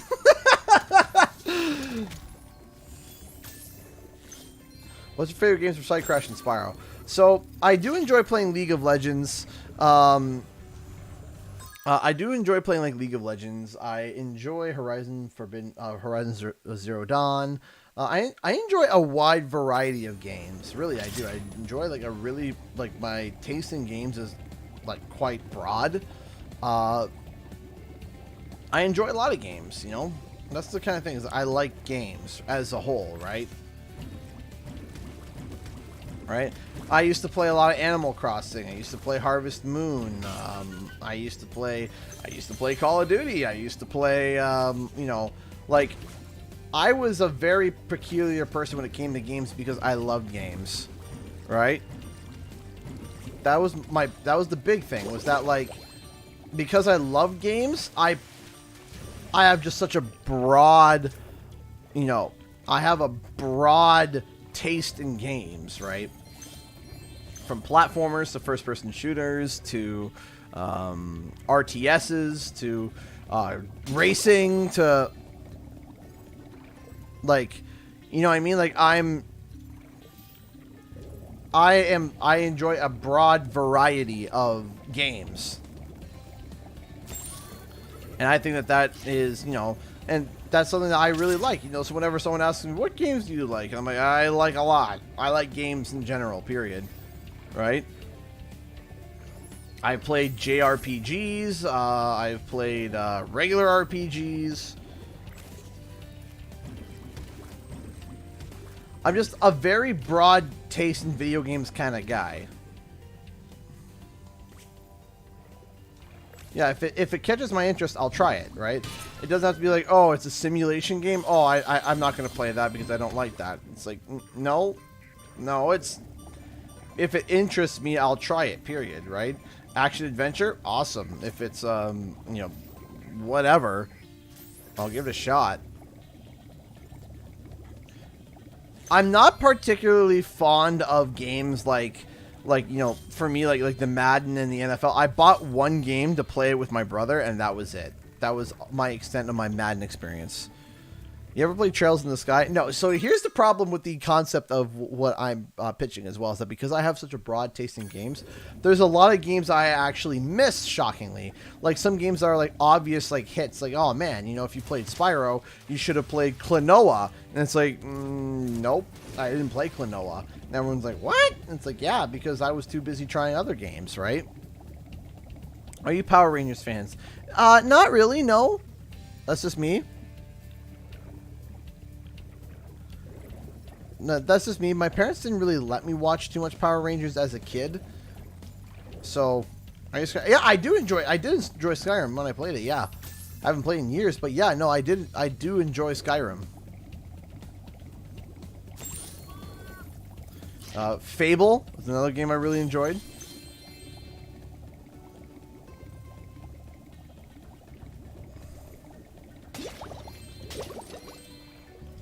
Over here, grab that. There we go. I mean, for not playing Glover, but playing Crash and Spyro. Yeah, never played Glover. How do you donate to PAX East on this channel? We're not donating to PAX East. We're donating to me being able to go to PAX East. That's... no, I don't know. I've been thinking about trying Elden Ring maybe on off time, but by the time I probably want to try it, I'll probably be on sale. So I'll probably wait for that. Have you played in the Fallout games? I have. I wasn't crazy about it. I wasn't crazy about Fallout, to be honest. I think it was Fallout 3 or 4 that I tried, and I wasn't really. I was just kind of towards that. Wasn't really. I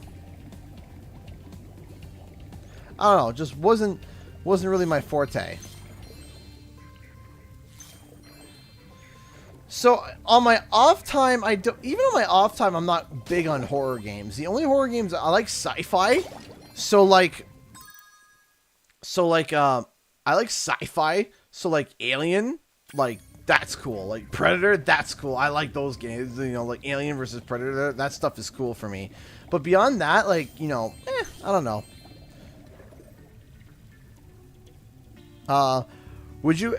Hold on. What is the name of a penguin's favorite aunt? Antarctica. Antarctica. An ant's favorite aunt. Antarctica.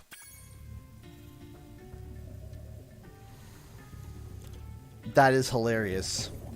That is actually, like, genuinely hilarious. That is hilarious. Antarctica. Brilliant. Alien fascinates me, but I am terrified. Oh yeah, it's fascinating, like how they do, like, write about the xenomorphs and all that stuff. It's like, ooh, that's kind of cool. I've been trying to tame my new pet manta ray, but he just won't obey me. Hey, you're just about the right size to ride on his back. Oh goody. You really did the inventory? Sure. Back and guide him through each of the bubble rings as they appear. And remember, he's brand new, so try not to get him dented or scratched up. Oh, no promises, Hunter. So, I put Cloud in the intro because Cloud is symbolic, but on my next take on my intro, I might be removing Cloud.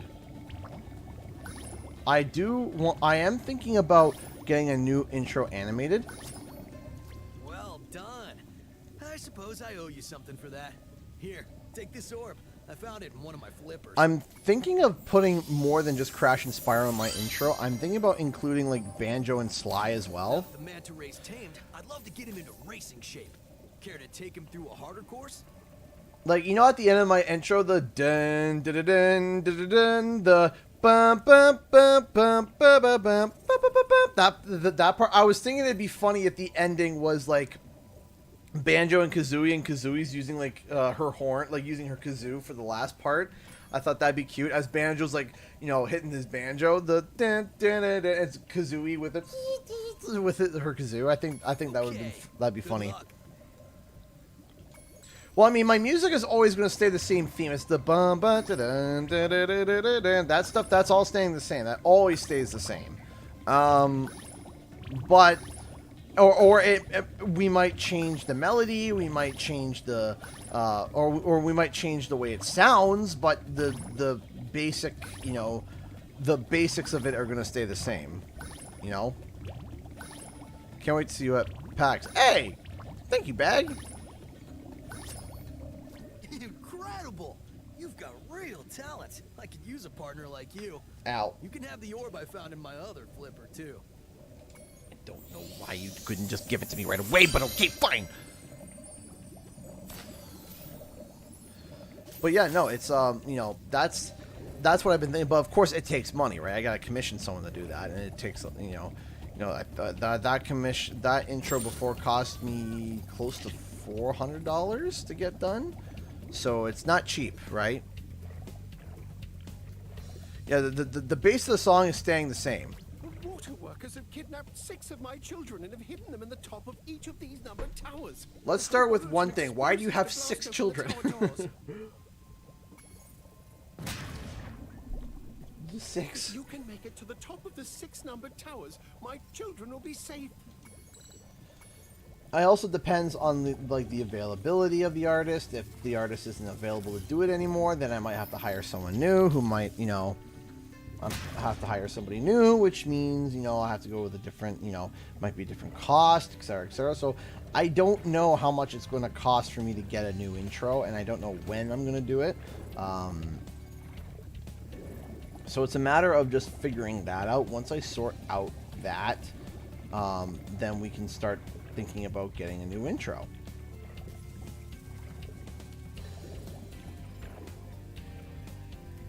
Which I think would be super cool. Where's number 2? I can hear it. Is it over here? There it is, over there. Here. Don't shock me. There we go. You really want to rescue 900 seahorses? No! But I also don't want to rescue 6.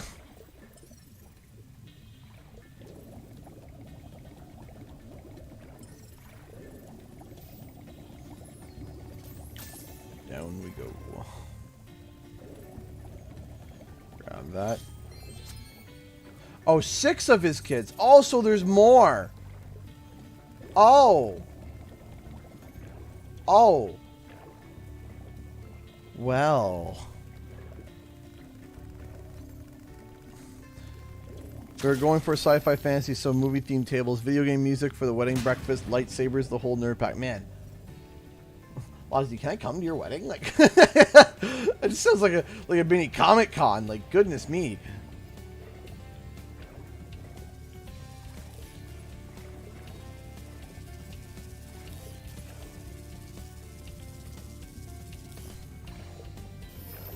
Like, goodness gravy.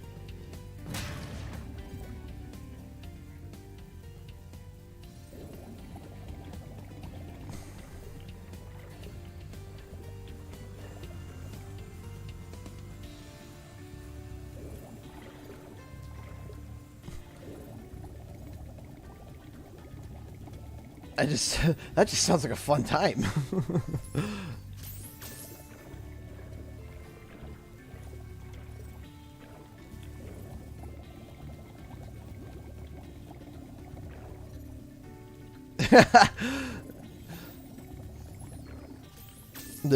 You know what? You get to the UK and I will make space, but bring your lovely friend and Katie too. This time next month. Whew. Oh, we're gonna be at PAX. Oh no.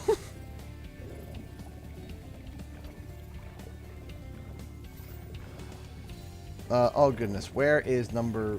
I lost count. Is this it? This looks like it. Is this it?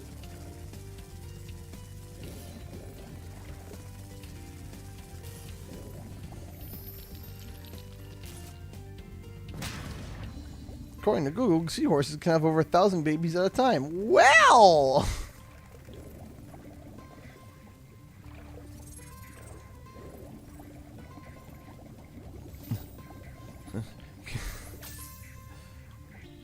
Alright, let's... I think it's through... That's 5, so we gotta go down here. Go through here, like that. There we go. Yeah, next month at PAX, we're all hanging out, and that's gonna be super awesome. Super, super pumped.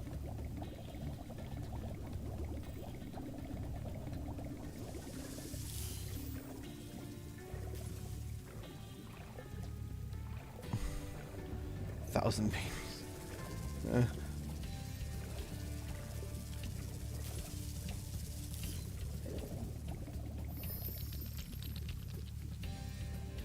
You did it! Now we can swim in peace. I heard that you're collecting orbs. Please, take this one. Yes, so it is the male seahorse. So the if I remember correctly, the females still get like the females still like produce the eggs, but she passes it to the male, and then the male carries it for her and then gives birth to them. Apparently it's a very painful process too, I heard.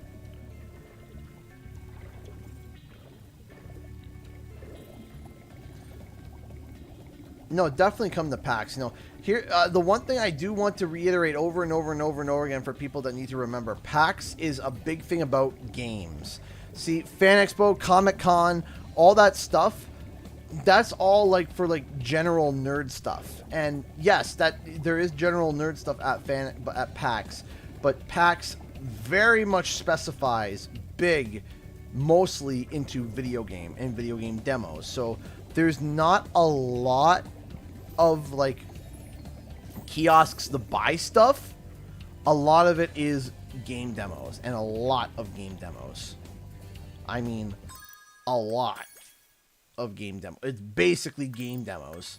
What do you mean I'm at 86% for... Oh, Summer Forest. Okay. Okay, I see. Yeah, it's... So that's the one thing that I always want people to know is that... And you can cosplay. Yeah, absolutely. Go and cosplay. Go cosplay. Like, Gay's going to cosplay.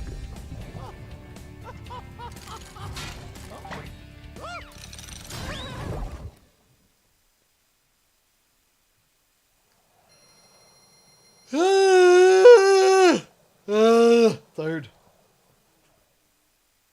Okay. Hey, we are hour 9. Hour 9. Number 9. We got 3 more hours to go. 3 more hours to go. 3 hours. 3 hours. Hey, you paid and donated $5 to Streamlabs. Will you be streaming Sonic Unleashed in the future? I've heard a lot of people talk about Sonic Unleashed, so it is something that I'm thinking about. I have definitely thought about streaming Sonic Unleashed because I've heard a lot of good things about it. So that's a strong possibility, yes. Thank you so much for the $5. I appreciate that. Thank you, thank you, thank you so much. We are almost 66% of the way there. We are getting super close. This is going to end at 10:30. I'm going to stop. I'm going to finish the game at 10:30, and then you know I might keep the stream open for an additional 10-15 minutes for Q&A, and then I head off for the night.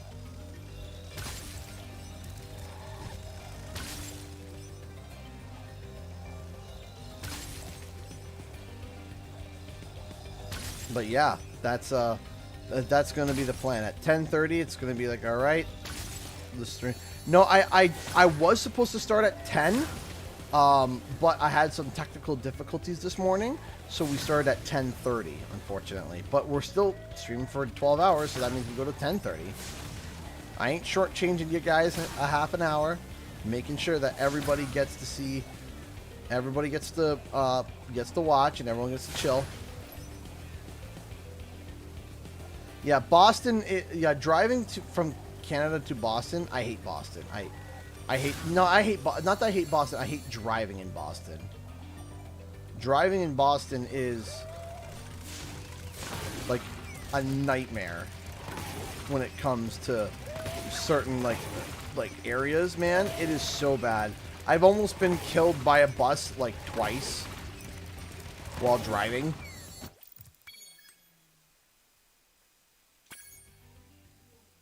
And it's just like, man, I've almost been killed by a bus. I've been cut off more times than I can count. I get to Boston, I park my car, and it doesn't move. That's it. I guess now you think you're pretty good. I park the car and it don't move. As the current champion. All right, Spyro, meet the course champion. In order to win the race, you must fly through all the rings. But beware, if Hunter flies through a ring first, the ring will start to shrink.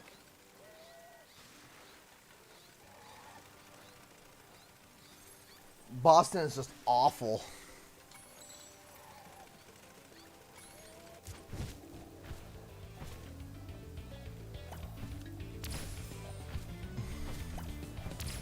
Here, your mustache is killer. Hey, thank you. I appreciate that. Thank you.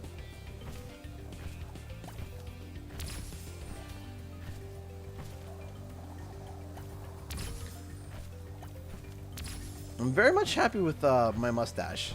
I'm happy with I was shocked that a mustache actually like worked on my face, because I thought like, yeah, I don't think I could, you know, like, because some people, they grow a mustache and it just doesn't really fit. For mine, it fit, apparently, according to my wife and according to many other people's comments. It fits and it suits me. You know, it's just like, oh, sweet. It's like it was always meant to be there. The stash fits.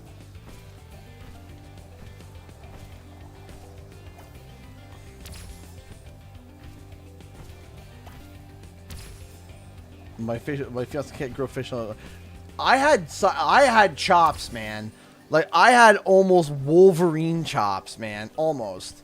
And it was just, I couldn't grow on my cheeks, but down here, full Wolverine chops through when being a teenager and stuff. Does that mean your logo gets a stash? No, my logo does have a stash. Not the one above, but on the channel it has it.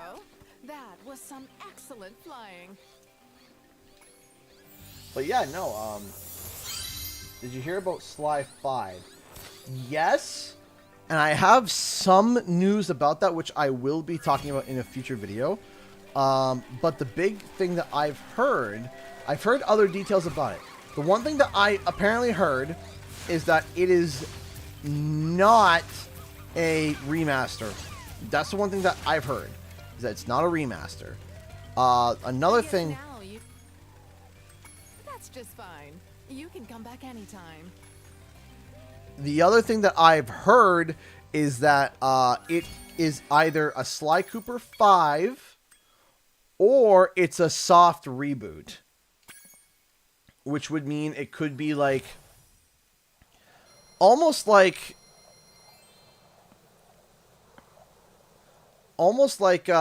think of like maybe not the greatest of examples, but like the Ratchet and Clank game, for example.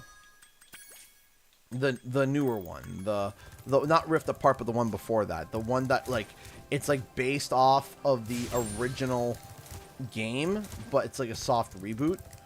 Well done, Spyro. Now that you have 6 talismans, this door will open. All right.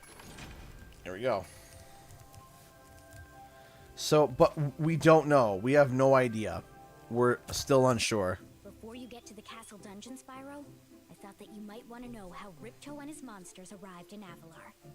You see, last week in the winter tundra, the professor was working on some new super portal technology.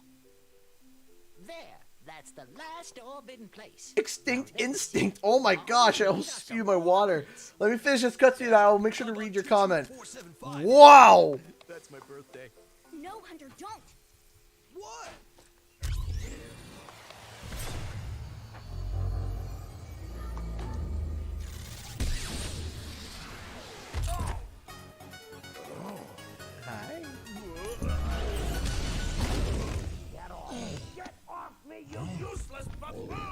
I Why can't either? I see. Wow. Where are we? What?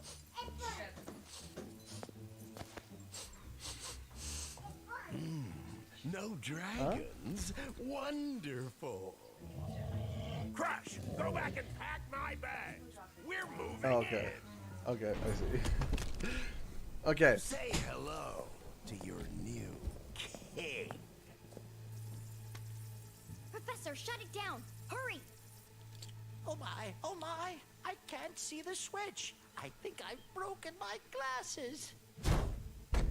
Crush, go through the portal, you idiot! Scatter them throughout Avalar. Quickly!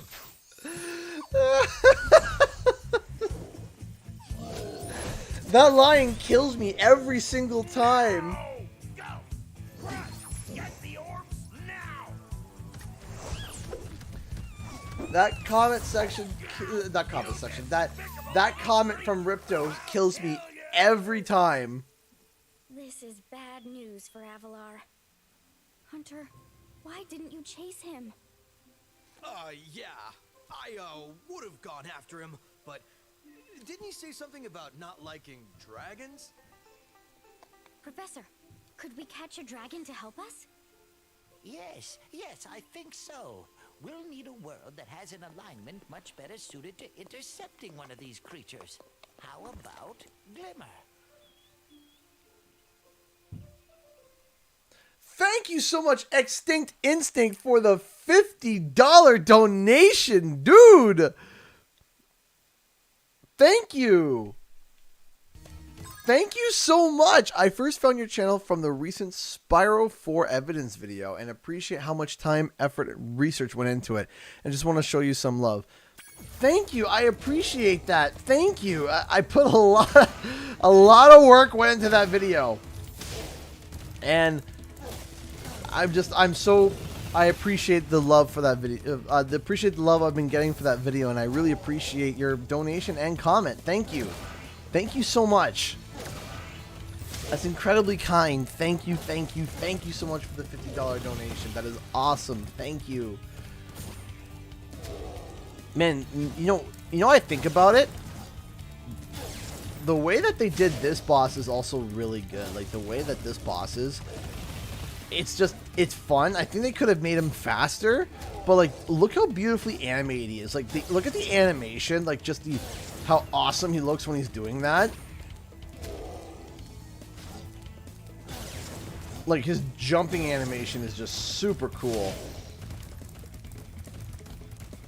This is Spyro 2. Oh, my phone's going to boogadaba. Why am I being a boogadabad? A boogadaba?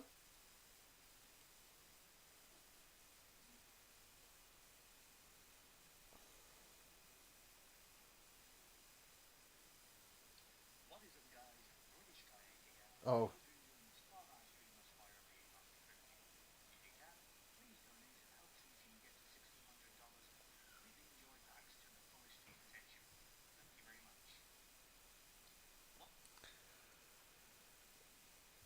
Oh, that's uncanny. That is uncanny and weird. Okay, so I don't want to pull up on I don't want to pull it up on here because I don't want any the DMs that I've been having kind of shown up, but I'll show you this uncanny video that Charles sent me. What is up, guys? British Guy here, and I hope you're enjoying this 12-hour stream of Spyro Reignited trilogy. If you can, please donate and help CG get to $1,600 to completely enjoy PAX to the fullest potential. Thank you very much. What is up, guys? British Guy here, and I hope you're enjoying this 12-hour stream of Spyro Reignited trilogy.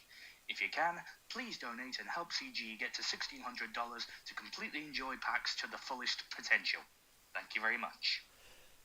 I like, but man, the wow, the created with Avaritai app. Oh, that is For some reason, that is uncanny. That is uncanny. That is weird. Thank you, Charlesy. But that's weird. It's weird. The deep fakes. The deep fakes. Thank you so much. That was awesome.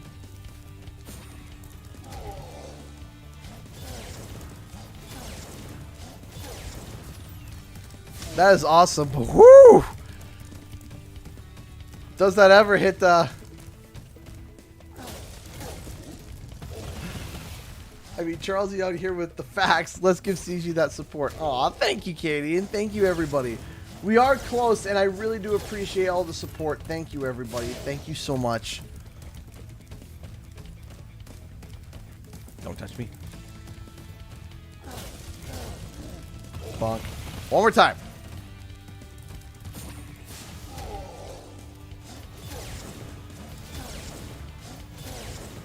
And boop in the butt.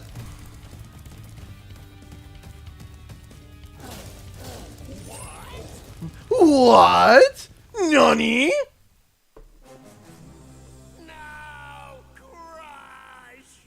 You may have been able to defeat that simpleton, but golf will be more than a match for you.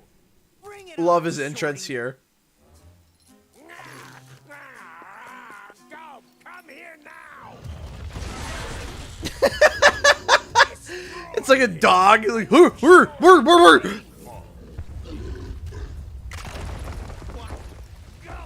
Get me out of here. So long, Dragon. What a wuss.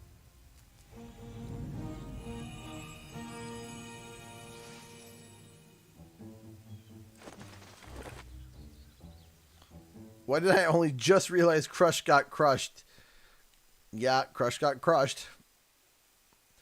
I just love the animation. He's like, "Get me out! Come here now!" And he breaks through. He's like a dog that just got goes. It was like that's awesome. That's hilarious. That Ripto has caused enough damage. All his meddling has cost me a fortune. If it wasn't for Spyro, I'd be bankrupt. Whoa. If Ripto were here, I'd give him a piece of my mind. In fact, I'd give him a lot more than that.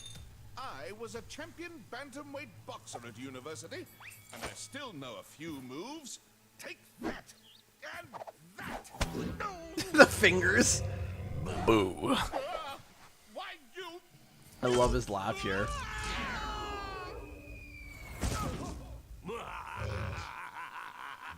So nefarious and mean. It's like, oh, that's great. I love it. Love his laugh in this one. Fantastic. What a great laugh that he has. So evil.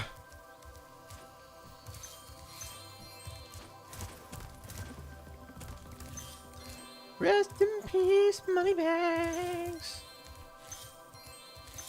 Ripperoni.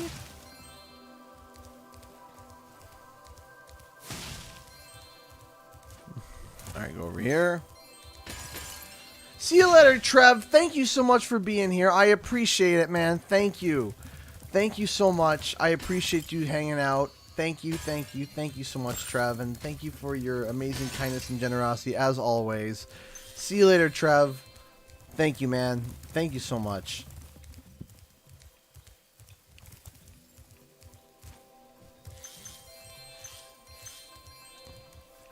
Okay. What is your favorite Spyro game? My favorite game is Spyro 3 Year of the Dragon. I love Spyro 1 Reignited. That is amazing. I love Spyro 1 Reignited. It is so good.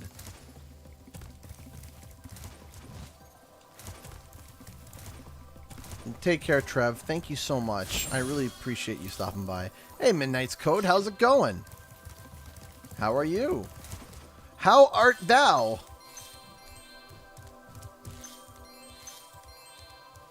Do I make fried pickles or not? Yeah. Rich dragon like you wouldn't mind cashing in If a few I had the gems to learn potential, how to climb?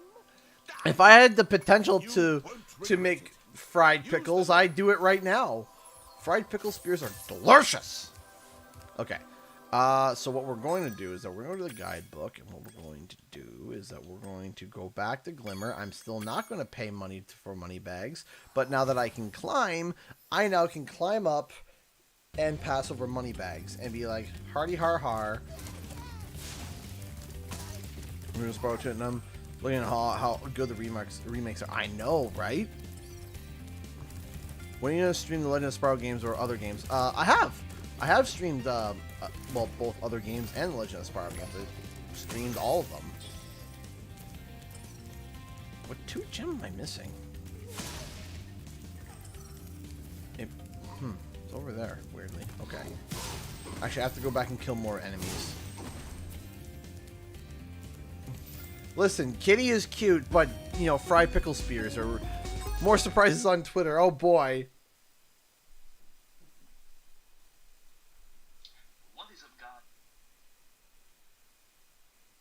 Hold on, let me see here.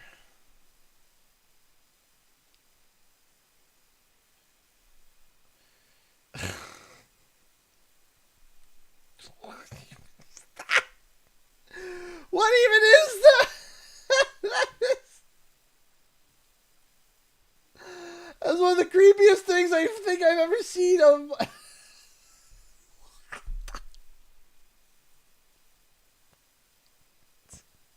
Spyro into the dragonfly. Spyro. What? What even is this? What even is this? That's so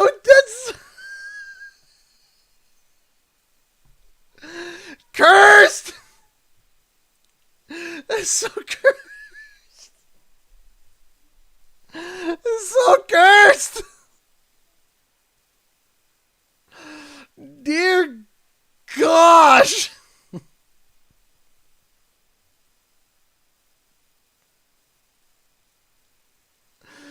Oh, this is beyond cursed.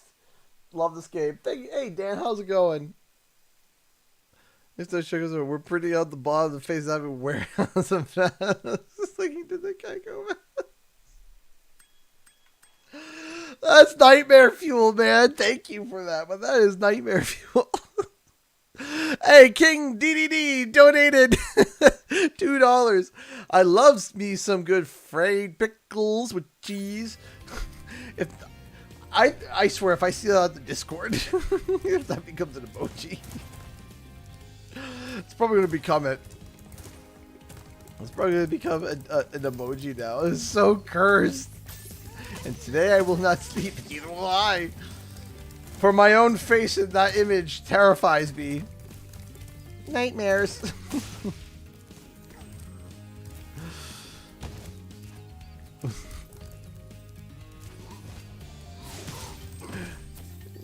Nightmares. Terrifying, man. Hey, Adam. How's it going? How are you?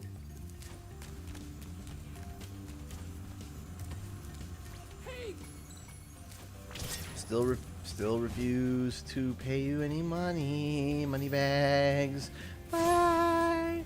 Bye. It's gonna be one of the silliest spots. Oh! Oh, I know what I'm feeling. Well, are you feeling good, Dan? You feeling good, buddy? Oh, I know what I'm feeling. I'm feeling the medication starting to slow down now. I was just like, oh man, I got hit by like a wall of tired. Where did that go? I was like, oh, it's 8 o'clock. Yeah, that's alright. I was feeling good, and also I was just like, kaboom! It's like Spyro, thanks for. It's like I got hit by a truck. This magic. Okay, so we've 100%ed all of that. Now let's go back to Summer Forest. Travel!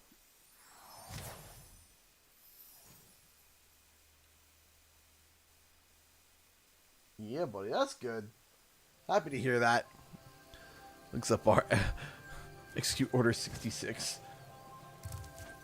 Actually, yeah, it is. The bar is at 66%, actually. It's funny, Daniel, you mentioned that. The bar is at 66%.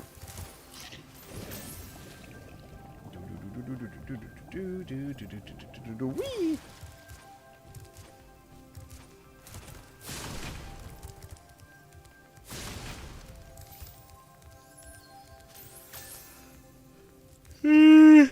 Laughing is so cursed.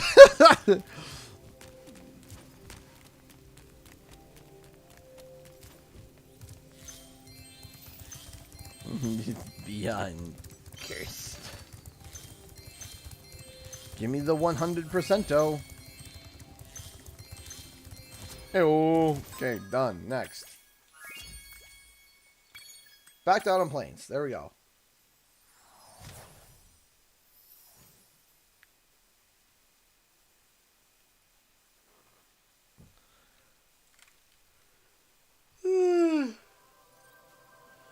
Oh gosh. Oh.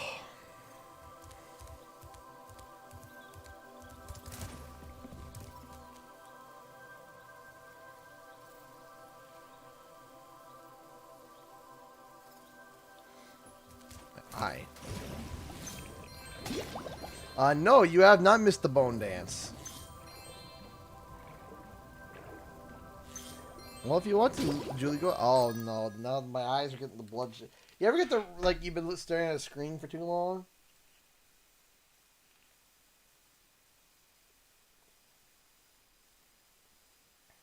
I think I hit that point.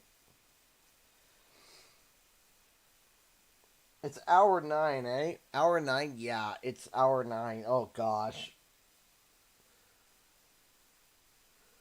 We're 2.5 hours away from the end of the stream. Oh gosh.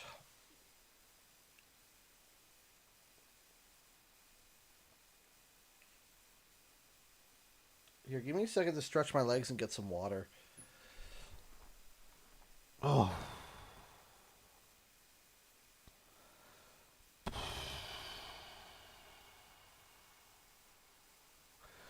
Okay. No, we're going to still do the 12 hours. I've done it before. We're still doing it. It's okay. 1 second. Just need to go get some water. I'll be right back.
Okay, oh my gosh.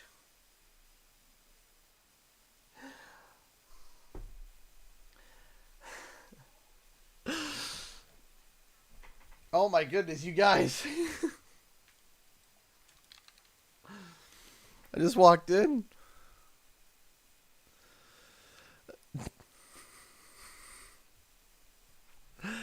Okay. Excuse me. Whew.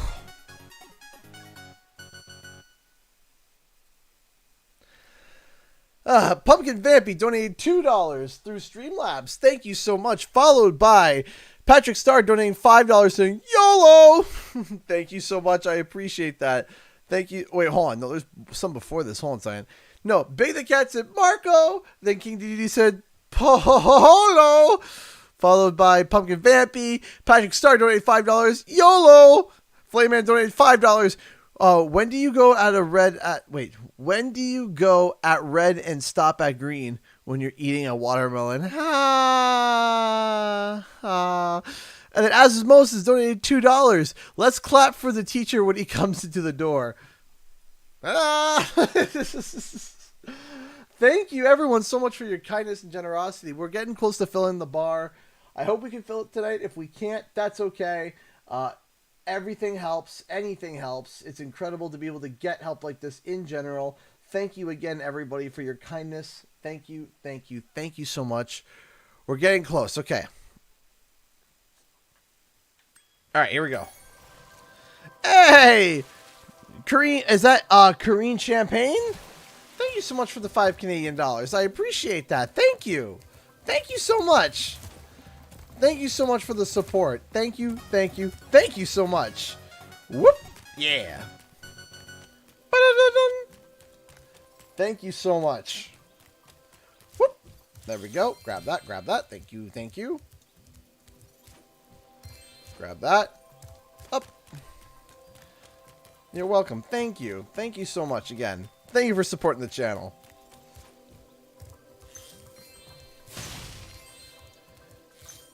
You added the... Did you add it to the Discord? Did you really do it?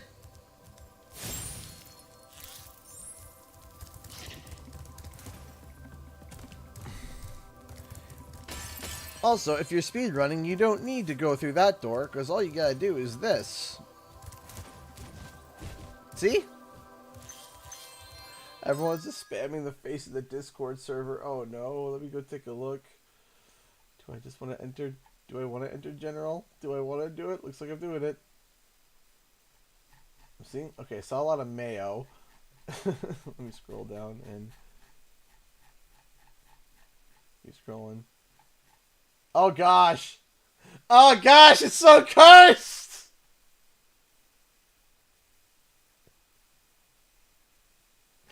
So cursed! If you want to see it, you can go join the Discord and see it in all its cursed glory. Elena donated $2 to Super Chat. Thank you so much. Inspiration donation. We love you, Alpha. Aw, thank you. Thank you so much, Elena. I appreciate that. Thank you. I'm so sorry. No, you're not. Admit it that you're not. I can let you into the little castle over there in exchange for a few gems. Admit it, Lozzie. You're not sorry. You wish you were sorry, but you're not sorry. I never thought I'd find a sucker. I mean, you're a shrewd customer, Spyro. I'm not, no. You might be sorry that you're not sorry.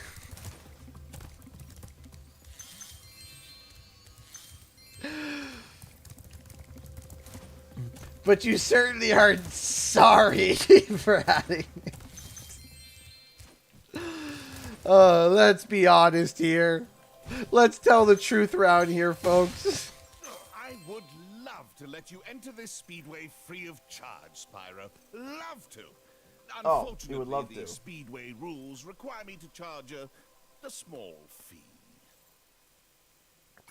I have to leave my mark somewhere. You've chosen wisely. I bet a quick dragon like you will win your money back in no time. I'm sure. Alright, grab that. Go to here.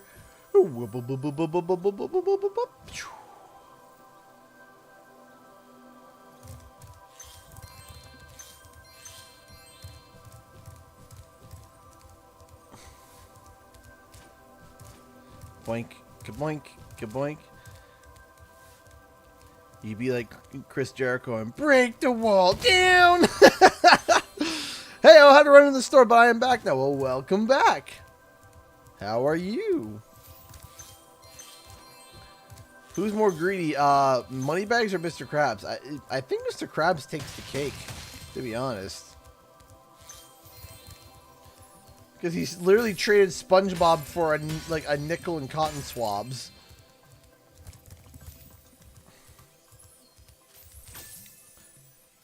Two nickels. Done.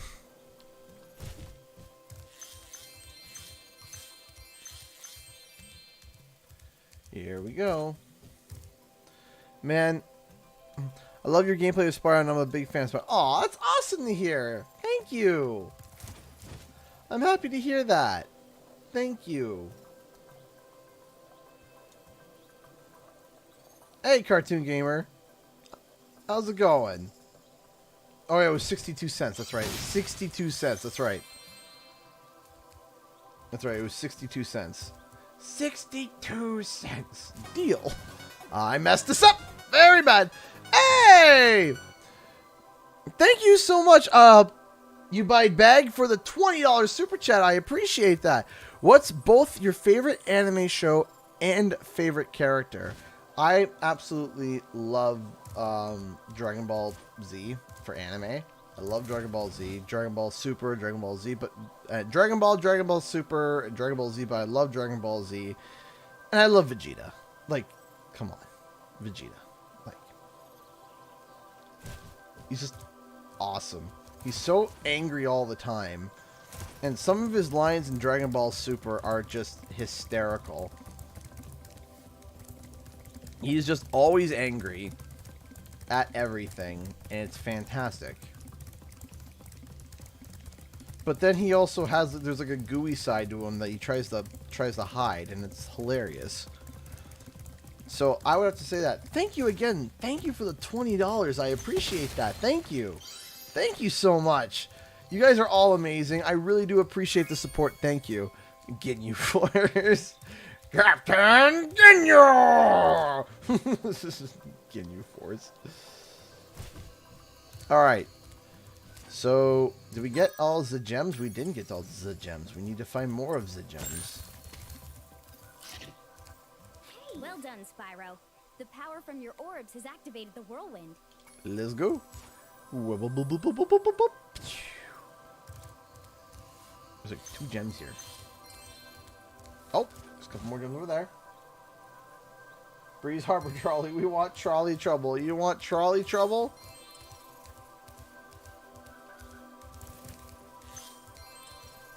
Alright, that's over here. Where is...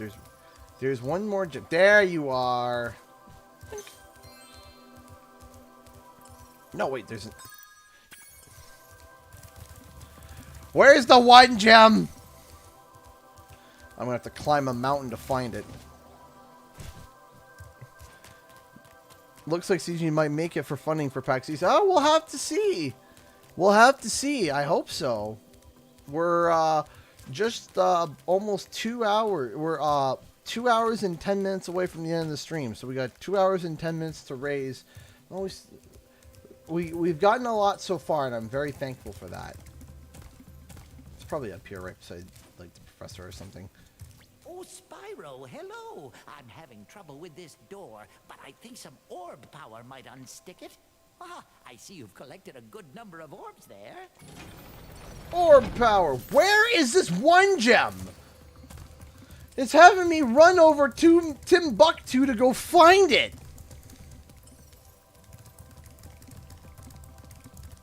Through the wall. Is it up here? Ah! Got it. Yeah, Sparks. Whee! Wait, does Sparks throw his arms up? Hold on. Does he throw his arms up like, yay? He does! He's like, wee, you did it! He's got his arms out, like, congratulating me. That is adorable. I I've played this game like dozens of times, and I never saw that before. All these details I'm finding out with Sparks. So he's like, yeah. That is hilarious. And adorable.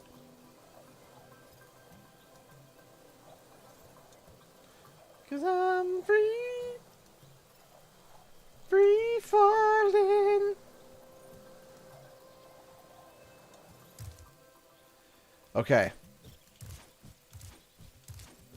Oh, I'm excited to see the Sonic 2 movie. I'm going to be seeing it not on the 8th, but on the 9th. Alright, Crystal Glacier. Here we go. Here we go. Ladies and gentlemen, Spyro, you okay? Spyro, you good? Spyro, you're looking a little twitchy there, lad. You're looking a little Spark's trying to defend him. You're looking a little off. You alright? You okay? You okay, buddy? You alright?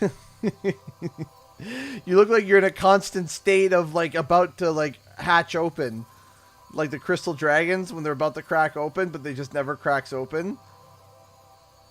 He stopped. I guess he didn't.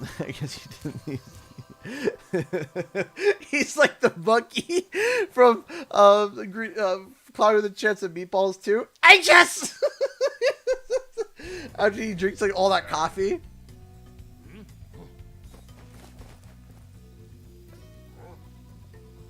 You hear him? Anxious!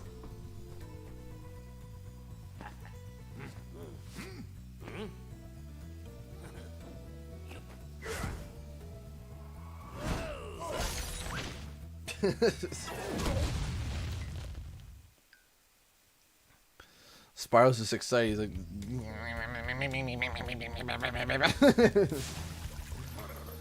all right, now you guys know the rules. The ice wizards have imprisoned our leader, Shaman Tuck. Can you help us rescue him? It is urgent. He has our tickets to tonight's hockey game in Colossus Valley. All right, here's the thing. If you guys don't know, okay, if you guys don't know, there's a rule in this level. We protect the snowballs. And for years, and I mean years, every time we've played this game, we have not harmed a snowball. We have not harmed a snowball in years. People have tried to donate money to get me to harm a snowball, and I refused. For I am Canadian, and these snowballs are my children.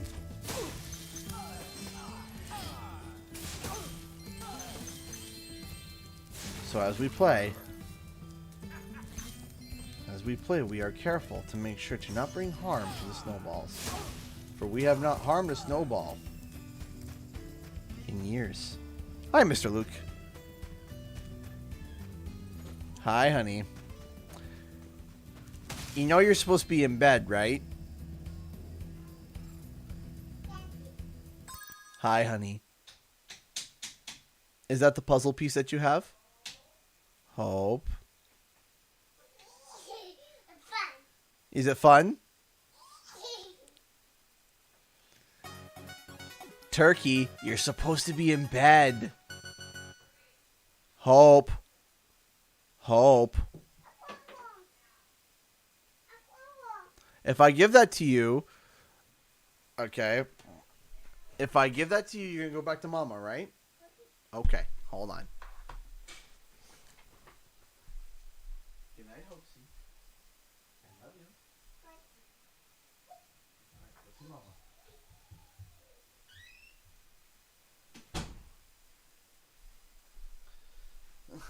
She was showing me her butterfly puzzle piece and it fell. She's like,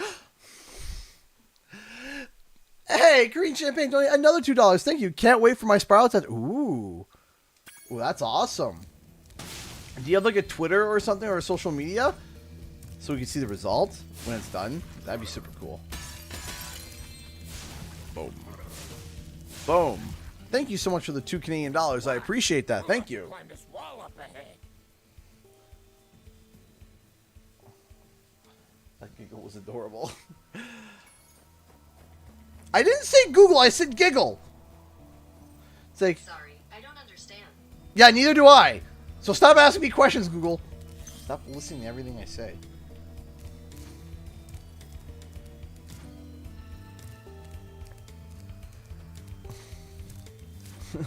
I said giggle, not Google. I'm sorry, I don't understand. Neither do I. Gotta love smartphones. Oh yeah. For how smart they are, they're dumb. Nice, Sierra. Oop. Boink. Boink. Little snowball protected.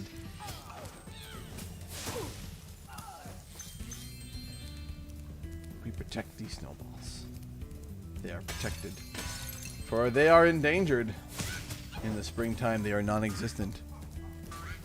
In the summer, they are gone. But then they return in the winter for their migration. But we must protect them. Get out of here. Get out of here!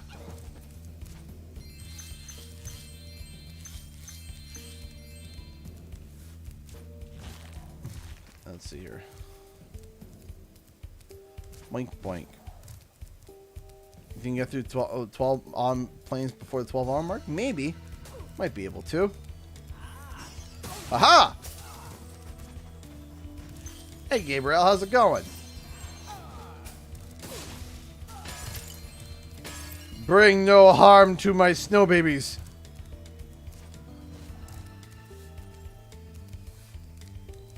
Need 15, okay.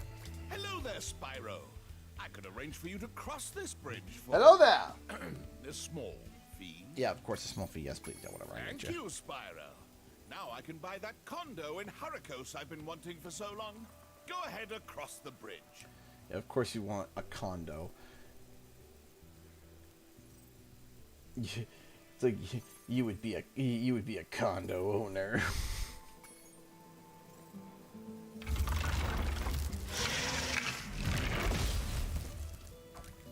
I always thought that was like oddly like satisfying to see that. It's always cool. Wink. Wink.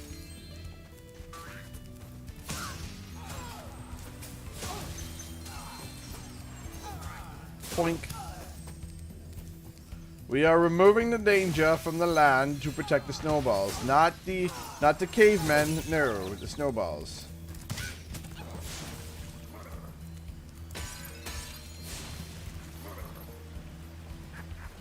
Who in the right mind would want a condo in Hurricos? You're not wrong. Because it's just rain and lightning. Oh, you guys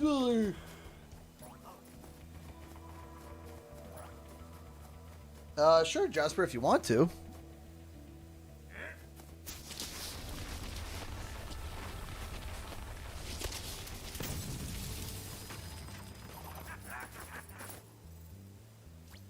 Oh, you'd think those guys could have got me out of here without rolling a 2-ton snowball onto my head. Here, take this crystal. I traded some hockey tickets for it. It's just, they got him out because he has the tickets, and he traded hockey tickets for it. A crystal. But the rainbow CG, you get a decent condo with a rainbow view. Love the rainbow view. Alright, here we go. Oh dear. Hey, Venomous just donated $5 through Super Chat. Thank you, man. You think whatever Pixel Opus is working on is probably based on a movie/TV adaptation since Sony Animation is involved, which is most likely Sly Cooper. Thank you so much, Venomous. It's definitely a possibility, yeah. Definitely is a possibility, Venomous. Thank you so much. Yes, it definitely is. There is definitely a chance about that, yes. There is a chance that that is the... Because there was a rumor going around that the Sly movie was changed to an animated series. right? I remember hearing that rumor. So the chances, oh, come on. So the chances that that specific thing is going to be Spyro, not Spyro, Sly Cooper, I'd say yes, it is possible. I would say yes, it is very possible that we would also be receiving a... That we would... No, I know, yes, I know, thank you. No, they're gonna all respawn now, no! Thank you, whew! You have saved us all from a grisly fate. Please accept this orb as a small token of our... Oop, my bad.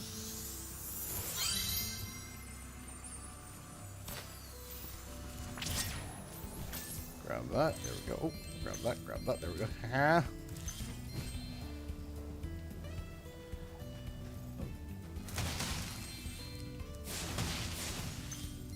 We protect the snowballs. Whoop. Boink, boink. Pew.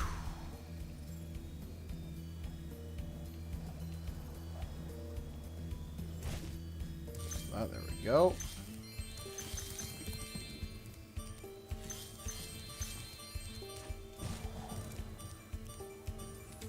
It's over here and whoop, whoop, whoop, whoop, whoop, whoop, whoop. I really do like Dark Hollow. I like Stonehill. I'm trying to think of... Skillless Badlands is nice. There's just... I like a lot of levels from Spyro. It's hard for me to kind of pick one out specifically where it's like, yes, I love this level specifically.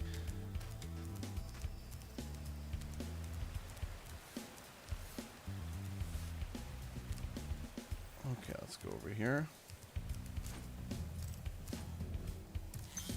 What happens if you kill the snowball? My heart would explode. My heart would just shatter. My heart would just self-combust. Just pop. I lost my pet snow leopard. I was busy fishing, and when I turned around, he was gone. He was gone. I hope George didn't get eaten by the Draclets. Man, I love how casual. I hope that he didn't get eaten by a giant spider. That would be a shame. Could you imagine, like, you lost your pet and you're just sitting there like, he could have been eaten by a bear. Oh, that would suck. Like, bro, have a little bit more emotion.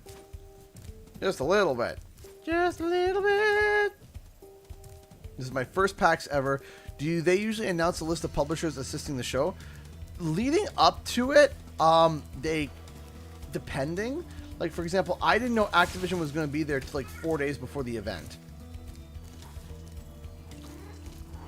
Right? I was just like, what? It was like days before the event. They're like, yeah, can you come in? And then I got contacted by my PR rep. They're like, yeah, by the way, we are going to be at PAX East, even though you asked 3 times before if we were going to go, and we said we weren't sure. It was like 4 days before the show. It was like, oh, yeah, by the way, yeah, we are going to be there. So, you know, CTR is going to be there. So we want you to record. So come in at this time, at this point, and we'll get you a recording set up. And I'm sitting there and I'm like, but why would you... But,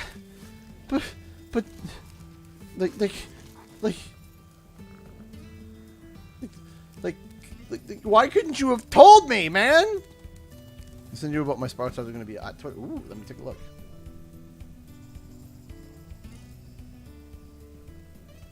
Get that creepy face away from me. Oh, that's cool.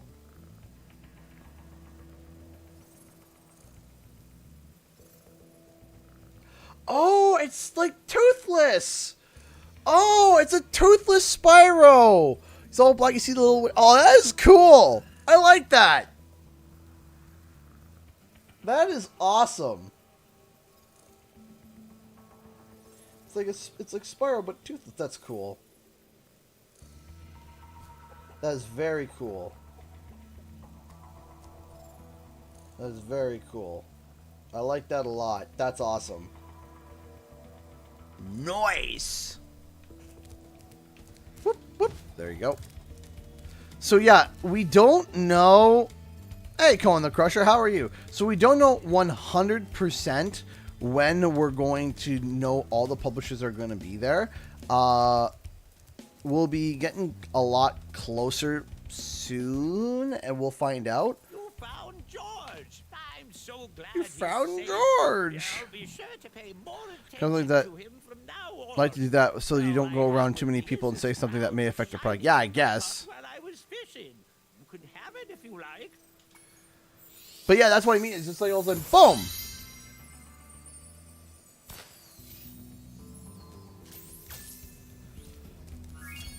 Wumpa League packs. I mean, I think that would be awesome. That would absolutely be awesome.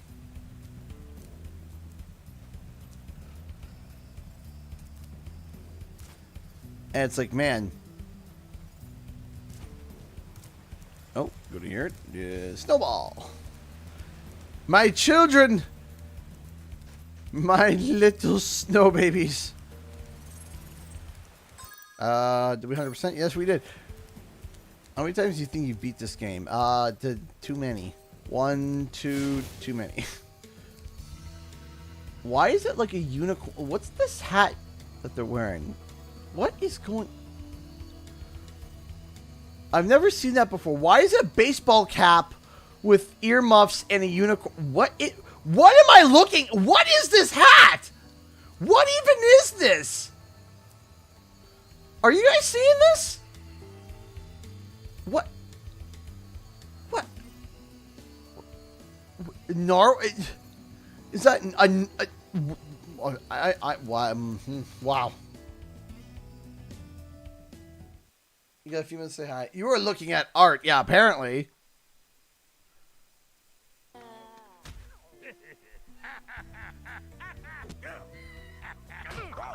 But there it is again! There it is again!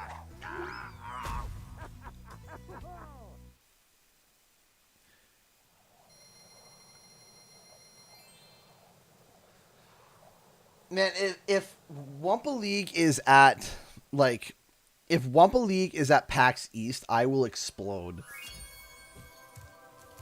If Spyro is at PAX East, I will explode. If they're both, if they both are there, I will cease to exist. I will just go, boop, that's it. I would just invert myself. My brain would divide by 0, and then my brain would divide by 0, and then just like implode. I wouldn't even explode. There would be so much energy. It'd just be, that's it, done. That's it.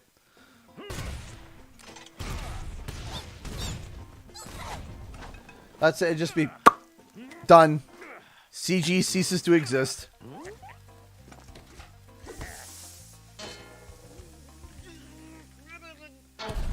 $10 hours!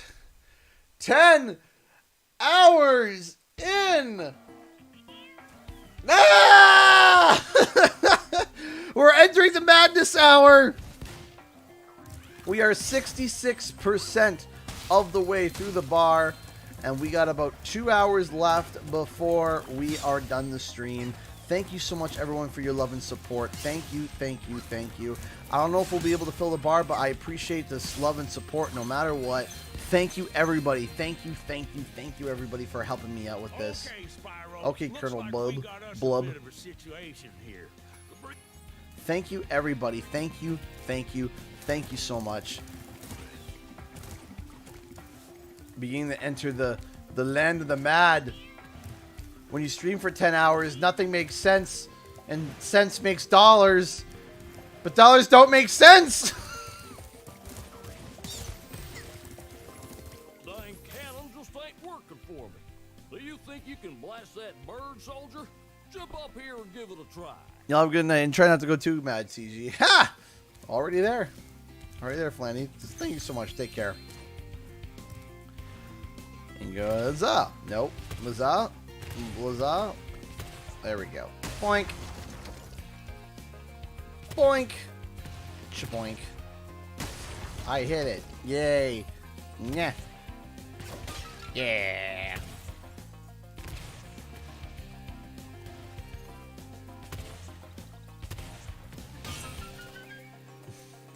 after the stream is done, I'm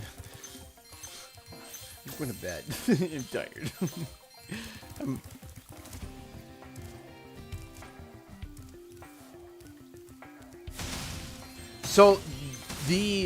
So unfortunately, the bar that we have, the donation bar only works for Streamlabs. It doesn't work for Super Chats, unfortunately. And I've tried to be able to get it to set up like that, and for some reason, it won't set up nice. So, ow.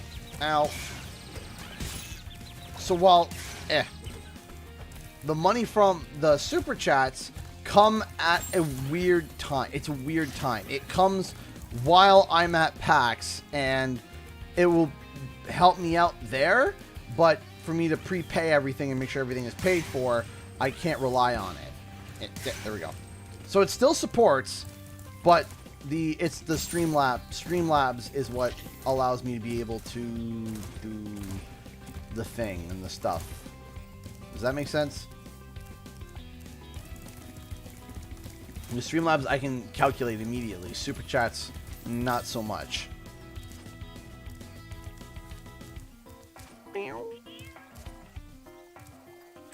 On.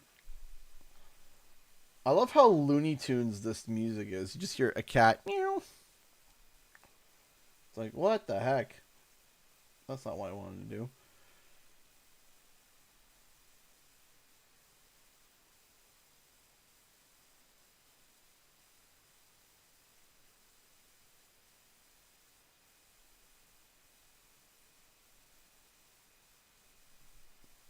Continue.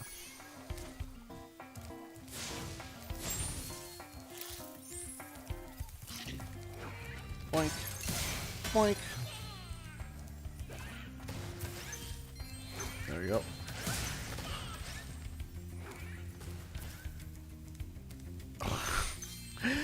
I was really embarrassed when my wife caught me playing with my son's train set by myself. In a moment of panic, I threw my bed sheet over it. Then I managed to cover my tracks.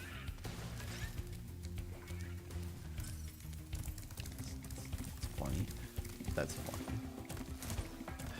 That's cute and funny. That is very funny. Did I miss fun? I did. Okay. And over here. Whoop. Grab that. There we go. Go to here. Go to here. Whoop. Whoop.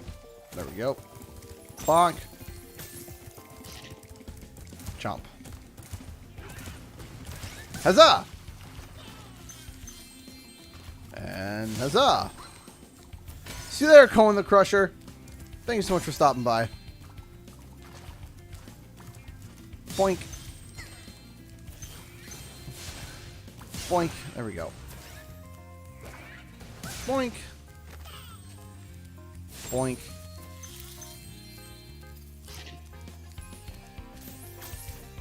Boink. Turn.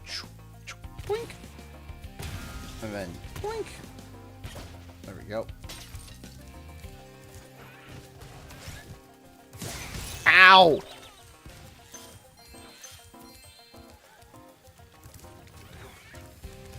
Oh.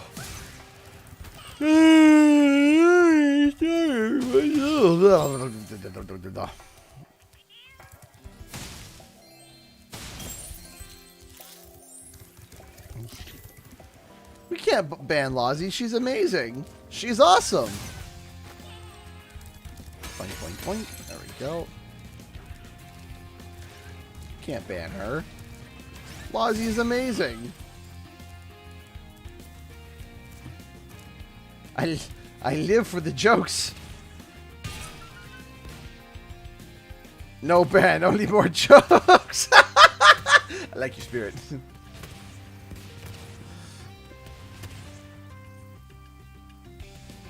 It's like it's gonna be the Untitled Goose Game on April 1st. No peace, only honk.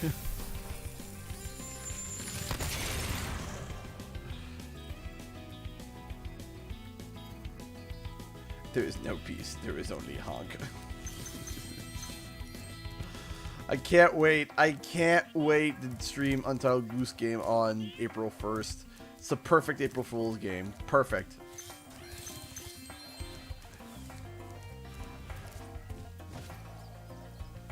Wink. Achoo. There we go. Hey, Conky, how's it going? How are you? Me? I've lost my mind. Oh, I'm sure it is. Ghost! How's it going, my dude? All of the time, they keep running away. Can you help me get them back into my pen? Was the biggest type of ant an elephant? It's funny. Cowlick! Melted cookie! Get in there! There we go.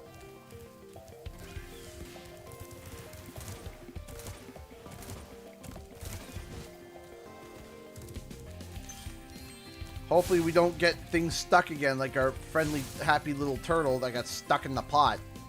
What am I walking into? That's what you're walking into. I lost my mind. We're raising money for the PAX trip.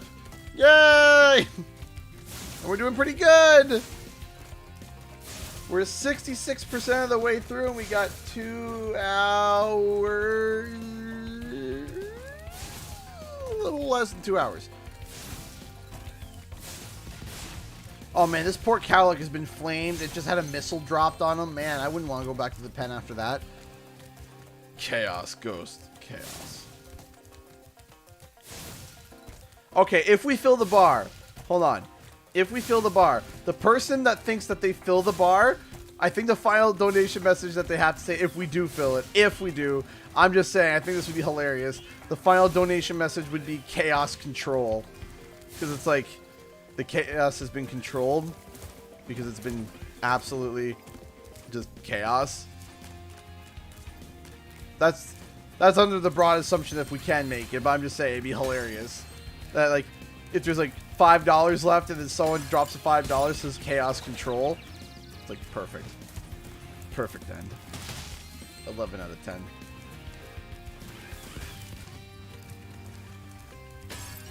Or mischief, yes! Or mischief managed! Something along the lines of that. Something along the lines of like... Just something like that. That would be cool. Ow, ow. Mischief managed. Aha. Boink, boink, boink. Did you know that this is Clocky's personal favorite? Oh, is it? Is it your personal favorite? Do you love dealing with the cowlicks that go up to space and not into their pen?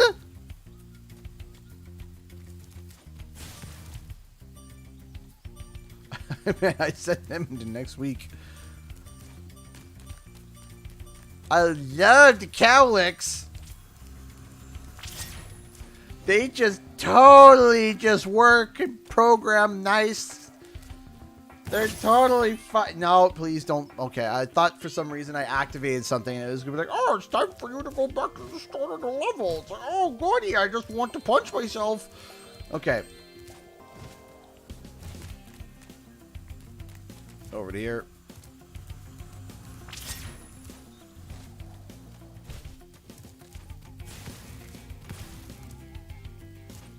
Where'd he go? There he is. I wonder how easy it would be to break the game with, like, the cowlicks, like, just sending them into the beyond. Like, just sending them somewhere that just absolutely just horrifyingly breaks the game to the point where it's like you have to reset it. I wonder if that's possible with the cowlicks. Knuckles the Echidna donated $2 in Super Chat. How many Chaos Emeralds is Spyro collecting? Wait. Thank you, Knuckles. I appreciate that. Thank you. Thank you so much for the $2 Super Chat. I appreciate that, man. Thank you so much for the support. Thank you. Now you get your melted cookie elephant. Oh, boy. Almost sent him to space. Go. Go. Go. So long, Space Cowboy.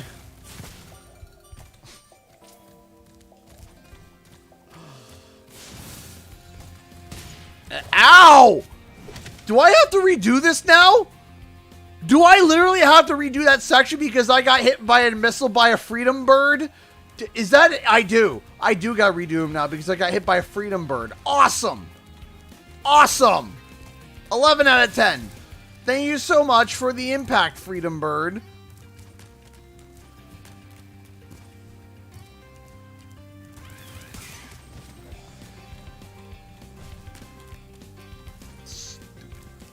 Sunglass wearing Freedom Bird.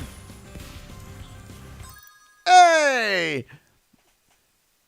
Is it Chaitora? Chaitora? I'm sorry if I am mispronouncing this. Donated $10 to Super Chat. Make Mischief Manage happen. Ooh, that would be cool. Where the final Streamlabs donation is like Mischief Manage. That'd be awesome. That would be awesome. Thank you so much. I appreciate the support. Thank you. Thank you. Thank you so much. Move! Your melted cookie behinds. Don't they look like melted cookies? It's so cute. Get moving.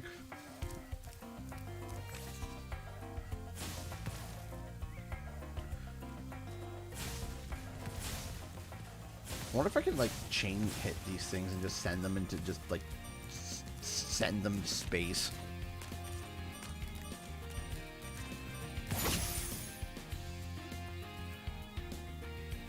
Okay. Woo! Thank you so much, everyone, for your awesome contributions tonight. I really do appreciate it. Thank you.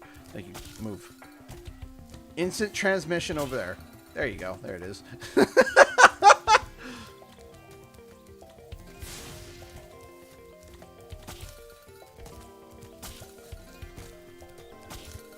I miss their old noises, the angry. Love those noises. They're fantastic. A few changes I wish that we could go back and get is this. This would be a change that I would love. Just this is fantastic. I love the sound. Watch for Freedom Burb. Freedom Burb. Flying around, squawking for Freedom Burb.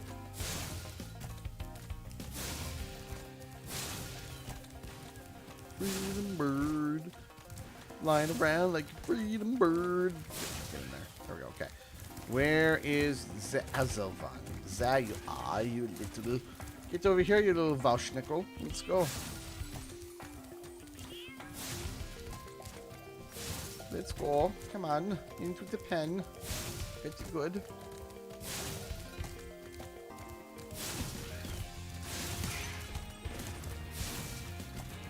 In you go. Thanks, Spyro. Here's a little something for, you know, the effort. Oh. Thanks, Bo Peep. How is all you are? I is all good. Out there somewhere, but I haven't seen them in days.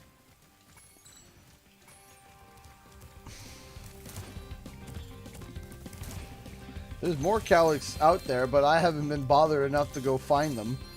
Even though we're in the middle of a war and there's missiles being dropped everywhere by Freedom Birds, better just, you know, chill here and hope that my Calyx come back. Hi, Romeo. What light from yonder window breaks?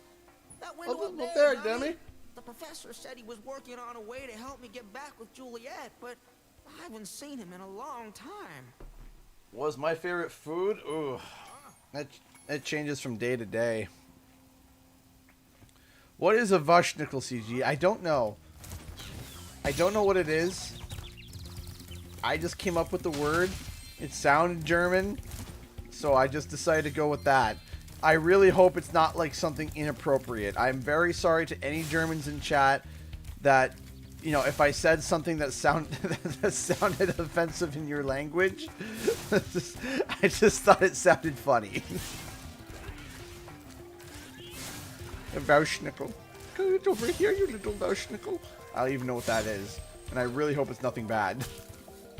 That's it. Instant transmission over there.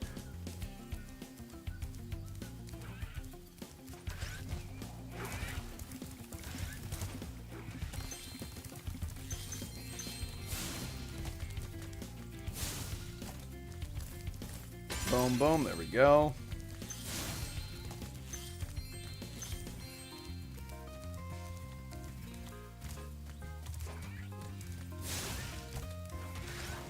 Have you seen Kangaroo Jack before? I have, yes. It's been years, though. It has been years.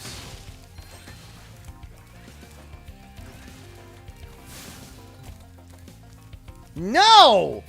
Why can't you instant transmission like your friend? You have...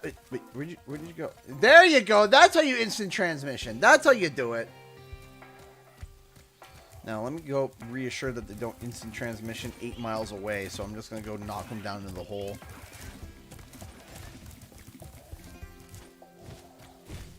In the hole.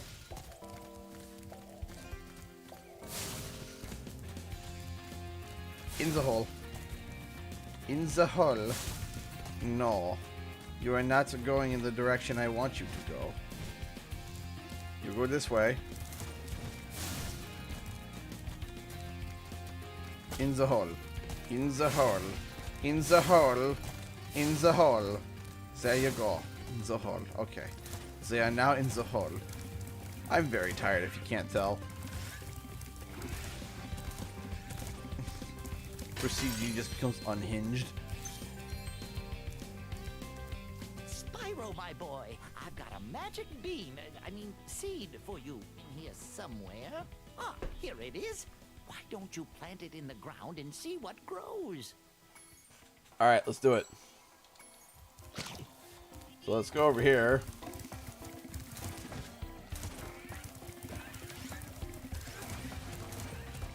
And boop, boop.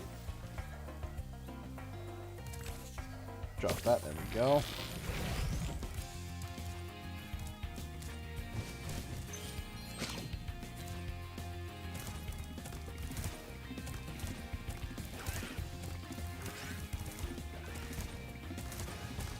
Alright, so we go here.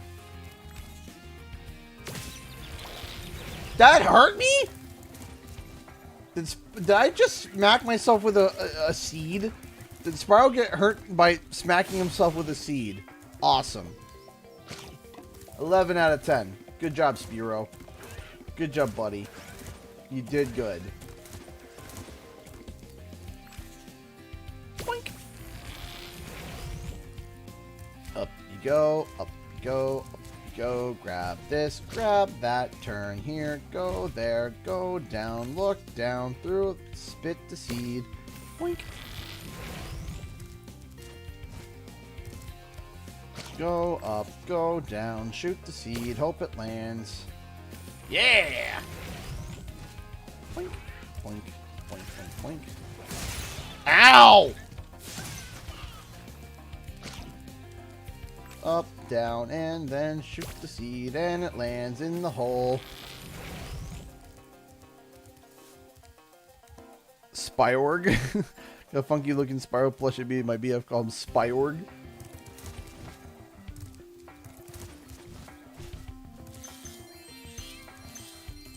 I searched up vouch nickel and the first thing I got was a responsible plan for homelessness. Is that what that is? Here you go, you little responsible plan for homelessness. Yeah. I'm sorry. Well done, my boy. Here are 2 more seeds to get you the rest of the way. Oh, and take this with you if you don't mind. It's been cluttering up my pockets.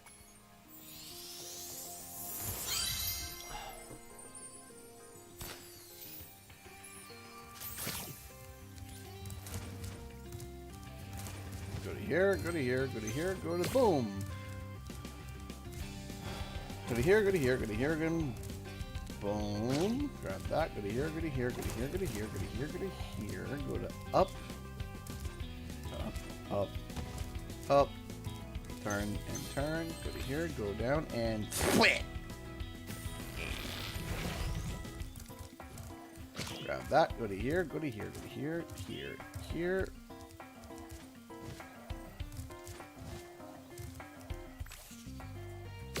There we go. Hello, Juliet. Romeo. Wherefore art thou, Romeo? Oh, there's Romeo. You can have this. I don't need it anymore. All right.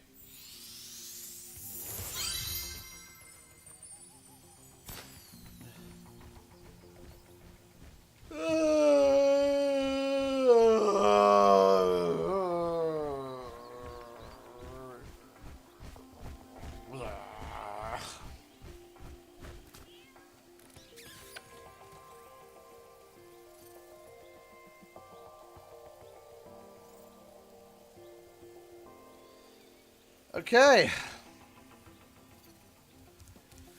Let's do it. Down we go. Boop. Boop. Boop. Boop. Go. Thank you.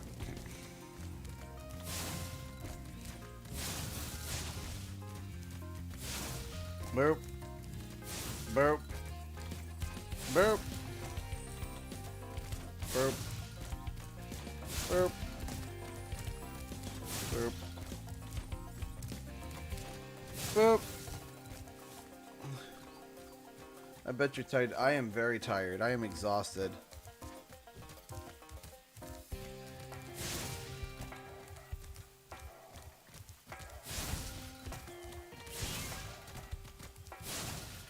Okay, come on. We can do this. We can do this. One more. Come on.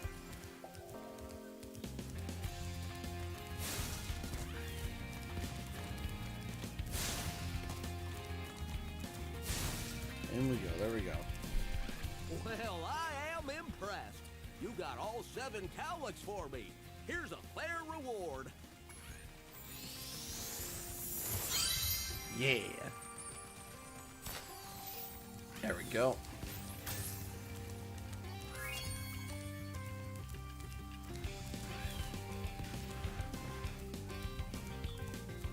Okay. Let's go over here.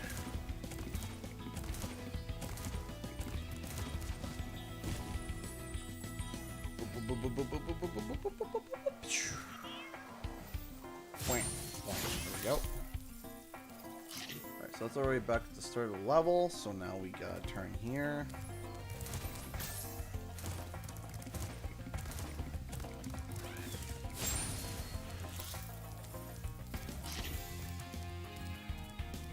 Oh, there we go.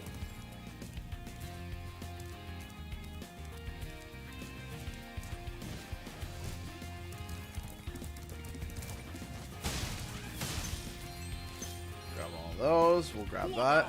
What an explosion! It sure is a good thing I had my helmet on.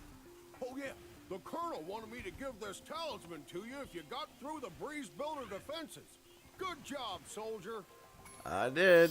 What time did I start? I started at 10:30 a.m. Eastern Standard Time. It is now 9 o'clock, 9 p.m. So I am officially an hour and a half away. Oh dear. We are an hour and a half away. Woohoo!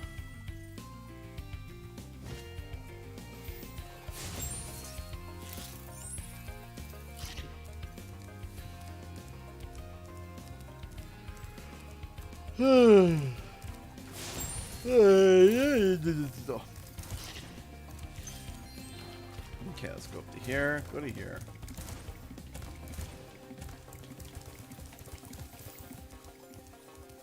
Up to here. Go to here. Go forward. You got to see. I got this.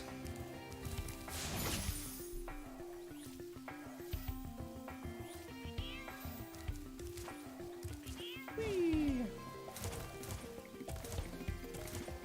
Boing, boing, boing.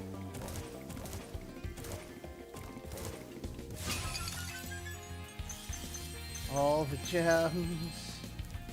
What am I missing? I'm missing a tenner. Where be the 10 jam? Where be the 10 jam? Where be the... Okay, wait, there's more than just 10 gems. So that's 6... Oh! 4 now? 4? Yeah, 4. Okay, over here, I guess? Where?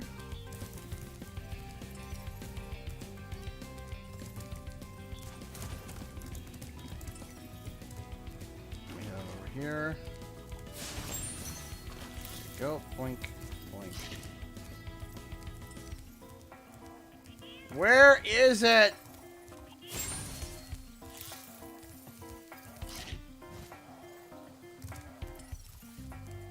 Where are you? Let me try up first, and if it's not up, then it's down.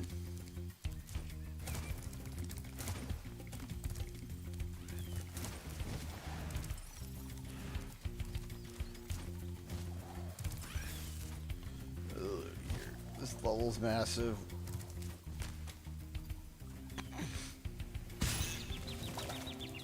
Perfect. It's like, Spyro. And the bird's like, let me help you out there, dog, and just drop the missile on his head. And he's like, thanks, man.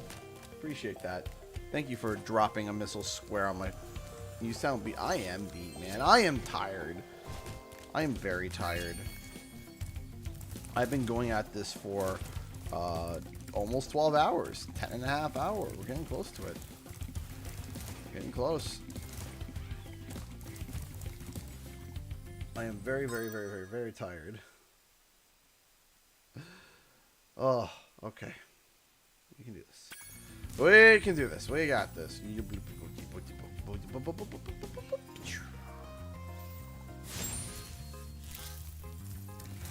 More of a river, not a stream. River, I get it. It's fine.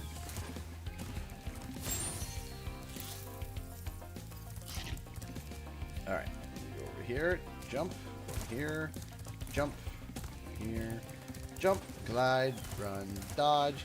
Almost hit the freedom bird. And return home. Why does it keep doing this? There we go.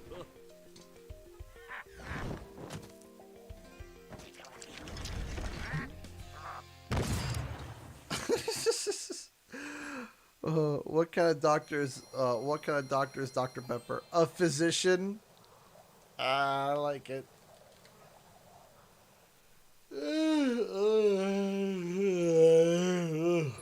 Stop yawning! Come on! Stay awake. I know what will wake me up. Mr. Bones dance.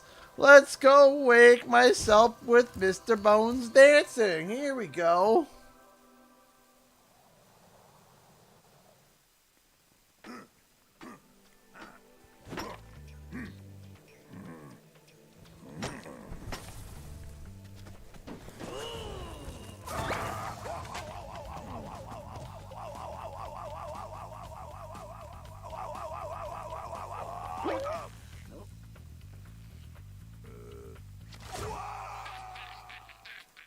Straight up murder, man. Like, man, it's just not nice.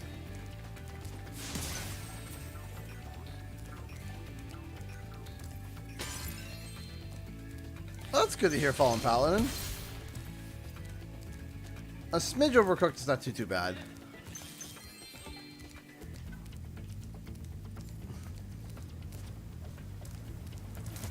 Okay.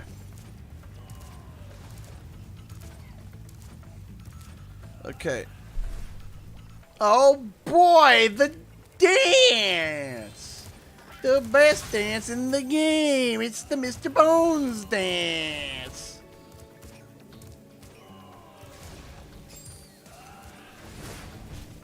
Spyro, our village is being overrun by lava lizards. Can you get rid of them before they eat my little buddies? I'll lower the bridge for you so you can get over there. Alright, Lumpy. Thanks, Lumpy. I'll go save your little buddies.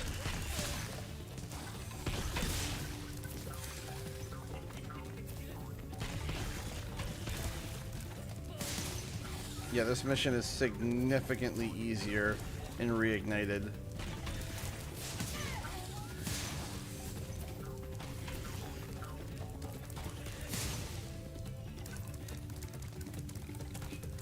I mean, by a significant margin. Well done, Grasshopper. Take this shiny, thing we found to aid your journey.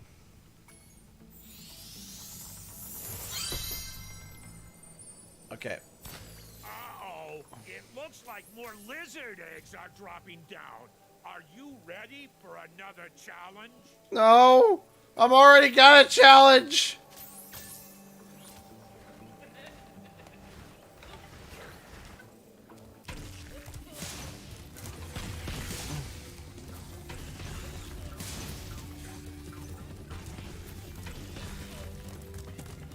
Boink.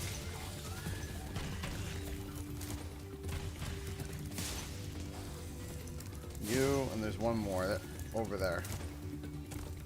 I got you in my sights. Thank you for helping us again, Spyro. You deserve another shiny thing. I was going to use it as a nightlight. You're a caveman. How would you know what a nightlight is to begin with? Make it make sense.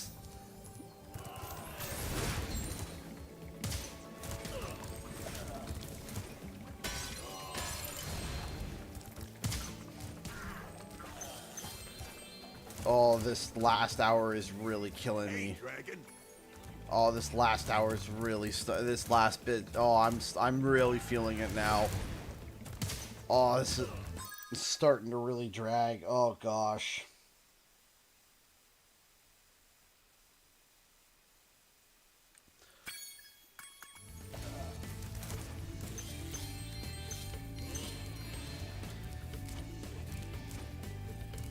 We're at the home stretch. I know we're at the home stretch and I'm feeling it. Oh, man, am I feeling it. Oh, boy.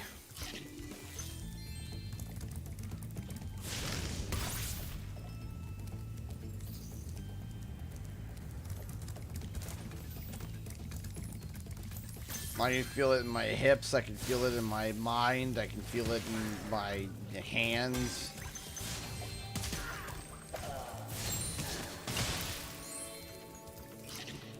Boink, got that. Oh, it's really starting to hit, man.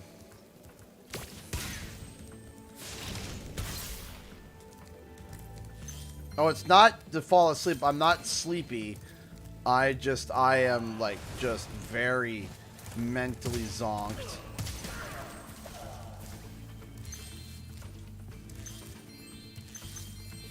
I can feel it in my bones. Yes, I can. I can feel it in my Mr. Bones. Slurp and slurp. Slurp and burp. Burp and chirp. There we go.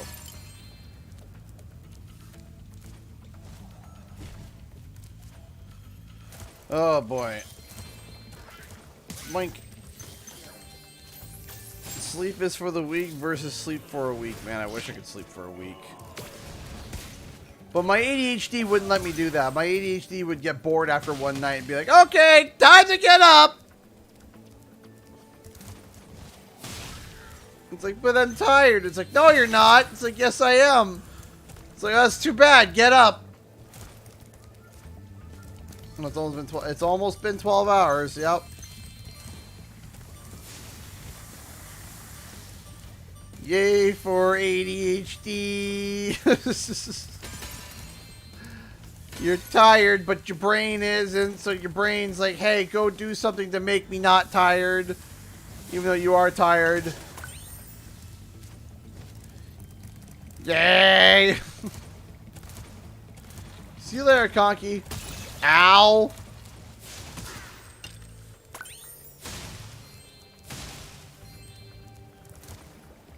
Ow. Try to get the. Oh, I'm gonna try. First thing I'm gonna do is go stretch my butt. Maybe take a walk to the mailbox, which is down the street, just to, you know, stretch out my bones.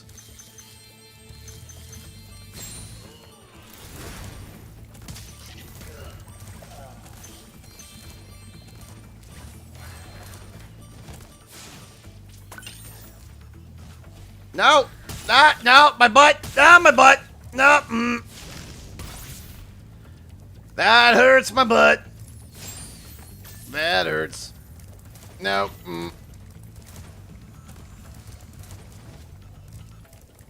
Okay, I can hear my headphones dying because I've been gaming for 12 hours, but the same thing that uses my controller is also for my headphones. So here's what I'm going to do. Hopefully that is going to charge that enough. So I'm going to go to the bathroom one more time. I will be right back. It won't be too long. This will be my last break because I need these to charge because I can hear them dying. So I need them to take a few minutes to charge, and then I'm going to unplug them and put them back into my Xbox. Okay, I'll be right back. Oh, gosh. Final break.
Knuckles donated $5.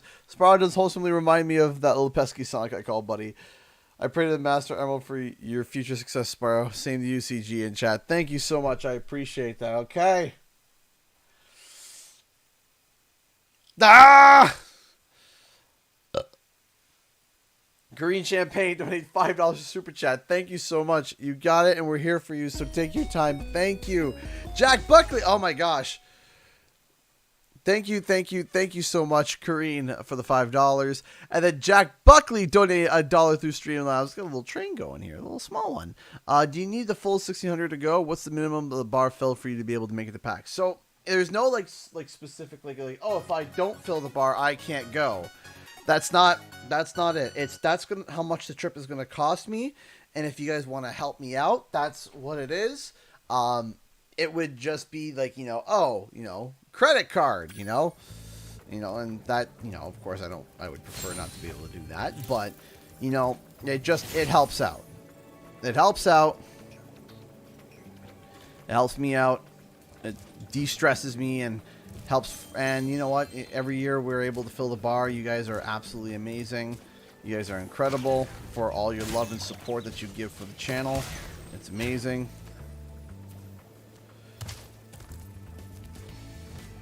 Oh no, I didn't fall asleep. Trust me.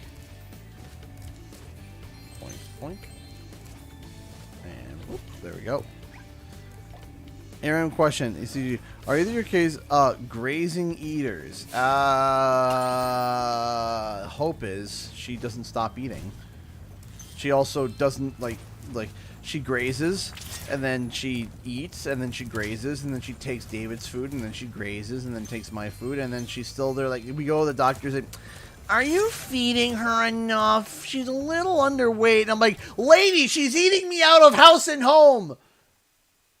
Anonymous bought classic tea. Hey, oh, thank you. Thank you so much, whoever bought classic tea. Thank you. Are you sure she's eating enough, ma'am? Oh, there's two. Two classic teas. What? Thank you.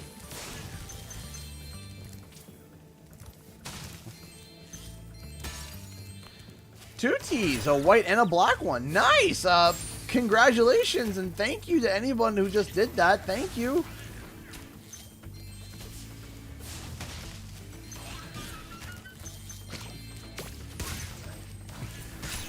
David's a picky eater. David's a very picky eater. Hope is not.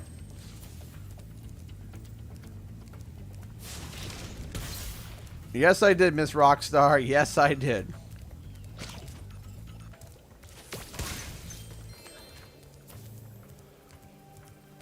She doesn't stop eating.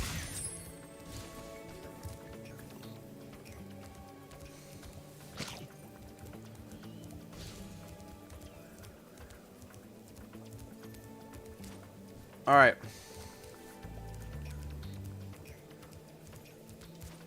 Go this way. Grab that. There we go. Boink, boink. There we go.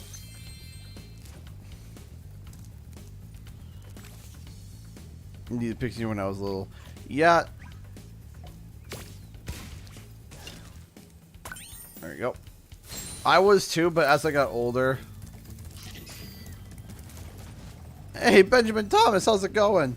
As I got older, my picky eating turned to, it was just like, when I was a kid, I won't eat that. When I was a little kid, my parents were like, okay, that's fine. And then as I got older, my dad picked up the line of shut up and eat it.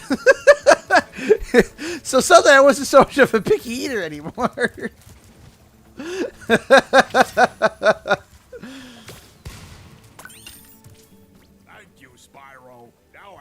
My friend back together. Please take this as a token of my appreciation. A fairy left it with me a little while ago.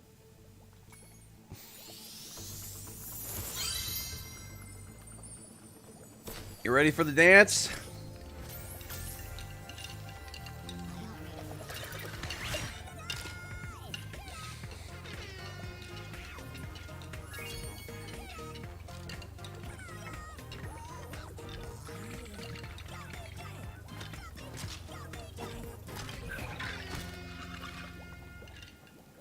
The air horn.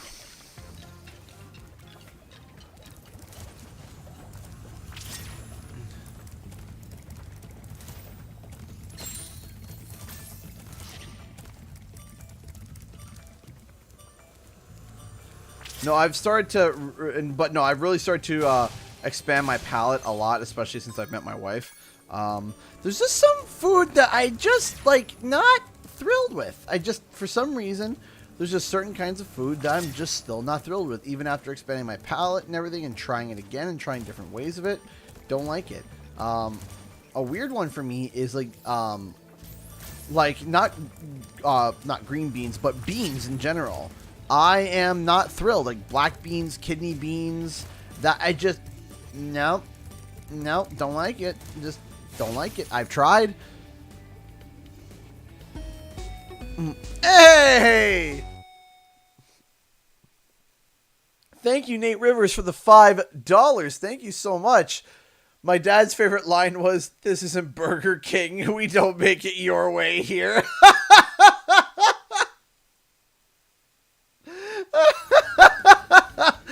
Dad's savage.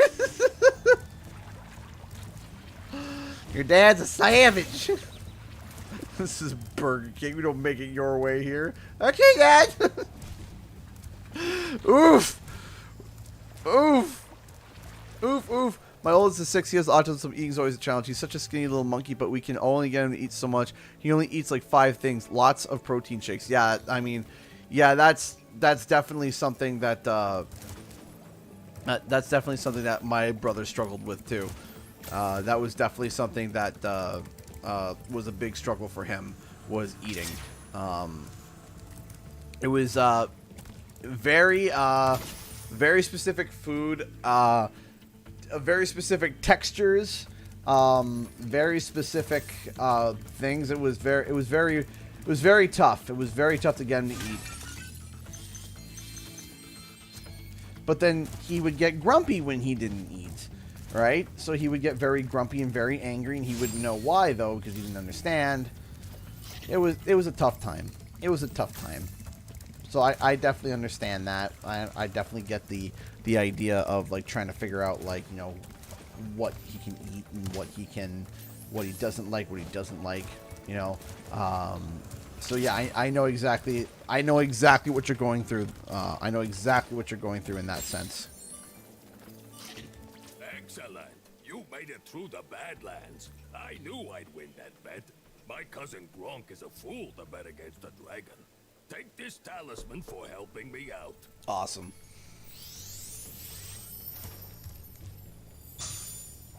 How do you not like beans? I just don't. I just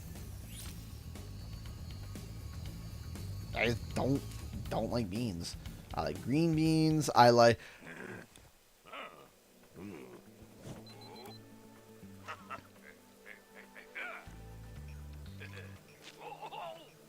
right, like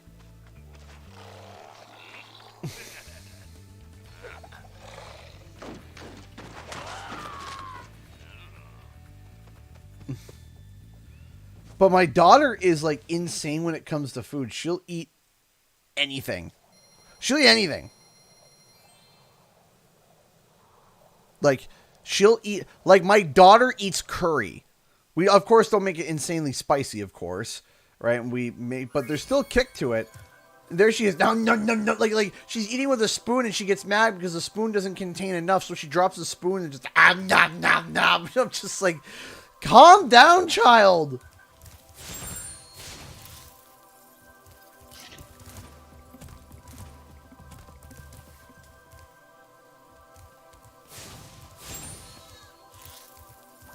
She's on the seafood diet. She sees food and eats it. Basically. It's like, goodness me.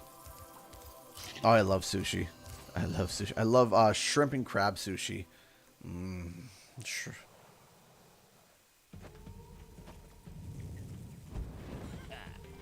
But yeah, no, I like sushi. I like calamari. Like, here's the thing. My palate has expanded so much. But, like...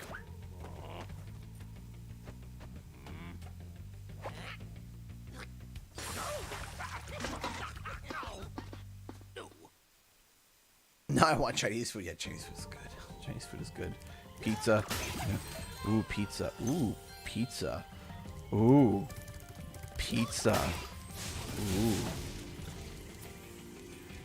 Ooh. Ooh, pizza. Now I'm in the mood for pizza.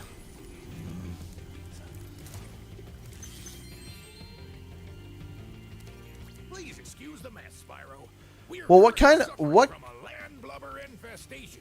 First, they put out the fires in our boilers. What If you could. what kind of sushi did you have? Like, what was it? Because there's certain sushis I don't like, and also low quality sushi all tastes like butt. All of it. Like low quality sushi, tastes like butt. It does not taste good. It could be like something delicious typically, and then you have a low quality version of it, and it tastes like butt.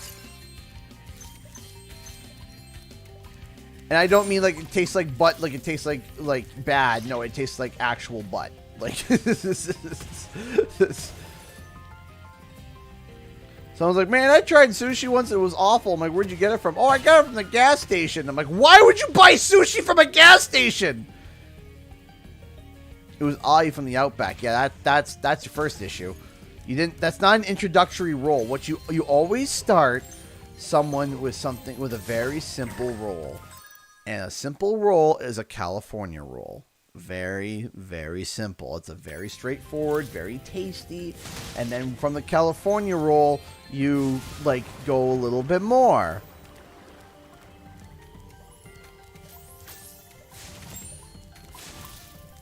Video dragon roll squid went to a restaurant. So, was it a green dragon roll or a golden dragon roll? I like green dragon rolls. But yeah, you start with a California roll. You always start. It's the gateway sushi. Yes, that's where you start. You start with the California roll. You can't go wrong with a California roll. All it is just literally it's rice with a bit of seaweed. Then you got it's cucumber, crab, and something else. Or is it just cucumber and crab? I'm trying to remember. Cucumber. Hold on. I gotta double check this. My brain is mush right now. What? Yeah, hold on. Let me double check here. It's crab. Yeah, crab, cucumber, avocado. That's it. Avocado. Crab, cucumber, avocado. It's delicious. It doesn't taste like sushi. It doesn't taste like fish either. Right? It doesn't even taste like fish either. It just tastes good. But like I said, gas station sushi, no. Yeah, good lobster is good. Like a buttery lobster tail. See, I love cucumber. Squash, I'm not a fan of. Not a fan of squash. I'll try it. Not a fan of it. It's one of those like, yeah, I'll eat it. You know, it's one of those, yeah, I'll eat it.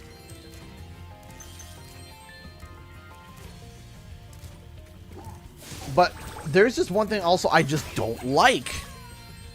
I don't like tuna. Don't like tuna. Nope. Nope. Don't like canned ahi. Whatever. Whatever. Like, man, whatever you want to call it. Tuna fish, tuna can. You know, tuna piano. No, I am no way. I smell tuna and it's just instant gag. I don't know what it is.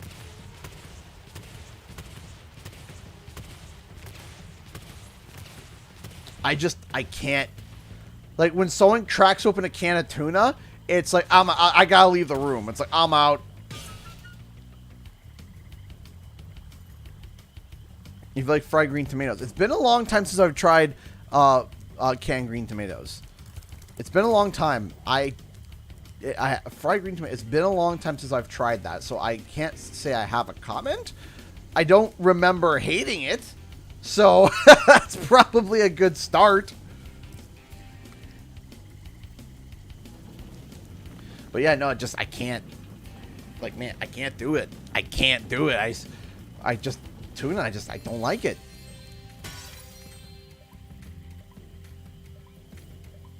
Even tuna salad. No. I smell the tuna and it's just instant gag reflex. And I don't know why. I don't know what it is. It's just like, nope.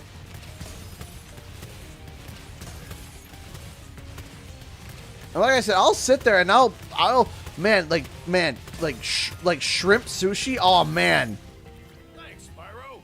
Here's that orb I promised. Sorry if it still has clam juice on it. Like, man, fish that is mahi. I mean, imagine it grilled and with lemon pepper and something. Ooh, that sounds good. Well, fresh. No, I don't think I've ever tried fresh tuna, and it's always been expensive. And I don't know. If it was like if someone offered me a tiny piece, I'd try it. But it's just like, man, I don't know what it is.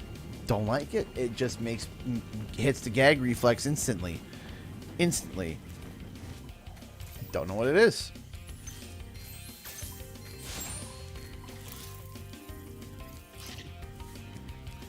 No, it's not because of that at all. Honestly, like I'll eat perch. I'll eat almost any. Well, not sea bass. I tried sea bass. Did not like it. Maybe it was the way it was cooked, or maybe it was. But man, it tasted like I literally just went to a fish tank and licked the green algae on the side of it. And just went num num num. Like, this is disgusting. It tastes like how fish smells on this. It's like that. This is gross. I didn't like the sea bass at all. There is a fine cooked sea bass. I'm like, it tastes like algae. No thanks. Yeah, perch is good. Perch is tasty.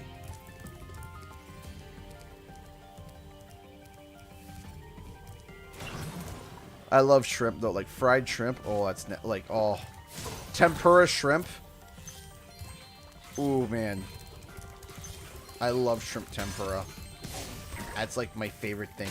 Like if I went to an all-you-can-eat buffet and there's nobody around, and nobody is around and it's just me in the restaurant, it would just be a pile of just tempura meat or just fried tempura of shrimp.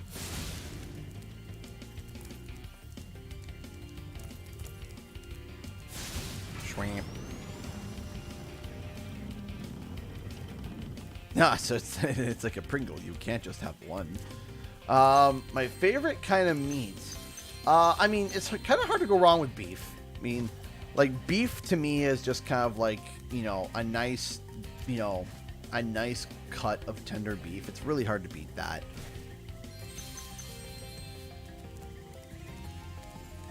Ooh, chicken wings. A good chicken wing. I love a good chicken wing. Ever been to Las Vegas? No, I have not. I have never been to Vegas. I don't think there's much for me in Vegas, though, to be honest, because I don't gamble. So, egg drop soup. Egg drop soup's okay. For me, it's okay.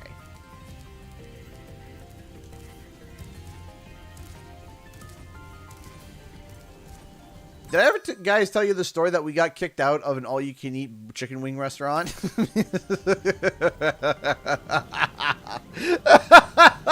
We got kicked out. Yeah, we got kicked out. It was funny. It was funny. They literally were like, they were literally like, no, we got kicked out. Wait, what? Yeah, we got kicked out. Why? Okay, so let me explain the context before we get to the trouble with the trolley, eh? So, we were hungry. Me, my brother-in-law, my dad, and my best friend. We were hungry. We went to the store, we went to the mall, and we were shopping for our girls, girlfriends, wives, fiancés, right? And we were hungry. We were hungry. And they had this deal where it was all-you-can-eat wings, $25 a person. Now, in Canada, that's pretty good. I know I've seen some really good deals in America, but all-you-can-eat wings, $25 per person. We're like, awesome! Great. Fantastic. Let's go get some. But they bring them out in batches. So it's like, okay, the first batch you get out is 2 pounds. If you finish the 2 pounds, then they give you 1 pound at a time.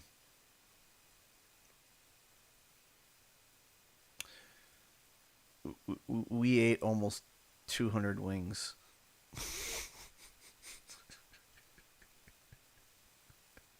We ate almost 200 wings.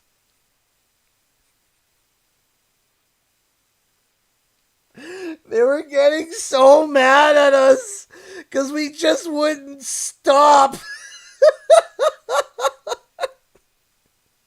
Almost 200 wings, yeah. But among 4 of us, so it's not as impressive. So, but among 4 of us, hold on.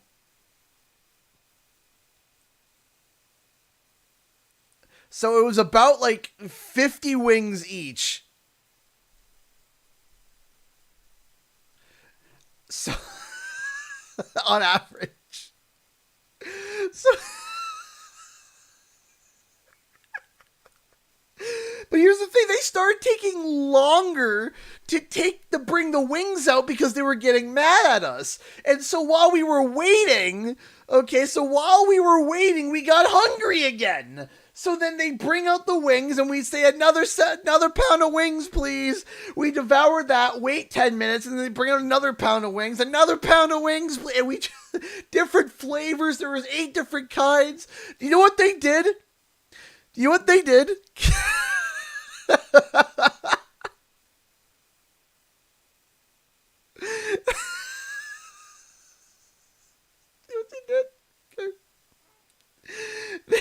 They got so mad.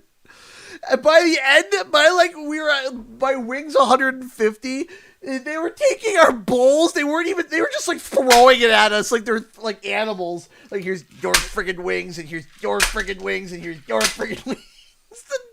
They were not happy. That, like, it was like they're throwing the bowls at us. We're like, oh, whatever. More wings for us. Yum, yum, yum.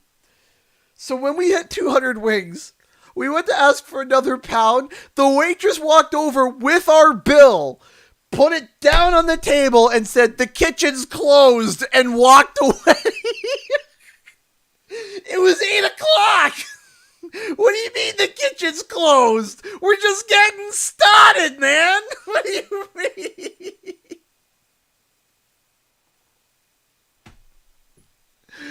What do you mean? It's 8 o'clock, man. We're just starting. We're about to get the 3rd season dinner time. What's the problem?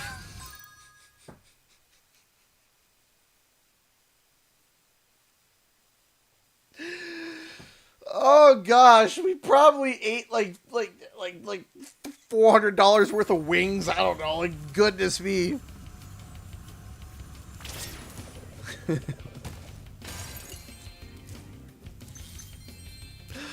Well, I mean, it was lucky for me that you came along. My machinery is broken. It was 8 o'clock. I'm like, what do you mean? Up on that trolley up there and collect them for me.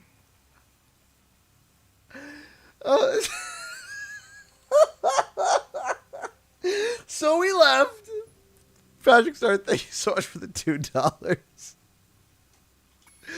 Probably about $400 worth of wings, and we spent, it was $25 each, so there was 4 of us, right? So we spent $100 in total and probably ate $400 worth of wings. Oh, it was funny.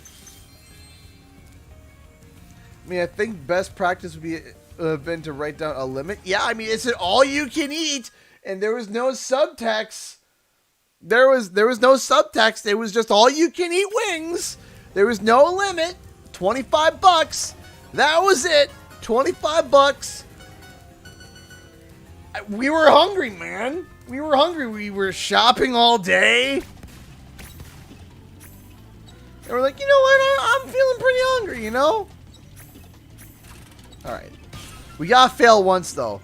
Were we all full? Yeah, we were like, all right, we're full, fine. Like, but you ever get to the point where like you're satisfied? Trouble with the trolley, eh? Well, use the left stick to change lanes. Press the jump button to jump, and press the attack button to fire the cannon. We had to fail once to at least get the trouble with the trolley. We had to do it once, at least once. But man, goodness gravy, that was funny. We were hungry.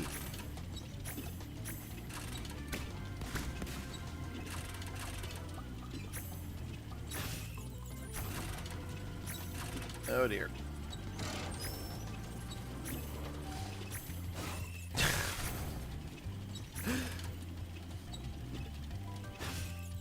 But the fact that they said the kitchen's closed, it was like, I mean, all right. Shopping for your girlfriend's hungry work. Exactly, man.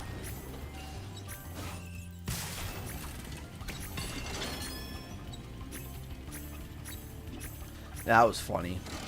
That was funny.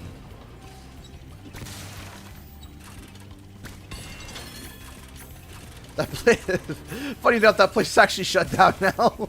It's gone. That I think. I'm like, I wonder if they still. No, they don't. They're gone. Half an hour to go. Yep, half an hour to go to fill the bar. They probably ran out.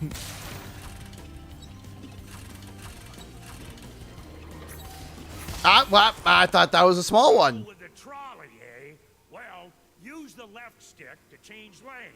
Press the jump button to jump, and press the attack button to fire the cannon. Yeah, they're no longer in business. That's right. Oh, that was funny. It might have been cheaper than $25. It might have been like $25 after like tax and tip. I can't remember. It might have been even cheaper. I don't remember. It was a long time ago. But I just remember us just like we were dying, man. We were laughing. So we were at the point where we're satisfied, but we could eat more. You know, you ever get to that point where you're like, yeah, I'm fine. I could eat more, but I'm okay. That's what we were at. Like, we probably could have ordered another pound or two each before we're like, all right, yeah, we're pretty much done. But, they were not happy. They were not happy. They were... Sean Meyer! Just donated $20 through Streamlabs. Thank you so much, Sean. Hey, CG, my girlfriend and I are going to PAX this year. Ayo! I hope to run into you at some point. Also, I'm excited that it's going to be my first time at PAX. Nice! Hope there's no trolleys in Boston to have to deal with to have trouble with, eh? Oh, there's a lot of trolleys in Boston. No, that's super awesome to hear. Absolutely. No, we're going to be, so again, I don't know if it's going to be mask, like, mandatory, or if they're going to, like, I know that it could shift. I think I already collected these. I did. If it doesn't shift and it's still mask mandatory, I'm going to be getting a CGE mask, but I'm also going to be letting people know that I'm going to be like, hey, I'm going to be at this section from this time to this time, so that if you will come by and say hi, come by and say hi, right? There we go.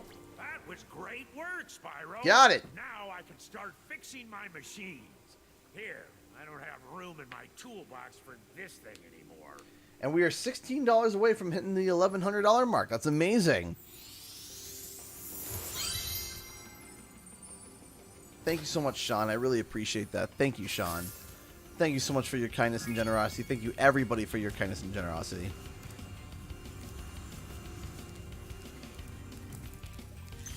So, but yeah, no, that was a funny story. That was a hilarious story that for between everybody. I mean, like we were legitimately hungry, and it was all you can eat. So we ate all that we could, and it got us kicked out.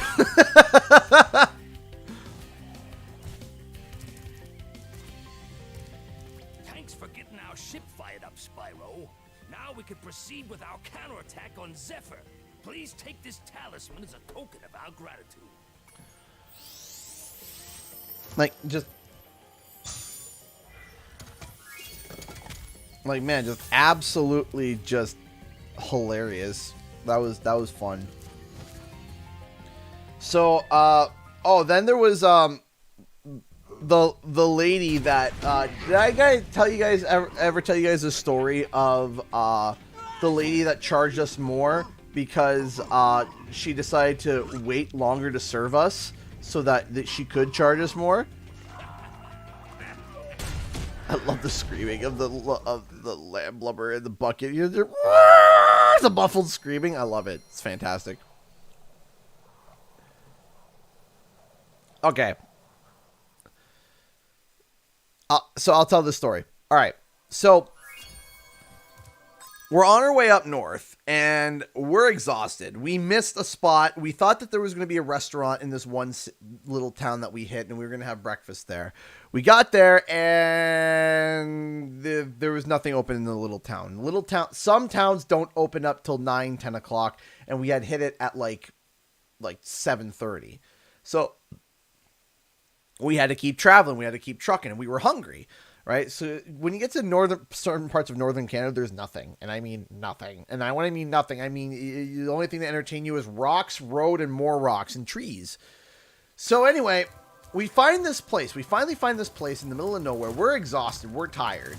We are very, very, very tired. We're exhausted. We're giggly. You know, you ever start traveling and you get the giggles, right? Well, we were definitely giggly.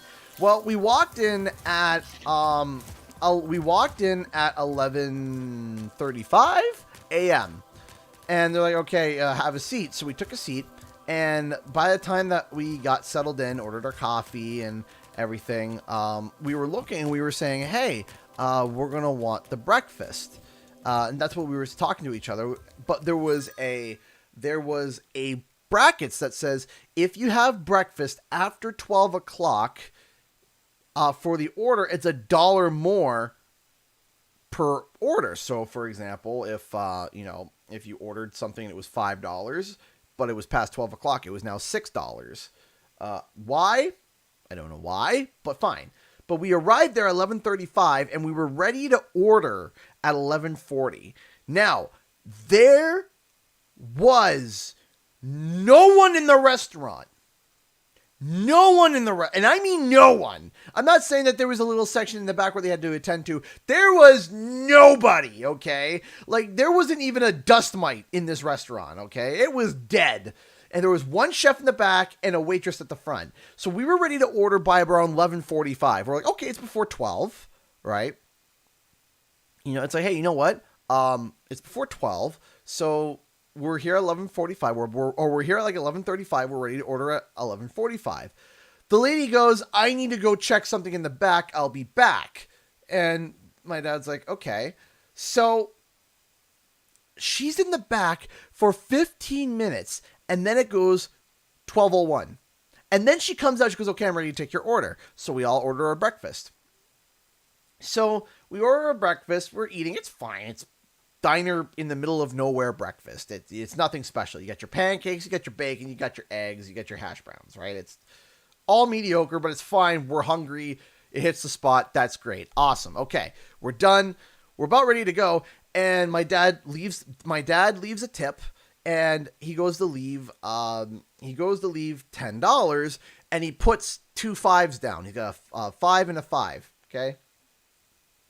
So he usually $10 down before the bill even comes, because my dad likes to overtip for small areas because, like, you know, they're small businesses, and, you know, they're small businesses, you know, so they need to thrive. So he puts $10 down and then waits for them to bring the check. So they bring the check, and he's reading the receipt. He's like, they added the $1 surcharge. So what happened was we were ready to order breakfast. We told her we were ready at 11:45. She said she had to go check something. She went to the back, came out at 12:01, took our order, and then added the $1 surcharge. Because we ordered our food after 12, even though we were ready at 11:45, and the text said if it's past 12 o'clock, you can't order breakfast. So my dad said, "Hey, we ordered like before. We wanted to order. We came in at 11:30, 11:35, and we were ready to order at 11:45. That was before 12 o'clock. You went into the back for 15 minutes, came out, and took our order." She goes, "Nope, sorry. I rung it in, and it was 12 o'clock, so it automatically does it. I can't change it." My dad's like, what? He's like, what do you mean? Right? Like, what do you mean? My dad's like, that doesn't make sense. He goes, we were here before then. She goes, well, I can't change it. He goes, okay. So he pays it and he walks over to the tip that he left on the table and he took $5 and pocketed it and said, see ya. So he so he walked over and took the $5 off the table and said, okay. My dad's like, I'm paying the same amount. Don't matter to me.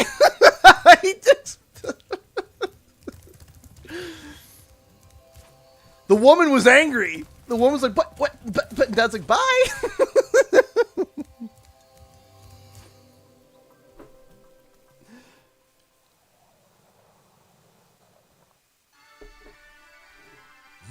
He's like, thanks. Okay, bye. My dad's like, I didn't lose anything. She did.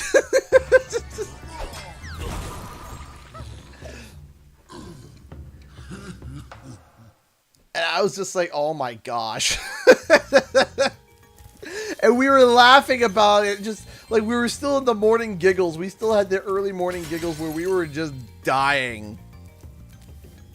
Where we were just laughing the whole time. We're going to race through this level because, well, you know, we can't 100% in the first shot. So, we were howling. We thought it was so funny. I mean, like, come on, man. It wasn't like a misunderstanding either. There was nobody in the restaurant. If it was like jam-packed and there was one waitress in the front and she was running around and trying to serve everybody, I could understand. I can definitely understand the whole concept of being like, hey, you know what? You know, I'm sorry I was busy. I couldn't get to your order. Then, yeah, it would have been fine. There was nobody. And I mean nobody. Not like one guy in the back sipping a coffee. No. Okay, there wasn't a skeleton there. There wasn't a soul in there. Both metaphorically and figuratively. There was nobody. Okay, when we walked in, the woman was doing a crossword puzzle, okay? That's how busy they were. They were so busy, she was doing a crossword puzzle.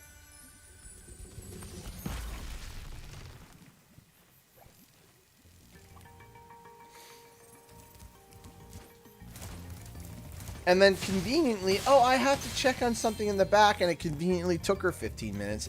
Meanwhile, we were exhausted, and we were like making hand puppets with the menus because we were literally going insane. We were so hungry and tired. We had been driving for like 6 hours, and so we're making puppets with the menus because we've absolutely lost our minds.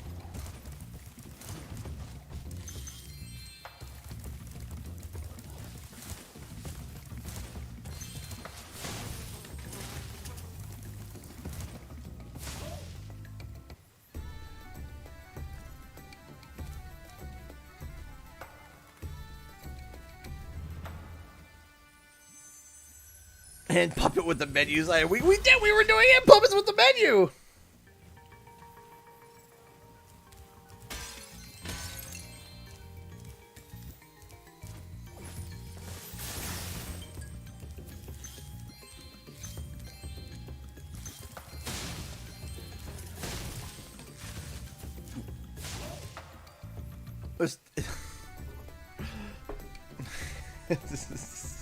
We were so tired. We were so exhausted. It was painful, man. All right, we got 25 minutes left. 26 minutes. 26 minutes left. And then it'll be 10:30.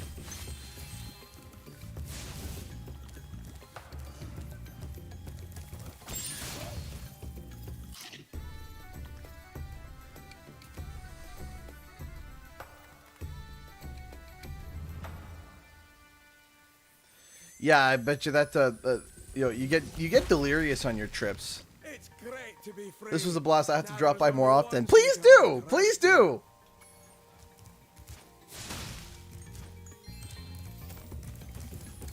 Endless amounts of stories.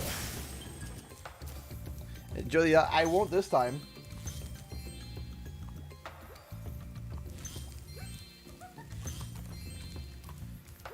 Almost there, CG. Almost there. I'm almost there.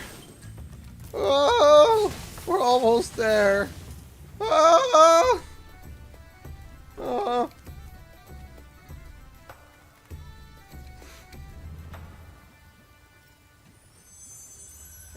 I see, that explains it. You interrupted her crossword, and that's why she did it. Absolutely. It's for your story, for your dad. Thank you so much. It's for my dad. Oh, that's hilarious. That is funny. Oh my gosh. Thank you so much, Kareem. Thank you so much for the support. Yeah, oh gosh, my dad, like, we all have, oh man, the funny thing is when, like, the thing is, I have so many of these types of stories that I, like, start losing them, and then I abruptly remember them, and I just start laughing because it's ridiculous. Oh, hi, Dragon Boy. You're probably expecting me to say, I drove from Texas to Massachusetts by myself back in 20 after a break. Oh gosh. A drive that usually takes 24 hours took me 18 and a half. I got delirious towards the end, to be honest. After an next break, I'm sorry. From Texas to Massachusetts. Oh boy. That's a big drive. Okay, so we can't even 100%, so we're going to leave this level and go to a different. Do you stream on Twitch for more casual streams? No, I keep everything split right now. The reason why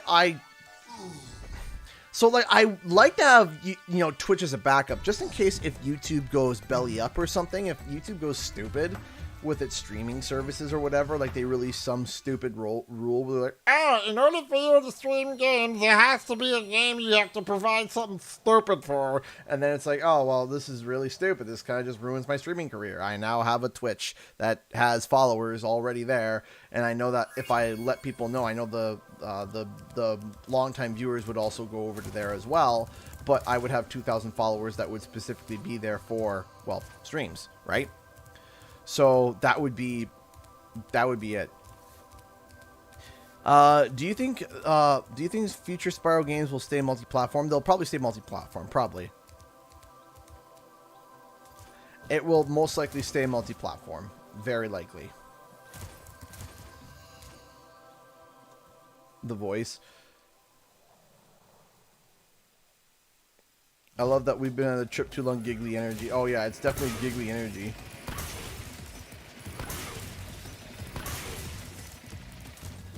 Head up here. Don't skip 1 minute stream. I'll take my $5 back from yesterday. Oh no! Okay! I'll make sure. I'll make sure.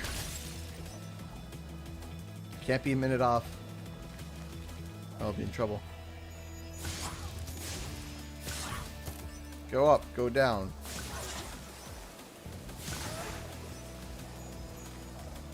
What am I even doing? I used to know this path like the back of my hand. Now I'm just staring at the back of my hand like, what's happening, dog?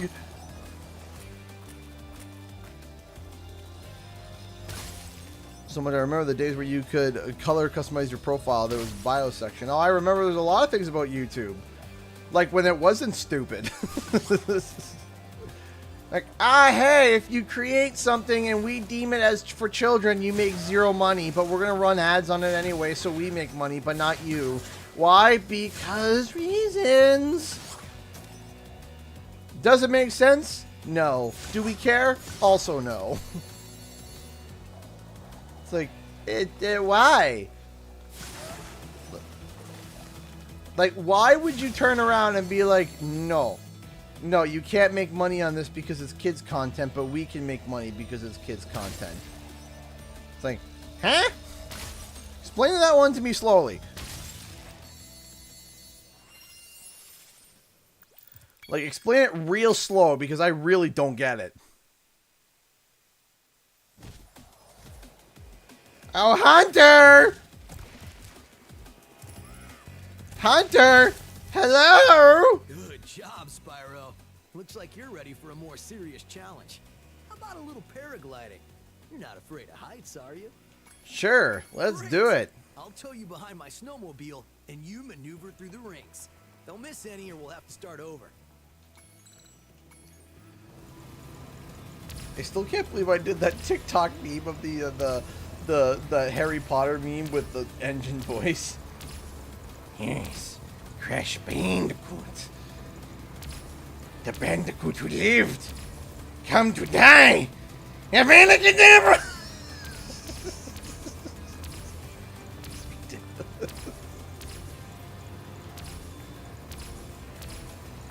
Go over here, go to here, boink, boink, boink. Hello! Boinkity, boinkity, dinkity, dink. Wah! No!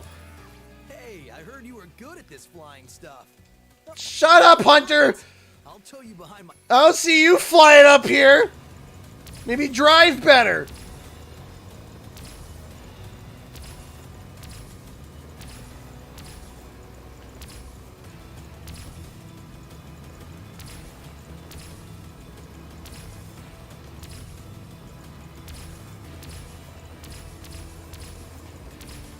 Go to there. Ew. Boink. Boink. Haha!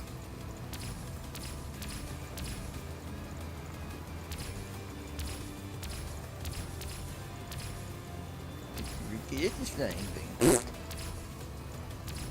I thought you were good at this running thing. Clearly you're not running.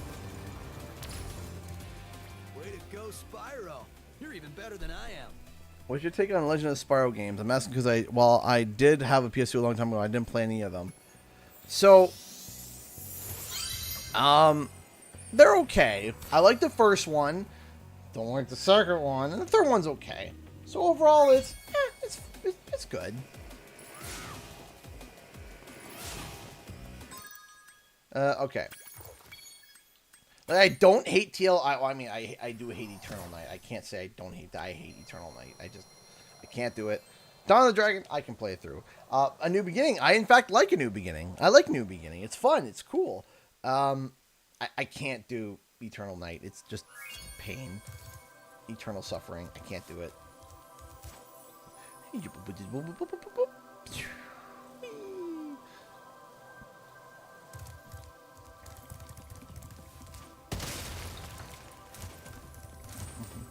Eternal pain!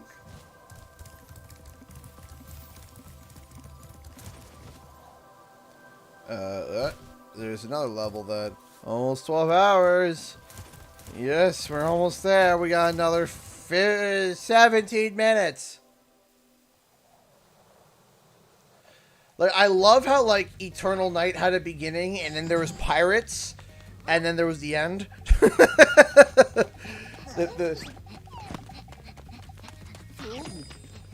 It was just nothing but pirates. I was like, man, be really nice if we could see less of pirates. No? Okay. I guess more pirates. Game Hunter Studios, thank you so much for the $1. I have to work in 6 hours. See you at PAX 2022. Here's another $1. Goodbye. Thank you so much, Game Hunter. If you charge or flame the bush, one of those yummy berries should drop. Like, hey, we kind of ran out of ideas for this game, so why don't we just take this one section and make it unbelievably long?